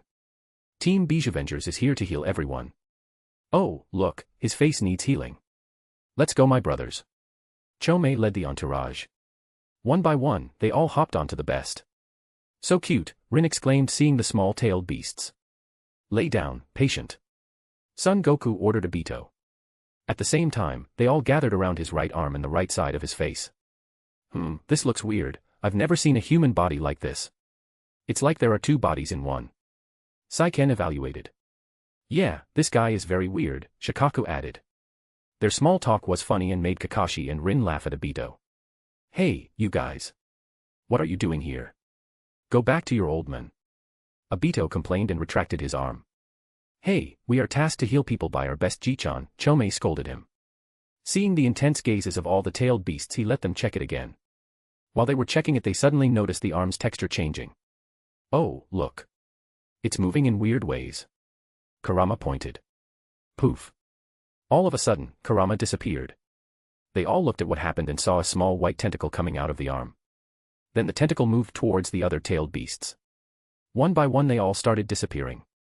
Run, my brothers, the tentacle monster is after us, Chomei shouted. Only he could fly and get away easily. But he looked back and all his siblings were gone. He angrily looked at Obito's arm. Give my brothers back, you monster. He dived at the tentacle to attack, but the next thing he knew. Oh no, he also disappeared. Kakashi, Obito, and Rin were shocked at what happened.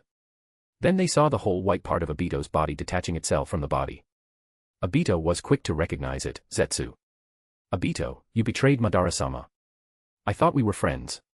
Zetsu said in a sorrowful tone. Cut it out with this act of yours. You were just using me. I will kill you this time. Obito was enraged. Oh, how will you do that? I am the only thing keeping you alive. The moment I go away, you will die. Zetsu threatened. I don't care. Obito firmly said. So be it, Zetsu started to completely detach himself. Are you sure about that? A voice came from the door. Everyone looked at it and saw Alexander standing.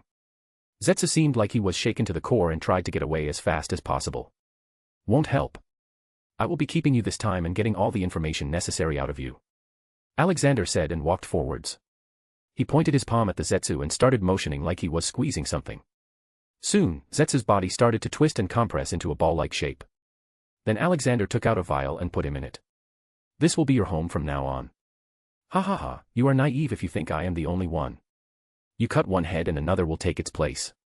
Zetsu crazily laughed. Are you feeling the urge to chant Hail Hydra too? He asked. What's that? Zetsu asked. Alexander scoffed and put the vial in his pocket. He looked back at Obito, who was having trouble breathing as half of his body was gone now.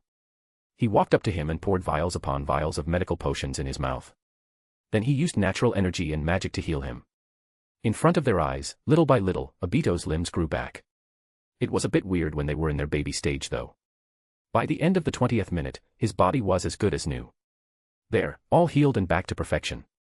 Treat this old man to lunch, will ya? Now I gotta go and see how my potatoes are doing. He said that and disappeared. Special thanks to Chesser Douglas Flower Umar Latif. Thank you for your support. Chapter 360. An elf appears. Fixheim. Olivia was having a picnic with Yalo and Amy by the lake. Around them, many unicorns and phoenixes were roaming. This is why I like to live in Fixheim. It is quiet and peaceful. Amy said as she drank some tea. Yes, not to mention, no pollution, Olivia added. Splash. They all heard a loud sound of something falling in the lake. They turned their heads and saw the tailed beasts falling one by one into it. A red fox also fell right beside Amy. Then on top of the fox, Chomei fell. Oh, thank you for being my soft cushion, Kurama, Chomei said and started to look around. Grandma. He shouted and ran to give compulsory hugs. One by one all the tailed beasts came out of the lake and Olivia and Amy helped them dry up with towels. This was Kurama's first time meeting Olivia and Amy, so he was a bit reserved, but seeing all his siblings acting close to them he realized he could trust these humans and the small weird baby. How did you arrive here? Amy asked. Oh, it was a tentacle monster. It attacked us. Chome explained with lots of dramatic pauses.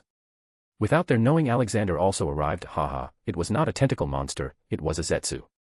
Just like the black one. He tried to take control of your body, which is why you all got teleported to here, because it was dangerous. He added. Okay, you all stay here and have fun, I will go out. You can come to me whenever you want. I also need to find Hats. God knows what he's up to. Alexander returned to Konoha and started repairing the whole village. He wasn't just repairing the destroyed part but also the old out-of-shape parts. With lots of shock-filled ahs in the background. He made the village look like it was newly made just a moment ago. They think you are some kind of old god. Jiraiya came to him. Not the first time. This is the first instinct of humans. If they see another human being extremely strong, beyond any imagination, they are quick to label them an angel or a demon. Alexander replied. Yeah, you are right about that. Well, I just came to inform you that Hokage has invited you to the village meeting tomorrow evening. Jiraiya informed. Alexander nodded. Okay, I'll be there. What about your crush? Why don't you go and bring her here? If she argues, then just tell her that she owes the Sage of Beasts and it's time she pays up. What are you going to do? Jiraiya asked. Boy, I am doing you a favor. If she's here, then you will have more chances to strike up a conversation. This is called being a wingman. He explained. Jiraiya smiled. In that case, I am leaving. With that, the old pervert vanished. Sigh, I should find Itachi and Shursui, might as well just teach them. During the Nine-Tails attack, Danzo didn't come out. He already knew he couldn't fight the tailed beast. So, he decided it was okay to let the village be destroyed for now. But he also felt the need to get that Mangekyo Sharingan now. He knew that the tailed beast was not the only threat. This time the tailed beast appeared, next time the sage will. And that was exactly what happened. So, the moment everything calmed down and he saw the sage repairing the village with his powers never seen before, he told his root ninjas to tell Shursui to come and meet with him regarding a very important mission for the village. Shursui, who only saw Danzo as a close friend of the third Hokage and didn't see him as a person who would do any harm to him, decided to go. He appeared near the root hideout and was escorted into it. Welcome to Root, Shursui Uchiha. Danzo appeared in front of him. How can I help you, Lord Danzo? Shursui greeted with a bow. You can help me safeguard this village from all the threats. You have the key to do it. Danzo stated. I don't understand what you are saying, Shursui blurted, although he had an idea what he was pointing at. Shursui, your Uchiha clan has always had the potential to rise up to become great. But sadly, after Madara, no one was able to achieve that greatness. They all dissolved themselves in their self-pity and hatred. If we had that power, then forget just Nine-Tails, Konoha could have taken many more tailed beasts around the world. But, at last, someone appeared in your worthless clan. Thank you for your sacrifices, Shursui Uchiha, you will not be forgotten by me. The moment Danzo stopped speaking, a root ninja appeared beside Shursui and injected something into his neck. In an instant, Shursui started feeling weak, like his chakra was being drained. Don't worry, it won't be painful. Now, I need those eyes of yours. As you have no idea what a Mangekyo Sharingan can do. You are so foolish, trying to act all good and smart. Danzo evilly said and walked closer to him. Shursui Uchiha, I can proudly say that you are one of the most talented members the Uchiha ever produced. You are so strong and already have sufficient strength to be called a powerful Jounin.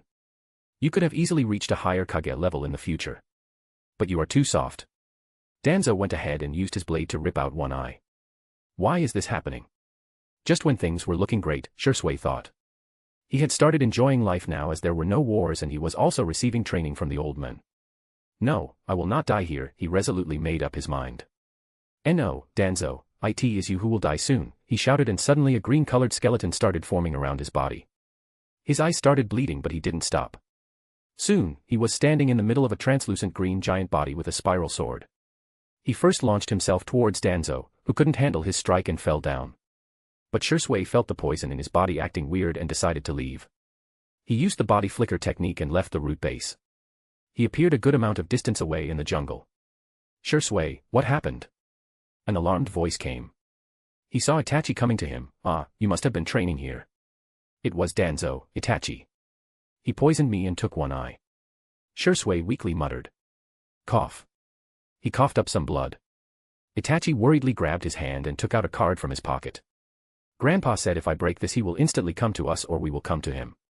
He explained. Crack. Alexander was looking for Hats all around Konoha. Barry, do you smell where he is? He asked the phoenix in the sky. Dad, I'm not a dog, I can't smell that far, Barry complained. Oh, wait, I see something. I see a tail. Coming out of a ramen stall. It's gotta be him. Only he has such thick fat fur. He exclaimed. Good, lead the way, Alexander instructed. He followed Barry and came to a shop called Ichiraku Ramen. They lifted the curtain and took seats. And sure enough, they saw Hats slurping on ramen.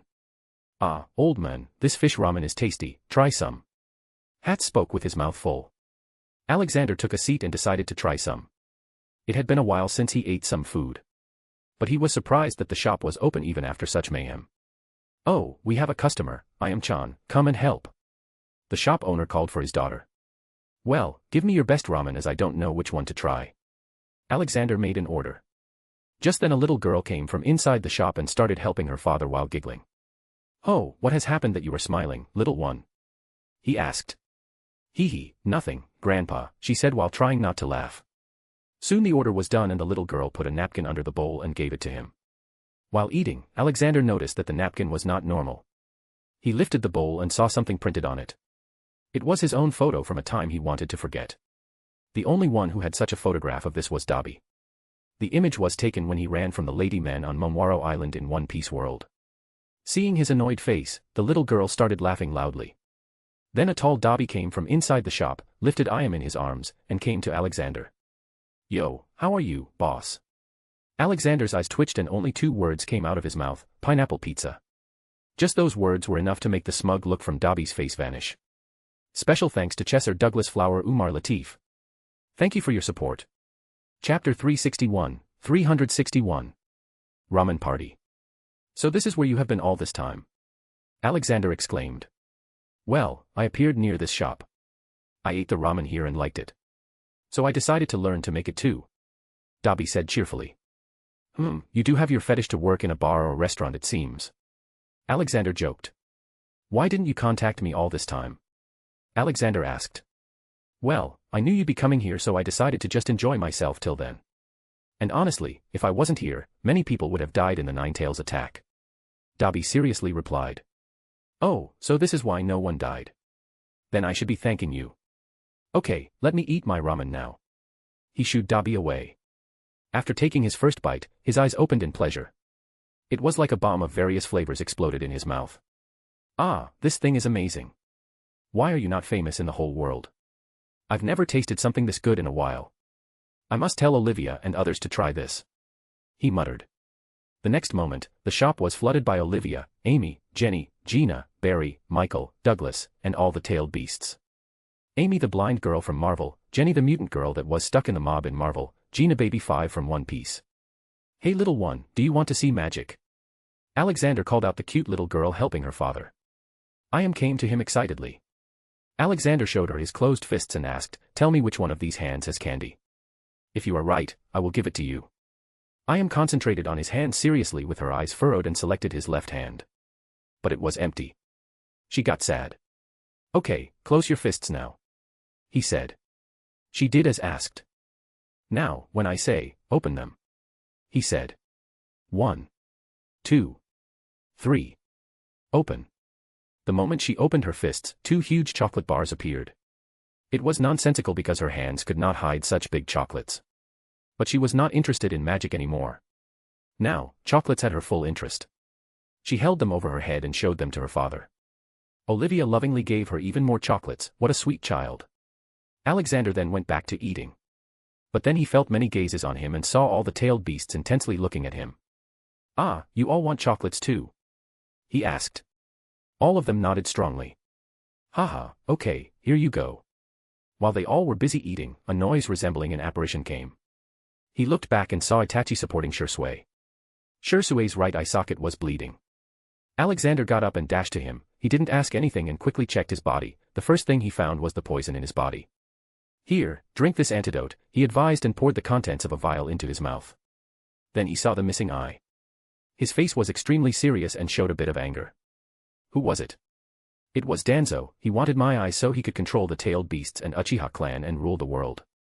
All in the name of keeping Konoha safe. Shursui answered. Where is this Danzo right now? Alexander asked. In his underground lair. Not many people know him, but Danzo pretty much has free reign over many things in the village. He even has his own army called Root. Shui added as he started feeling better. And who gave him this much freedom? He asked. Third Hokage.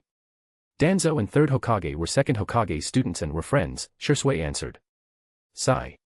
Alexander looked back at Dabi. I want a list of every bad thing he has done in his entire life. He has until tomorrow noon. Then I will go after him. It's time the village learns what kind of monster has been living here, all under the protective umbrella provided by Hiruzen. Dabi nodded and took hats with him. Alexander looked back at Shui. Don't worry, I will get Yuri back.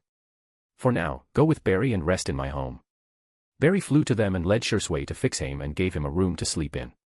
Alexander then looked back at his family still busy eating, except Olivia and Amy. They were looking at him. He just gave a reassuring smile and walked back. It seems they were worried that Alexander might get angry and they had no idea how many people would die if he got angry. He sat down and finished his food. He also bought a bowl for Itachi. Ah, hey, Tucci, I don't have any Rio, do you take gold? Alexander asked. Tucci looked at his face for a second to determine if Alexander was a swindler. He then looked at Olivia and Amy and determined that a swindler cannot have such a beautiful wife and granddaughter. Sure, he replied. Alexander fiddled into his pocket and took out a pouch filled with gold coins. He threw it towards Tucci. Tucci opened it and looked inside. There were many shining golden coins. He knew that they were worth way more than the ramen he served. Aye, this is a lot more than the price. I think even one of these coins would be a lot. Tucci tried to return the pouch. Take it, I got too much gold anyway. And, I don't want your shop to ever close down, I also advise you to renovate the shop and make it bigger. So that you can accommodate more people and make people happy with your art and also maybe hire more helpers like our little Iam-chan. He said. Iam shyly giggled in the corner. One more, Mr. Ramen Maker. Son Goku shouted as he emptied his 10th bowl. Haha, I think it's going to be a busy night for you, their stomachs are bottomless pits. Alexander laughed. Tucci shook his head, no, I like this. My ramen is so liked by the mighty-tailed beasts, it is a genuine honor. Haha, then make another bowl for me and I'll make sure even God appreciates your ramen, Alexander said. Tucci didn't know what his words meant and went to work. Unknown to him, Alexander would really send it to God. Dabi traveled the whole world in a single night and dug out everything related to Danzo. He even found out what he was about to do. This guy is seriously waiting for death to just come to him, Hatz said. Yeah, power-hungry people tend to be dumb many times, Dabi added. Then they returned to Fixheim and reported everything to Alexander. Danzo Shimura was unable to get both Sharingan. He had already deployed all his men to find the boy but no progress could be seen. Where will you go? I have already sent your wanted posters to all criminal groups in nearby villages. Sooner rather than later, I will have my Sharingan. Today, he had something else to do. Orochimaru had come to him and told him about a kid named Kabuto in Konoha's orphanage. It was run by an ex-member of Root, Nono Yakushi. She left the organization and became a jonin in the regular forces, a captain of the medic corps, and a caretaker at the village's orphanage.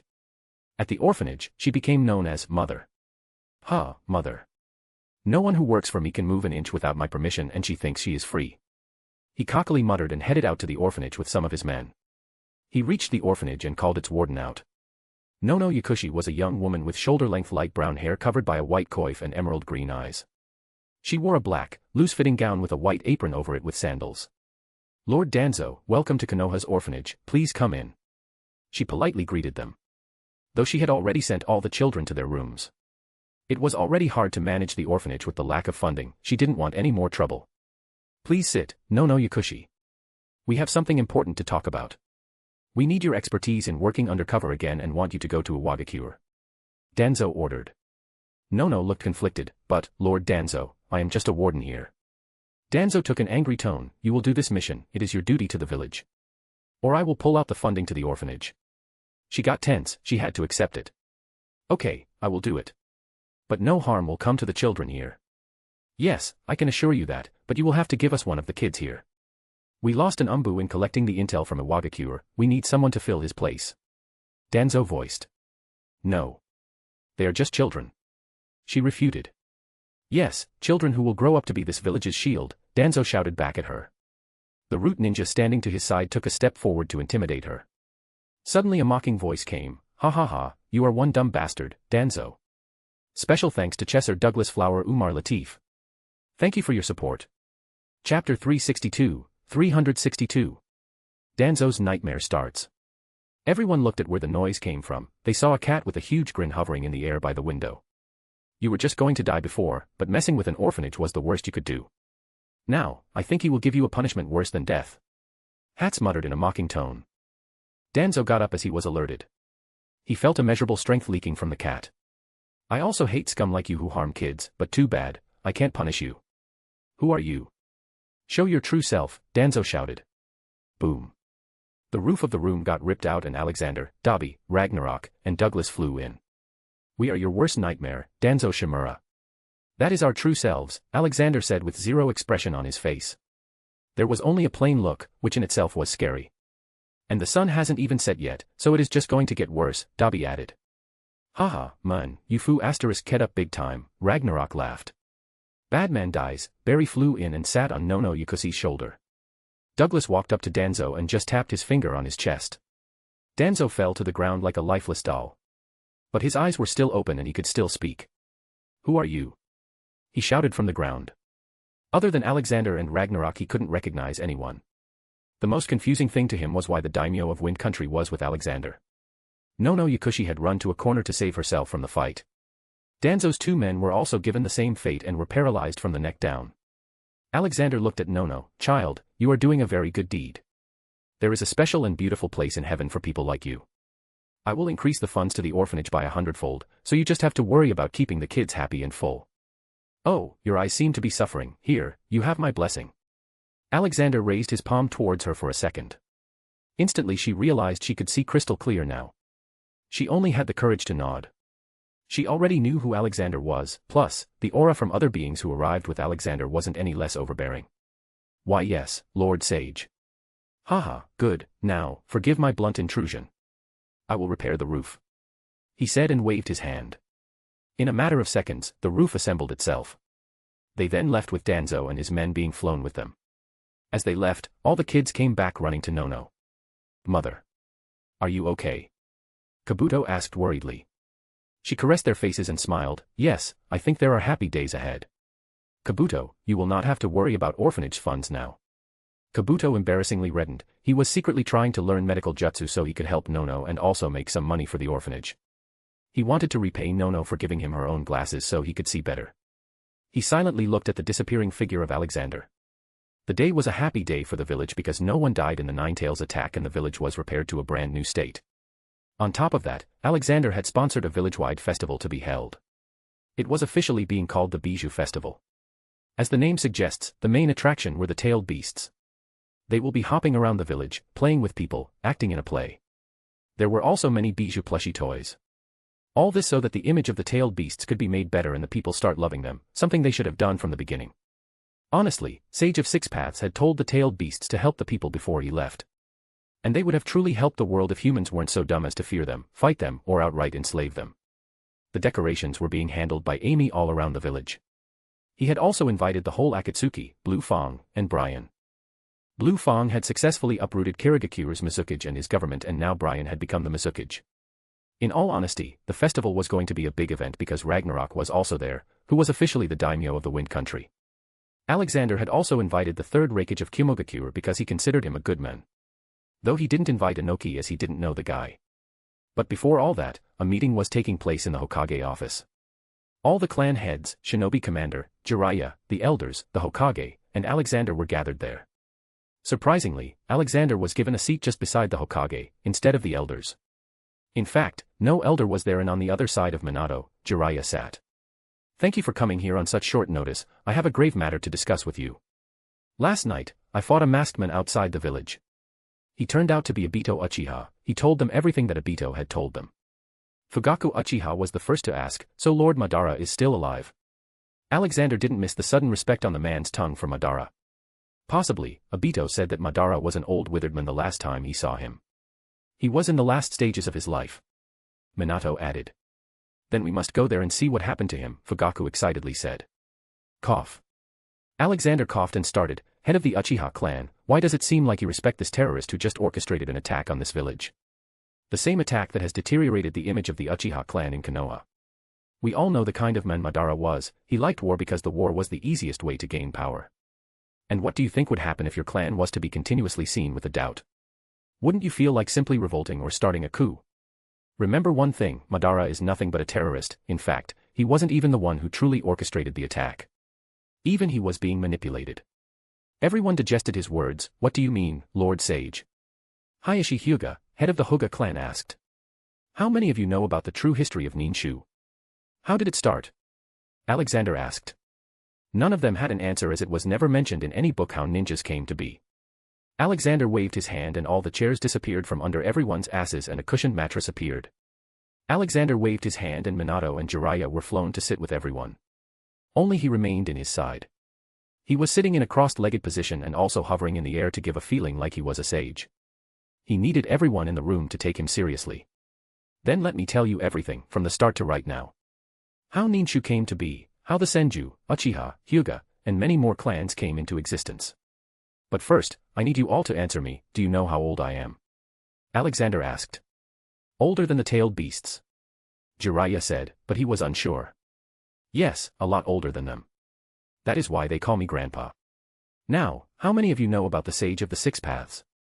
He asked further. Now everyone had their utmost focus.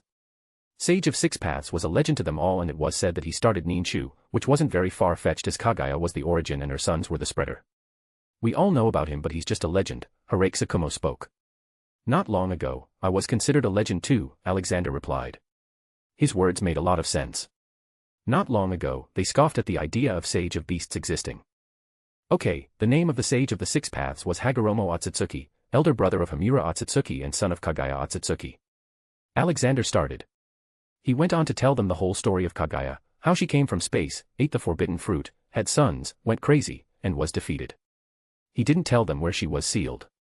Then he continued and told them how Hagoromo stayed on Earth and Hamura decided to leave to Moon with his small clan from where he would keep an eye on Earth. Though his main purpose was to safeguard his mother's remains, he didn't tell this to them. Alexander told them how the Indra Otsutsuki was the originator of the Uchiha clan and his brother Azura Otsutsuka was the originator of the Senju and Uzumaki clans. Then there was Hamura Otsutsuki, the originator of the Hyuga clan. He told them about the reincarnation cycle of Indra and Azura. He also told them about the Black Zetsu and his attempts to revive his mother, for which he didn't leave any stones unturned and even used Madara and started many conflicts. By the time he was done speaking, it was already turning night. That is how this world came to be as we know it today. You are all connected to each other. Hyuga, Uzumaki, Senju, and Uchiha clan are like cousin clans to each other. This history should be known by the world so I will publish a book and circulate it around the world. He announced. Many sitting in the room were feeling conflicted. The grand history they just learned was so hard to digest. The thought of there being a species somewhere in space that destroys worlds to get stronger was overwhelming and terrifying. Many still had their doubts but decided to accept what Alexander said, not as if it mattered to Alexander. Soon enough, he was going to be changing things so much that whatever happened in the past will not be able to hurt the world. Thank you for your guidance, Lord Sage, they all bowed their heads lightly. Just then Minato stood up and came beside Alexander. His mind was already made up. Everyone, I have decided to resign from the post of Hokage and give it to Lord Sage. There can be no one better for this job, a true sage who understands the world more than we can ever hope for. He announced. Many had their jaws falling from the sudden announcement and others were left speechless. Special thanks to Chesser Douglas Flower Umar Latif. Thank you for your support. Chapter 363. New Hokage. No one knew what to say about this. Where is Sarutobi-sensei? Jiraiya asked. Alexander didn't reply. The man was currently in prison, awaiting his public trial with Danzo. We already have the nod from the daimyo, I also gave him the approval, now all that remains is all of your clans, Minato spoke. All the clan heads looked at each other. The first ones to speak in favor were the heads of Yamanaka, Akimichi, and Nara clan. Well, if Lord Hokage wants to quit, then I can't think of anyone else suitable for being the Hokage. Unless Lord Jiraiya wants to become Hokage, but even then, Lord Sage will outclass him in every way, Shikaka said in his tired voice. Damn right, I need to complete my research and launch my new book. The tale of the utterly gutsy shinobi may have commercially failed but this one will be a hit. Jiraiya shamelessly announced. What is the name of the new book? Choza Akimichi, head of the Akimichi clan asked. Haha, it is simple and easy to remember. It's called Ika Ika Paradise, translates to Make Out Paradise. Jiraiya revealed. Cough. I think we are derailing from the main topic, Minato reminded everyone. Lord Sage has the support of the Akimichi clan, Choza announced. Following him, Inoichi Yamanaka also agreed, Lord Sage has Yamanaka clan's support. Hataki clan supports you. You have Abirame clan's support. Inazuka clan supports you. Now, the Uchiha and Hyuga clans remain. Though at this point, even if they didn't agree, Alexander would still become the Hokage. Hayashi Hyuga then spoke, you are a sage from an era when Hyuga and Uchiha clans didn't even exist. If you become the Hokage, I feel you won't be leaning to any particular side or clan. Uchiha clan will support Lord Sage, Fugaku also added. For now, the next Hokage will be an Uchiha, no matter what. Minato nodded, all of them had agreed to let Alexander become the Hokage, so, let's announce the new Hokage to the whole village. Before that, I need to tell you all something. Shursui, come in, Alexander interrupted Minato. Shursui quickly entered with Itachi following behind. Everyone was interested in knowing what the two boys had done. Show them, Alexander instructed. Shursui untied his bandages and showed his missing eye. Everyone gawked at the scene. What happened to you, Shursui Uchiha? Fugaku quickly asked. Alexander spoke before Shursui, let me tell you all something, yesterday. Alexander told them about all the things Danzo had been doing behind the back of the village. And that he was doing it with full freedom given by the third Hokage. Yes, Danzo is a very unstable person. Even I was looking for ways to deal with him, Minato added. This is why I have arrested Danzo and Hiruzen Sarutobi. They will be publicly trailed where I will tell you all many more things the two have done. Alexander informed them. Fugaku Uchiha was pissed right now. Alexander could only imagine what the men would feel when he tells them Danzo's plans for Uchiha clan. But, I am going to raid the root base right now, tell me if any of you want to join me and see the horrors he has committed with your own eyes. He asked. None of them denied it. Alexander led them all into the root hideout. It went deep underground and after just entering they felt creeped out. Many root ninjas tried to attack but all of them were simply slapped away by Alexander. Most of the clan heads knew about root's existence but didn't know how big it was or how it operated. Alexander saw Tsukumo Hataki antagonizing a root ninja to spill the beans but the guy became paralyzed. Don't, you can't make them speak. A cursed seal has been imprinted on the back of their tongues by Danzo, which when activated, would paralyze their entire body if they tried to speak anything about Danzo or the organization, rendering them unable to speak or move. He explained. Alexander walked to the men and used his powers to cancel out the connection between the seal and the chakra, which left the seal useless. They kept on walking in and reached a place with many tanks filled with water and many people inside, some of them were even kids. He noticed each of them had a pure white body part. These must be his test subjects on whom he tested implanting Hashirama's cells. Sadly, all these are dead. Alexander made an observation. Meanwhile, the clan heads were shocked by the sheer size of the base. To think that the taxes given by whole Konoha were used for such things. Hayashi Hyuga exclaimed. And the third Hokage didn't even consider this important enough to be told to us. We have been kept in the shadows for so long. Who knows what other horrors he has committed that Lord Sage will announce today. Inoichi Yamanaka added. Zip. A noise came and a large man appeared close to Alexander. Dabi walked up to Alexander and whispered something to Alexander's ears. It made him visibly mad, making everyone else wonder what it was. Then suddenly another man popped out of thin air and walked to Alexander in a brash manner. Haha, Alex, come out with me, the festival is so fun, those little beasts are too fun to be around. Each of them is making the village fall in love with them with their funny acts. All the clan heads recognized the men with shock-filled eyes. They all had thought Alexander was joking when he said he was friends with Daimyo of Wind Country, but it seems they really were friends and very good ones at that. Alexander looked back at everyone. Okay, this is it. I have already captured all the root ninjas, let's go back now, the festival must have already started. Currently, he sat with a lot of people in the Konoha Ninja Academy's grounds. A big stage was set there for the tailed beasts to do their play, directed by Amy. They were all currently reenacting Snow White and the Seven Dwarfs. Kokuo was acting as Snow White because he was the whitest, Amy was acting as the prince. Kurama was the queen because everyone was still a bit salty with him. The other 7 were acting as dwarfs. Barry was acting as birds after he learned the shadow clone jutsu. Hats was the support staff, responsible for changing the background scenes with his chaotic magic. All in all, it turned out to be very funny. They were clumsy and their small form factor with cosplays made them look very cute. Kurama was the best actor as he was supposed to act cocky and it was natural for him. In the end, Amy gave Kokuo a kiss and he woke up in his snow white dress. After that, they danced to a song and bowed to the audience. Ha ha ha, what a fun show, Lord Sage, the third Raikage laughed loudly. No one was expecting him to truly come but he did. He was extremely pleased that the tailed beasts were truly free and were not treated as weapons. And he also liked to see them the way they were right now, making him realize that every page has two sides. The world had only seen one side of the tailed beasts. I'm glad you liked it, eh? Be sure to enjoy this evening, the drinks are on me. Take Ragnarok with you, grab some drinks and come near Hokage building, I have an announcement to make. He replied and patted his shoulder. Soon, Raikage and Ragnarok went to a bar with arms on each other's shoulders like they were long-lost buddies. To the knowledgeable people of Konoha, it was a crazy sight. The daimyo of Wind Country and Raikage of Kumo being buddies. Alexander signaled to Dabi to announce around the village for everyone to come to the Hokage building. Except for the children. Time for serious business. Special thanks to Chesser Douglas Flower Umar Latif. Thank you for your support. Chapter 364. List of crimes. Alexander stood on the roof of the Hokage building. Beside him were Minato, Dabi, and Douglas. Below, everyone was gathered, they all could see what was going on the roof as Alexander had tilted the building a little. He raised his hands to signal everyone to stop making noise and listen to him. Then he amplified his voice through magic. People of Konoha, do you love the little beasts? He asked. Yeah. Loud cheers came from the crowd. Then how would you feel if someone wanted to enslave them and use them to make war? He asked next. Everyone angrily roared this time. Some older children who were allowed to come even ran up to the tailed beasts and hugged them.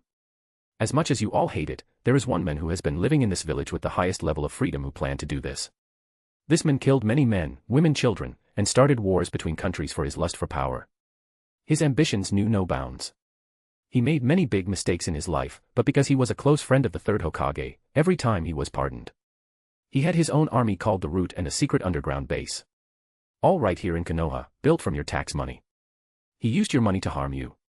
He allied with the criminal Orochimaru, he even stole Sharingan from a living Uchiha clan member. I caught him yesterday, trying to threaten the Konoha orphanage warden to work for him or else he would cut the funding. The vile man's name is Danzo Shimura. Just as he announced the name, Dabi brought Danzo and made him kneel and face the crowd. Alexander had removed the bandage from his head and it was now showing the Sharingan in one of his eye sockets. People gasped at the sight. He did not just target the Uchiha clan, he also targeted the Senju clan. He got a hold of Hashirama's cells and combined them to his right arm. His deeds didn't end there, he then used various methods to kill members of Uchiha clans who were on missions outside to get their eyes and implanted them onto his hand. Alexander ripped Danzo's sleeves, showing his arm filled with a few Sharingans. Most of the Uchiha clan members clenched their fists in anger. Now, I will let Danzo confess to all his major crimes. He announced and stepped back. Danzo was already given the Truth Spitter potion. Alexander asked the first question, what did you do during the Third Shinobi War? He tried to fight the potion but no one could do that. I manipulated Hanzo of AIM into joining forces with me against Akatsuki, having brought him corpses of AIM shinobi claiming they were killed by Akatsuki. In truth, they were Root members disguised as IWA shinobi, originally being used to disrupt the peace treaty between Konohagakure and Iwagakure but were killed. But you appeared and destroyed my plans. He confessed. Alexander nodded and spoke, were you authorized to do this by Hiruzen? No, he only found out later, but he saw my actions were for the benefit of the village and pardoned me. However, I lost my position at the council. Danzo said. Alexander looked at the people whose faces were showing the sign of someone feeling betrayed. People, he is a warmongering opportunistic man. When Hiruzen decided to end the war with a peace treaty, Danzo objected because war meant he could do things and gain strength.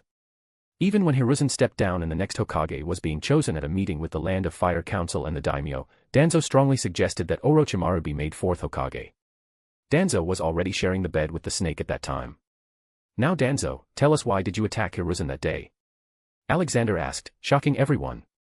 Danzo started answering, I wanted to become the Hokage, Hiruzen had grown too soft, so I planned his assassination. But he survived. So, what did Hiruzen do when he found out?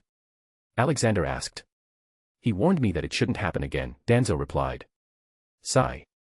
Hiruzen Sarutobi is as much responsible for what Danzo did after that day as much as Danzo. If Hiruzen had executed Danzo for treason that day, maybe many bad things could have been avoided.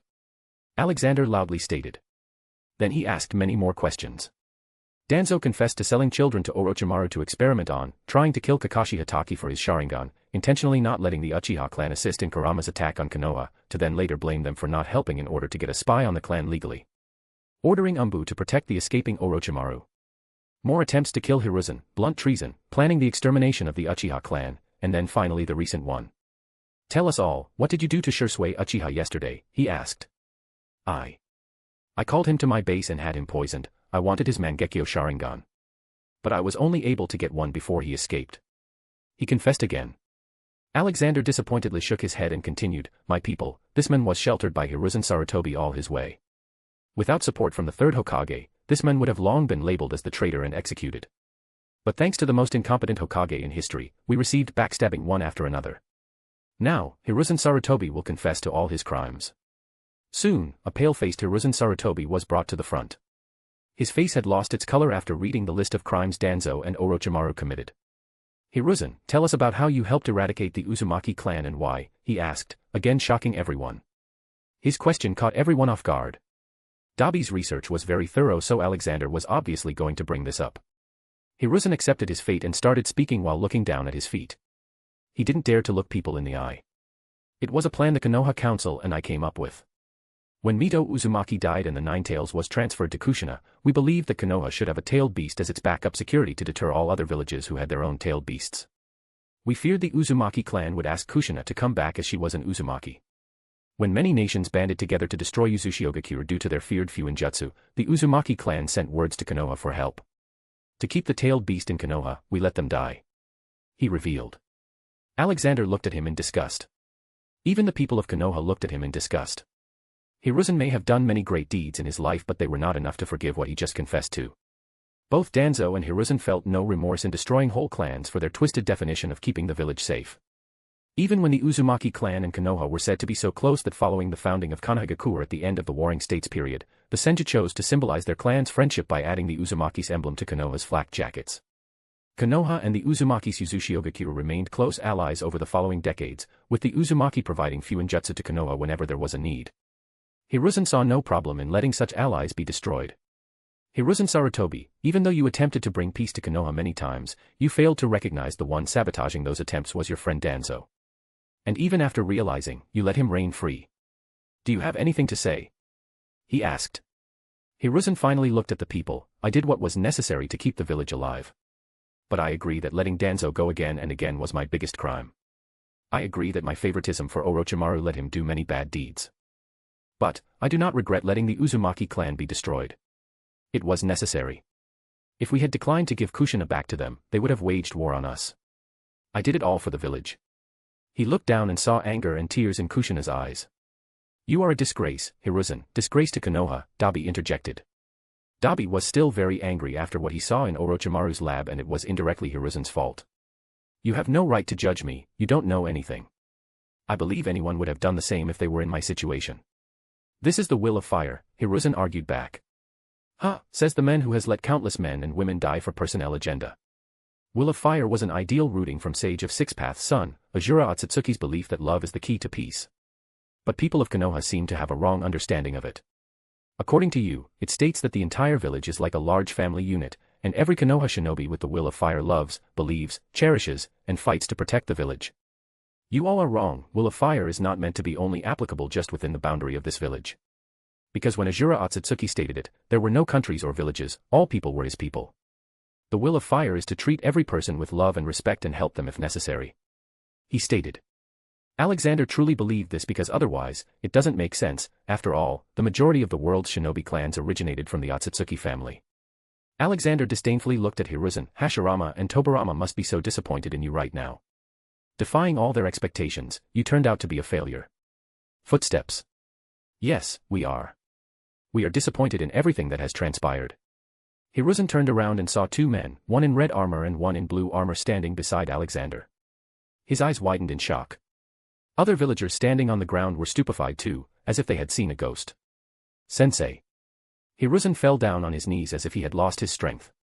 In his heart, he knew his crimes were big and he was just trying to keep up a strong front until he was executed, but now, he didn't have the strength to directly face the people he knew he disappointed. Special thanks to Chesser Douglas Flower Umar Latif. Thank you for your support. Chapter 365. Harsh Punishment. Hashirama and Tobirama walked to the front. Alexander decided to make everything clear to everyone. You all must be shocked by seeing the first and second alive. The reason behind this is Orochimaru, who stole the forbidden jutsu created by Tobirama. This jutsu binds the soul of a deceased person to a living vessel, restoring them as they were when they were alive in order to do their summoner's bidding. Orochimaru initially wanted to use it to make them fight me, but my knowledge and power far exceeded anything he could have imagined. I saved Hashirama and Tobirama and captured Orochimaru. I have even made their bodies perfect to the point they are just like a normal living human," he announced. People were amazed and stunned by this. But the more knowledgeable people understood the horrors this jutsu could have brought, as Orochimaru would have used the two ex-Hokages to attack Konoha. And none of them had the confidence to successfully stop the two Senju brothers. Tobirama looked at Danzo and Hiruzen with anger clear on his face. "You two, I am ashamed to call you my students. Did you even learn anything from my lessons? Since when did weakening and destroying the village by eradicating clans become the will of fire? I publicly showed my displeasement with Uchiha clan, but even I didn't dare to target them as they had not done anything wrong. But you two, forget Uchiha clan, you didn't even spare a friendly and peaceful clan like Uzumaki. You two have leached the village hollow." Hashirama came to his younger brother and put his hand on his shoulder to not let him get too angry. Danzo still showed defiance, but Hiruzen looked totally broken. His face looked like he aged 10 years just listening to his sensei, who considered him his favorite student. Alexander dragged Orochimaru and made him kneel with Danzo and Hiruzen. "Look on your left and right, Hiruzen. These two are your life's worst mistakes. The only thing necessary for the triumph of evil is for good men to do nothing. And you seriously did nothing.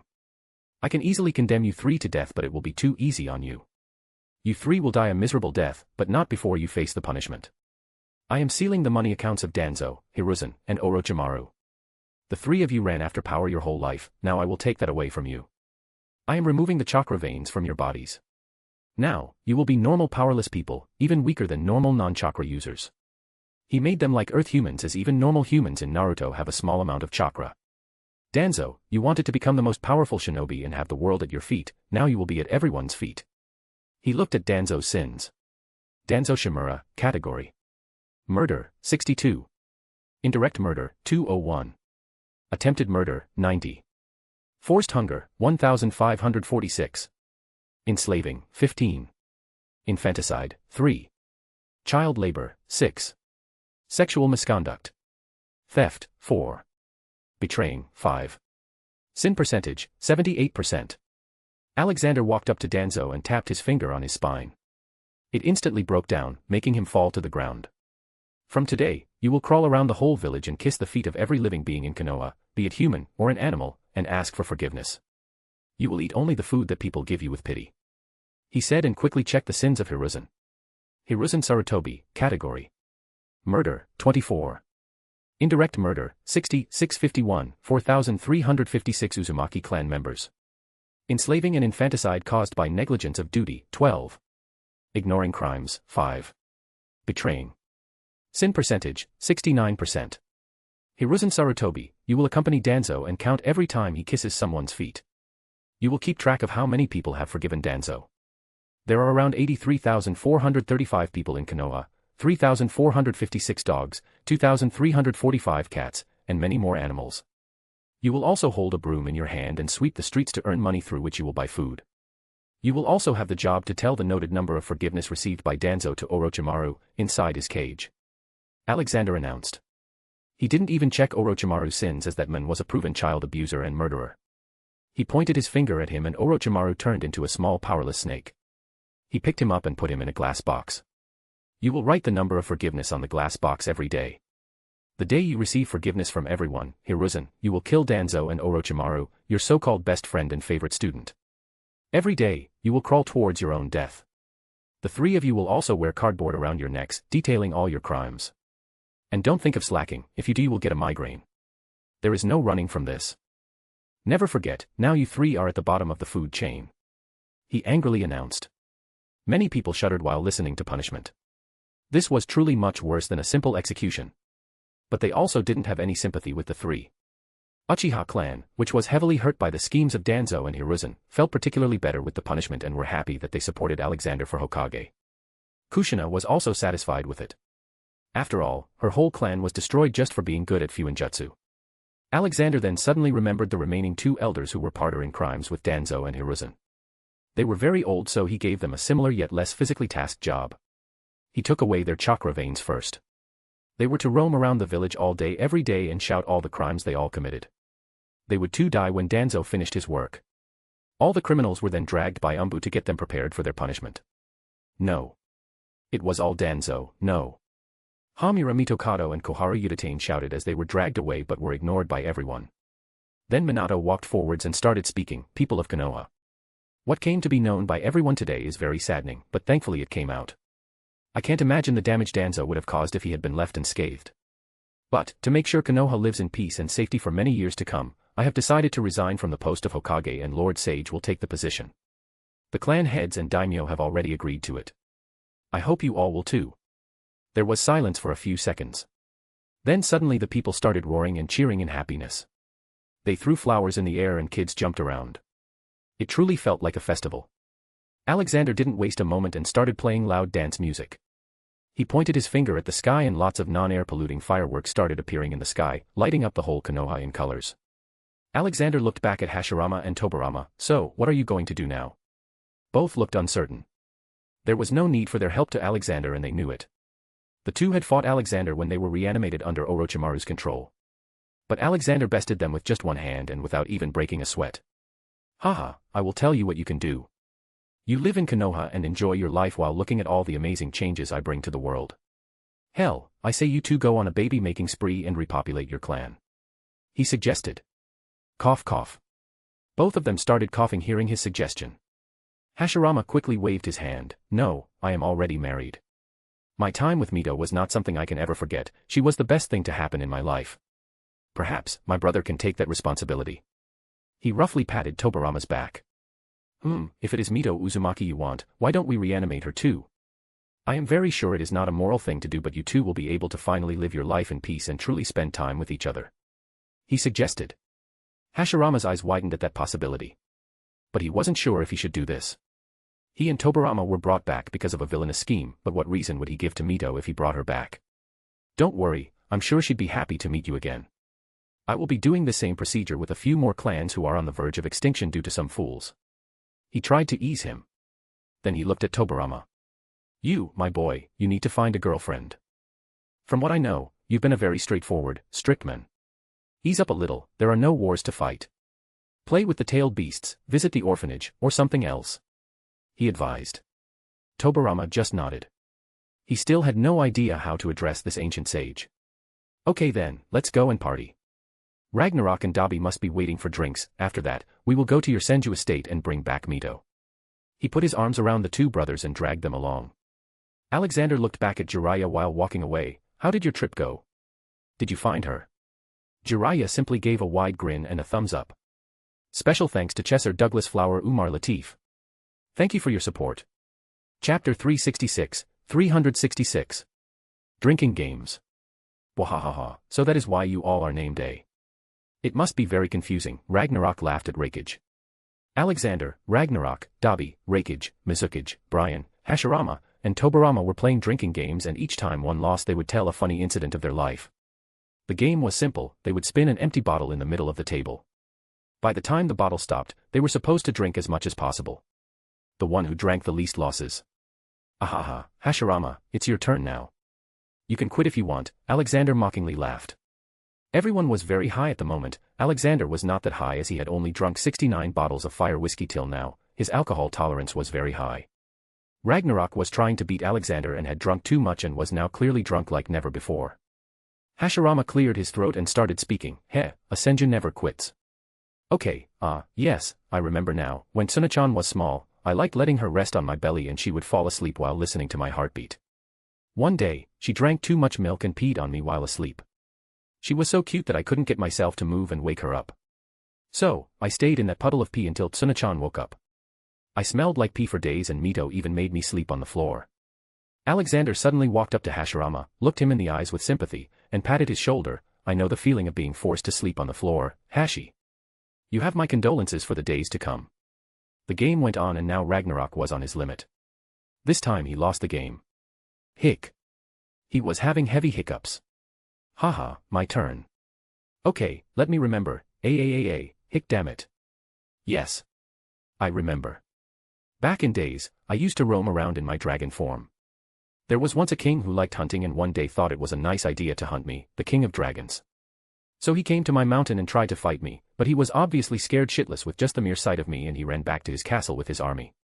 But I was angry. Ha ha ha, yes. Ragnarok started laughing in himself.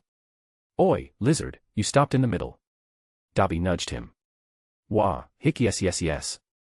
Yes, the next day I flew to the sky in my mighty dragon form and went above the king's castle.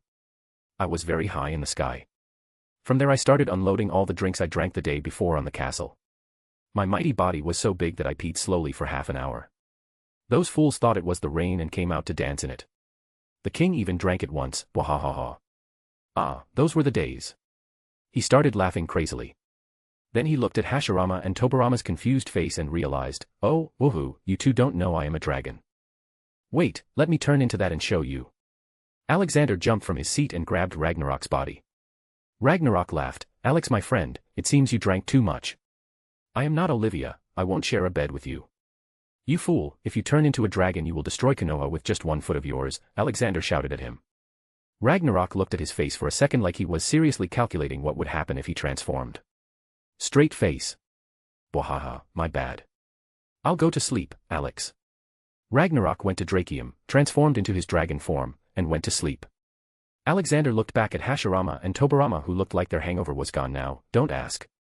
He gets crazy when he's drunk. We all do, I have a habit of losing money in gambling after drinking too much. Hashirama laughed wryly. Seated to his right, Brian scoffed, ha, how can you lose money? Gambling is so easy. Of course, Brian, the universe's best businessman would say this. Then teach me, it would be better if I learn everything before Mito returns and starts scolding me. Hashirama shamelessly asked. Boom. Where is that perverted toad sage? I will kill him, how dare he steal my checkbook, Tsunade barged in by breaking the bar's door. Alexander understood that this was how Jiraiya brought Tsunade back to Konoha. Ah, Tsuna-chan, come here my little granddaughter. Hashirama got up and ran to hug his granddaughter. Oh, look how much you've grown. It seemed like just yesterday you used to steal money from my pocket, Hashirama reminisced about the past. Tsunade on the other hand was frozen. She couldn't believe she was seeing her grandpa standing in front of her. I didn't even drink and I'm drunk. She muttered. Then Tobitama came forward and also hugged her. Alexander quickly interrupted them before she fell unconscious. They are not hallucinations, Tsunade. They are real, someone used forbidden jutsu and brought them back to life to control them to fight for him. I saved them and now they are alive. To be honest, a lot of stuff happened so you will have to ask your grandpa later. Also, I am the Hokage now. Tsunade's face looked like there were question marks around her head. What? Hashirama then worked to calm her down and took her to the side and Alexander walked back to the drinking table. Hey, Brian. Where is Blue Fong? Wasn't he with you? Alexander asked. Brian nodded, yes, he was. He said he would come later with his adopted kid. Ah, okay. Wait. When did he adopt a kid? Alexander shockingly asked. He found an orphan in Kirigakure. He's an excellent-natured lad. I even signed official papers, making Blue Fong his father. Blue Fong probably got attached to him as the kid was the only one who didn't treat him differently and just saw him as another living person. Brian explained. Alexander smiled ear to ear. The good boy now had a family. Keeping Alexander's tradition going forward. Then we will have a big party when they come here. Okay, Hashi, let's go to Senju compound and bring back Mito Uzumaki. I'm sure Kushina would want to be there too so let's bring her with us. Senju compound, near midnight. So, is she going to have cracked skin like us at the start? Hashirama asked. No. Tobirama created the jutsu, Orochimaru advanced it and I have perfected it to the peak. I can pretty much revive anyone. But I will not do that. He replied back. Okay, get ready, Kushina, why did you bring Naruto? He should be asleep by now. He asked. I don't know, Lord Sage, it's like he knew I was coming to meet you and he cried unless I brought him along. Kushina confusedly replied. Little Naruto was continuously trying to reach out to Alexander with his little arms. Haha, easy, little one, I will hold you once I am done here. He tickled his cheeks and went to perform the reanimation jutsu. To perform the reanimation, you needed 4 things. A body, a soul residing in Pure Land, DNA of the person, and a sacrifice. Alexander easily found Mito's hair strand in Senju's house. He then made a body for Mito in her prime and then stabbed his arm, which only scratched him. But apparently, it was enough as a sacrifice. The Shinigami came. Alexander expected Shinigami to just do his job and leave, but apparently, Alexander's presence scared him. Ah, godson, aye, it's an honor to see you. Big fan. The Shinigami spoke. Alexander scratched his beard.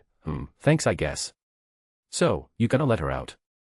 Ah, yes, hear you, the Shinigami flustered. He spit out the soul of Mito, which then went into the body Alexander made. The Shinigami also disappeared in an instant. Soon, Mito Uzumaki got up slowly. She was in her prime and looked very beautiful. He could understand why Hashirama was head over heels for her. She looked around in confusion. The first person she saw was Kushina. Kushina. When did you die? Mito asked sadly and caressed her face. Grandma, I didn't die. Instead, you came back to life.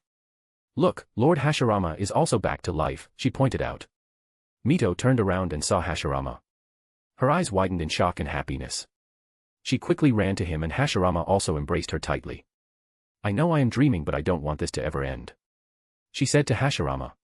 Hashirama was overjoyed with love and planted a kiss on her cheeks. This is all true, Mito. Lord Sage brought us back. Grandma. Tsunade also came running and jumped into a hug with both of them and started crying like a small child. She let out all pent-up frustration and sorrow since the Second Shinobi War. Alexander silently walked to Kushina and picked Naruto in his arms. Let's go, Kushina. Let's give them some time to talk. They are finally together as a family. Kushina nodded and followed him as she was escorted home. Lord Sage, can I ask you something? Sure, he allowed. I saw you treat the tailed beasts like your children. Aren't you angry at Lord Hashirama for selling them to other villages? She asked. Sigh. I am not an unreasonable man, Kushina. I understand the kind of era Hashirama grew up in. An era of constant war, an era when there were no hidden villages. Hashirama himself lost 3 brothers in that war with the Uchiha clan. He did what he could to survive and bring peace to the world. If Hashirama had not gathered the tailed beasts, then someone else would have eventually. You can imagine what would have happened then. He answered. Kushina shuddered at the thought of another Ninetales attack. However, Alexander had not told the whole reason. He was in reality thankful to Hashirama for what he did. If he had not gathered the tailed beasts and given them to other villages, then maybe, Black Zetsu would have caught them and brought back Kagaya by now. By giving them to other shinobi villages, Hashirama unknowingly protected them. For that, bringing Mito back was his way of saying thanks. Special thanks to Chesser Douglas Flower Umar Latif. Thank you for your support. Chapter 367, 367. Mangekyo Sharingan plus Natural Energy. First day at the Hokage office. Around Alexander, all the tailed beasts were having fun. Some sitting on the ceiling fan and talking, some sleeping near the window, some sitting on this sofa and playing cards. It was now their resting place whenever they were tired of playing with the people of Konoha. Alexander laid back on his seat and thought about what to do next. For starters, he needed to go and check the Mangekyo Sharingan, Nagato's eyes too. There was also the Uchiha stone tablet. Bam. The door opened and Ragnarok barged in. Alex, come with me to Sunagakure. I will show you the smallest baby I've ever seen. He's very cute. Alexander quickly thought about premature birth. You go, I will come later with others. Let's take over Wind Country. There is no point in letting it stay free and keep on letting its people live in such harsh conditions. Out of 5 great shinobi villages, we will then have 3 under us. Okay, I'm leaving then. Bye-bye beasties. By old beastie, the tailed beasts waved their small hands. Alexander then got up and went to look for Shursui and Itachi. As always, Dabi was doing the official paperwork for him. Douglas was back in Fixame to train with Michael. Reikage had returned to Kimogakure. Brian had also returned to Kirigakure. But Konoha still had the festival vibe because he had issued a holiday to all the shinobi except the police forces. He came to the training grounds near Senju Ward. There he saw Shursui, Itachi, Obito, and Tobarama gathered. He walked up to them while hearing what Tobarama was saying. So you are the grand-nephew of Kagami Uchiha? Tobarama asked. Shursui nodded, yes, but he died many years ago. Now only my grandma and I are alive in my family line. Sigh. Too bad, he was one of the Uchiha who believed in peace and unity more than what Uchihas believe now. From what I've been told, you 3 are like him. Tobarama asked. Haha, yes, the 3 are good kids and talented too. Shursui and Obito already have Majikyo Sharingan. Itachi here will too someday, right? Alexander walked in. Lord Hokage, the 3 kids and Tobarama exclaimed. Ah, don't call me that. Calling me Hokage is like making me an exclusive person of Konoha, but I am working for all the shinobi in the world. Call me Lord Sage like before, and for you kids, it's Grandpa or Old Man. Even the 800-year-old tailed beasts call me Grandpa, so what are you? Alexander told them. Tobirama, you are given a full holiday. Your job is to find love. If you don't know how to, then go to Jiraiya, he will teach you some techniques, but be careful. And you three, I will teach you today. Wait, let's call Nagato too. He said and took out his anywhere door. The door opened where the Akatsuki trio was having lunch, and it was at Jiraku Ramen. Hey, Nagato, come with me. I will be training you for your eyes. We can't have you all weak and withered. You need to work hard to revive the Uzumaki clan later. Haha, he laughingly dragged Nagato. Konan and Yahiko also followed to see Nagato being embarrassed more. Okay, first of all, let's deal with the Mangekyo Sharingan. The problem with it is that using it would deteriorate the eye. This means that your eyes or ocular muscles are not strong enough. I want you to use them right now so I can assess it. He instructed them. Old man, can't we ask Kakashi to also come? He also has a Mangekyo, Obito asked. Oh, why not, go bring him. Alexander allowed. Soon, Obito used his Kamui to teleport and brought a confused Kakashi. They again explained to him and Kakashi got ready to learn. Shursui, Kakashi, and Obito used their eyes. Alexander, in the meantime, focused on them. He learned that it was the flow of chakra that was destroying their nerves. It needed to either be strengthened by constant practice of some kind of surgery. Alexander walked closer to Shursui and put his palm near his activated eye. Tell me, do you feel better? Alexander asked. Shursui nodded a little. Stop using it, Alexander ordered them. Okay, I understand now. To use Mangekyo Sharingan you need to channel a lot of chakra. So much so that your eyes are not accustomed to it, and I think they never will, not at least with normal methods. He revealed. Then Obito raised his hand. Old man, I snuck into the Uchiha shrine and read it. It said that you can get an eternal Mangekyo Sharingan by transplanting the eyes of a relative who has also awakened a Mangekyo Sharingan. There were also some more details about some Kagaya and infinite Tsukuyomi, and that the Uchiha would be saved by the infinite Tsukuyomi. Alexander was immediately alerted by that. Why would Hagoromo Otsutsuki encourage someone to free her? Unless there was foul play. Do you have any relatives who have Mangekyo? Alexander asked, pointing to the flaw in this method. I don't think my grandma has even activated her normal Sharingan. Obito scratched his head in embarrassment. Then keep on listening to me and you might develop an eternal Mangekyo Sharingan, he advised. Okay, the best method by which you can strengthen yourself enough to use Mangekyo is if you can use natural energy, that I just did to Shursui and he felt better. And the only way to do it is by using Sage Mode. Just to tell you how hard it is to do, even Jiraiya hasn't been able to master it. Hashirama was able to do it though. He informed them. Don't tell me we will have to go to Mount Mayaboku and learn there. I don't want to eat insects. Shursui complained. Haha, no, you will be training here. Okay, sit down with crossed legs. You too, Itachi, Nagato, Konan, and Yahiko. Now, close your eyes and try to feel the changes in chakra around you. He instructed them. He used his power to overload the area with natural energy. Then he started draining some chakra from their bodies so natural energy could enter naturally. Feel it, it is around you. It may feel heavy and yet soothing. It is just like a chakra. Try to channel it inside your body. You need the utmost focus on it, you need to create a balance between spiritual, natural, and physical energy. It's all about balance, he explained. The seven silently breathed in a synchronized rhythm. An hour passed and they were still sitting silently. Alexander increased the intensity of natural energy and forcefully channeled it into them. Soon he saw all of their eyes twitching.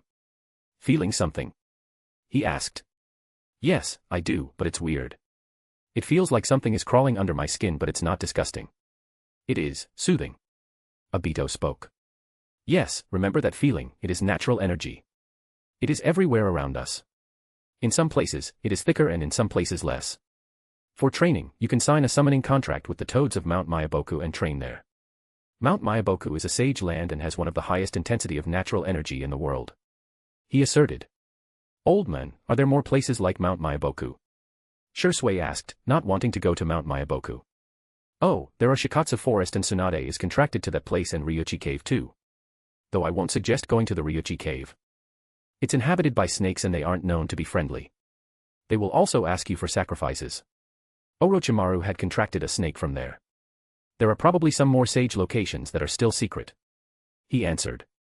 In an instant, they all decided to stay the hell away from Ryuchi Cave. Okay, get up now, he ordered. Until now, he had made them feel natural energy forcefully, but now they will have to do it on their own. One by one they all got up and opened their eyes. To their surprise, their Sharingan was activated. Obito, Kakashi, and Shursui had their Mangekyo activated.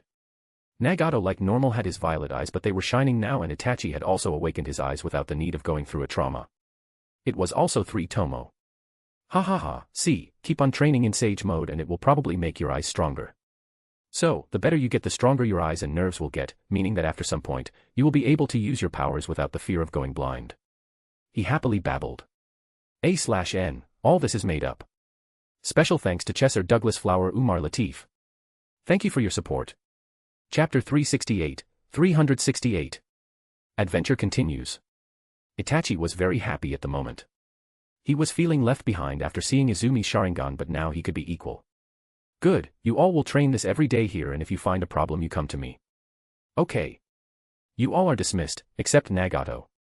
He instructed them. Yes, old man, thanks. Obito cheerfully came up to him and hugged him. He looked at Alexander's face and smiled. I never said thank you properly. You saved Rin that day and also me. Alexander ruffled his hair. It's all right. Saving people is kind of my thing. Now, go and get her, champ. Obito happily left to find Rin probably. He had denied Alexander's offer to give him a normal eye, saying that it was a memoir of his friendship with Kakashi. So, Kakashi and Obito twined an eye patch nowadays. Once it was just Nagato and his 2 friends, he got to the main point. Nagato, tell me, have your eyes been like this since you were born? He asked. Nagato meekly denied, no, they became like this when my parents died.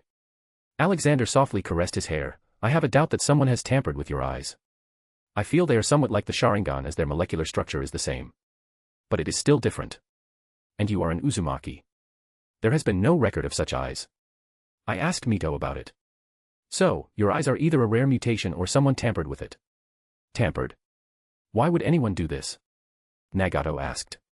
I don't know, kid. But don't worry, I will find out about it soon. Now, go and have some fun with your friends, you are still children, don't worry about stupid wars and stuff, I will handle all that. He said and shooed the trio away. After that, he walked back to his office to start signing some important papers for the modernization of the village into an efficient modern city. He had assigned Dabi for the project while he unites the world. Boss, do you want your face on that mountain? Dabi asked. Sure, why not? Let's upgrade all the faces into cemented faces so they can handle the tests of time. He lazily decided. Ji-chan. Look, I made this for you. Shikaku came to him and jumped onto his lap. He had a paper in his hand and pasted it on Alexander's face. Ah, move it back, Shikaku, I can't see it completely from this close. Then he saw it. It was a crayon sketch. It had everyone, him, all the tailed beasts, Olivia, Amy, Dabi, Ragnarok, Barry, Hats, Douglas, and everyone else that they had seen. He patted his head. Very good, Shikaku. Who told you to make this? Oh, it was Amy. We all were very bored and went to her to play. She gave us colorful sticks called cannons to draw. He explained. Ah, you mean crayon, he corrected him. As Alexander expected, the next moment all the tailed beasts swarmed up to him to show the sketches. He was overwhelmed with warmth. Ha ha ha, you all are so talented. Okay, we will be going on a new adventure soon, do you want to come with me, my little potatoes? He asked. Yeah. They jumped in excitement. Knock knock. Dabi opened the door and let Blue Fong come in. Joachim, my boy. It's been days since I last saw you. What is this I hear about you adopting a child? Then Alexander noticed a small head peeking from behind Blue Fong's legs. Oh, hey little one. What's your name? Alexander asked and dropped to her level. The small kid shyly came forward and bowed lightly. I am Haku, nice to meet you. Alexander knew that he may look like a girl but he was a boy. He ruffled his hair. Welcome to the family, Haku. I am your grandpa. Grandpa? He confusedly asked. Yes, and look, all these will be your friends. He showed the tailed beasts. The tailed beasts may have a slight prejudice against humans, but they always treated children kindly, knowing that children weren't corrupted by human foolishness yet. Kokuo walked to the Haku and rubbed his face on Haku's cheeks. Then Kurama came and patted his head. Kid, I am Kurama, the leader of this group. Bam. Chomei knocked on his head as it was his duty to correct Kurama. No, you are not. We have already decided on this. No one is our leader. We are all free. All other tailed beasts nodded their heads. Yes, free by nature and united by our love for Jichan, Matatabi added. Hee hee. Haku chuckled softly. He let him play with the little beasts and talk to Blue Fong. So, how did this happen? He amusingly asked. Blue Fong scratched his head. Well, I found him sitting on the side of a bridge once. He was asking for money from people. He looked very malnourished. Later, I found out that he was from the Yuki clan. This clan was known for its special bloodline power called Ice Release. They were despised in the village. I don't think anyone is alive now from that clan. If there are any, then they are living a normal life. Haku didn't have anyone for him, so I took him in. He is a very sweet child. Alexander nodded continuously. You did the right thing. I am proud of you. Now, take him to Fixheim and get him settled. Introduce him to everyone there. He is a part of the family from now on. Blue Fong went to Haku, picked him, and entered Fixheim. Bam. The door opened and Hashirama and Tobarama entered with Tsunade being dragged behind them. Lord Sage, we need you to do something about her. She was trying to sneak away from Konoha and go gambling. Hashirama spoke. Let me go, Grandpa, Tsunade fought back. I heard she has hemophobia. Tsunade, aren't you part Uzumaki? I thought Uzumaki were known for their stubbornness. How can you so easily quit? Even more so when there is so much to study in medical ninjutsu. He baited her. What's there to study? I have already studied everything. I am the best medical ninja known. She proudly announced. Oh, really? Can you transplant one heart into another person? One kidney into another person? Can you check people's disease by checking their blood? Can you cure all known diseases? Even the uncurable tumors, cancer, he asked cryptically. Those things are not possible. She refuted. Only arrogant and ignorant people think they are best at something. Believe me, there is never an end to medical studies. Don't be blind, Tsunade. I can give you the knowledge, you just have to accept it, he quoted. Then in an instant, many medical books start appearing near her. In total there were about 500. Take these should be enough for your thirst for knowledge. Tsunade suspiciously picked one of them and read it. Soon her mind went blank as she understood the words but not the things they explained. Alexander quickly changed the book into her hand. What you just read was an advanced book about heart surgery. Here, start from the beginner. Soon, Tsunade got so engrossed in it that she wouldn't reply to anything. They just ignored her and took seats on the sofa. Hashi, Toby, I want you two to serve as the advisors to the Hokage. You will be like the Elder Council but with less power to avoid another Danzo. It's not that I don't trust you, I just want to establish this new system of power. You will be running Konoha with Dabi in my absence. Dabi will have the signing rights to documents. He informed them. Where are you going, Lord Sage? They asked. Konoha is not the only problematic place. I am going to Sunagakure. But I will be back soon. He assured them. Then he walked to his desk and signed a few papers.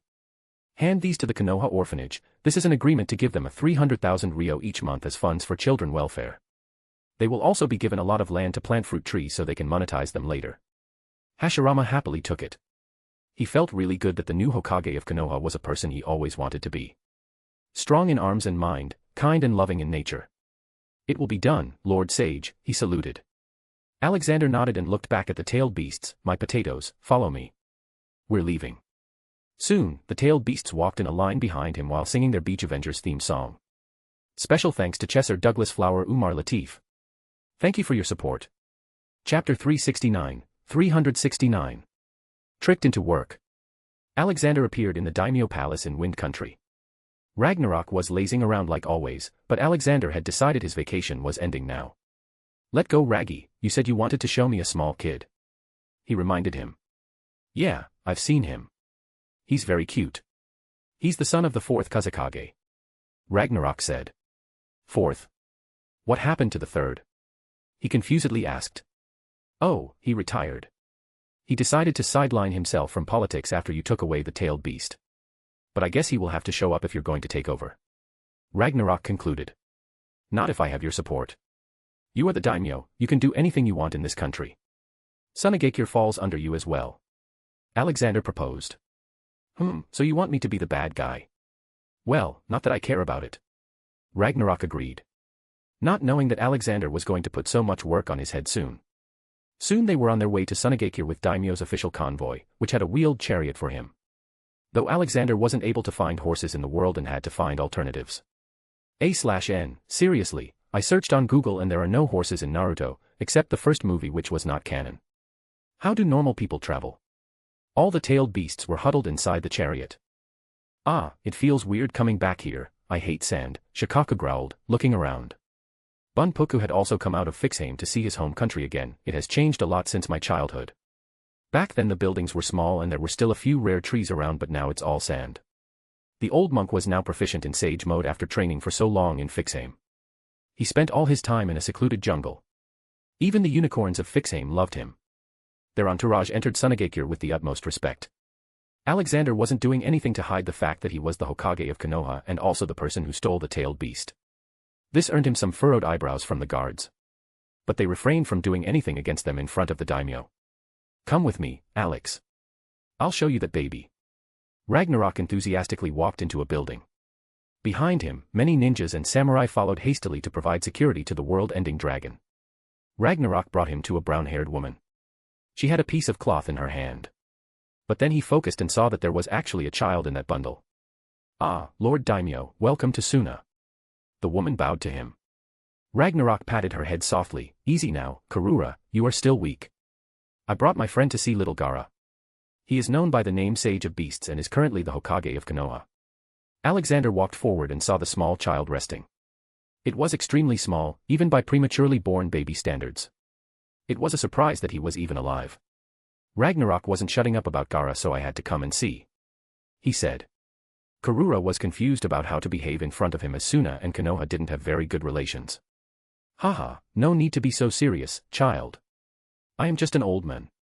Alexander tried to ease her up. Then Ragnarok took a hold of Gaara, much to Karura's uneasiness apparent on her face. Alexander walked closer and looked at him. Gaara was so small that he could fit in the palms. He softly touched his cheeks with his finger and surprisingly, Gaara moved his hand and held his finger with his tiny hand. Haha, you must be worried about his health all the time, he said to Karura. She nodded her head. Yes, they said he won't survive for long. But he turned out to be a fighter, didn't he? Alexander muttered. He caressed Gaara's red hair. As a sage, I have many powers. I can at least make it so that little Gaara will never fall sick due to any disease. He will also have rapid growth soon. As he caressed Gaara's hair, Gaara giggled. Haha, enjoying it, aren't you? Then he handed Gaara back to his mother. Take care, Karura, your health is also of importance here, he advised her. Just when they were about to leave, they heard an anger-filled shout from behind that scared little Gaara and he started crying. What do you think you are doing? Alexander looked back at the guy. Who are you? I am the Kazekage of Sunagakure, Raza. Raza replied. Bam. It was not Alexander, but Ragnarok who appeared beside Raza and knocked so hard on Raza's head that Alexander felt that Raza grew short. Don't make Gaara cry, you idiot. Ragnarok scolded him. Raza couldn't do anything about Daimyo, he didn't have enough authority, even less so when he was recently made Kazekage. Why is the Hokage of Konoha here? Is he trying to hurt my son? He asked haughtily. Ragnarok laughed and said, ha ha ha, you fool, if he wanted he could have destroyed Sunagakure in a mere second. Don't you see all those little fluffs besides him? They are the 9-tailed beasts, now imagine if you angered them. Raza looked at the tailed beasts trying to make Gaara stop crying by making him laugh. Karura looked helpless as the beasts were continuously jumping around her, asking to see the baby. Anyway, good you came here, I am removing you from your Kazekage position. I will put someone else there, Ragnarok announced. Raza got furious in a second and he quickly looked at Alexander, and who do you think should be the Kazekage? Before Ragnarok could say anything, Alexander spoke, of course, who better than our beloved daimyo? Ragnarok doubtfully looked back to check if he heard right. He only saw a grin on Alexander's face. Damn it, he played me. But, Lord Daimyo, you aren't a shinobi, how can why? Raza argued. Ragnarok got into his competitive mood. Ha, kid, you are way too young to say that. Okay, let's have a spar then. If you can defeat me then I will let you be the Kazekage. Raza had no way but to accept the challenge. They soon came out in the open field. Ragnarok was simply standing and not even looking at Raza. Are you sure about this, Lord Daimyo? Raza asked. Just get on with it now, kid, Ragnarok grunted. Huh, I'll teach you a lesson now, you've been a pain in the back for a while now, Raza thought. The next moment, he ran very fast and attacked Ragnarok with sand spears. But Ragnarok simply sidestepped them all. You are weak, kid, give me your best. Raza's eye twitched. He finally started using his special gold dust. He flew in the air using his dust and threw attacks at Ragnarok again and again. After a while, Ragnarok got bored and decided to end this. Just as Raza threw his gold sand mixed with normal sand at him, Ragnarok spewed fire from his mouth. The fire was so hot that Raza's sand instantly started to turn into liquid glass with molten gold trapped inside the glass. You lose. Ragnarok appeared beside Raza and slapped the back of his head, sending him flying down to the ground. Raza fell with a loud thud, but Ragnarok then realized that he should have lost. Goddammit, you tricked me, Alex. He barked at Alexander. Haha, I didn't do anything. It was all you. You will probably be the first daimyo to be the Kazekage now. Good luck with your job. Alexander cheekily replied. You bastard, I was living my life in my palace, eating, getting massages, but you had to take away my peace, Ragnarok complained. Ha, you've had enough rest, now it's time to work. Do you want little Gara to have to fight when he grows up? Alexander asked. Ragnarok shook his head silently and returned to the ground. All right, I'll work. But I get Sundays off. Heh, sure, wherever makes you happy. Special thanks to Chesser Douglas Flower Umar Latif. Thank you for your support. Chapter 370. Meeting a dead sage. Alexander stayed in Sunagakure to make sure Ragnarok became the Kazekage smoothly. He didn't need any revolts now. Raza had accepted his defeat and resigned from his position. The third Kazekage also came out of whatever seclusion he was in when he heard something big happened. But even he couldn't do anything about this situation as Ragnarok was the feudal lord of Wind Country. This meant that the land on which Sunagakure was established belonged to him, and the reason for its existence was because he allowed it. The people were also confused with the situation. They genuinely respected the daimyo but didn't know if they should get angry or happy about him taking over the village. Though they would stay silent for as long as there was no bad change in their life. The first command Ragnarok gave was to dismiss the Suna Council, which had 12 members. Instead, a new council of advisors was formed with Raza, third Kazekage, and Alexander. Chiyo was also considered, but Ragnarok decided she was too old and should spend time with her grandson. Because Alexander changed the fate of Tsukumo Hataki, Tsukumo never killed Sasori's mother and father. So, Sasori never lost his innocence and was still living a normal childhood. This is also the reason why third Kazekage is still alive, as Sasori never killed him. Besides that, he had just told Ragnarok to follow whatever he does in Konoha. At the moment, Alexander was sitting in his room. He had felt like something was calling him, but it wasn't anywhere in the physical world. So, he sat cross-legged and meditated. He tried to feel natural energy around him and let it guide his consciousness. You are very hard to talk to, Sage, you never sleep, so I can't meet you in your dreams, a voice came. All this is happening in a different dimension. Alexander turned around and saw the scene change. Now there was a white room and a weird-looking man in white robes, sitting crossed legs and hovering in the air. Around him were a few black balls and a staff. I didn't know you were trying to talk to me. Who are you? He asked. I am Hagoromo Otsutsuki, commonly known as the Sage of Six Paths. The men replied. Alexander also sat in the air, hovering. Ah, that explains it, I knew you wouldn't die so easily. So, what is this place?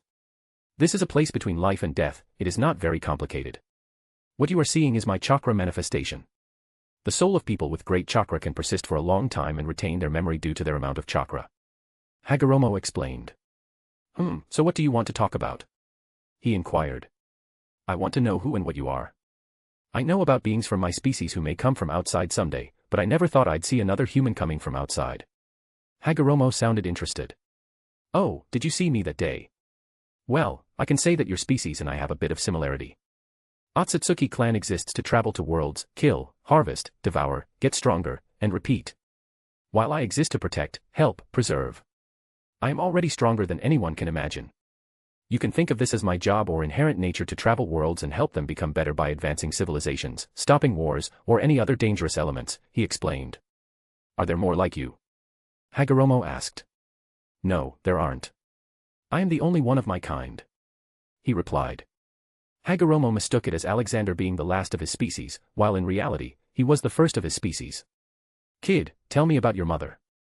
I mean, is it okay if I kill her for good? Alexander asked, not trying to offend the guy.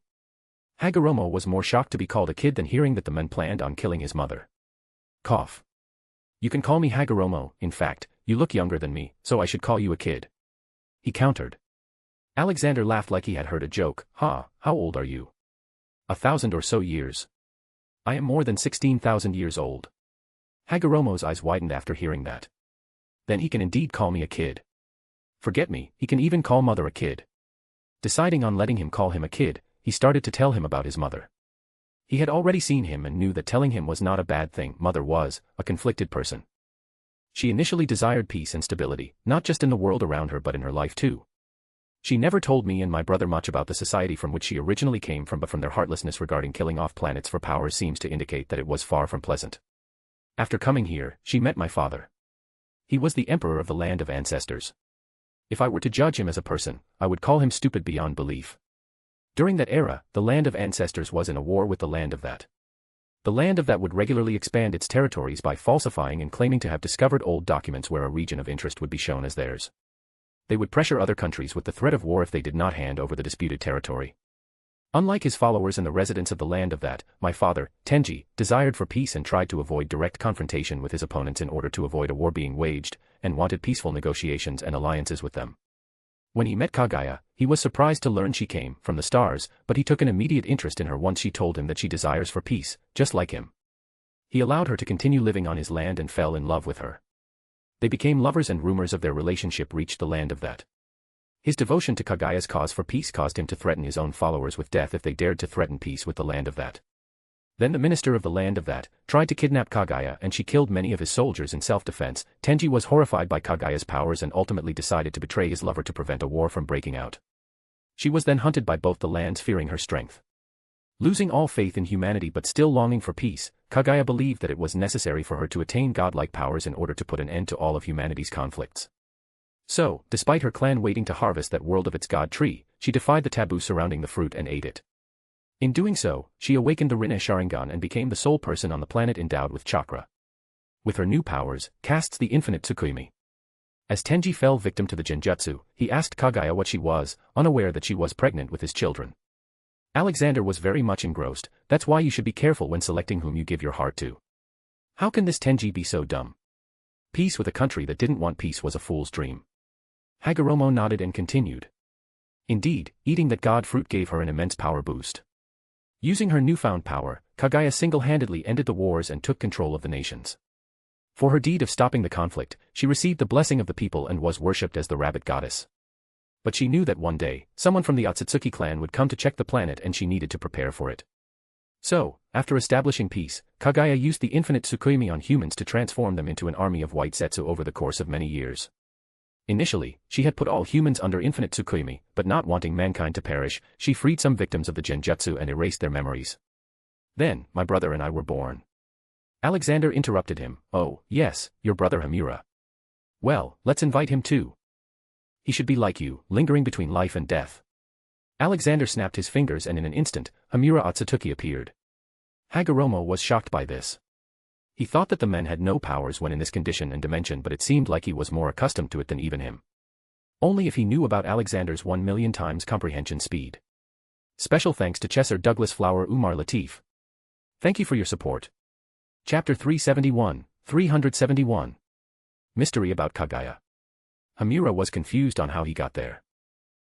Welcome to the discussion. Your brother was telling me about your mother. Now, continue, Alexander said. Hamura looked at his brother still a bit confused. Hagoromo explained to him the situation first and continued speaking. Yes, after we were born, mother realized that we could harness the chakra as well. In the beginning, it changed nothing. She still loved us with all her heart. But, problems started arising when I decided to teach other people how to harness chakra. Mother didn't like this, she wanted to keep the monopoly so she can rule the people forever. Then, we found out about the infinite Tsukuyomi and that mother had bound many humans to the root of the god tree to make an army of mindless humanoids. The great toad sage, Gamamaru, then trained us in senjutsu and we fought her and sealed her in the moon. But sadly, she had left Black Setsu as her will and by the time we found out about this we were already dead. Hagoromo finished speaking. Alexander scratched his beard and asked, did you ever think that maybe her change in behavior was due to her eating the chakra fruit? If what you said is true, then her only goal when eating the chakra was to bring peace. Then why would she suddenly become heartless and start killing people? It is the opposite of peace. What are you trying to imply? Hamura questioned.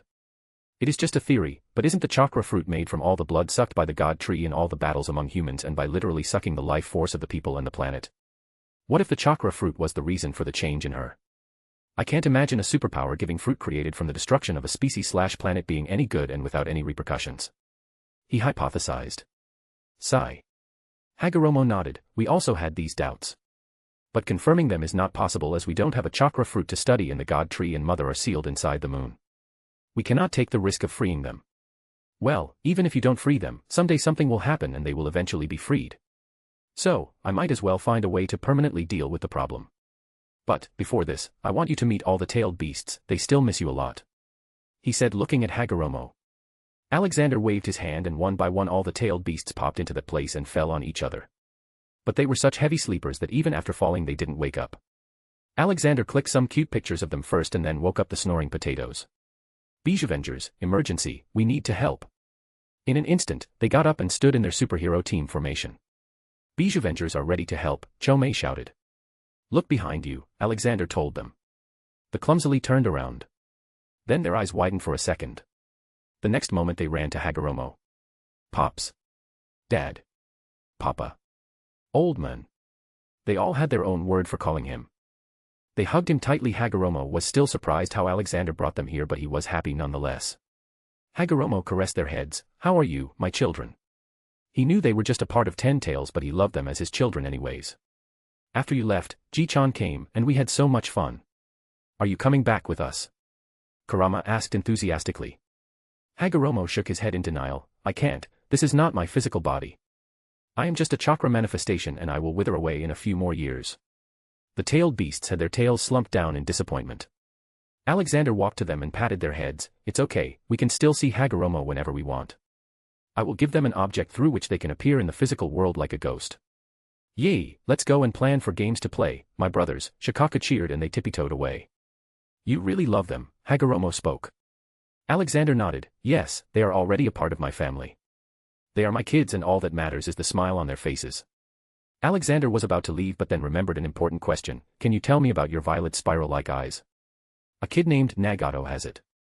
Yes, I have been watching the happenings in the world. Black Zetsu has created a big mess. These eyes are called Rinnegan. They are reputed as the most exalted eye amongst the 3 great dojutsu, the others being the Sharingan and the Byakugan. It became a legend that in times of disorder, one who wields the Rinnegan is sent down from the heavens to become either a god of creation, who will calm the world, or a god of destruction, who will reduce everything to nothingness.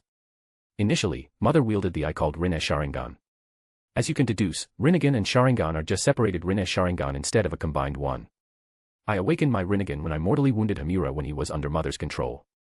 Using the power of the Rinnegan, I saved the world from the 10 Tails and created Ninshu. For my contributions to the world, I was revered as the Sage of 6 Paths, and both I and my eyes rose to mythological status following my death. The only possible way to awaken Rinnegan is by receiving my chakra. Or, by combining the chakra of Indra and Asura. So, it is not possible that Nagato could awaken it on his own. The only person who could have implanted it is Madara Uchiha. He was already the Indra's reincarnate, he just needed to combine Hashirama's cells into himself. This way, he really awakened it, but he was old and weak and meant to die. So, preparing for his revival in the future, he planted his eyes into Nagato as only people from Uchiha or Senju clan could harness it. Madara probably didn't trust the Uchiha to follow him later. Senjus were extinct, so he selected Nagato, who was an Uzumaki, as his clan was of the same lineage as Senjus, which is Asura's bloodline. So, how is this Madara planning to revive himself? Alexander asked. It doesn't matter anymore. You and Tobarama are the only people who know the reanimation jutsu. That's what Madara was planning for. It is highly likely Madara won't come back again. But, Madara had taken out the husk of God tree from the moon. Right now, its location is unknown to even me. It can only be summoned by a Rinnegan, so you need to keep this Nagato safe. Hagoromo warned him. It is obvious those eyes are hurting the kid in the long run. Say, what if I were to implant it into mine? Alexander asked. Hagoromo and Hamura looked at each other cluelessly. We don't know. Even though you are a species from space like my own, we don't know if your biology will support it. Alexander hushed at their worries. I'll just try, not as if anything can kill me. Well, here you go. Use it to project your images to the mortal world. He handed him a magical orb that could project his images to the outer world, and he could also see the world. Alexander walked to all the tailed beasts, held them in his arms like they were a bunch of teddy bears, and went back outside. Hamura then looked at his brother. He was never a heavy talker. I felt a very strong aura from him. Much stronger than Mother and 10 Tails combined. Sigh. Hagoromo defeatedly looked down at the orb in his hand. Let's just be glad that he is not a twisted man or from the Otsutsuki clan. Special thanks to Chesser Douglas Flower Umar Latif. Thank you for your support. Chapter 372. Corruption. Alexander woke up from his meditation and looked around. The tailed beasts were also waking up slowly and looking around. Matatabi came to him and sat down in his lap. She cutely looked at his face and asked, "Was that a dream, Ji-chan?" He caressed her head. "No, Matatabi, it was all real." "You all really met Hagoromo?" They all took a sigh of relief. Alexander decided to cheer their mood and take them out for a walk around the village. "Let's go out and eat something, my beach avengers," he proposed. "Yay, I want Ichiraku ramen," Chomei cheered. "Ichiraku ramen is in Konoha, you dummy," Shikaku reminded him, embarrassing Chomei. They all came hopping behind him. They went to the market and found a small restaurant. It didn't look big or anything. They decided to take the seats outside because if they all went in then it would get very noisy and cramped. They looked around themselves and the whole street was filled with people, but no one was buying anything from shops. In fact, no one was there eating except them. Soon the shop owner brought the food for them, which was simple fried rice. It didn't even have many vegetables or other add-ons in them. Before the tailed beasts complained, he snapped his fingers and added more stuff to their portions. They were a bit spoiled now after eating ramen every day. The shop owner was an old man with a crooked back. Alexander wondered why he was working even at this age. "Hey there, why don't you hire someone for work?" he asked. The old man weakly replied, "Hiring someone needs money, sir, and I lack that. If by luck 1 or 2 customers come to my shop in a day, I get to put food on my table." "Don't you have a wife or children?" he asked. "She is bedridden and my sons." "Sai, I had 2 sons, they were Suna shinobi but died in Suna and Iwa skirmishes. My wife and I were normal people and they were our only pillar of support. So, I used my remaining money to open this shop in the leftover district." The old man answered. This raised Alexander's concern. Leftover district. "Ah, you must be new here. Look around you, you will find that most of the people here are either orphan children, widowed women, or old couples whose children died. Everyone here at one time had a shinobi father, husband, or child who died. And what was left after their deaths were us, the leftovers." The old man explained with clear sadness on his face. "Aren't you paid pensions?" Alexander asked. This was normal for the military. The widow or dependent parents and children would receive a pension if the soldier died. "What is a pension?" the old man confusedly asked. "Nothing, tell me more. What problems do people face here?" he asked more. "Many, from simple hunger to crimes and even harassment from the village police," the man answered. Alexander nodded. "Thank you for answering. Here, this is for today's food, plus an advance payment for whenever I come to eat here." He gave the men 200,000 ryo, which was worth about $18,000 in Earth currency. "Do you have anything to drink? Maybe some tea?" Alexander asked before the old man could refute his money. The old man simply rushed back into the house to make tea. "Ji-chan. Are we going to help him?" Isabu politely asked. "Yes, and you can help more. For as long as we are here, you can come here and eat and give money. If he denies, then tell him that the money I gave him was just for me," he advised them, to which they all nodded. Then he called Ragnarok. "Raggy, seal the accounts of all the ex-council members and audit the whole village. I want to know where the money is going. Take help from Arnold and Ghost if you need to." Ragnarok on their other side grunted, "Arg, you keep on increasing my work. This is for the people, Raggy. There is a whole area called the leftover district where people in poverty live. All of them had a shinobi relative who died on whom they were dependent on. The village ignored them after the deaths which happened due to the wars they started in the first place," he explained to him. "All right, I'll do it. What about the 2 ex-Kazakage, should I audit them too?" Ragnarok asked. "No, leave them. Their nationalism was always off the charts. They would rather commit seppuku than be a part of corruption.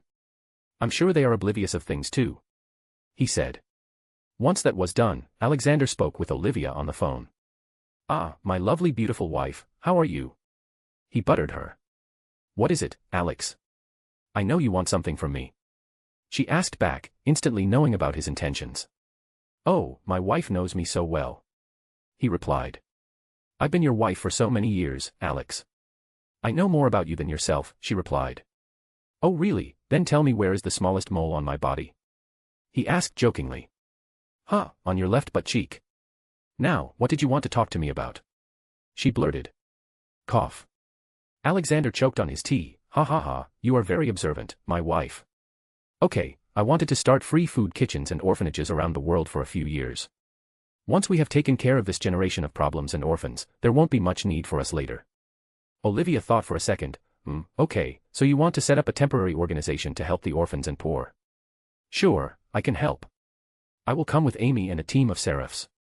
Thank you, Olivia, I will get to work now, see you later. He cut the call and waited for the tailed beasts to devour their food. The next day, Ragnarok called a council meeting. The two ex-Kazakages were oblivious to everything. Ragnarok came and showed some anger. He was in his acting mode right now. He threw a file in front of the two Kazakages. Look at these and tell me how you didn't know about this. He questioned. The two Kazakages picked them up and started to read. The more they read, the angrier their faces looked.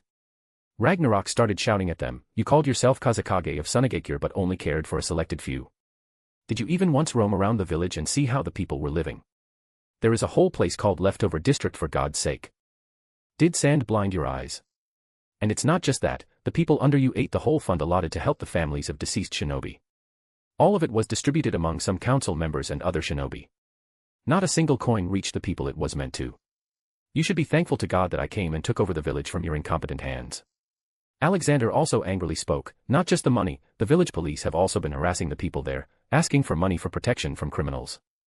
Children are exploited and forced into labor, women are forced to do things they wouldn't have done previously to survive. What kind of management was it? I am shocked how they haven't started a protest against you, but I wouldn't be surprised if they were forcefully made silent.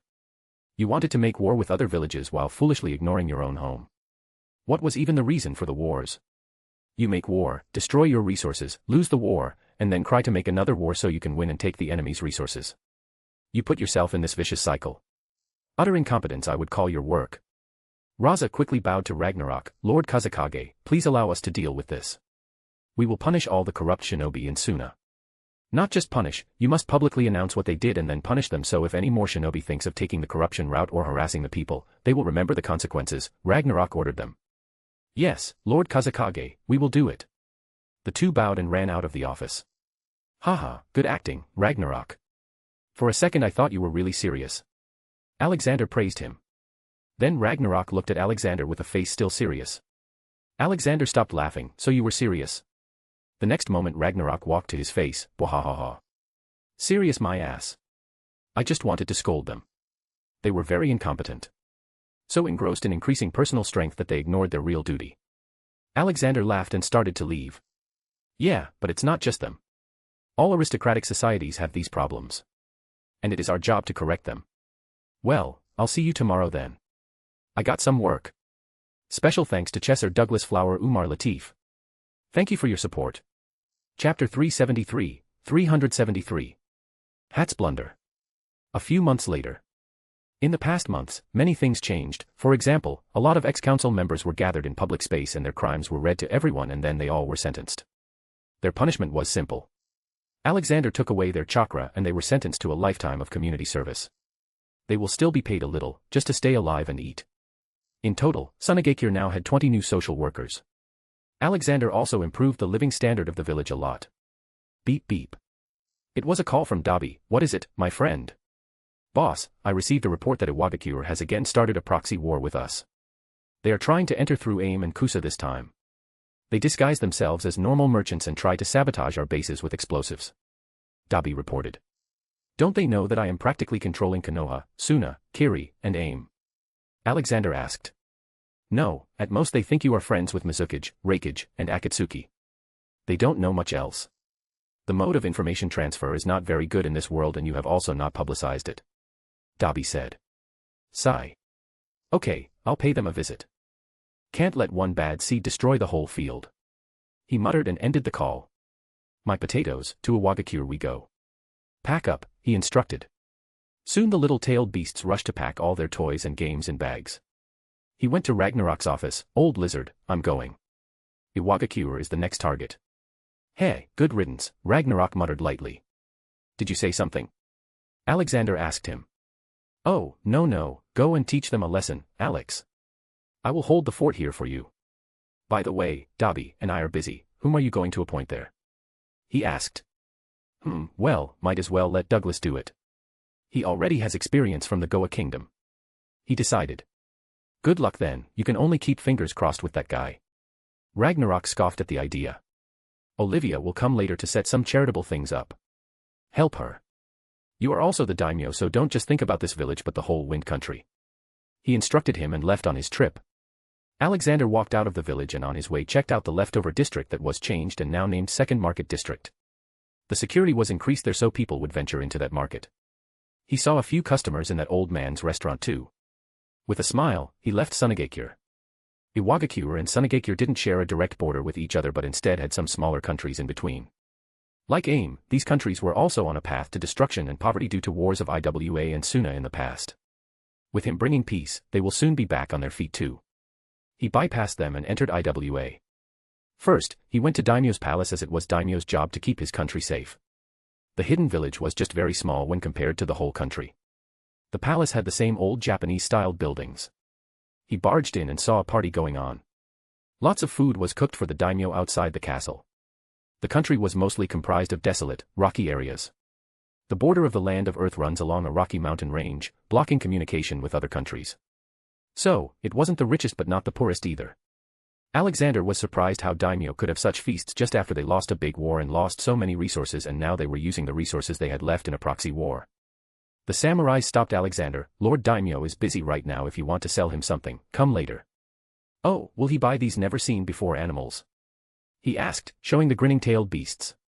The samurai nodded. Lord Daimyo likes anything rare. He may like this for his entertainment. I will go inside and inform him about you. Sure, I will be waiting, Alexander shrugged. After waiting for a few minutes, the samurai returned. The new Lord Daimyo wants to see you. Alexander felt confused. New. He followed the samurai in. Soon he started hearing lots of noises from inside the building. Then they entered and Alexander's jaw fell so low he could taste the floor. What the hell is going on here? Behind Alexander, all the tailed beasts covered each other's eyes to not get corrupted by the scene. In front of them, there were men, all down on four limbs, nearly naked. On their backs, many animals were sitting and looking in a direction. The daimyo was also down on his limbs like a horse. He was in a higher place than everyone else, and on his back was a big fat furry cat with a large grin and a pipe in his mouth. My friends from various spectrums, I have taken over the country. Now, you all are free to do anything you want. This is now our kingdom. The last daimyo lost Earth country in a bet with me, and I am the new daimyo. I am the new king, and you all are my lovely subjects. Hats shouted. Alexander face-bombed himself and Aparad beside Hats. Bam x5. 5 different bumps swole up on Hats' head. You crazy cat. What the hell were you doing? Hats seemed to have a very thick skull and wasn't injured at all, so he turned to him while still laying on the ground where he fell. I was just minding my business. But then someone hit an arrow on my butt. I decided to investigate and found this degenerate daimyo. He had forced the normal people of Earth country to pay heavy taxes, and if they can't then they have to hunt and bring the tax in the form of food. I found thousands of caged animals here. This man wasn't just starving and harassing the people but was trying to single-handedly destroy the whole wildlife. It angered me a lot. He even eats cats and dogs. Though I don't mind dogs being eaten, I couldn't ignore them once I saw them. Hats explained. Then what is this naked men horse party? Is this some kind of fetish you developed? Alexander asked. Oh, well, I thought I might as well just treat them like animals because their actions surely didn't suggest they were highly sentient humans. Hats replied as a matter of fact. Sigh. Still, you could have been a little subtle. He muttered while looking around the mess. Hats scoffed. I was born like this. Chaos is me, chaos is my power, muhahaha. Bam. Clean up all this, Alexander ordered him. Oki, the fat cat, got up and magically fixed everything. Ji-chan, can we looky now? Chomei asked. His eyes were covered by the small paws of Matatabi standing behind him. They were all standing in a circle. Yes, you can now. He replied. After a while, Alexander gathered daimyo and all his retinues. They all were fat and looked exactly like how a typical corrupt lord in an aristocratic society would. You all are dumber than I thought you'd be. No wonder that Inoki is waging wars one after another. No one is there to stop him. Anyway, you lost your country in a bet fair and square. From now on, you will live a normal life as a small-time villager who has to earn rather than take. He punished them. No. I am still the daimyo, how can I lose the country in bet? That's absurd. Besides, what proof do you have about this? The ex-daimyo asked. Hats then suddenly started laughing. He was behind Alexander cleaning the floor with a small broom. Haha, you fool. Did you forget you signed on that scroll? It was an agreement. It has your seal and fingerprints of all 10 fingers of yours. Hats pointed out. Ex-daimyo paled at that. I can still say you forced me to do it. Hats again laughed. Ha ha ha, did you forget your fingerprints were stamped with your own blood? It was a blood seal and cannot be broken. If you break it now you will die. Thud. Ex-daimyo fell to the ground. Alexander called some guards and they were thrown out of daimyo's palace with nothing but their clothes and a constant headache that they would have their lifetime. It was a punishment from Alexander. Whenever they would think of doing something bad now, the headache will increase, but it will never go away. Seeing there was a need for a new daimyo, Alexander called Douglas. But the moment Douglas appeared, the whole room turned silent. Click. The sound of camera flash came and they all looked at Hats, who now had a camera in his fluffy hands. They all looked back at Douglas in confusion. Why? Alexander asked. Special thanks to Chesser Douglas Flower Umar Latif. Thank you for your support. Chapter 374. A donkey married a dragon. Douglas scratched his head in embarrassment. Ah, this isn't what you think, boss. I was just modeling for Gina, baby 5 from One Piece. She wanted to make a new princess dress, so I helped her and then you summoned me urgently. He prated. Alexander tiredly shook his head. All the weirdos are thrown over to me. Go and change quickly. Shortly after, Douglas came back. So, what's the job this time? You are going to be the new feudal lord of Earth Country and then come with me to take over Wagakure, where you will become the Tsuchikage. He told him. Nice. It seems I'm moving up the social ladder. Douglas muttered jokingly. I object. Hats voiced his objection. Overruled, Alexander replied and continued. Hats quickly ran up to him and attacked him with his puppy eyes. Alexander plainly looked at him. You know it won't work. All the cuteness your eyes manage to bring gets overshadowed by that huge creepy grin. Goddamn. Come on, if you make him the daimyo, then what will I do? Hats asked. Olivia is setting up orphanages. Your job will be to travel the world, find orphans, and get them to the orphanage. Alexander gave him a new job. He knew Hats wouldn't deny this, as the only people he treated with love and care were children. Oh, Grandma is back in business. Why didn't you say that earlier? Gotta go now. Hats cheered up. He took out the Earth Country ownership scroll and threw it at Douglas' face. If any normal person were to see the fate of a country being thrown from one hand to another like that, they would probably die of shock. Even more so when they find out their country was owned by a cat for some time. But one thing interested Alexander. Hats, you call Olivia Grandma, why do you call me boss and not Grandpa? What do you mean? I call Grandma because Grandma is my grandma and you are my boss. And she also makes the best catnip pies. Okay, bye-bye. Poof. I think he has become an addict, Douglas muttered. Possibly. Okay, let's go to a Wagakure now, Alexander said. Caw. Alexander noticed a raven walking towards him. He was wearing dark brown robes for some reason. Then surprisingly, it spoke. Greetings, Rhoda, I am. Me back, can you send? Alexander was confused as to why the raven was talking like that. And where is your home? Don't know, I pulled into a portal. Party it is, Cat said. The raven replied. Do you mind if I look into your head and see where you came from? Alexander asked. Mind, I don't. Alexander looked into the raven's head and saw a medieval-styled city. How the hell did he come here from an alternate reality of Game of Thrones world? Must be that silly cat. Okay, jump into this light while thinking about your home. Let me warn, do not think about corn or anything except your destination. Soon the raven left and now a mouse in human clothes came up to him. It surprisingly spoke in human speech. Hi, I am Stuart Little. Can you send me back too? After that was done, a donkey came to him. Hey yo, can you send me back too? My lovely dragon wife is waiting for my manhood.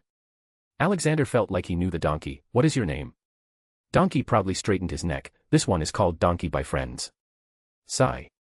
Let me guess, you also have a green ogre as a friend? Alexander asked. Donkey's eyes shined. How did you know that? Wait, did you do some witch magic mumbo jumbo? I'm telling you, don't look into my brain. I won't share scenes of my wife's naked body with anyone. She's a dragon, she never wears clothes and stays naked. Alexander pointed out. God damn. I need to buy clothes for her. The donkey panicked. Alexander grew impatient and just sent him to the Shrek world. Then he lifted his head and saw a line of a variety of animals from various shows and cartoons. There was Garfield, Remy the rat from Ratatouille, Scooby-Doo, and many more. That cat will receive his punishment for this mess sooner rather than later. Nobody knew what had transpired in the daimyo palace. Anoki was still planning to attack Konoha now that the bridge had been rebuilt. This time he was going to guard it himself.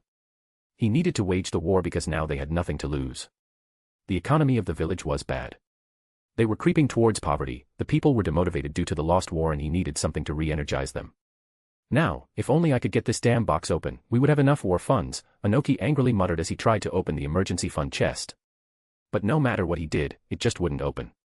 He even used the best of his ability to destroy the box and just get the gold in it, but to his shock, the box didn't receive even a single scratch. What is this box made up of? Who brought this box into my office first? Anoki angrily asked his secretary.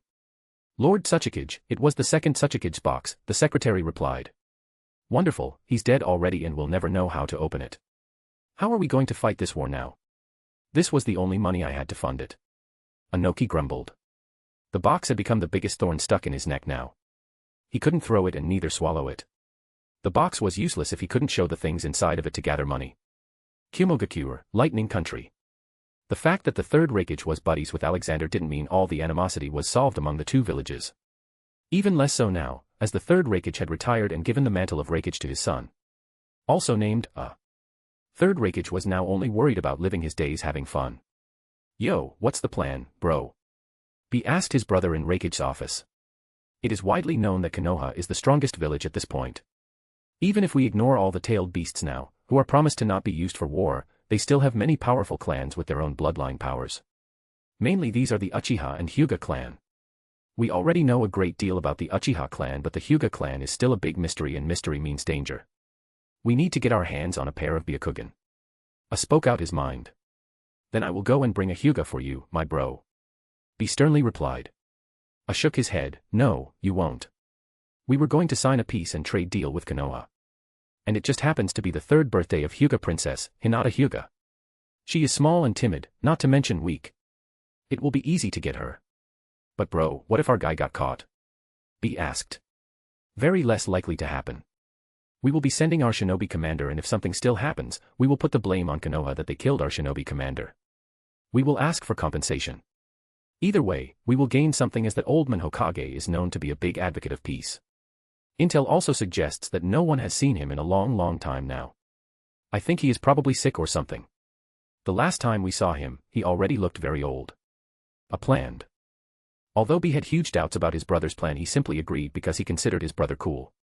But they didn't know that even Hashirama was revived now and the whole shinobi world was used to calling him the god of shinobi, which was already enough to deter anyone from doing something stupid.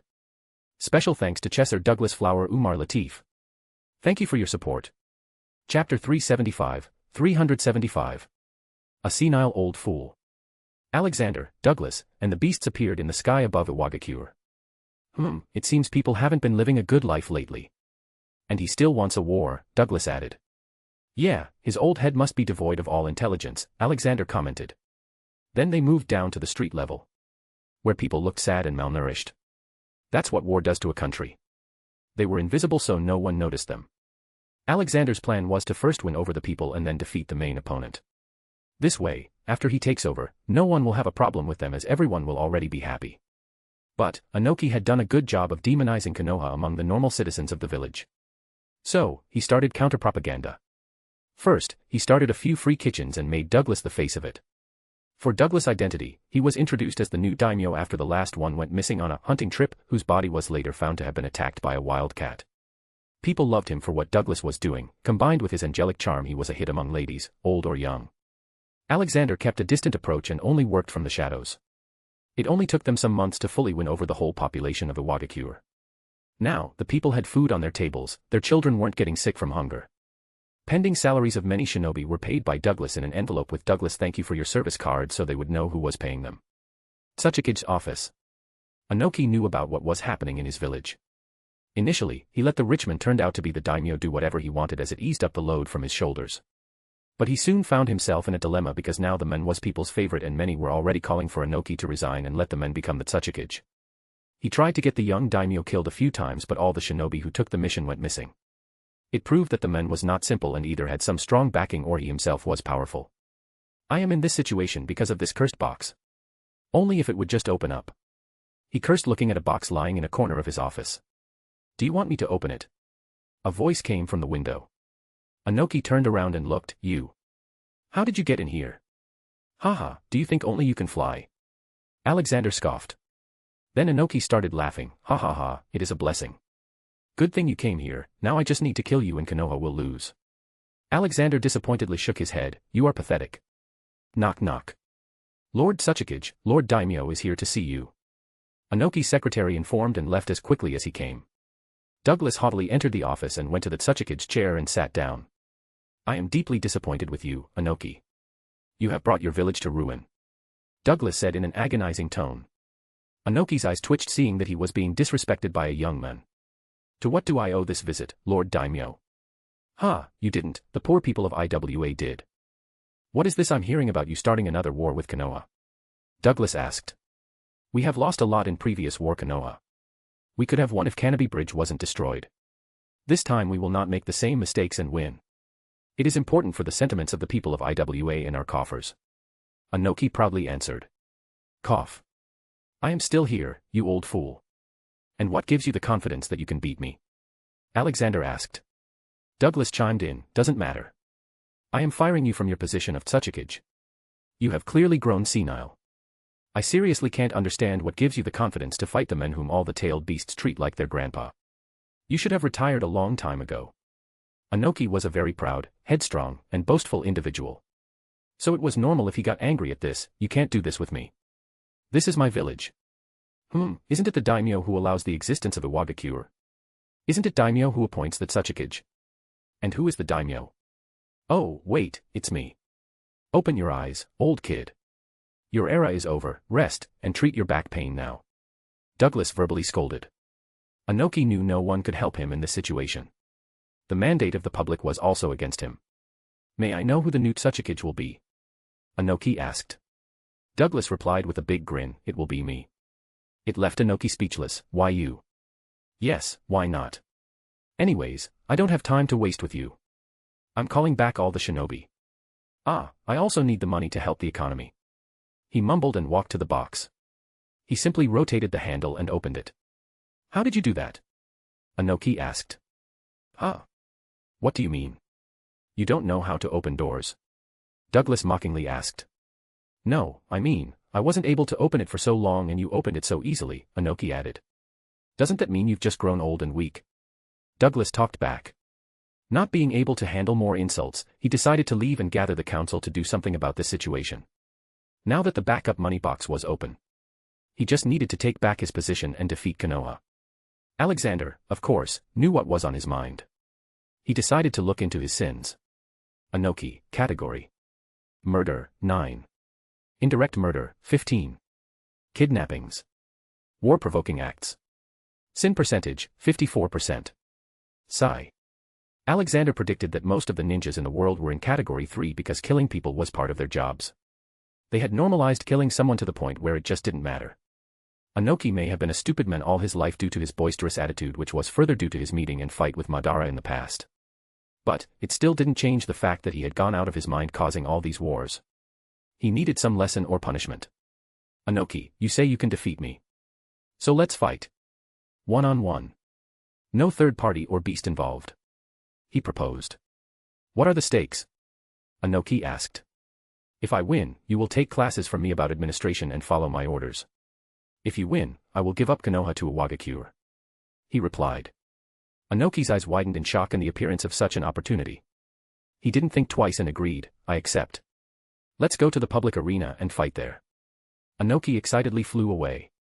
He also called his secretary and told him to inform the council and also the public that they can watch the match to bear witness. Alexander quickly went to the arena, set the tailed beasts in nice seats, and waited for Anoki to arrive. Douglas was also making his first public appearance as the new Tsuchikage. But they all were late for some reason. Later, Alexander found out that Anoki had brought the IWA council to Douglas to pressurize him to not publicly reveal that he took over. They were apparently betting on Anoki beating Alexander. Douglas, like any other superior, he fired the whole council and launched an anti-corruption investigation. They didn't utter a single word after that. But, Anoki still planned to fight and get the public support in his favor. After waiting for an hour and hearing a dozen complaints from ever-proactive Chome about when the fun will start, Anoki finally appeared. There were a lot of people who came to see the fight. Though Alexander doubted that they only came to see Douglas, their messiah. No one was the referee in this. Douglas just shouted from his seat and the fight began. Special thanks to Chesser Douglas Flower Umar Latif. Thank you for your support. Chapter 376. Back to Konoha. Inoki saw Alexander not attacking first. He was quite analytical in combat, normally feeling the potential opponent out first before engaging in direct combat. So, he wanted to check the waters first and started with simple attacks. Inoki was able to use earth, fire, wind, lightning, and yang release. He used earth release to create rock clones and massive golems to aid him. He sent those clones and golems to Alexander. Alexander didn't even move. He stayed there and let the attacks come to him. Once in range, Alexander raised his right hand towards the clones and motioned as if he was flicking something with just his index finger. Alexander did it just once. But there was no visible effect from it. Then suddenly, boom. Out of nowhere a gust of wind appeared near the clones and golems and destroyed them like they were nothing. It didn't just stop there, the gust of wind soon turned into a full-fledged tornado. It moved towards Inoki, who was still in shock. His testing the waters strategy had painfully backfired. Inoki quickly used dust release to disperse the tornado. He's pretty strong. But it seems he's not in the mood to play, Inoki thought. He used lava release and sent multiple attacks on Alexander and also changed the ground to lava. It didn't even make Alexander flinch. He just stood on the lava and looked at Inoki. Go on, prepare for whatever attack you wanted to use. I will wait. It was humiliating for Inoki, but he swallowed it in hope of having the last laugh. This time, he wanted to use particle style, atomic dismantling jutsu. It was a Kekkei Tota, meaning bloodline selection. It was an advanced branch of jutsu that was more advanced than the jutsu class of Kekkei Genkai, bloodline limit. The only known example was dust release, a combination of 3 different nature transformations of earth, wind, and fire. In this technique, the user creates a structure with a sphere located at its center, between the palms of his hands. The structure expands rapidly in size when being propelled towards its intended target and traps them inside its confines.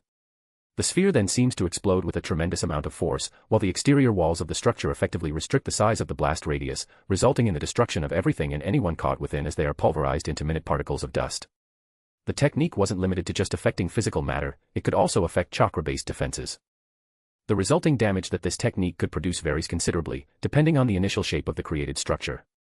For example, when fabricated in the form of a cube, the structure possesses a relatively small blast radius, minimizing the possibility of collateral damage. However, the conical version was implied to be enough to potentially destroy an entire island. The size was also a big factor. And what Inoki was making was a conical structure, and the size was as big as a small mountain. He trapped Alexander in it and started expanding the sphere inside it. It was obvious that the blast was going to be huge and powerful. Then it happened. Boom. Although the blast was contained inside the structure, it was still loud enough to shake the grounds. Crack. Just when Inoki thought he won, he noticed the invisible conical structure breaking up. The cracks grew wider and wider. Soon Alexander came out smashing it apart. There wasn't even a single scratch on him. Inoki, you are very strong, but you still got so much to learn. He kept on walking towards him, breaking his arrogance with each step he took forward. Soon, he was standing in front of the short man. Hitting you with my hands would be a mockery of my abilities. You lost. For this, I am resetting your Kekkei Tota. You will have to learn it from the beginning now. You have used it to fight for most of your life and kill people, there will be nothing of value lost, Alexander roughly said and started walking away. Inoki still tried to attack him with dust release, but his abilities weren't working. He fell to the ground in despair, realizing what Alexander said was real. Douglas quickly announced that Alexander won and ended the whole show. He followed the tailed beasts to outside Iwagakure. Alexander was waiting for them there. Okay, my work here is done, Douglas. You will now manage the whole Earth country. You just have to follow my lead and replicate what I do in Konoha. I will now return to Konoha and check Nagato's eyes soon. I'll see if I can get that husk of the Ten Tails into my possession. Because I don't trust you that you will not do something like Hats, I am leaving Bunpuku as your in charge, he told him. Douglas' eyebrows twitched at the blatant attack on his honor. Come on, boss. You know I'm not like that anymore. Yeah, says the man who cross-dresses. Alexander smirkingly said. Ah, come on, that was because of Gina. Douglas defended. Well, Hats took a photo so that image is immortalized now. Anyways, Bunpuku, if he misbehaves, tell me quickly, I'll send a good hard smack through the anywhere door. He instructed. Do not worry, Lord Sage, I will help you bring enlightenment to this world, Bunpuku assured him. Man, he's changed a lot since I gave him that Buddhist literature. He even thinks I invented it and looks at me as God incarnate. I hope he doesn't turn into a fanatical believer, Alexander scaredly thought. He patted their shoulders and started his return journey. It wasn't very long. With the tailed beasts around for continuous songs and clumsy entertainment, he never found himself bored. He came to the main gates of Konoha and saw two shinobi standing guard there. The two instantly noticed him and greeted him with a deep bow. Lord Hokage, welcome back, it has been very long since we last saw you. Ah, yes, it's been around 3 years I believe, Alexander muttered. Hey, where is our welcome? Shikaku asked. The two shinobi laughed, welcome back, Team Bijou. Konoha has been missing you all. The children in orphanage ask about your return every day. Oh no, we need to check up on kids. What if they develop depression? Let's go Team Bijou, we need to help. Chomei shouted and led the way. Only Kurama stayed with Alexander, sitting on his shoulder and acting like he was asleep. In fact, he was just enjoying his time on his Ji-chan's shoulder. Good job, Kotetsu and Izumo, here, have these. He handed them chocolates like they were children and went inside. He passed by the commercial district and heard lots of noise coming from a building. Soon, a white-haired man was seen thrown off of the roof of the building. The men fell near Alexander's feet. Jiraiya my boy, when will you straighten up and stop these perverted activities? Alexander tiredly asked. Ah, you're back, old man. Well, good job I guess, I heard what you did in Suna. And now to your question, I am researching for the first edition of my book, Ika Ika. Jiraiya informed him. And what about wooing Tsunade? Where did you reach in that journey? Alexander asked. Ah, that, well, she beats me a lot. Jiraiya scratched his head. That is because you act foolish and perverted. Just imagine Jiraiya, if you were able to impress her and marry her someday. Then you will be able to research on her all you want without any restrictions. Imagine a book, The Secret Life of a Happily Married Shinobi. It will be an instant hit. Alexander suggested to him. Jiraiya's face was turning from perverted, probably thinking about researching with Tsunade, to greedy, thinking about how much his book would sell. Ho ho. I guess it's time I go to the next avenue seriously. It's time to. Jiraiya wasn't able to finish speaking as an empty tin can hit his head. Jiraiya looked back and saw a small, probably 3 or 4-year-old blonde kid, grinning at him. Pervy Sage got caught again. Well, the bathhouse owner paid me well to keep an eye on a pervert after all. So it was you who ratted me out, Naruto. You little rascal, I'll spank you. Come here. Jiraiya ran after the kid. Alexander saw the laughing child with warmth in his heart. Before he even knew it, so much time had gone by. They grow up so fast. Does he even remember me? He walked up to the two to stop them from fighting. Special thanks to Chesser Douglas Flower Umar Latif. Thank you for your support. Chapter 377. Alexander's security detail. Hey, kid. Remember me? Alexander asked. Naruto and Jiraiya stopped fighting and looked towards him. Naruto's face was a lot more confused. Who are you, old man? Are you a partner of this pervy sage? Another pervy sage? Naruto voiced his concern. Ha ha ha, no, Naruto. That is the Hokage of this village. He just returned from a war with the Wagakure. Jiraiya told him. War? I never heard of any war. Otherwise, my dad would have been sent on it. Naruto confusedly asked. He went alone, and also won. Now, Iwa, Suna, and Kirigakure are our friends and will never make war. Jiraiya explained. Alexander saw the bond between the two and asked, is he your new student? No, at least not yet. I am his godfather, according to Minato. I will train him in the future but he keeps pestering me. Jiraiya replied. Naruto snickered and complained. Only if you would just teach me I'd let you peek wherever you want. But you use me to watch over your back while you do the bad things. Ha ha ha, okay, don't fight now. I can already see that you two will have a perfect teacher-student bond. Anyway, I have to go to my office and check things out. Alexander started walking away. Just as he was leaving, he noticed Kurama stepping down from his shoulder and going to little Naruto. Oh, so this is the little pup of Kushina. Well, he seems to have good potential but too bad he also inherited the stupidity of that woman. Kurama mocked. Naruto got angry. Hey, don't say a bad thing about my mom. Yes, Kurama, don't be mean. You know Kushina is a good-hearted girl. And if you had just talked to her once she would have even befriended you. Hate will not take you very far, little one. Alexander lectured Kurama. Kurama, like an obedient kid, nodded at his words and jumped back on his shoulder. Once Alexander left, Jiraiya looked back at Naruto. Okay kid, before I retire from this work, there is still one bathhouse left, you stay on guard while I do my research. Naruto made an ugly face. I don't wanna, I'm going home. Kids, you will understand my art once you grow up, Jiraiya sighed. Alexander's journey had taken him longer than he had planned due to having to organize Wind and Earth Country. He arrived inside his office. It had been renovated and extended now. Now there were 5 more floors to it. This was done to create more office space for new departments like infrastructure development, social welfare, health, education, and general administration. Dabi, how are you, my friend? He gave him a brotherly hug. Good, boss. Things have been going smoothly. I have expanded the village beyond the Hokage Rock and established a new modern city there. I am officially calling it Konoha City, and this part will remain as simple Konoha. I don't want to change this place too much as it would lose its charm then, Dabi reported. Nice, what about troubles? I am sure someone must have tried to mess around because I wasn't here. Alexander asked. Dabi smirked and took out a file from his drawer. Yes, there are some troubling things. The first one, Nara clan. They are too lazy for some reason. However, their loyalty to the village is top-notch. I've been trying to get them to use their heads more with their body. Dabi said. Haha, well, as long as they're not causing economic damage, being lazy is okay. Alexander laughed it off. Then there is the Hyuga clan. They haven't done anything to directly cause a problem, but I found a problem inside their clan. I found out about the curse seal that is used by the Hyuga clan in order to protect their Kekkei Genkai, the Byakugan. Members of the clan's main house brand members of the clan's branch houses with the cursed seal so that, when they die, their Byakugan will be sealed away, preventing its secrets from being learned by enemies.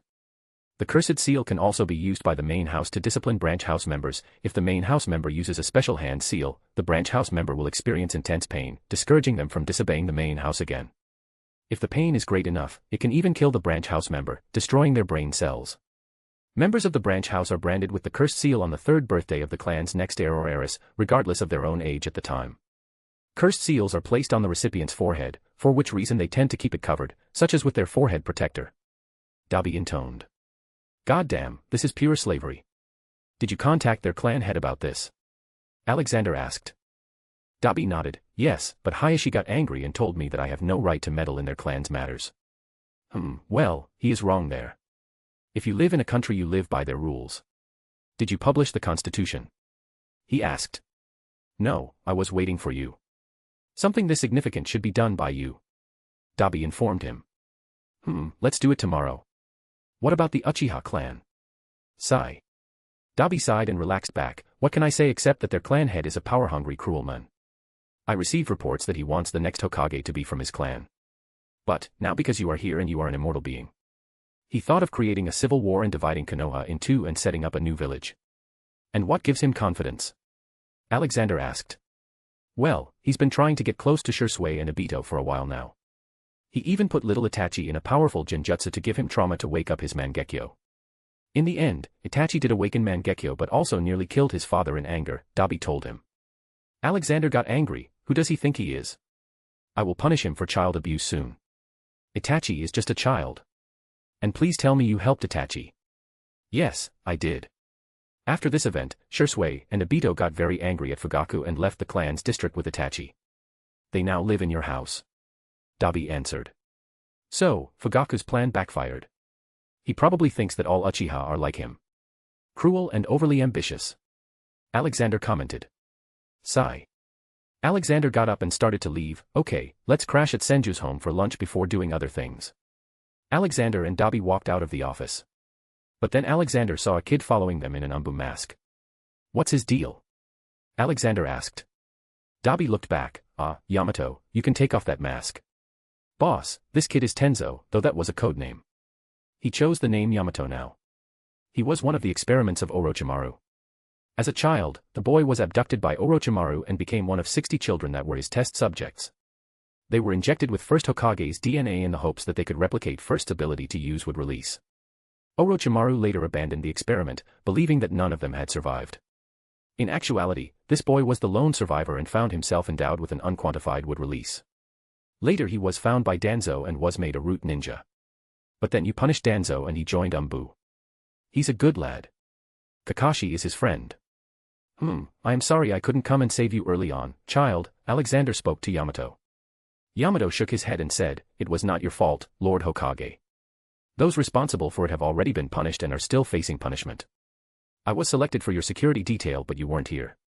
Now that you are, I am back at my job. Ha ha ha, I appreciate your concern and dutifulness but I think we all can agree I don't need security. Do you have a family, kid?" Alexander politely asked. "No, Lord Hokage, when Danzo found me I had no memories of my past," Yamato replied. Alexander could read his emotions as clear as a sunny day. Yamato's greatest desire was to work hard for the village to make others happy and to be acknowledged by all for his efforts. "Okay, let's do this. I am transferring you from Umbu to the Hokage Secretariat. Here, you will work for me as an underling rather than my bodyguard. Also, follow me, I will take you to meet someone. That old boy would be happy to meet another person with would release power," he announced. Yamato was taken aback a bit, not able to understand if it was a promotion or a demotion. Special thanks to Chesser Douglas Flower Umar Latif. Thank you for your support. Chapter 378. Hard-boiled. Alexander walked towards the Senju compound with Dabi and Yamato. Everyone on the street greeted him. Most people of Konoha had somewhat gotten worried about their Hokage because they had not seen him for so long. But now, seeing him had relaxed many people. His return was already announced throughout the city on the public radio which Dabi had set up. They walked by the Ichiraku Ramen and heard a lot of commotion. The shop had been extended into another floor and a wider area. Tucci had also hired some interns after many rounds of interviews. He looked and saw all the tailed beasts huddled there slurping on noodles. Naruto was also there and challenged them to a food contest. "My little potatoes, I hope you don't get too fat," he reminded them. Saiken turned his blob body towards him. Pat pat. He patted his fat tummy with his chubby hands. "Ji-chan, don't worry, I don't think I can get fatter than this." All the tailed beasts nodded. "Yes, Ji-chan. We are just like you. With an endless stomach, hee. Shikaku added. "Bwahahaha, okay. Be sure to pay after eating." He loudly laughed and headed on his way. "Old man. Wait for me." A voice came from behind. It was Naruto. "What is it, little Naruto?" "Old man, please train me. Pervy Sage doesn't teach me anything." Naruto asked and showed him his big blue puppy eyes. Naruto, have you met Itachi, Shisui, Obito, or Kakashi?" Alexander asked. "Oh, you mean Big Brother Pirate?" "Yes, he plays with me sometimes." Naruto exclaimed. "Which pirate are we talking about? Kakashi or Obito?" Alexander asked back. "Big Brother Obito. He's the coolest. Big Brother Kakashi is always strict with me and Big Sister Rin gives me candies every time she comes home." Naruto replied with a happy face. Alexander just remembered he was dealing with a 4-year-old kid. "Well, go and find Obito and ask him to teach you meditation. If you are able to master it, then by the time you go to the academy you will already be leagues ahead of everyone. Other than this, you can do physical practice with your father." Naruto was excited by the prospect of one day being the strongest among the kids. He quickly ran away to find Obito. Alexander arrived at the Senju compound. Knock knock. A servant opened the gate. "Is Hashi in?" Lord Hokage, yes Lord Senju is here." "Please come in," the servant flustered. "Haha, be easy, child. I'm not going to eat you. You can go back to work. I will find Hashi myself." He dismissed her. Alexander entered the house and was instantly greeted with giggles of 3 children. He followed the noise and reached the place. It was the middle courtyard. There, 3 children were playing. 2 were somewhat able to walk and 1 was crawling on 4 limbs. The most peculiar thing he noticed was that one of the kids had red hair. "Ah, Lord Sage, you're back. We learned about your great deeds." Hashirama walked in with Mito walking beside him with a bloated belly. "Yeah, it took longer than I expected." "Well, care to introduce me to these little ones?" he asked. "Ah, sure. Those 2 are my twin son and daughter and that little one is my youngest son. He inherited more from his mother so we let him keep Uzumaki as his surname." Hashirama introduced. Alexander's mouth was wide open in shock. He looked at the kids and then at Mito's inflated belly. "I was joking when I told you to go on a baby-making spree but this is even faster than I imagined. By this rate, we might find the village full of Senja soon. Haha, she is going to give me another pair of twins soon. My beautiful Mito." Hashirama shamelessly added. "You guys are so fast. I hope you never meet Olivia. She is going to lecture me to learn a thing or two from you." Alexander said. You saying bad things behind my back, Alex? A voice came from behind Alexander that made all hair on his neck stand. Ah. I was just kidding, wifey. Why, you know me, I joke all the time. Alexander tried to de-escalate. Where are my new grandsons? She asked. Chomping on some ramen. He replied quickly. Always eating unhealthy. Well, how've you been, Alex? Yalo's been missing you lately. Olivia told him. Alexander instantly vanished and returned with cheering Yalo. What are you doing here in Konoha? Mito answered before Olivia. She and your granddaughter came to Konoha to start some charity organization. We invited them to stay with us. I was also getting very bored in this big house. I must say, Lord Sage, you have a wonderful wife. Alexander lovingly looked at Olivia and nodded. Yes, she is the best. Est. Alexander looked at Yalo with shock. Damn, Yalo just tried to speak. Say, Dad. Yalo looked at his face with full concentration. Damn. Alexander's face and shoulders fell like all happiness from his life got stolen. It's all right, Yalo. We will try again later. And forget that word. Alexander then looked back at Hashirama. What about Toby? Did he find someone? Hashirama laughed at that. Haha, you won't believe him. He didn't just find a match, but she's from the Uchiha clan. It was certainly a day full of surprises for Alexander. Ha, I can only imagine what terrifyingly strong babies they're going to make now. Yeah, I was thinking that too. Come, let's eat lunch now. Hashirama invited him. Yeah, let's do that. I also got someone to introduce to you. He said and followed them. Besides Alexander, Olivia was staring daggers at him for making Yalo speak a bad word as his first word. Mito looked back at Olivia and Alexander while chuckling. You two are cute. Somewhere across the multiverse. Marvel Universe, alternate timeline. Natasha tried her best to seduce Saitama. But he turned out to be hard-boiled. He wouldn't budge even if she came in front of him in a bikini. She then turned up a notch and brought in Agent Hill on her mission. They both tried to seduce Saitama, but still, nothing happened. Sadly, Tony proved to be very fast in making a spacecraft for Saitama. Her target then simply left on his ship. Saitama had a star map with him already thanks to Alexander. His first stop was Asgard. Once reaching the palace, he simply walked into the throne room of Odin. Many Asgard soldiers had tried to stop him, but all of them got beaten. Many were still holding his leg and getting dragged along as he walked in.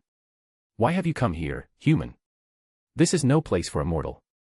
Return while I let you. Odin roared from his throne in the royal hall. Saitama just stood there with no expression in his yellow jumpsuit. I came here to fight you. Saitama blankly said. Odin stood up in rage and summoned his spear. He flew to Saitama to stab him with it. But Saitama caught the spear with his teeth and shattered it. Due to Odin's momentum, he still advanced to Saitama.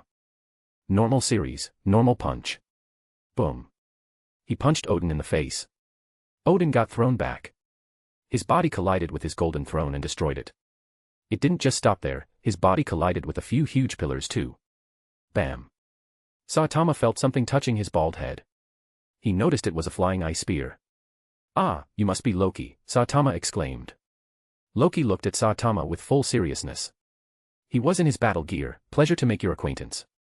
Well, I defeated your dad. You should stand down now. You can't be stronger than him. Saitama warned him. Lesson number 1, never underestimate your opponents, Loki said. Just then, out of nowhere another Loki appeared beside Saitama. He had his poison dagger ready to kill Saitama.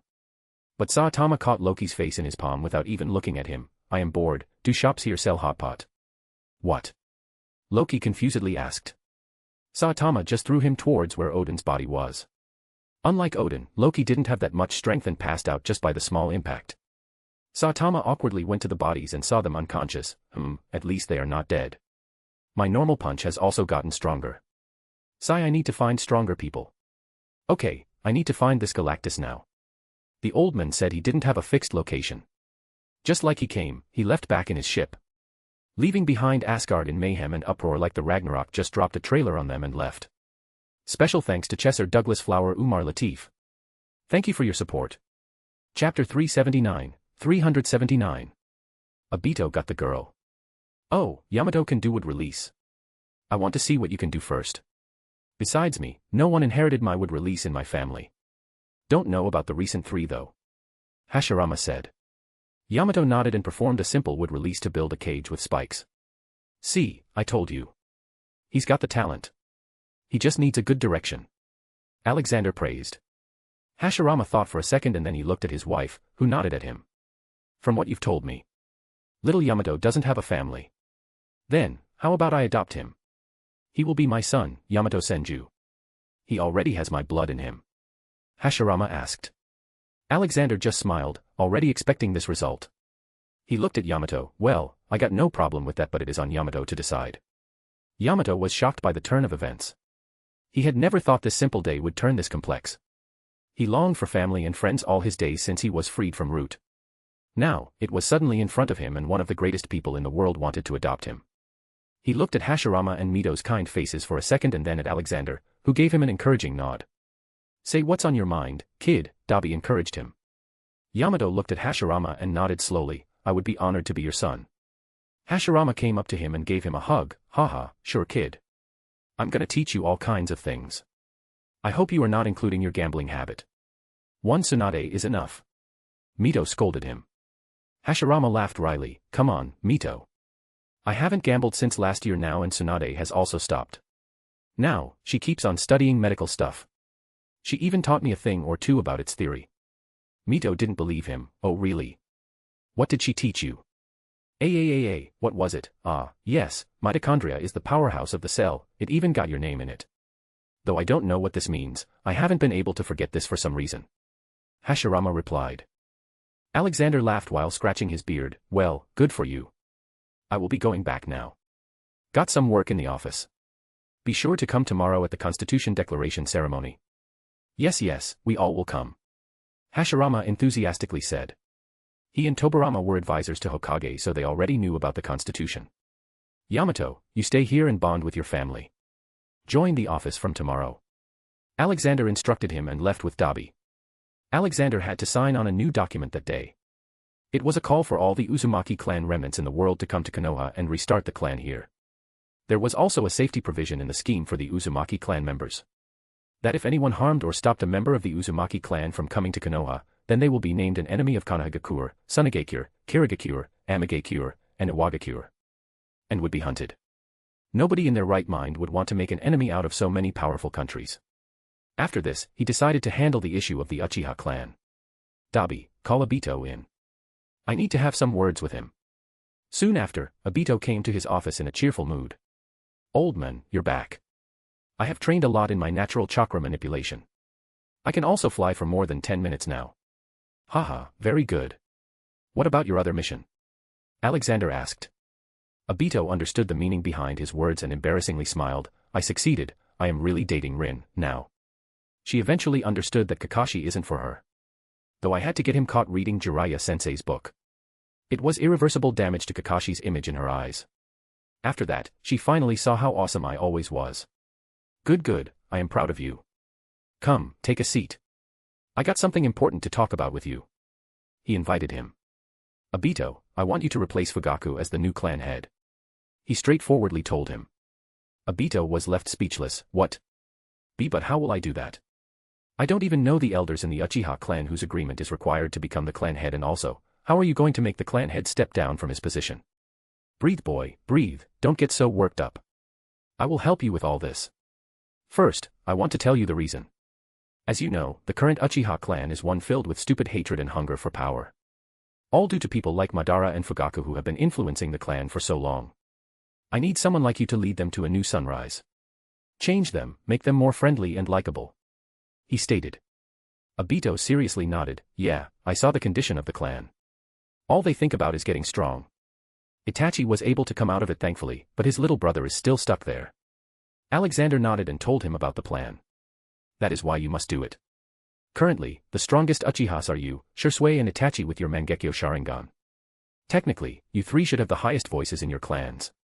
So, I will be announcing something tomorrow. After that, Fugaku will surely voice out his opinion. I will be the bad guy and simply fire him from his clan head position or something like that, depending on what he does. Of course, he won't agree to it. Then you will come in and say you want to be the clan head. You two will fight and you will win. Elders will have to agree to you to save face. Whoa, you got everything planned. Well, if everything goes accordingly, I guess I will be having more work. Hey, what about my work as a jonin? Obito asked. Exempted. You will focus on your job of being a clan head, with a bit of dating here and there.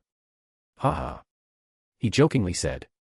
Obito smiled widely hearing that. Yeah, I guess Rin would be even more proud of me for this. But you gotta train more. You will be getting some classes from Dabi until your fight with Fugaku. Alexander advised him. Yes, old man, I will immediately go and start training. Bye, Obito ran away. He's probably more interested in showing off to Rin. Well, at least he's got a good heart. Phone rings. He picked up the call from Brian, currently the Mizukage of Kirigakure. Ho ho, how is my moneymaker doing? Hello boss, I'm good. I called you to invite you to my wedding. I have finally found the love of my life. Brian answered. Alexander looked at Dabi as if asking what this was about. But Dabi was also clueless. When did this happen? Alexandra asked. Oh, there was this amazing woman who challenged me for my position as Mizukage. I won the fight and she won my heart. Brian said like a love-struck teenager. And what is her name? Alexander inquired. Her name is Terumi May. You gotta come next month on the 25th. I am very excited. Brian said. Haha, sure, Brian. We all will come. Alexander assured him and hung up. Alexander looked back at Dabi, **** even he found his significant other. When will you, Dabi? I am a man of nature and peace. I don't think I can find one in this war-torn world. Dabi replied. Ah, that was too emotional. It's all right, Dabi. There's got to be a hot and kind elf in the vast multiverse somewhere, and if you can't find someone, you will still have a dragon in heat, Alexander joked and ran out to check the village. Special thanks to Chesser Douglas Flower Umar Latif. Thank you for your support. Chapter 380. I am sorry Konoha. The next day, Alexander stood up on the roof of the Hokage office building. Down below were lots of people. In front of his mouth was a mic. People of Konoha, I can now assure you all that there will be no war with Suna, Iwa, and Kiri anymore. I have signed an eternal peace treaty with them. But, that is not why I have called all of you here.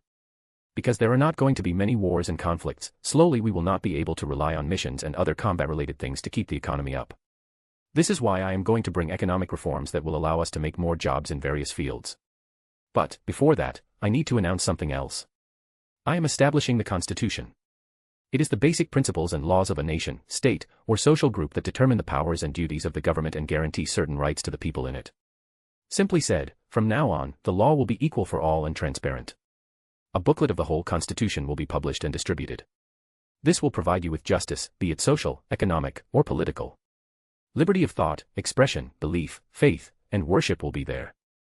Equality of status and opportunity will also be promoted. Alexander was at least happy that the literacy rate was very high in the world. Most of the people knew how to read and write, so he was not worried about making people understand the Constitution as they could just read it. I will not go into too much detail. You can read it later. But let me inform you. A similar constitution has also been established in other ally villages. Thank you for listening to me. Now, Dabi will take the mic. Alexander said and stepped back. Dabi went on stage. Okay, first of all, Jiraiya, you are grounded for peeping into women's bathroom. You will stay at home for a week. Now, Naruto, you will also be punished for painting the Hokage Stone Mountain. But I leave the punishment on Kushina. Below on the ground, Naruto was trying to run away while Kushina tried to catch him with her terrifying angry face. Now, to more serious business. There will be fewer combat missions from now on. So I will be opening an employment exchange from where various shinobi can pick jobs for themselves. The jobs range from a deliverman, construction worker to an actor, and various others. All clan heads are urged to read the Constitution thoroughly and implement changes accordingly. Also, we will be having many student exchange programs with other villages soon to promote friendship. Trade between all villages will also be promoted. I want you all to be nice to outsiders, okay? Yay. Yes, sir. Please marry me. Absolutely. Alexander was shocked by the amount of respect people were showing Dabi. Did I make a mistake by becoming the Hokage, and was that a marriage proposal? Dabi raised his arms and motioned everyone to stop shouting. Okay, now with this, I end this public meeting. Also, because our dear Hokage just came with so much good news, Lord Hokage has decided to throw a party with his money. So, have fun. I don't remember talking about a party. Alexander narrowed his eyes at him. Come on, boss. You are one of the richest men on this multiverse. Don't fret about it. Dabi shrugged. Well, anyway, where is Hats, that furry rascal? He should be here, Alexander asked. Oh, he overdosed on catnip yesterday. Olivia put him to cutting the whole village's grass to reduce his heat. He's been at it since then. Dabi revealed. Sigh. Too chaotic, Alexander muttered and went inside his office. The envoy from Kimogakure had arrived in Konoha. They were going to sign that fake peace treaty. They were looking for a good opportunity to kidnap the Hyuga princess, but the security was too tight. However, now there was a festival going on in the village and it was a perfect opportunity for them. It was Hinata's 3rd birthday. She was a little weak girl who lost all her self-confidence because of constant pestering from her father on how she needs to be great and everything and become the next clan head. Eventually, the pressure was too much and she lost all her confidence. Sadly, little Hinata knew that this 3rd birthday won't be a happy moment for her as she was supposed to witness the branding of Niji with the curse mark. She was saddened by the ceremony and didn't understand the need for this painful seal. So, after the ceremony, she went out of the house alone to cool things off. Fugaku Uchiha was one of the first to get a copy of the constitution. He gathered a few elders of his clan and read it with them. Most of the constitution was good, he had to agree. It would promote peace and economic activity which will be good for the village. Then there were the civil rights that were also good and he could understand it.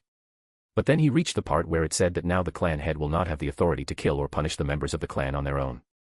Everything will go through a judicial process where both sides will get to put forth their arguments and then the judge appointed by the Hokage will announce the punishment by the Code of Law, another book with punishments for all crimes detailed.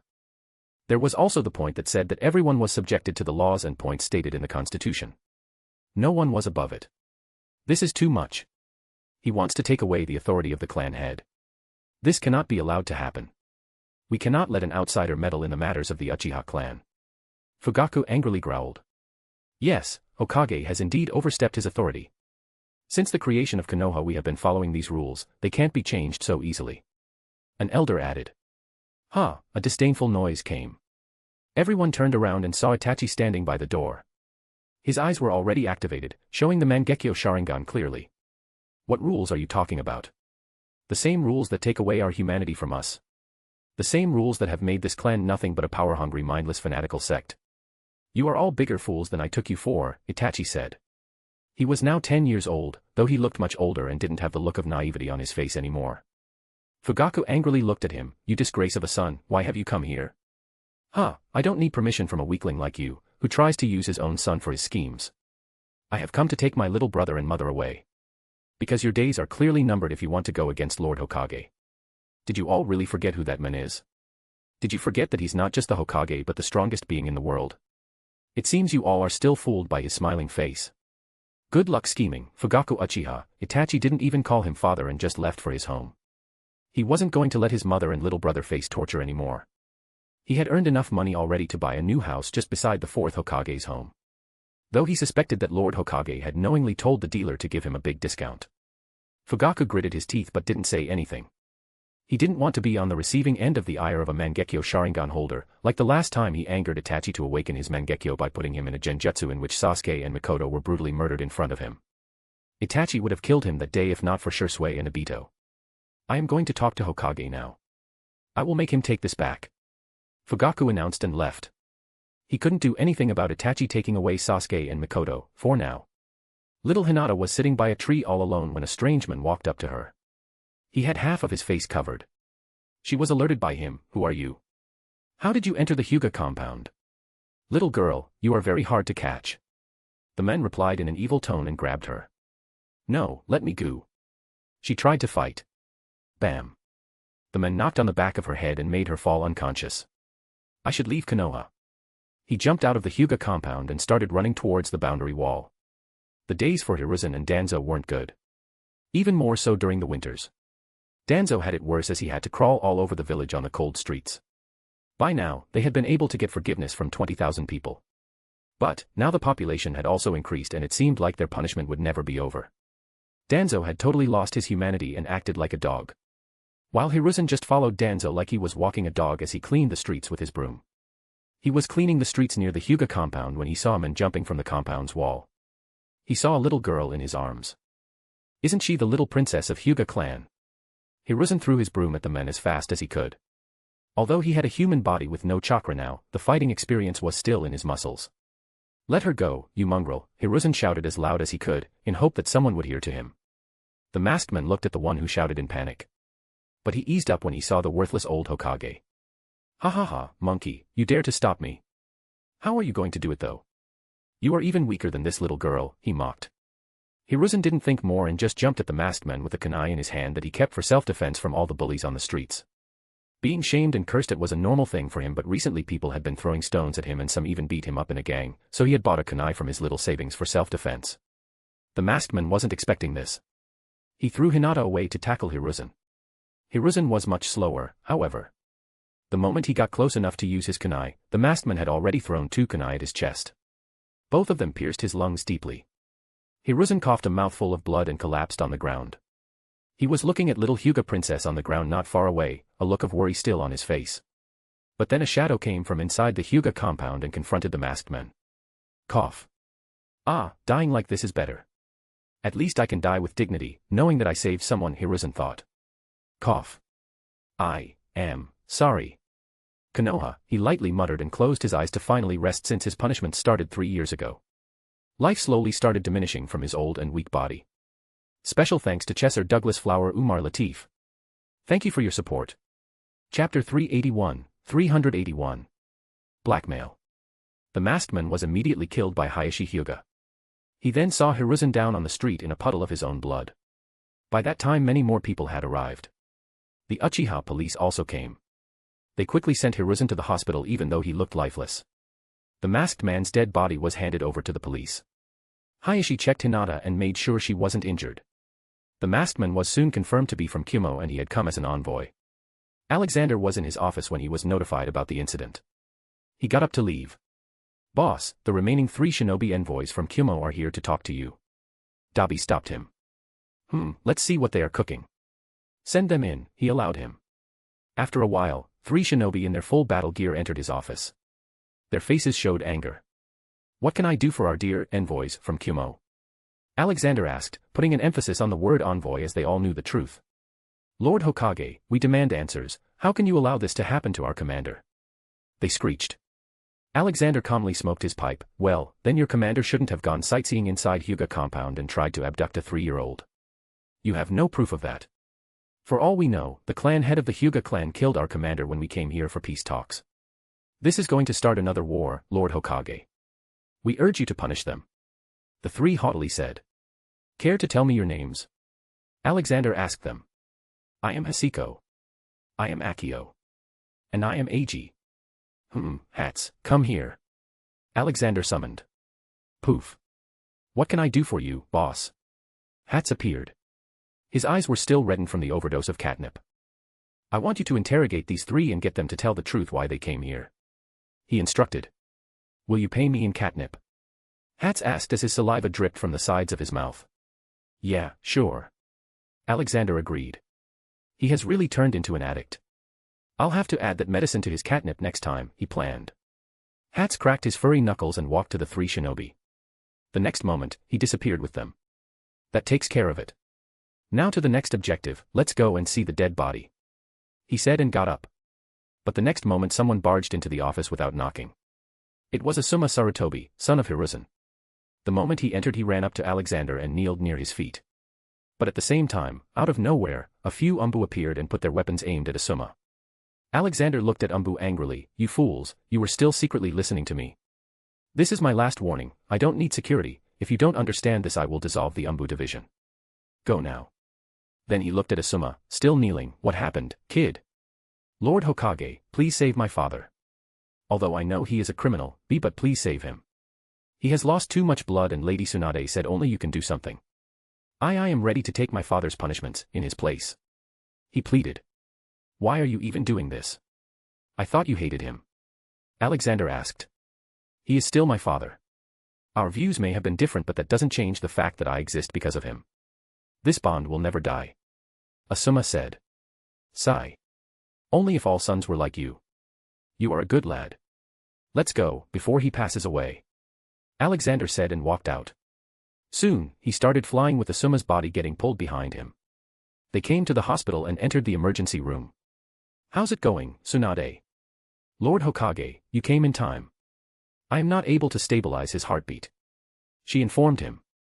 Step back, let me have a look, Alexander told her. He went close to Hiruzen's unconscious body. Both his lungs have been punctured. Can you save him?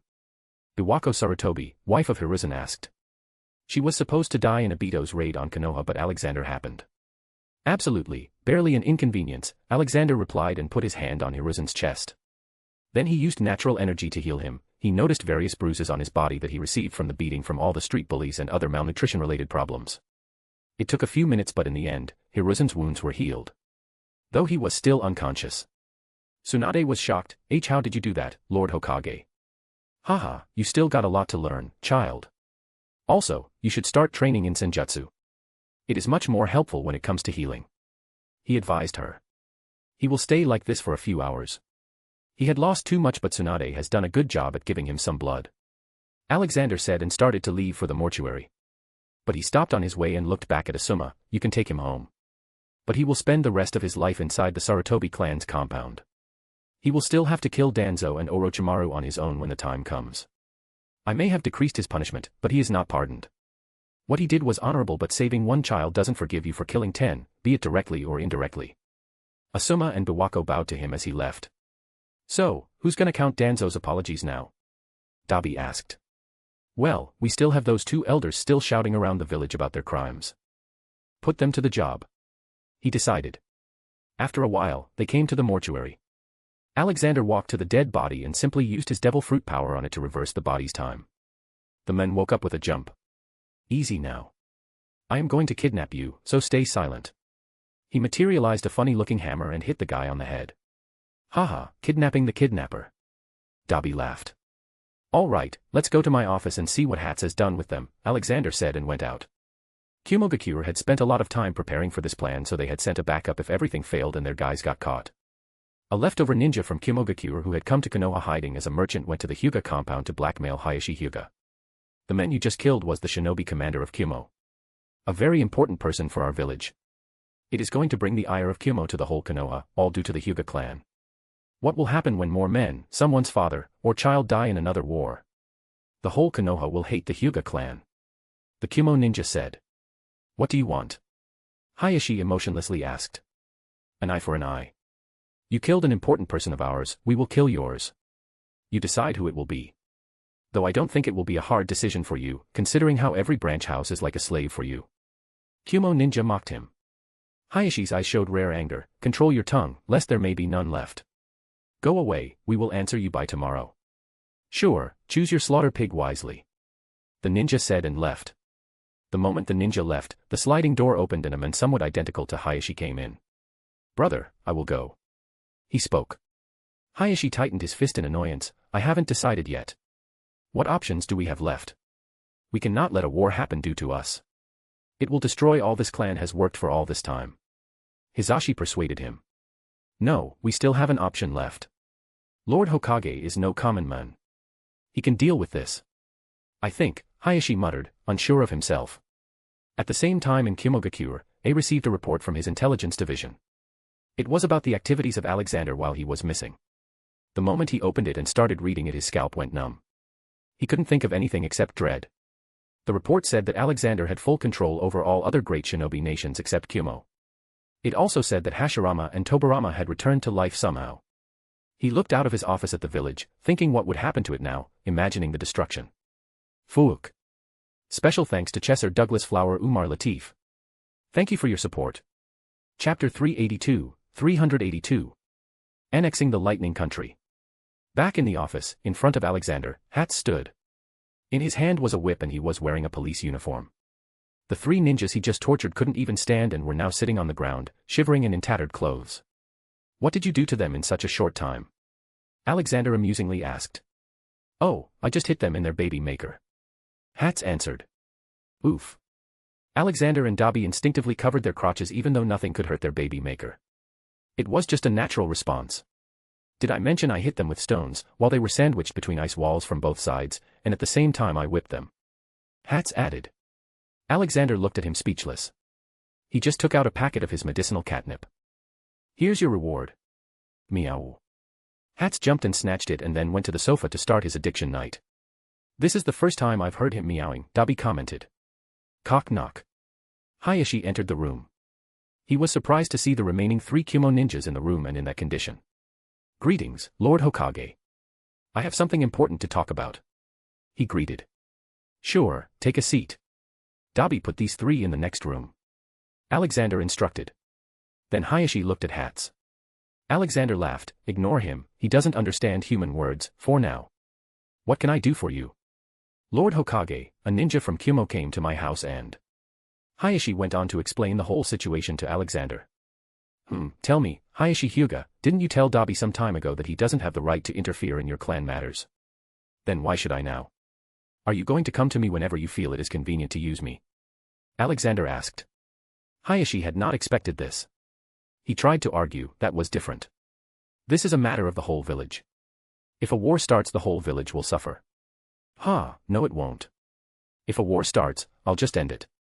But, if a war starts, it will certainly destroy the reputation of the Hyuga clan, which is why you are here. Alexander countered.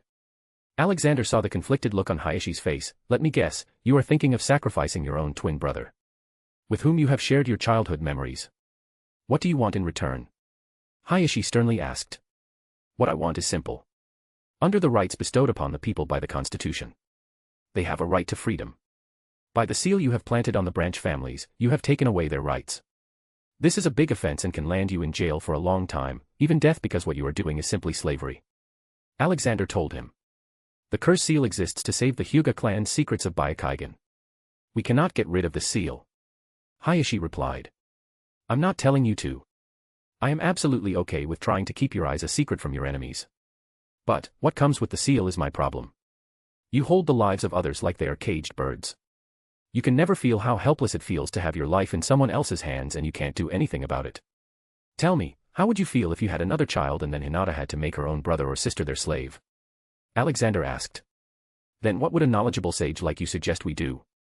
Hayashi mockingly asked. Well, I can give a new seal that just keeps your Byakugan a secret in case someone from your clan dies. No holding others' lives in your hands. And before you argue that this seal has kept the branch members from revolting and fighting to become the new main family. Remember, except for the Hyuga clan, no other clan uses the seal and they seem to be just fine. All the anger in branch families is all because of the injustice faced by them due to you. You are the reason for all the problems, and instead of solving them you just give them a big headache and make them stop speaking. You took away what made them human, their right to speak out against injustice. Imagine not being able to speak against something bad happening to you for generations. Of course, they will have anger against you. But you will have to win them over slowly. What I can promise is that I will help you if they really start a revolt. And, if you feel you cannot show compassion to them, then let your brother become the clan head. Alexander explained. It all left Hayashi speechless. Alexander continued, I am just telling you, even if you don't agree with this, I will someday still come after you. You may think I am being too nosy, but from my eyes, I see injustice happening. This is not the world it used to be. We are and will always be at peace now, I can assure you. I need some time to think about this, Hayashi demanded. Alexander agreed, sure. Now, let's hear what the Kumo shinobi has to say about this facade. Dabi brought in the 3 ninjas. Okay, I want you all to truthfully tell me why you came to Konoha, and before one of you decides to lie, the punishment for lying will be 24 hours with that cat. Alexander threatened them. Their faces lost all the colors and they rushly started confessing. We were on a mission from Reikage. We were supposed to kidnap the Hyuga princess and bring her to Kumo so we can learn the secrets of Byakugan. Yes, we had planned if we got caught we would force the Hyuga clan to give up one of their own in the name of fear of starting a war. Another one of them confessed. Alexander slowly cracked his knuckles. Okay then, let's go to Kumo and talk with Reikage himself. In a few seconds, Alexander, Dabi, Hayashi, and the 3 shinobi were standing in the Reikage office. Hayashi and the 3 shinobi were shocked beyond words. The pink door was magical. Currently, only Reikage was sitting in the office, all alone. Kid, I don't think you learned the lesson the last time. You turned out to be crazier than I thought. Boom. Alexander punched him in the face, throwing him at the wall. A lot of teeth fell out of his mouth. Hodi, are you calm, her? A asked in an unrecognizable voice, not being able to properly speak due to the loss of so many teeth. Magic, but you're going to see the not-so-nice side of magic. You dared to threaten to start a war when I had just ended one. Even when I saved your father from a war. You ungrateful, ignorant and foolish man. Alexander scolded him. Soon, many Kyumo shinobi started pouring into the Reikage office due to all the ruckus. Anyone who tries to save him will be beaten. B. Go and bring your father. Go. Alexander announced. B quickly went out to look for his father, who was chilling by a lake and fishing. Third Reikage used his lightning speed to appear back in the village. What is going on here? He loudly asked the moment he appeared inside his somewhat destroyed office. Ask your son, Alexander pointed out. The third Reikage looked at A with a questioning gaze. What did you do? A was beaten up a lot so he couldn't speak properly and it was hard to understand. So Alexander spoke, let me tell you. Your smart son here sent your Kyumo commander and some other ninjas to Konoha in the name of signing a peace deal. But, their real motive was to kidnap the 3-year-old Hyuga princess to learn about their eyes. But, they all got caught and your commander was killed by Hayashi. That wasn't it. The ninjas then threatened war if Konoha didn't apologize for killing your commander and blackmailed the Hyuga clan head for handing over a member of the Hyuga clan to be killed. So, here I am, to get some answers and give punishment. No one is allowed to wage wars while I am in this world. If you do, you aren't just my enemy but an enemy of the world. If you don't believe me, listen to them. Alexander made the 3 ninjas he caught blurt out everything. Third Reikage was shocked and angered with this. What kind of stupid plan was this? Lord Sage controls 4 of the great shinobi nations. What gave you the confidence to do this? B. Tell me, is everything Lord Sage said right? He asked A. B simply nodded. Sigh. The third Reikage looked back at Hayashi and deeply bowed. I ask for forgiveness for my son's sins. Please forgive him this time. Alexander shook his head. No, not this time. The reason why I took control of other great nations is because most of the time, a war starts due to them. Under one rule, they have no reason to wage war. So, I am annexing the Lightning Country and Kimogakure. You have already lost my trust with your mindless attempt to start another war. Surprisingly, the third Reikage didn't oppose him. He already knew Alexander closely and was a very good friend of his. If it is you, I got no problem. As long as peace can ensue and people still live happily, I am ready to let this happen. Father, what are you saying? How can why? I tried to argue. Bam. He only received a slap from his father. Perhaps I rushed too much. You were not ready to become the Reikage. A boy like you who lived his whole life inside these walls in peace can never know the pain of war. I should have taught you better. Good, Dabi will become the new Reikage and daimyo. And here you go, your so-called peace envoys, though don't expect any work from them now. They are worth even less than a civilian now. He said and threw the 4 men at A. Hayashi was surprised to see the men he killed still alive. Ah, don't be shocked. I brought him back to life. Though I didn't have to use him to confess to his crimes. Alexander said. This shocked Hayashi too much. He just learned that the sage had control over even life and death. Alexander then looked at Dabi. You know what to do. You are the boss here now. I will return to Konoha and deal with the Hyuga clan matter. Fugaku Uchiha will also probably come to find me in the office. Inform me if you need anything.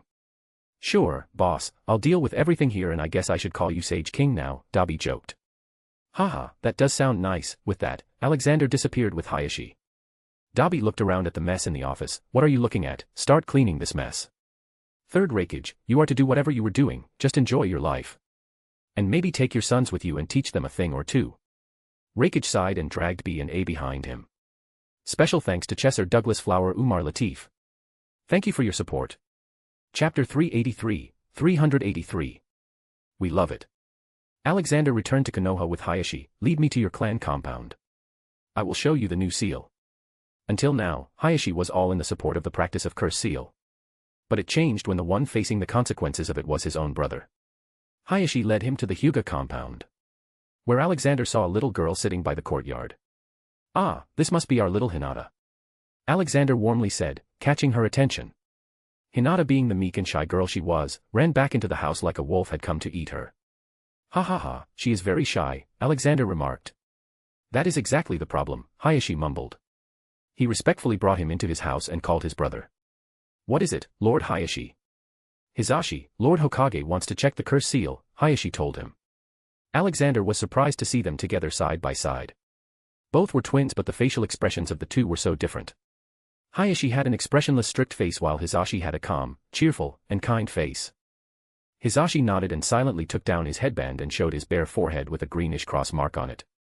Alexander walked forward and put his palm on his forehead. Well, this seal is pretty simple, at least the aspect of punishing is very simple. On the other hand, the aspect of safeguarding the Byakugan was intricately made. Honestly, if I were to guess, I'd say that somewhere in the past, a clan head added the punishing part to the seal. You mean it wasn't originally meant to be like this? Hayashi asked. I have my doubts, but let me ask Hamura Otsutsuki, Alexander said and took out an orb, similar to what he gave to Hagoromo. The two sage brothers now live together in their dimension. Hey, Hagoromo, can you ask your brother if he's the one who made this curse seal of Hyuga clan? Alexander asked. Soon, a voice came. I was the one who made the technique to protect the eye but not the curse seal, Lord Sage. In the past, at some point, the Hyuga clan encountered a feud between two brothers who both believed they should be the clan patriarch. To decide which should lead, a battle was held between them. The victor became the clan patriarch and, in order to protect himself from the ire of his brother and his brother's family, they developed the Hyuga clan cursed seal. This cursed seal was forever branded on a majority of the clan as the branch family. From then on, whenever a clan head had more than one child, it was their decision who would inherit the leadership of the clan. Hayashi and Hisashi were shocked not by hearing the story but by seeing the projection of Hamura. Both of them kowtowed to him. Hamura scoffed at them, "Get up, I am not some kind of a god that you need to pray to. You have poured dirt on the legacy I left behind. The Hyuga clan was meant to be honest and just, but you all corrupted the whole clan. My brother and I fought to stop the forceful slavery induced by our mother and here you are, enslaving your own clan." Hagoromo then appeared in the projection. "Calm down, brother. It is not their fault. Their ancestors were the ones who made the curse seal. They, on the other hand, have the chance to right the wrong." Alexander nodded. "Yes, this is why." Alexander put his hand back on Hisashi's forehead and edited the seal. It worked in a way that if the person dies their eyes will become dead like a hard drive in a microwave. He edited it and removed the part that allows the control of the seal to anyone else. Now, its only use was to safeguard Byakugan. He also told the method to Hayashi. "Done, now you just need to repeat this with all branch members of your clan. I hope you don't disappoint your ancestors and do the right thing." "All right, see you later then," Alexander said and dashed away. On his way out, he saw Hinata peeking at him from a corner. Alexander walked up to her, much to her shock. "Hey, little one. Don't run away from me. Do you know about me?" Alexander asked. She meekly nodded. "Yes, you are Lord Hokage." "Correct, but it is Grandpa for you. Do you know what grandpas give to their grandkids?" he asked. She confusedly looked at his face and shook her little head. "Haha, they give them lots of candies and spoil them," he said and took out a bag filled with chocolates and other tasty items. "Here, take this. Share this with your friends and siblings, okay?" he said and patted her head softly. "Yes, Lord Hokage," she meekly responded and ran away to her cousin in the distance. "Haha, what sweet little child, all right, time to deal with Uchiha clan and then start with the whole Kagaya thing once and for all," he muttered to himself and walked to his office. Now, even Dabi wasn't there to help him with things. The best he had was Hats and Berry and he didn't know if he should ask them to help. On his way, he looked around at the busy streets. Much had changed in Konoha. Now people were more focused on working harder and creating a better life for themselves, instead of working to save up so they can survive the next war. On his way, he saw Danzo still crawling the streets and asking for forgiveness. Then he reached the glass case of the snake Orochimaru. On the glass case, number 20,000 was written, signifying telling him how far away he was from death. The white snake started getting anxious seeing him. "Don't worry, I won't show mercy on you. You still have days left, keep on counting." He was near the Hokage building when someone bumped into him. He looked down and it was a boy in an all-green jumpsuit. Behind him, Kakashi was running at a similar speed and he also bumped into the back of the jumpsuit boy, sandwiching him between himself and wall-like Alexander. "What are you two doing?" Alexander asked. "Ha ha ha, Lord Hokage, Kakashi and I were racing to Hokage Stone Mountain. I was showing him my power of youth." "Oh, I didn't introduce myself, I am." "I know who you are Might Guy, right?" Alexander said. "Whoa, you know me?" Might Guy asked with a disbelieving face. "Of course, you are the student and son of the greatest taijutsu user in the world, Might Dewey," Alexander proudly said. Guy was left speechless by this, his eyes widening. "Why you know my father?" he asked. Alexander nodded. "Of course, he may not be able to use ninjutsu and genjutsu, he still has the strength to best even the best of shinobi. Why don't you go and bring your father to my office? I have something to talk with him." Guy excitedly nodded. Yes, I will." Guy started running away, but Alexander caught his collar. "Wait, you two were dangerously running around, so you will be working in my office for a few hours now and organizing the books and cleaning it." Kakashi and Guy's shoulders fell and they followed him behind. Alexander had a wide grin. "Hee hee, I might not have to use Hats and Berry. On his way, he saw all the tailed beasts marching towards his office in a neat line. They were singing a new song too. Komiai, Ji-chan gives us chocolates every day. All of them, we love it. Matatabi, Ji-chan gives us fish every day. All of them, we love it. Saiken, Ji-chan gives us tasty drinks every day. All of them, we love it. Isabu, Ji-chan gives us hot pot every day. All of them, we love it. Son Goku, Ji-chan gives us bananas every day. All of them, we love it. Kokyo, Ji-chan gives us tasty meat every day.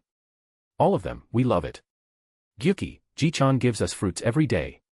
All of them, we love it. Karama, Ji-chan gives us cheese every day. All of them, we love it. Shikaku, Ji-chan gives us ramen every day. But this time they didn't reply and instead stopped and stared at Shikaku. Bam. Karama, who was standing behind Shikaku, knocked on his head. Shikaku, you spoiled it all. Ji-chan pays us and Uncle Tucci gives us ramen. Shikaku embarrassingly scratches his head. Sorry guys. Then he continued. Shikaku, Ji-chan gives us money for ramen every day. All of them, and we buy it. With this, they finished their song. Alexander walked up to the little comedians. What are my potatoes doing? Ji-chan. All the tailed beasts forget what they were doing and jumped into his arms happily. Alexander had to enlarge himself to hold all of them. Special thanks to Chesser Douglas Flower Umar Latif. Thank you for your support. Chapter 384. Fugaku's wrong move. He went into his office with all the fluffies in his arms and Guy and Kakashi following him behind.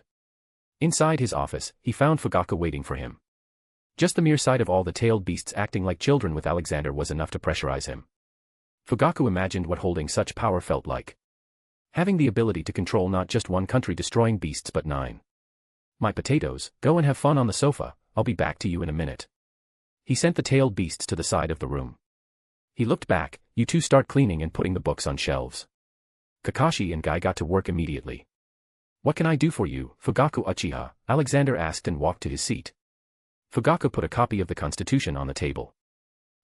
Thanks, but I have hundreds of copies in the storage. Alexander joked. I do not agree with some of the things in this. You want to take away the rights of clan heads to control their clans. This is unacceptable. Fugaku angrily said. Oh, really? But I say, a clan head is nothing but a representative of his clan who can put forth problems and requests of the clan to the head of the country. You do not have the right over the people of your clan. Nobody owns them, not even me. Alexander replied. I am sure many more clan heads would disagree with you on that, Fugaku added. Well, I just returned from Hyuga clan house, they seem to have no problem. And beside you, no other clan head came to me. Alexander shut him up with this. So, there is no other option? Fugaku asked. But Alexander felt like the man was planning something. Though no matter what it would be stupidity in front of Alexander. Yeah, in fact, I am going to conduct elections in every clan in Konoha. New leaders will be elected by majority vote. Alexander revealed. Oh, is that so? Then maybe I should become the Hokage instead of you. It would be nice if you gave me the seat nicely. Fugaku said, viciousness apparent in his voice. Look, before you do something stupid, just remember who you are messing with. I hope you don't regret this later. I don't have any personal vendetta against you. Your methods of running the clan are outdated in this era of peace, that is why my rules are necessary. Alexander warned him and just waited to see what the man was planning. Soon, he noticed a weird pattern appear in his eyes. Oh, he also has a Mangekyo. No wonder he was confident in revolting and starting a new village, Alexander thought. Soon, he felt something attacking his mind. But his occlumency shields were too strong and it didn't take long for him to realize, he is using time torture on me. What was this called? Yeah, Tsukuyomi. Fugaku's eyes shined for a second.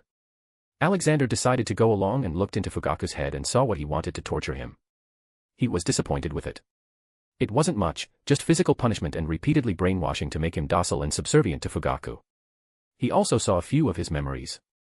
In them, he saw that he wasn't in favor of revolting, and was forced to agree to it due to pressure from other elders. Alexander waited for the effect of Tsukuyomi to end.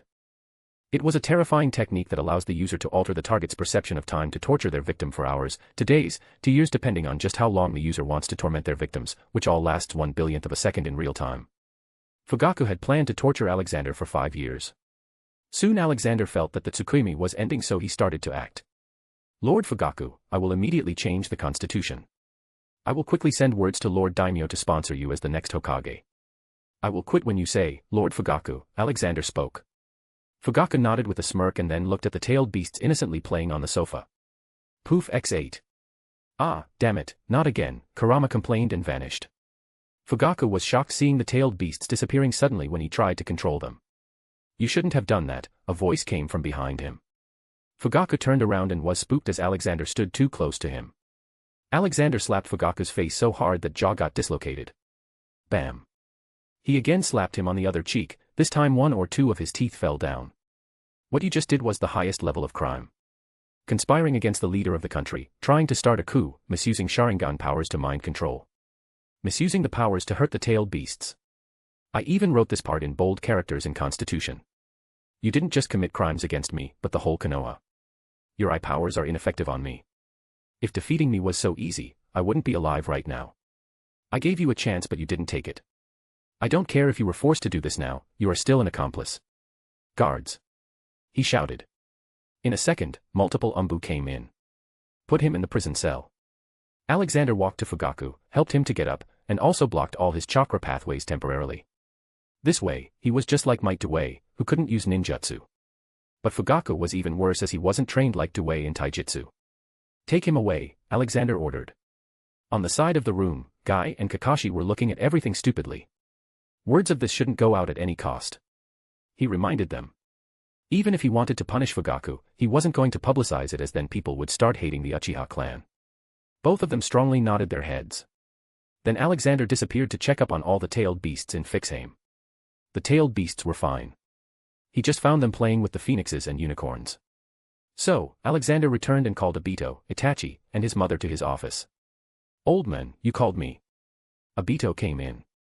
Behind him, Itachi was with his mother and little Sasuke, who was the same age as Naruto. Yes, I need to talk to you. Something happened not long ago. Alexander said. But first, he sent Sasuke to sit on the side and gave him an ice cream. Itachi, your father came here not long ago. He had Mangekyo Sharingan and tried to put me in a Tsukimi so he could become the Hokage. Then, he tried to put the little tailed beasts under it. Of course, it didn't affect me and I caught him red-handed. I have put him in jail. He told them everything. They were surprised by this. But not Mikoto. She seemed as if it wasn't a surprise for her, and Itachi noticed it. Mother, did you know about this? Itachi asked her. She slowly nodded, yes, during the end of the war, your father gained the Mangekyo Sharingan due to some unknown method. He refrained from sharing this detail with most people. He thought he was the strongest Uchiha but later found out about you, Shisui, and Obito. He thought if you also attain Mangekyo, you would join him in his mission. Alexander nodded, although he didn't kill anyone that he shouldn't have, he still tried to endanger the peace. The mentality of the Uchiha clan must change as in my eyes, there are no clans and families, there are only humans. Fugaku will be trialed privately. Only a few elders from the Uchiha clan and other clans will know about this. He won't be executed but some other fitting punishment will be given. Mikoto bowed to him and thank you, Lord Hokage, by doing this you are protecting the dignity of the clan and my family. I only work for peace. Now, Obito, you will nominate yourself for the post of next clan head. Itachi, you along with Shisui will support him. You three are publicly known to have the Mangekyo Sharingan so you will have the loudest voice, he revealed. Itachi nodded, he was much at ease after finding out who the next clan head would be. He had seen Obito fight.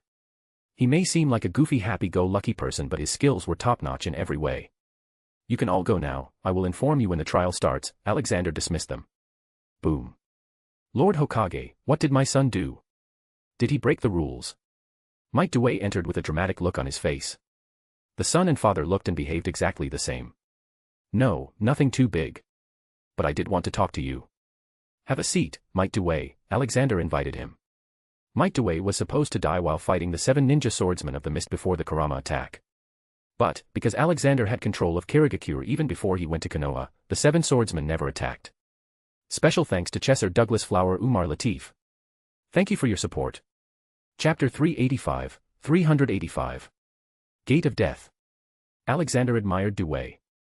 Dway spent his entire career as a genin, causing many to look down upon him and earned him the epithet of the Eternal Genin. Despite this, after 20 years of tireless training, Dway perfected how to use all 8 gates.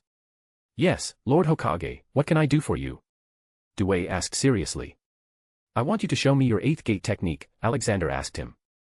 Dway was taken aback a bit. Lord Hokage, I would love to show it, but you do know that the 8th gate causes the body to continuously heat up until it's been cooked from the inside out, reducing the user to ash. Even the power of my youth can't save me after that. I do know about this. But I am not an ordinary man. Maybe I will be able to find a way to make it so you can use the 8th gate without side effects. My knowledge is vast. And I can guarantee you that no matter what happens you will not die. Alexander assured him. Without waiting, Might Dway stood up. If that's the case, I will show you the gate of death. Wait, not here, let's go to the forest of death. Kakashi, go and inform all the clan heads and Konoha advisors to come to the forest of death. Alexander ordered. Kakashi quickly ran out. Might Guy, on the other hand, was a bit worried about his father. Father, are you sure about this? He asked. Might Dway showed a toothy smile. Ha, I never backed down from a challenge, Guy. And didn't Lord Hokage assure me I wouldn't die? I trust him. It didn't take long and soon a small crowd gathered in the forest of death. So, who is going to be my opponent? Might Dway asked. Alexander looked at the small crowd. There he is. Jiraiya will fight you. Jiraiya came forward while scratching his hand. He didn't know what he was supposed to do with an adult genin. Are you sure, old man? He asked. Yes, I am. Get ready, you two. Alexander told them and stepped back a bit. Jiraiya looked at the mustached man. Let's wait for him to start. Dway first greeted Jiraiya as he was a respected Sennin. Thank you for agreeing to do this, Lord Jiraiya. In front of Jiraiya, Dway stood still and started shouting. Soon Dewey's skin turned red as he opened the 3rd gate, Gate of Life. There were more changes like pupils disappearing, the hair standing on end, and bulging veins all over the body. Then he opened the Gate of Wonder. His body started sweating some blue liquid. The sweat immediately evaporated, creating an aura around Dway that can be mistaken for chakra. Dewey's muscles started to rupture.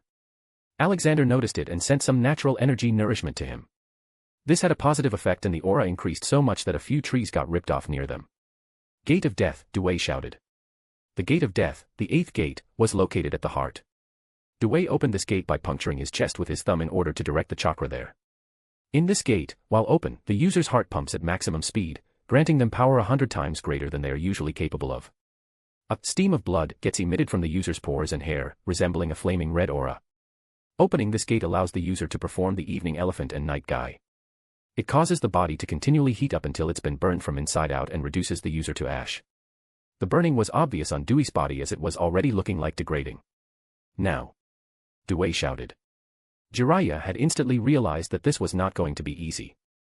He got serious and waited for the strike. Boom. What was that? I didn't even see him coming, Jiraiya though, as his body was thrown away. He collided with a few trees before stopping. Alexander was honestly surprised by this. The power boost was immense. He doubted that Jiraiya would be able to deal with this alone. Hashi, Tobi, and Minato, you 3 join too. He told them. The 3 quickly jumped towards Might Dway. Hashirama and Tobirama's strength was already a legend. Adding Minato's speedy attacks was difficult for Might Dway to handle. Not to mention, Dewey's body was constantly in pain and getting destroyed, so he would get worse with time. But Dway was still beating each of them every once in a while. The area of the Forest of Death was now deformed beyond recognition. It looked like a wasteland. The moment 3 minutes passed, Alexander told them to stop. More than this would surely kill Dway. Even though he could revive him, he'd rather not let Dewey's son see him dying. Stop now, boys. He shouted. Everyone stopped whatever attack they were preparing. Alexander appeared before the still reddened body of Dway. It was thoroughly burned and he was surprised the man was still standing and showing a smile. Did you like my power of youth, Lord Hokage? He asked. Alexander smiled and put his left hand on his shoulder. Dway screamed in pain. His body from inside was burnt, so even a slight touch was immensely painful. Easy now, you will be healed in a jiffy, Alexander assured him. He used the healing technique on him, but it was not enough. So he took out a few healing potions and poured them over his body. Here, drink this. He gave him a bottle. In a few minutes, his normal skin color returned and his pain vanished. Might Dway, being able to hold your ground against this many Kage and beyond Kage level ninjas is a feat that not many can do. You are a great fighter, Might Dway. This is why I am promoting you to the rank of Jonin. Congratulations. He announced. Guy ran to his father excitedly. Finally, the eternal genin tag will be removed from his father. I invited all the clan heads and other important people of the village to witness this, so that they won't question me later. I hope they are satisfied with your performance," he said. Everyone else understood that his words were directed at them. They all nodded their heads strongly. Good, now to the next matter. Many of you must be wondering why the Uchiha clan head is not here. Well, I have bad news. Before I came here, Fugaku came to my office. He didn't want my meddling in the clan matters according to the new constitution. He wanted to change it. I rejected his request. Then, surprisingly, he activated his Sharingan, which turned out to be Mangekyo Sharingan. He tried to put me in Tsukuyomi and control the tailed beasts playing in the office. Of course, I was able to easily deflect his attack. But his crime was grave. I had him arrested. Now, I will judge him for his crime in front of you. I don't want this to go public as it would destroy the image of the Uchiha clan, which I am trying to improve. So, I hope you all will keep your lips tight. None of them wanted to anger him, so they nodded. Mikoto Uchiha and Itachi also came to witness the trial. Fugaku would also be given a chance to defend himself. After that, Alexander brought Fugaku. Fugaku Uchiha, you are charged with attempt to murder, treason, and attempt to cause unrest in the village. Also, misuse of Sharingan and Genjutsu. Do you have anything to say? He asked. Fugaku scoffed, what does it matter? You have already decided what you will do with me. Just kill me and get over it. Alexander shook his head, no, you are wrong. Fugaku, you need to understand something. You must be feeling like, this old man who came out of nowhere and took over the world is now trying to tell you what's right and wrong. But maybe you should sit down and think for once about the level of different reality we both live in. To me, the whole world is important. I don't want wars, orphans to be sad, murders, or any other crime. I want to establish forever peace. On the other hand, your eyes are only looking at the village. You want to be the Hokage and control this village. You don't care about anything else. Tell me, since the day I became the Hokage, did any murder happen in Konoha? Uchiha runs the police force, so you should know that. Simply said, I am an ancient, thousands of years old man. I have lots of experience with different things. My power is beyond what you can imagine. I don't care about your little schemes and power play. All I care about is that people stay happy. Open your eyes, Fugaku Uchiha. Your existence is like a grain of sand in the vast universe. Wait, you probably don't even know what the universe is. Let me show you. Wait, I'll show you all. Special thanks to Chesser Douglas Flower Umar Latif. Thank you for your support.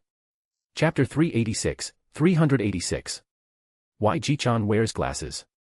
Alexander used the Force's ability to project images directly into everyone's brain. They all found themselves standing in a black space. This is what the whole universe used to be. There was nothing. Suddenly a white dot appeared and it started expanding at a very fast speed. The time fast-forwarded and slowly many stars and planets formed around them. A sun formed too nearby. All the shining dots you see around are suns, and many of them have multiple planets revolving around them. He told them. Then where they were standing, a planet started to form under their feet. In the beginning, it was just a volcanic mess. Then it rained, Ice Age came, and then humans evolved from the small single-cell organisms. This is the origin of humanity. Now, do you still want to conquer a small village or the small planet, knowing there could be hundreds of species in space like Kagaya Otsutsuki, who may or may not be stronger than you all?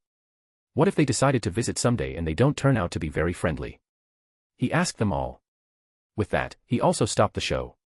Soon the normal vision came back.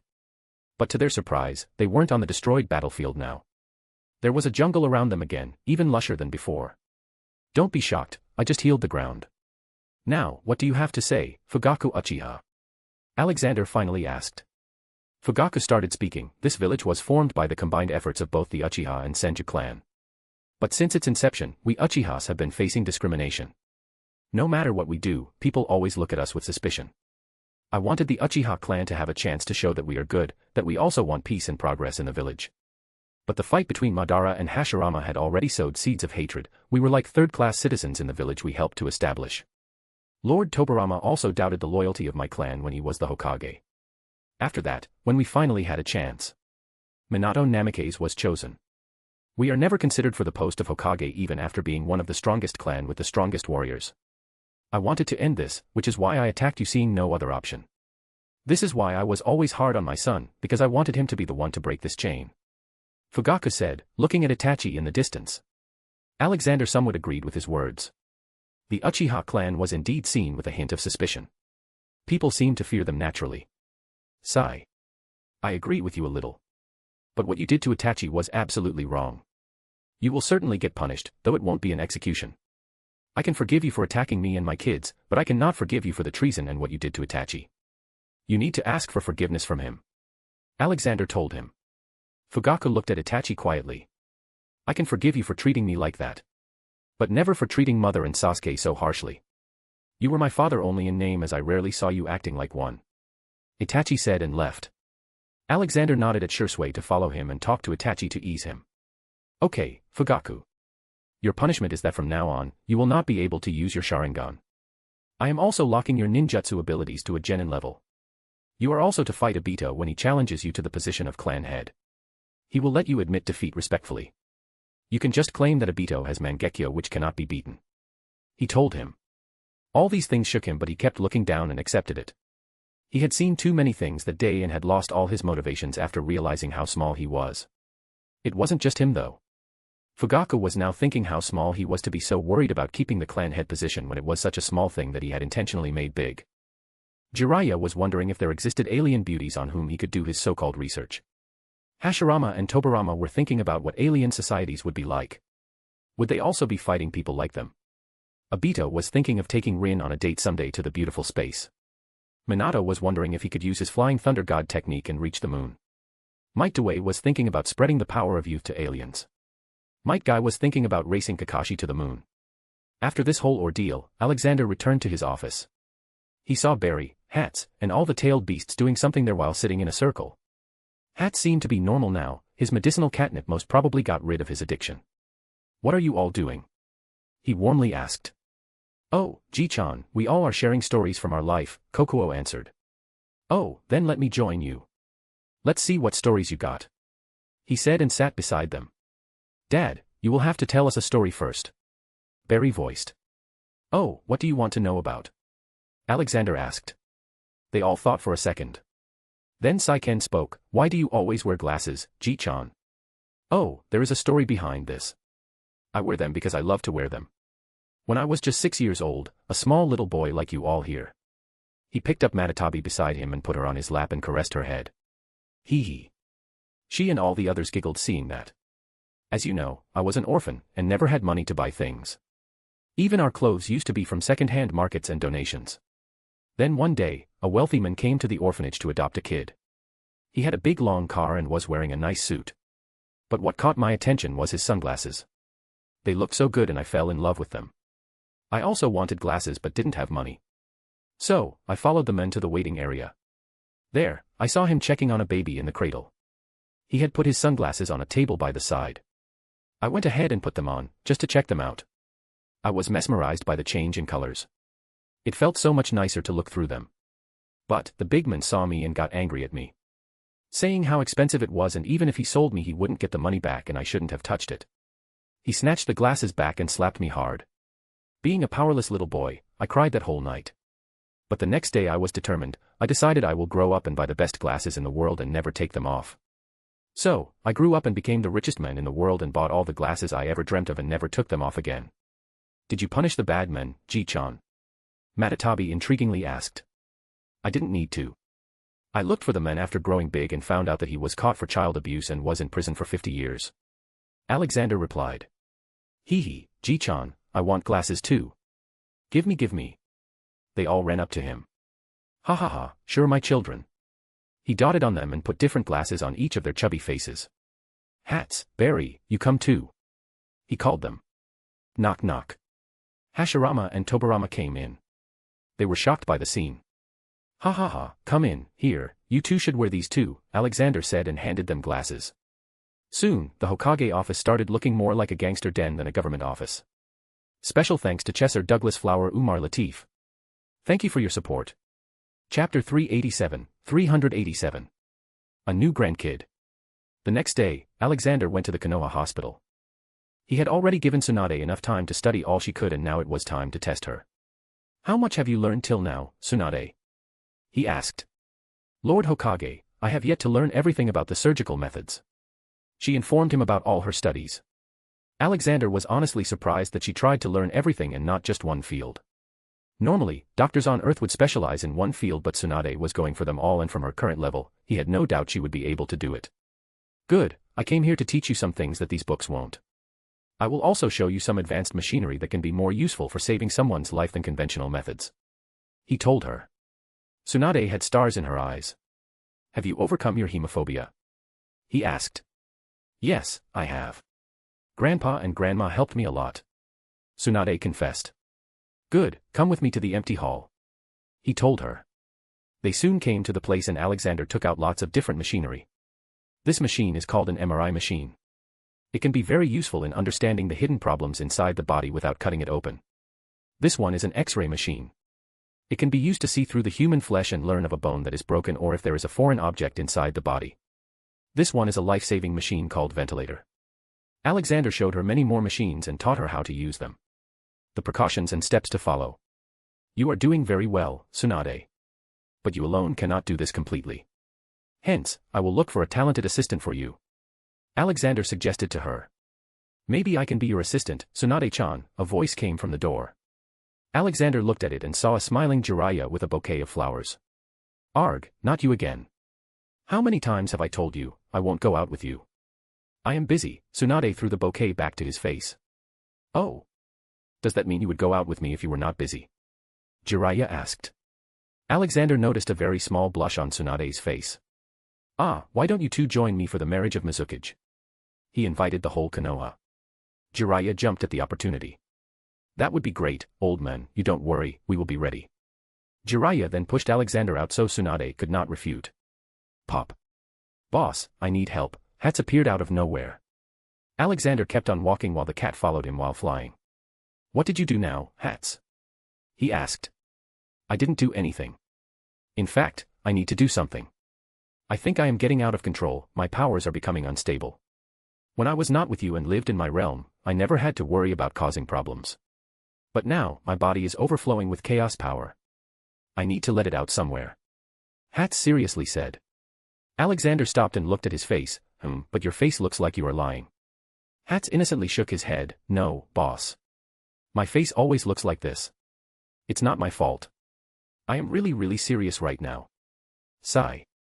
Okay, if you need a place to cause your chaos, come with me. He said and picked up Hats.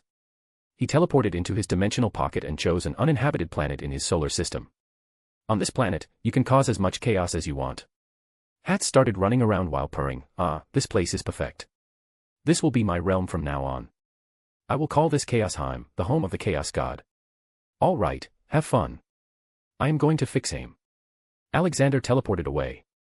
In Fixheim, he was greeted by a huge group of phoenixes dancing in the sky for some reason. Alexander got interested and went to the village of phoenixes. He saw Barry there with his wife Red. What is going on here? Barry turned to him, showing his arms. In them was a baby phoenix. Ha ha ha, I have a grandson phoenix now. Alexander happily asked. Barry nodded and came to him. Alexander delicately held the little phoenix. He had half of his feathers blue and half red and looked absolutely beautiful. Did you choose a name for him? Alexander asked. Barry nodded. I have named him Alan. Hee, I took the first two letters of your name. Alexander warmly looked at little Alan who had not even opened his eyes fully. Little Alan, may you always be healthy and happy. He gave his blessings to Alan and gave him back to Barry. Well, this is a big occasion, this requires a celebration. Let's party in Fixheim. He announced. All the phoenixes danced in joy. Barry was their king after all and Alan was now their precious prince. Amigakure. Yahiko, Conan, and Nagato had changed the village a lot. The standard of living was very high now and the cost of living was also very affordable. They didn't just focus on the village but the whole country of Rain. Because of Alexander, they received much economic aid that helped them uplift the whole country. Now, as there was no fear of war, people started to return to their original lands and started cultivating it, removing the food shortage in the country. The number of orphans had also become negligent thanks to Umar's orphanages and his moving sculptures that helped him in his work. What should we focus on now? What about the transportation system? The population is prospering but they need good roads to take their products to places. Let's create a highway that leads to major places in AIM and also to other country borders. Then start smaller roads from the main highways to lesser areas. Conan suggested in their weekly meeting. Currently, Alexander was the official leader of AIM and the three were the ones controlling it on behalf of him. Nagato nodded, yeah, this can benefit the people a lot. All this time, Nagato had continued learning senjutsu and was now much better physically as the lost chakra to his eyes was recovered from nature. Then let's do this, Yahiko approved. Just as the meeting was ending. Suddenly a black shadow came from the ground and grabbed Nagato. It started to drag him with him. Conan and Yahiko quickly attacked it but to no avail. Poof. Shocking to all of them, Nagato suddenly disappeared. Black Zetsu was shocked but he calmed himself and aborted his mission. Must be that old monster, that freak Black Zetsu cursed. But Yahiko and Conan were calm. The old man was right, Nagato's eyes are really planted. And that person wants them back now, Yahiko spoke. Good thing Grandpa was aware of it and took emergency measures. I hope Nagato is okay, Conan worriedly added. In Fixheim. The party was going on. All the people and beasts were hogging food. There were a lot of cakes all around them. Ha ha ha. I can eat that whole cake in one bite, Chomei, Saiken challenged. I can eat 2 cakes in one bite, Fatty, Chomei refuted. Oh, then let's try, Saiken accepted. Chomei walked to his cake and opened his mouth to eat it. Boom. But suddenly something fell on the cake. Spreading it everywhere, even on Chomei. Alexander looked at the noise and saw Nagato. He immediately understood everything. Haha, good timing. Enjoy the party, Nagato. We will bait Black Zetsu later and catch him. Don't worry. You will be staying with me the whole time from now on. Alexander reassured him. Nagato, on the other hand, was shocked. He had no idea where he was. The huge castle, animals, and beings never seen before were all around him. Oh no. You threw cake all over my beautiful wings, Chomei complained. Special thanks to Chesser Douglas Flower Umar Latif. Thank you for your support. Chapter 388. Goddammit. It had been a week since the events related to Fugaku's attack. As expected, Obito's challenge to Fugaku to be made the new clan head was met with opposition from the clan elders. But, seeing that Fugaku had agreed to fight Obito, many more members of the clan jumped in and challenged him to become the clan head. Eventually, Obito beat everyone up before fighting Fugaku. In the end, Fugaku also lost but Obito did not humiliate him much and just let him accept his defeat. But, the elders were still opposed so he beat them up too in a fair match. A small investigation led to the corruption some of them had committed. It was shown to everyone in the clan and the elders lost their credibility. Obito was also very close to the Hokage and Obito didn't forget to remind this to them again and again. They all realized that having Obito as a clan head was much more profitable for them all. Not to mention he had a Mangekyo. On the other hand, the same could not be said about the Hyuga clan. After Hayashi changed the seal of all the members of the clan members asked for him to step down. Hayashi did it and made his brother, Hisashi, the clan head and established the rule that from now on, the new clan head will always be chosen through a public election. All of them happily agreed to it as this meant there wouldn't be nepotism when it came to selecting new clan heads. Other clan heads won elections as they were already loved by their people and remained in their places. But they were all clearly made to understand that now, they didn't own their clans. They were only representatives of their people. Alexander didn't just focus on this. He also expanded the borders but he didn't choose to take the conqueror route. Instead, he offered small landlocked countries to become a part of either earth, wind, fire, or lightning country. In return, they will get to use all the resources like roads and ports. There would also be ease of business. It didn't take long for many of the poor countries to jump to this opportunity and integrate into the big countries. The small country leaders became governors of that state then. Ah, we are finally moving in the right direction.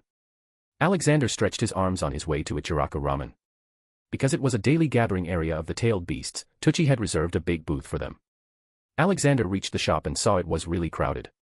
Ichiraku Ramen had gotten very famous now. There was even a line outside.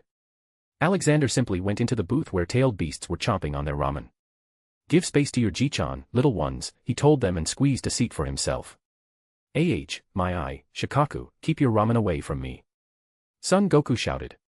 Not my fault, Fatty Saiken pushed me. Shikaku shrugged. Hey, Chomei pushed me so I pushed you. Saiken clarified. All right, don't start a fight now. Keep on eating. Tomorrow, we will be going to Kirigakure for Brian's wedding. Alexander told them. Does the wedding have food? Chomei asked. Haha, yes, there will be lots of food, Alexander replied. Yay. They all threw their little hands in the air. Haha, Rina and Gali would have loved these gluttons, he thought and ate some too.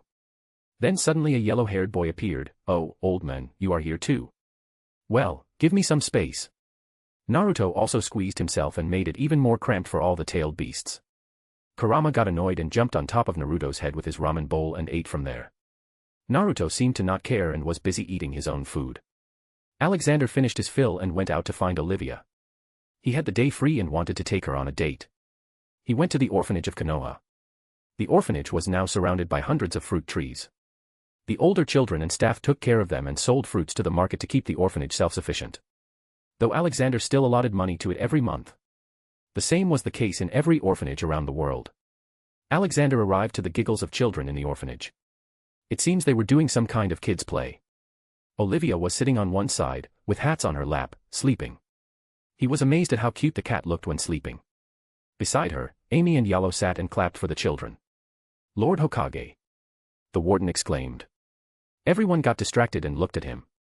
Haha, continue, little ones, I came to see you all. He took a seat and watched the whole play. The children became very enthusiastic seeing him there and gave their best performance. He smilingly watched them. Seeing his own childhood shadow in them. They were small and didn't know the troubles they may face when they grow up. Being an orphan was never easy. But they aren't orphans, they still have their grandpa who will always support them, he thought. Soon the play ended with thunderous applause. Very good, my kids. Your grandpa will give you all gifts now. He brought out lots of clothes with cute patterns, various toys, and put many swings and seesaws in the ground. They all cheered happily and came to give him a hug. One of the children he noticed didn't go to the toys. He came to Alexander. What can I do for you, little one?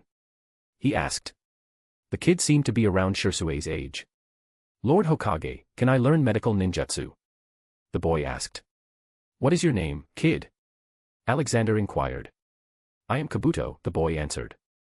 Soon, the warden came to him. Lord Hokage, Kabuto is very talented in medical ninjutsu. I have already taught him all I knew and he has excelled in all of them. Oh, then take this letter to Tsunade in the hospital. Tell her that I sent you to be her assistant and learn from her. You will be paid too. Alexander told him. Kabuto's face quickly grew a big smile. He bowed. Thank you, Lord Hokage. Haha, go now, pick some clothes for yourself. It's getting cold these days.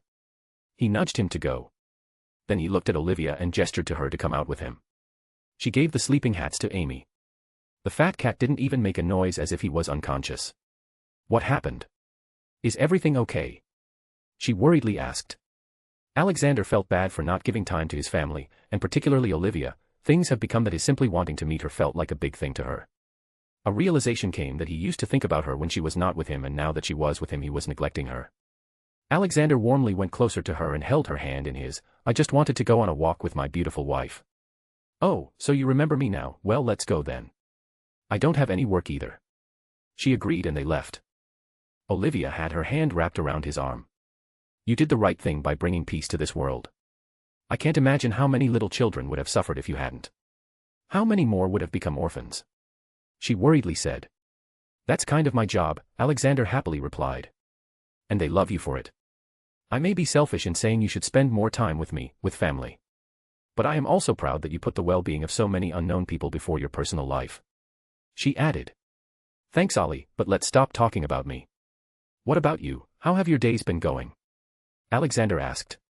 They slowly walked towards the top of the Hokage mountain.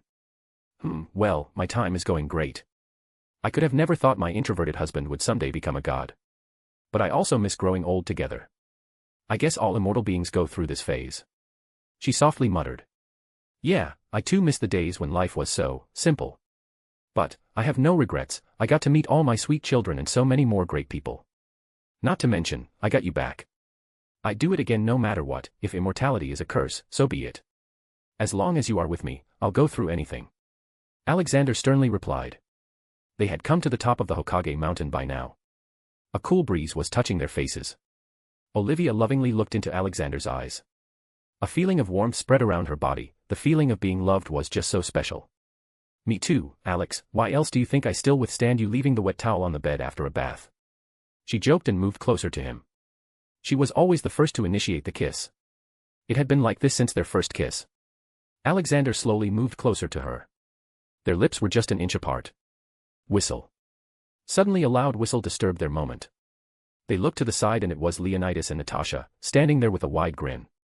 Am I going to have a little sibling soon? Leonidas cheekily asked.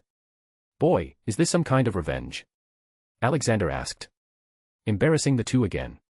Olivia was confused. What revenge? Alexander looked at Leonidas, shaking his head. But he smirked and started speaking. The last time I went to see Leonidas and Natasha, La la la la la. It's nothing, Mom, Dad's just messing around. Natasha, give Mom a hug. Leonidas shouted as he ran to Alexander and put his palm on his mouth. Leonidas whispered something in his ears. Dad, you sure you want Mom to know about that? What if she gets angry at you for stopping us from giving her a grandson?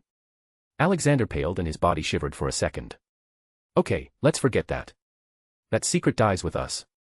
Leonidas shook hands. Deal. But then. Alex. What am I hearing about you not letting me get some grandkids? A loud shout came. Goddammit, Natasha told her. Leonidas facebombed himself. Alexander put Leonidas forward. Kid, save your father. Tell her it was your mistake. I just felt like someone was talking to me.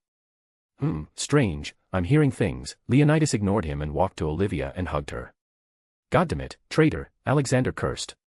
Special thanks to Chesser Douglas Flower Umar Latif. Thank you for your support. Chapter 389. Abused mother and daughter. The next day, Alexander was getting ready to go to Brian's marriage.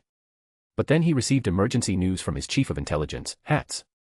The fat cat had now released all his pent-up frustration and now was normal, which was also chaotic. What is it, Hats? He asked. Boss, I received news that there are 2 Uzumaki clan members in Kusagakure. They are being held against their will. Hats notified. Alexander looked at Olivia. Ollie, you all get ready, I'll be back soon. Wait for me in the Forest of Death, we will use anywhere door to go to Kirigakure. Let's go, Hats. Alexander and Hats appeared in the sky above Kusagakure. Where is this family? Well, it's just the mother and her small daughter. Her case is special, she was allowed to take refuge in Kusagakure, on the condition that she would heal the village's wounded shinobi. Hats informed him. I am sure Kusa does have their own medical ninjas, so why would they risk angering me for her? Alexander asked. Well, her case is different. As she is an Uzumaki, she has a very huge chakra reserve. And for some reason, if someone wounded bites her skin, it would heal them at the cost of her chakra. Hats replied.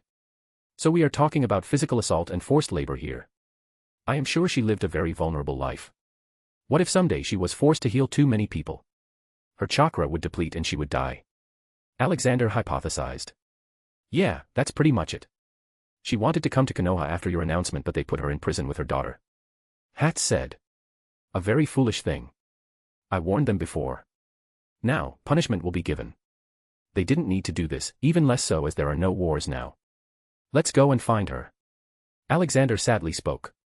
He and Hats went straight to the prison barracks. But they didn't find them there. Let's check the hospital. If they were using her as a medical tool then they would keep her closer. Alexander suggested. As expected, they found the mother and daughter inside prison cells under the village hospital. The little girl was curled in her mother's arms while both of them slept in a corner. He could see bite marks on the woman's arms. Then he noticed bite marks on the little girl's neck. He was very angry now. He waved his hand and the steel bars melted down. Hats, go and round up all the shinobi of Kusagakure, gather its leader too. Hats nodded and vanished from the spot.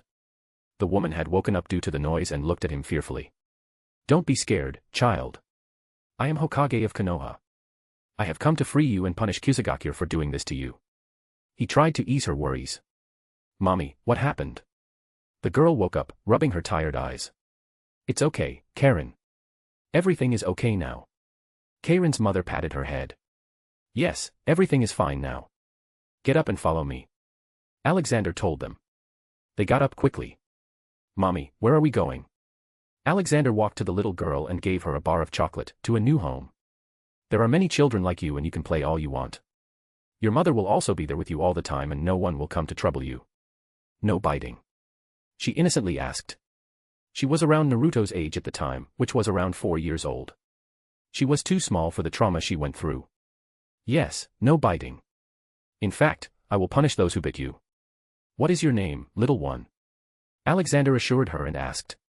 I am Karen, she sweetly answered. The two quickly packed the little stuff they were allowed to have. Most of it was just clothes, some photo frames, and a few toys of Karen. Let me hold it for you. Alexander walked up and picked up their luggage. The woman was already very weak, he couldn't imagine her lifting the weight. He then led the way out of the prison. He didn't even try to hide them. Anyone who attacked him was immediately paralyzed. They came outside to the open road in front of the hospital. A lot of people had gathered there. Not to stop Alexander but to see what was going on. Hats had already caught and assembled about 200 men and women in ninja clothing. Boss, I got them all. That one is the village leader and also the ex-daimyo. He was Kusa's daimyo but became just a leader after Kusa joined Earth Country. Hats pointed to the men and walked to the little red-haired girl. Mr. Kitty, Karen exclaimed. And I have another name now. Well, hello, my name is Hats. Hats introduced himself. Karen was a bit surprised but she acted with good etiquette and introduced herself with a slight bow. I am Karen Uzumaki. You gonna eat that chocolate? Hats asked. Karen looked at the chocolate in her hand. You want it? Hats nodded. Can I feed you? Karen asked with sparkling eyes. Haha, that's even better. You can serve me, oh I mean feed me. Hats replied. On the other side, Alexander was addressing the crowd. People of Kusagakure, you must be wondering who this old man is and why I have gathered your shinobi and leaders here. Well, I am Hokage of Konoha. These men here are guilty of enslaving a mother and daughter from the Uzumaki clan to use them as their medical tool. Look behind me, look at the bite marks on her arm. These men did that. Now, I had already widely publicized that anyone who hurts or stops an Uzumaki from coming to Konoha will be declared an enemy of all 5 great shinobi nations. But these greedy men did it anyway. So, now you all have to decide whether this whole village is going to face the consequences or just these men. He ended speaking. You can't do this. We have joined the Earth Country as its territory. Only the daimyo can judge us, the leader shouted. Alexander gave him a deadpan look. Maybe you don't know but it was me who helped the new daimyo establish his power in Earth Country. Douglas and I are very close. And believe me, if it was him who found this out, he would have tortured you for the rest of your life. He hates it when someone hurts children. Yes, everyone, you all heard me right, these vultures didn't even leave that little one alone. In an instant, the village leader and its small shinobi force lost the whole public support. Burn them. They are scums. Many angry voices came from the crowd. It seemed like they weren't happy with their leader either. I will punish them, Alexander replied and checked the sins of everyone there. About 150 of them were normal ninjas and had nothing to do with Karen and her mother so he let them go after abolishing them as Kusagakure shinobi. Now they needed to go to Iwagakure to become one. Out of all of them, the highest sins were of 2 people. One was the leader and the other was a high-ranking shinobi named Zosui. There were too many kids around so instead of publicly executing them he threw them out of Earth's atmosphere. Just the escape velocity was enough to kill them, their dead bodies were going to stay in space for a while and then fall back to Earth, though even ashes won't remain then. The remaining 49 shinobi were stripped of their title and chakra and made normal people. They will go through intensive labor for 10 years and work to build the infrastructure of the village. Everyone, I am leaving one of my representatives here who will manage the village until someone from Daimyo's palace comes here to conduct new elections and choose a new village leader. I have seen the economic condition of this place so I will be leaving behind lots of grains. He announced and called a seraph out. After that, he walked to Karen and her mother. Let's go now. Many from the Uzumaki clan have already arrived in Konoha. Mito Uzumaki is the current clan head. He also quickly healed their injuries. He then used the anywhere door to appear inside the Senju compound, near Mito. She got spooked by his appearance, OH. My heart nearly came out of my mouth. Why can't you use the door, Lord Sage? Ha ha ha, maybe next time. I had an emergency, Mito. He told her the whole story about the mother and daughter. Mito got emotional and hugged the two. I am sorry you too. You had to face so much hardship because of the destruction of Uzushio-gakure. But don't worry now, we have a warm home for you. Come. She dragged the two with her to the dining hall to get them something to eat. She had sensed their physical condition. Although Alexander had healed them from inside, they still looked pale from outside. Let's go to the marriage, Hats, Alexander said and operated in the forest of death where everyone was waiting for him.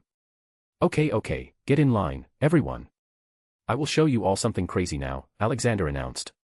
With him, there were all the tailed beasts, Olivia, Hats, Nagato, Jiraiya, and Tsunade. Leonidas and Natasha were going to rest in Fixheim. Though they could join them whenever they want.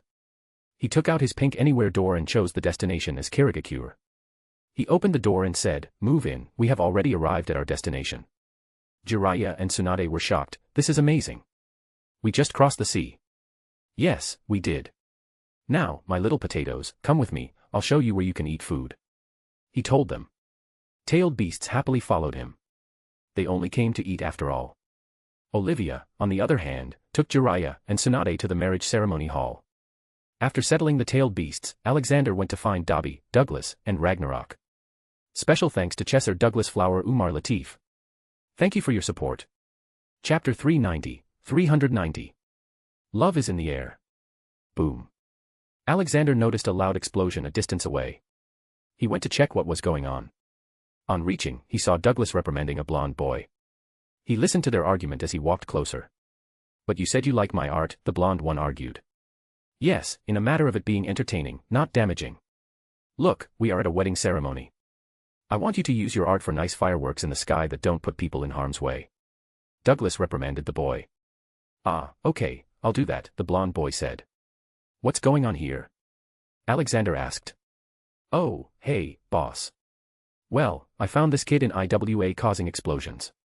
He has explosion release Kekkei Genkai and likes sculpting. But I doubted his mental health was good, so I took him under me."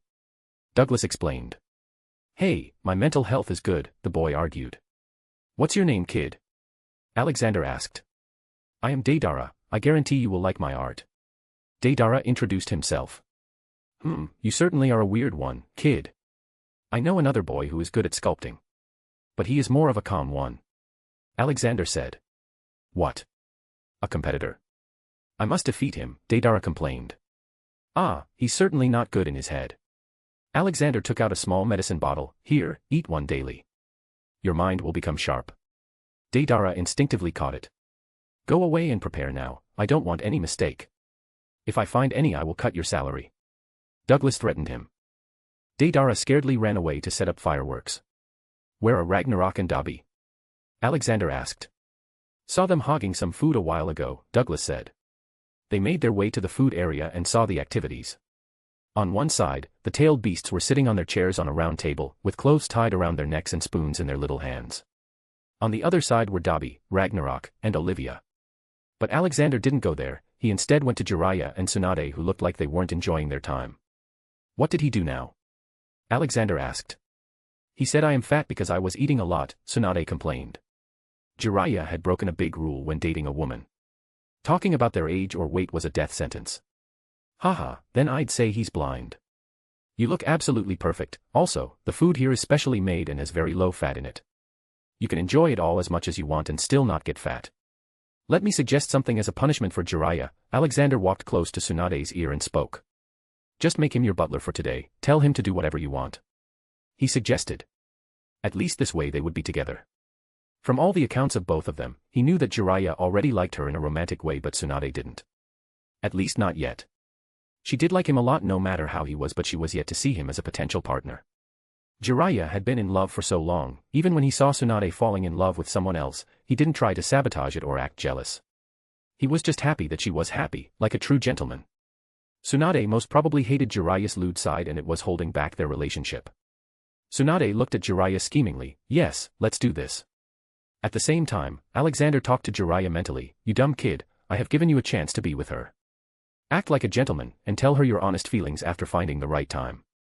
There is also going to be a dance later, so try to take her on that too." Jiraiya nodded lightly, trying to hide his smile. After that, he returned to his family. "Ji-chan, the food is very tasty," Chome shouted to him as he was passing by.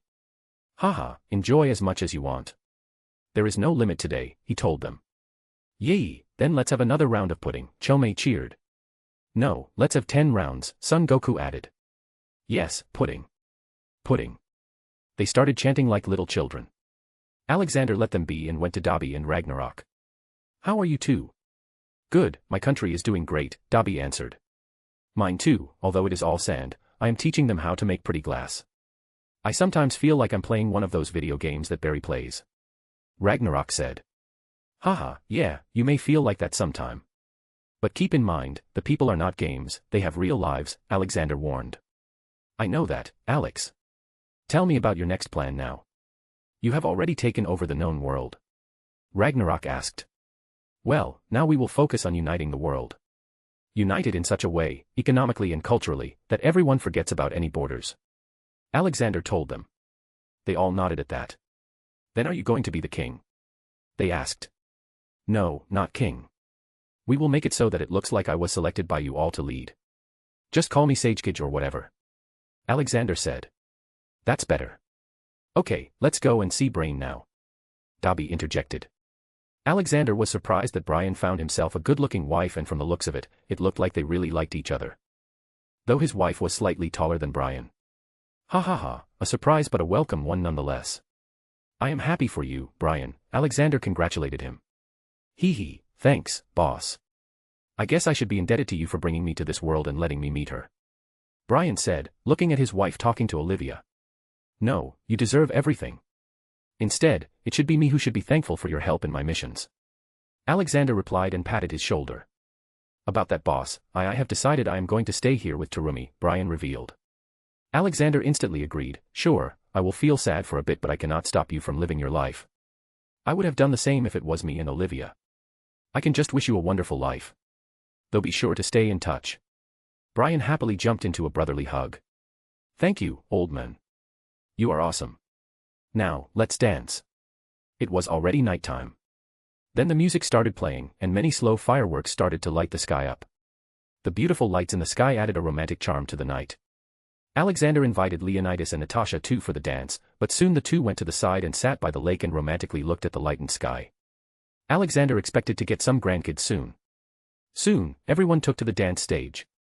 The tailed beasts were also wiggling their bellies here and there with cups of ice creams in their hands, having no care about the world. Blue Fong had come with his adopted son, Haku, and was dancing with him. Berry and Red were romantically flying in the sky near them and singing songs, affecting the place even more. My beautiful wife, care to join me for a dance? Alexander asked with a bow. Olivia blushed a little, of course, Alex. It is rare for you to take the initiative. He wrapped his arm around her waist while she put one hand on his chest and the other on his shoulder. With the beat, they danced slowly.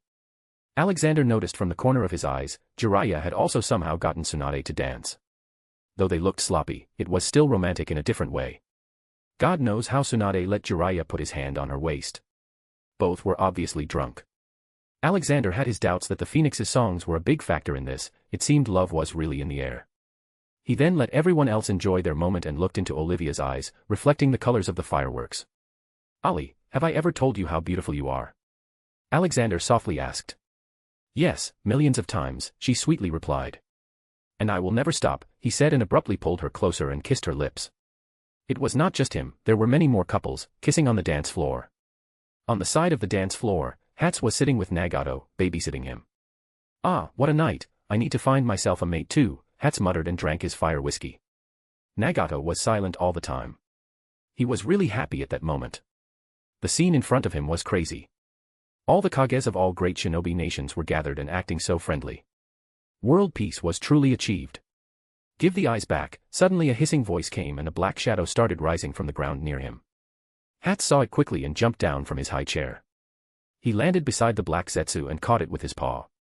Ah, what are you, why can't I take over your body? Black Zetsu fearfully shouted. Slap.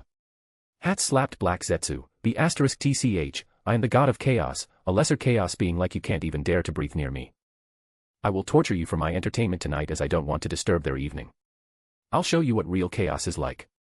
Hats dragged scared Black Zetsu with him and disappeared somewhere. Nagato was shocked by what happened. But he didn't dare to disturb all the lovebirds and stayed in his seat. Special thanks to Chesser Douglas Flower Umar Latif. Thank you for your support.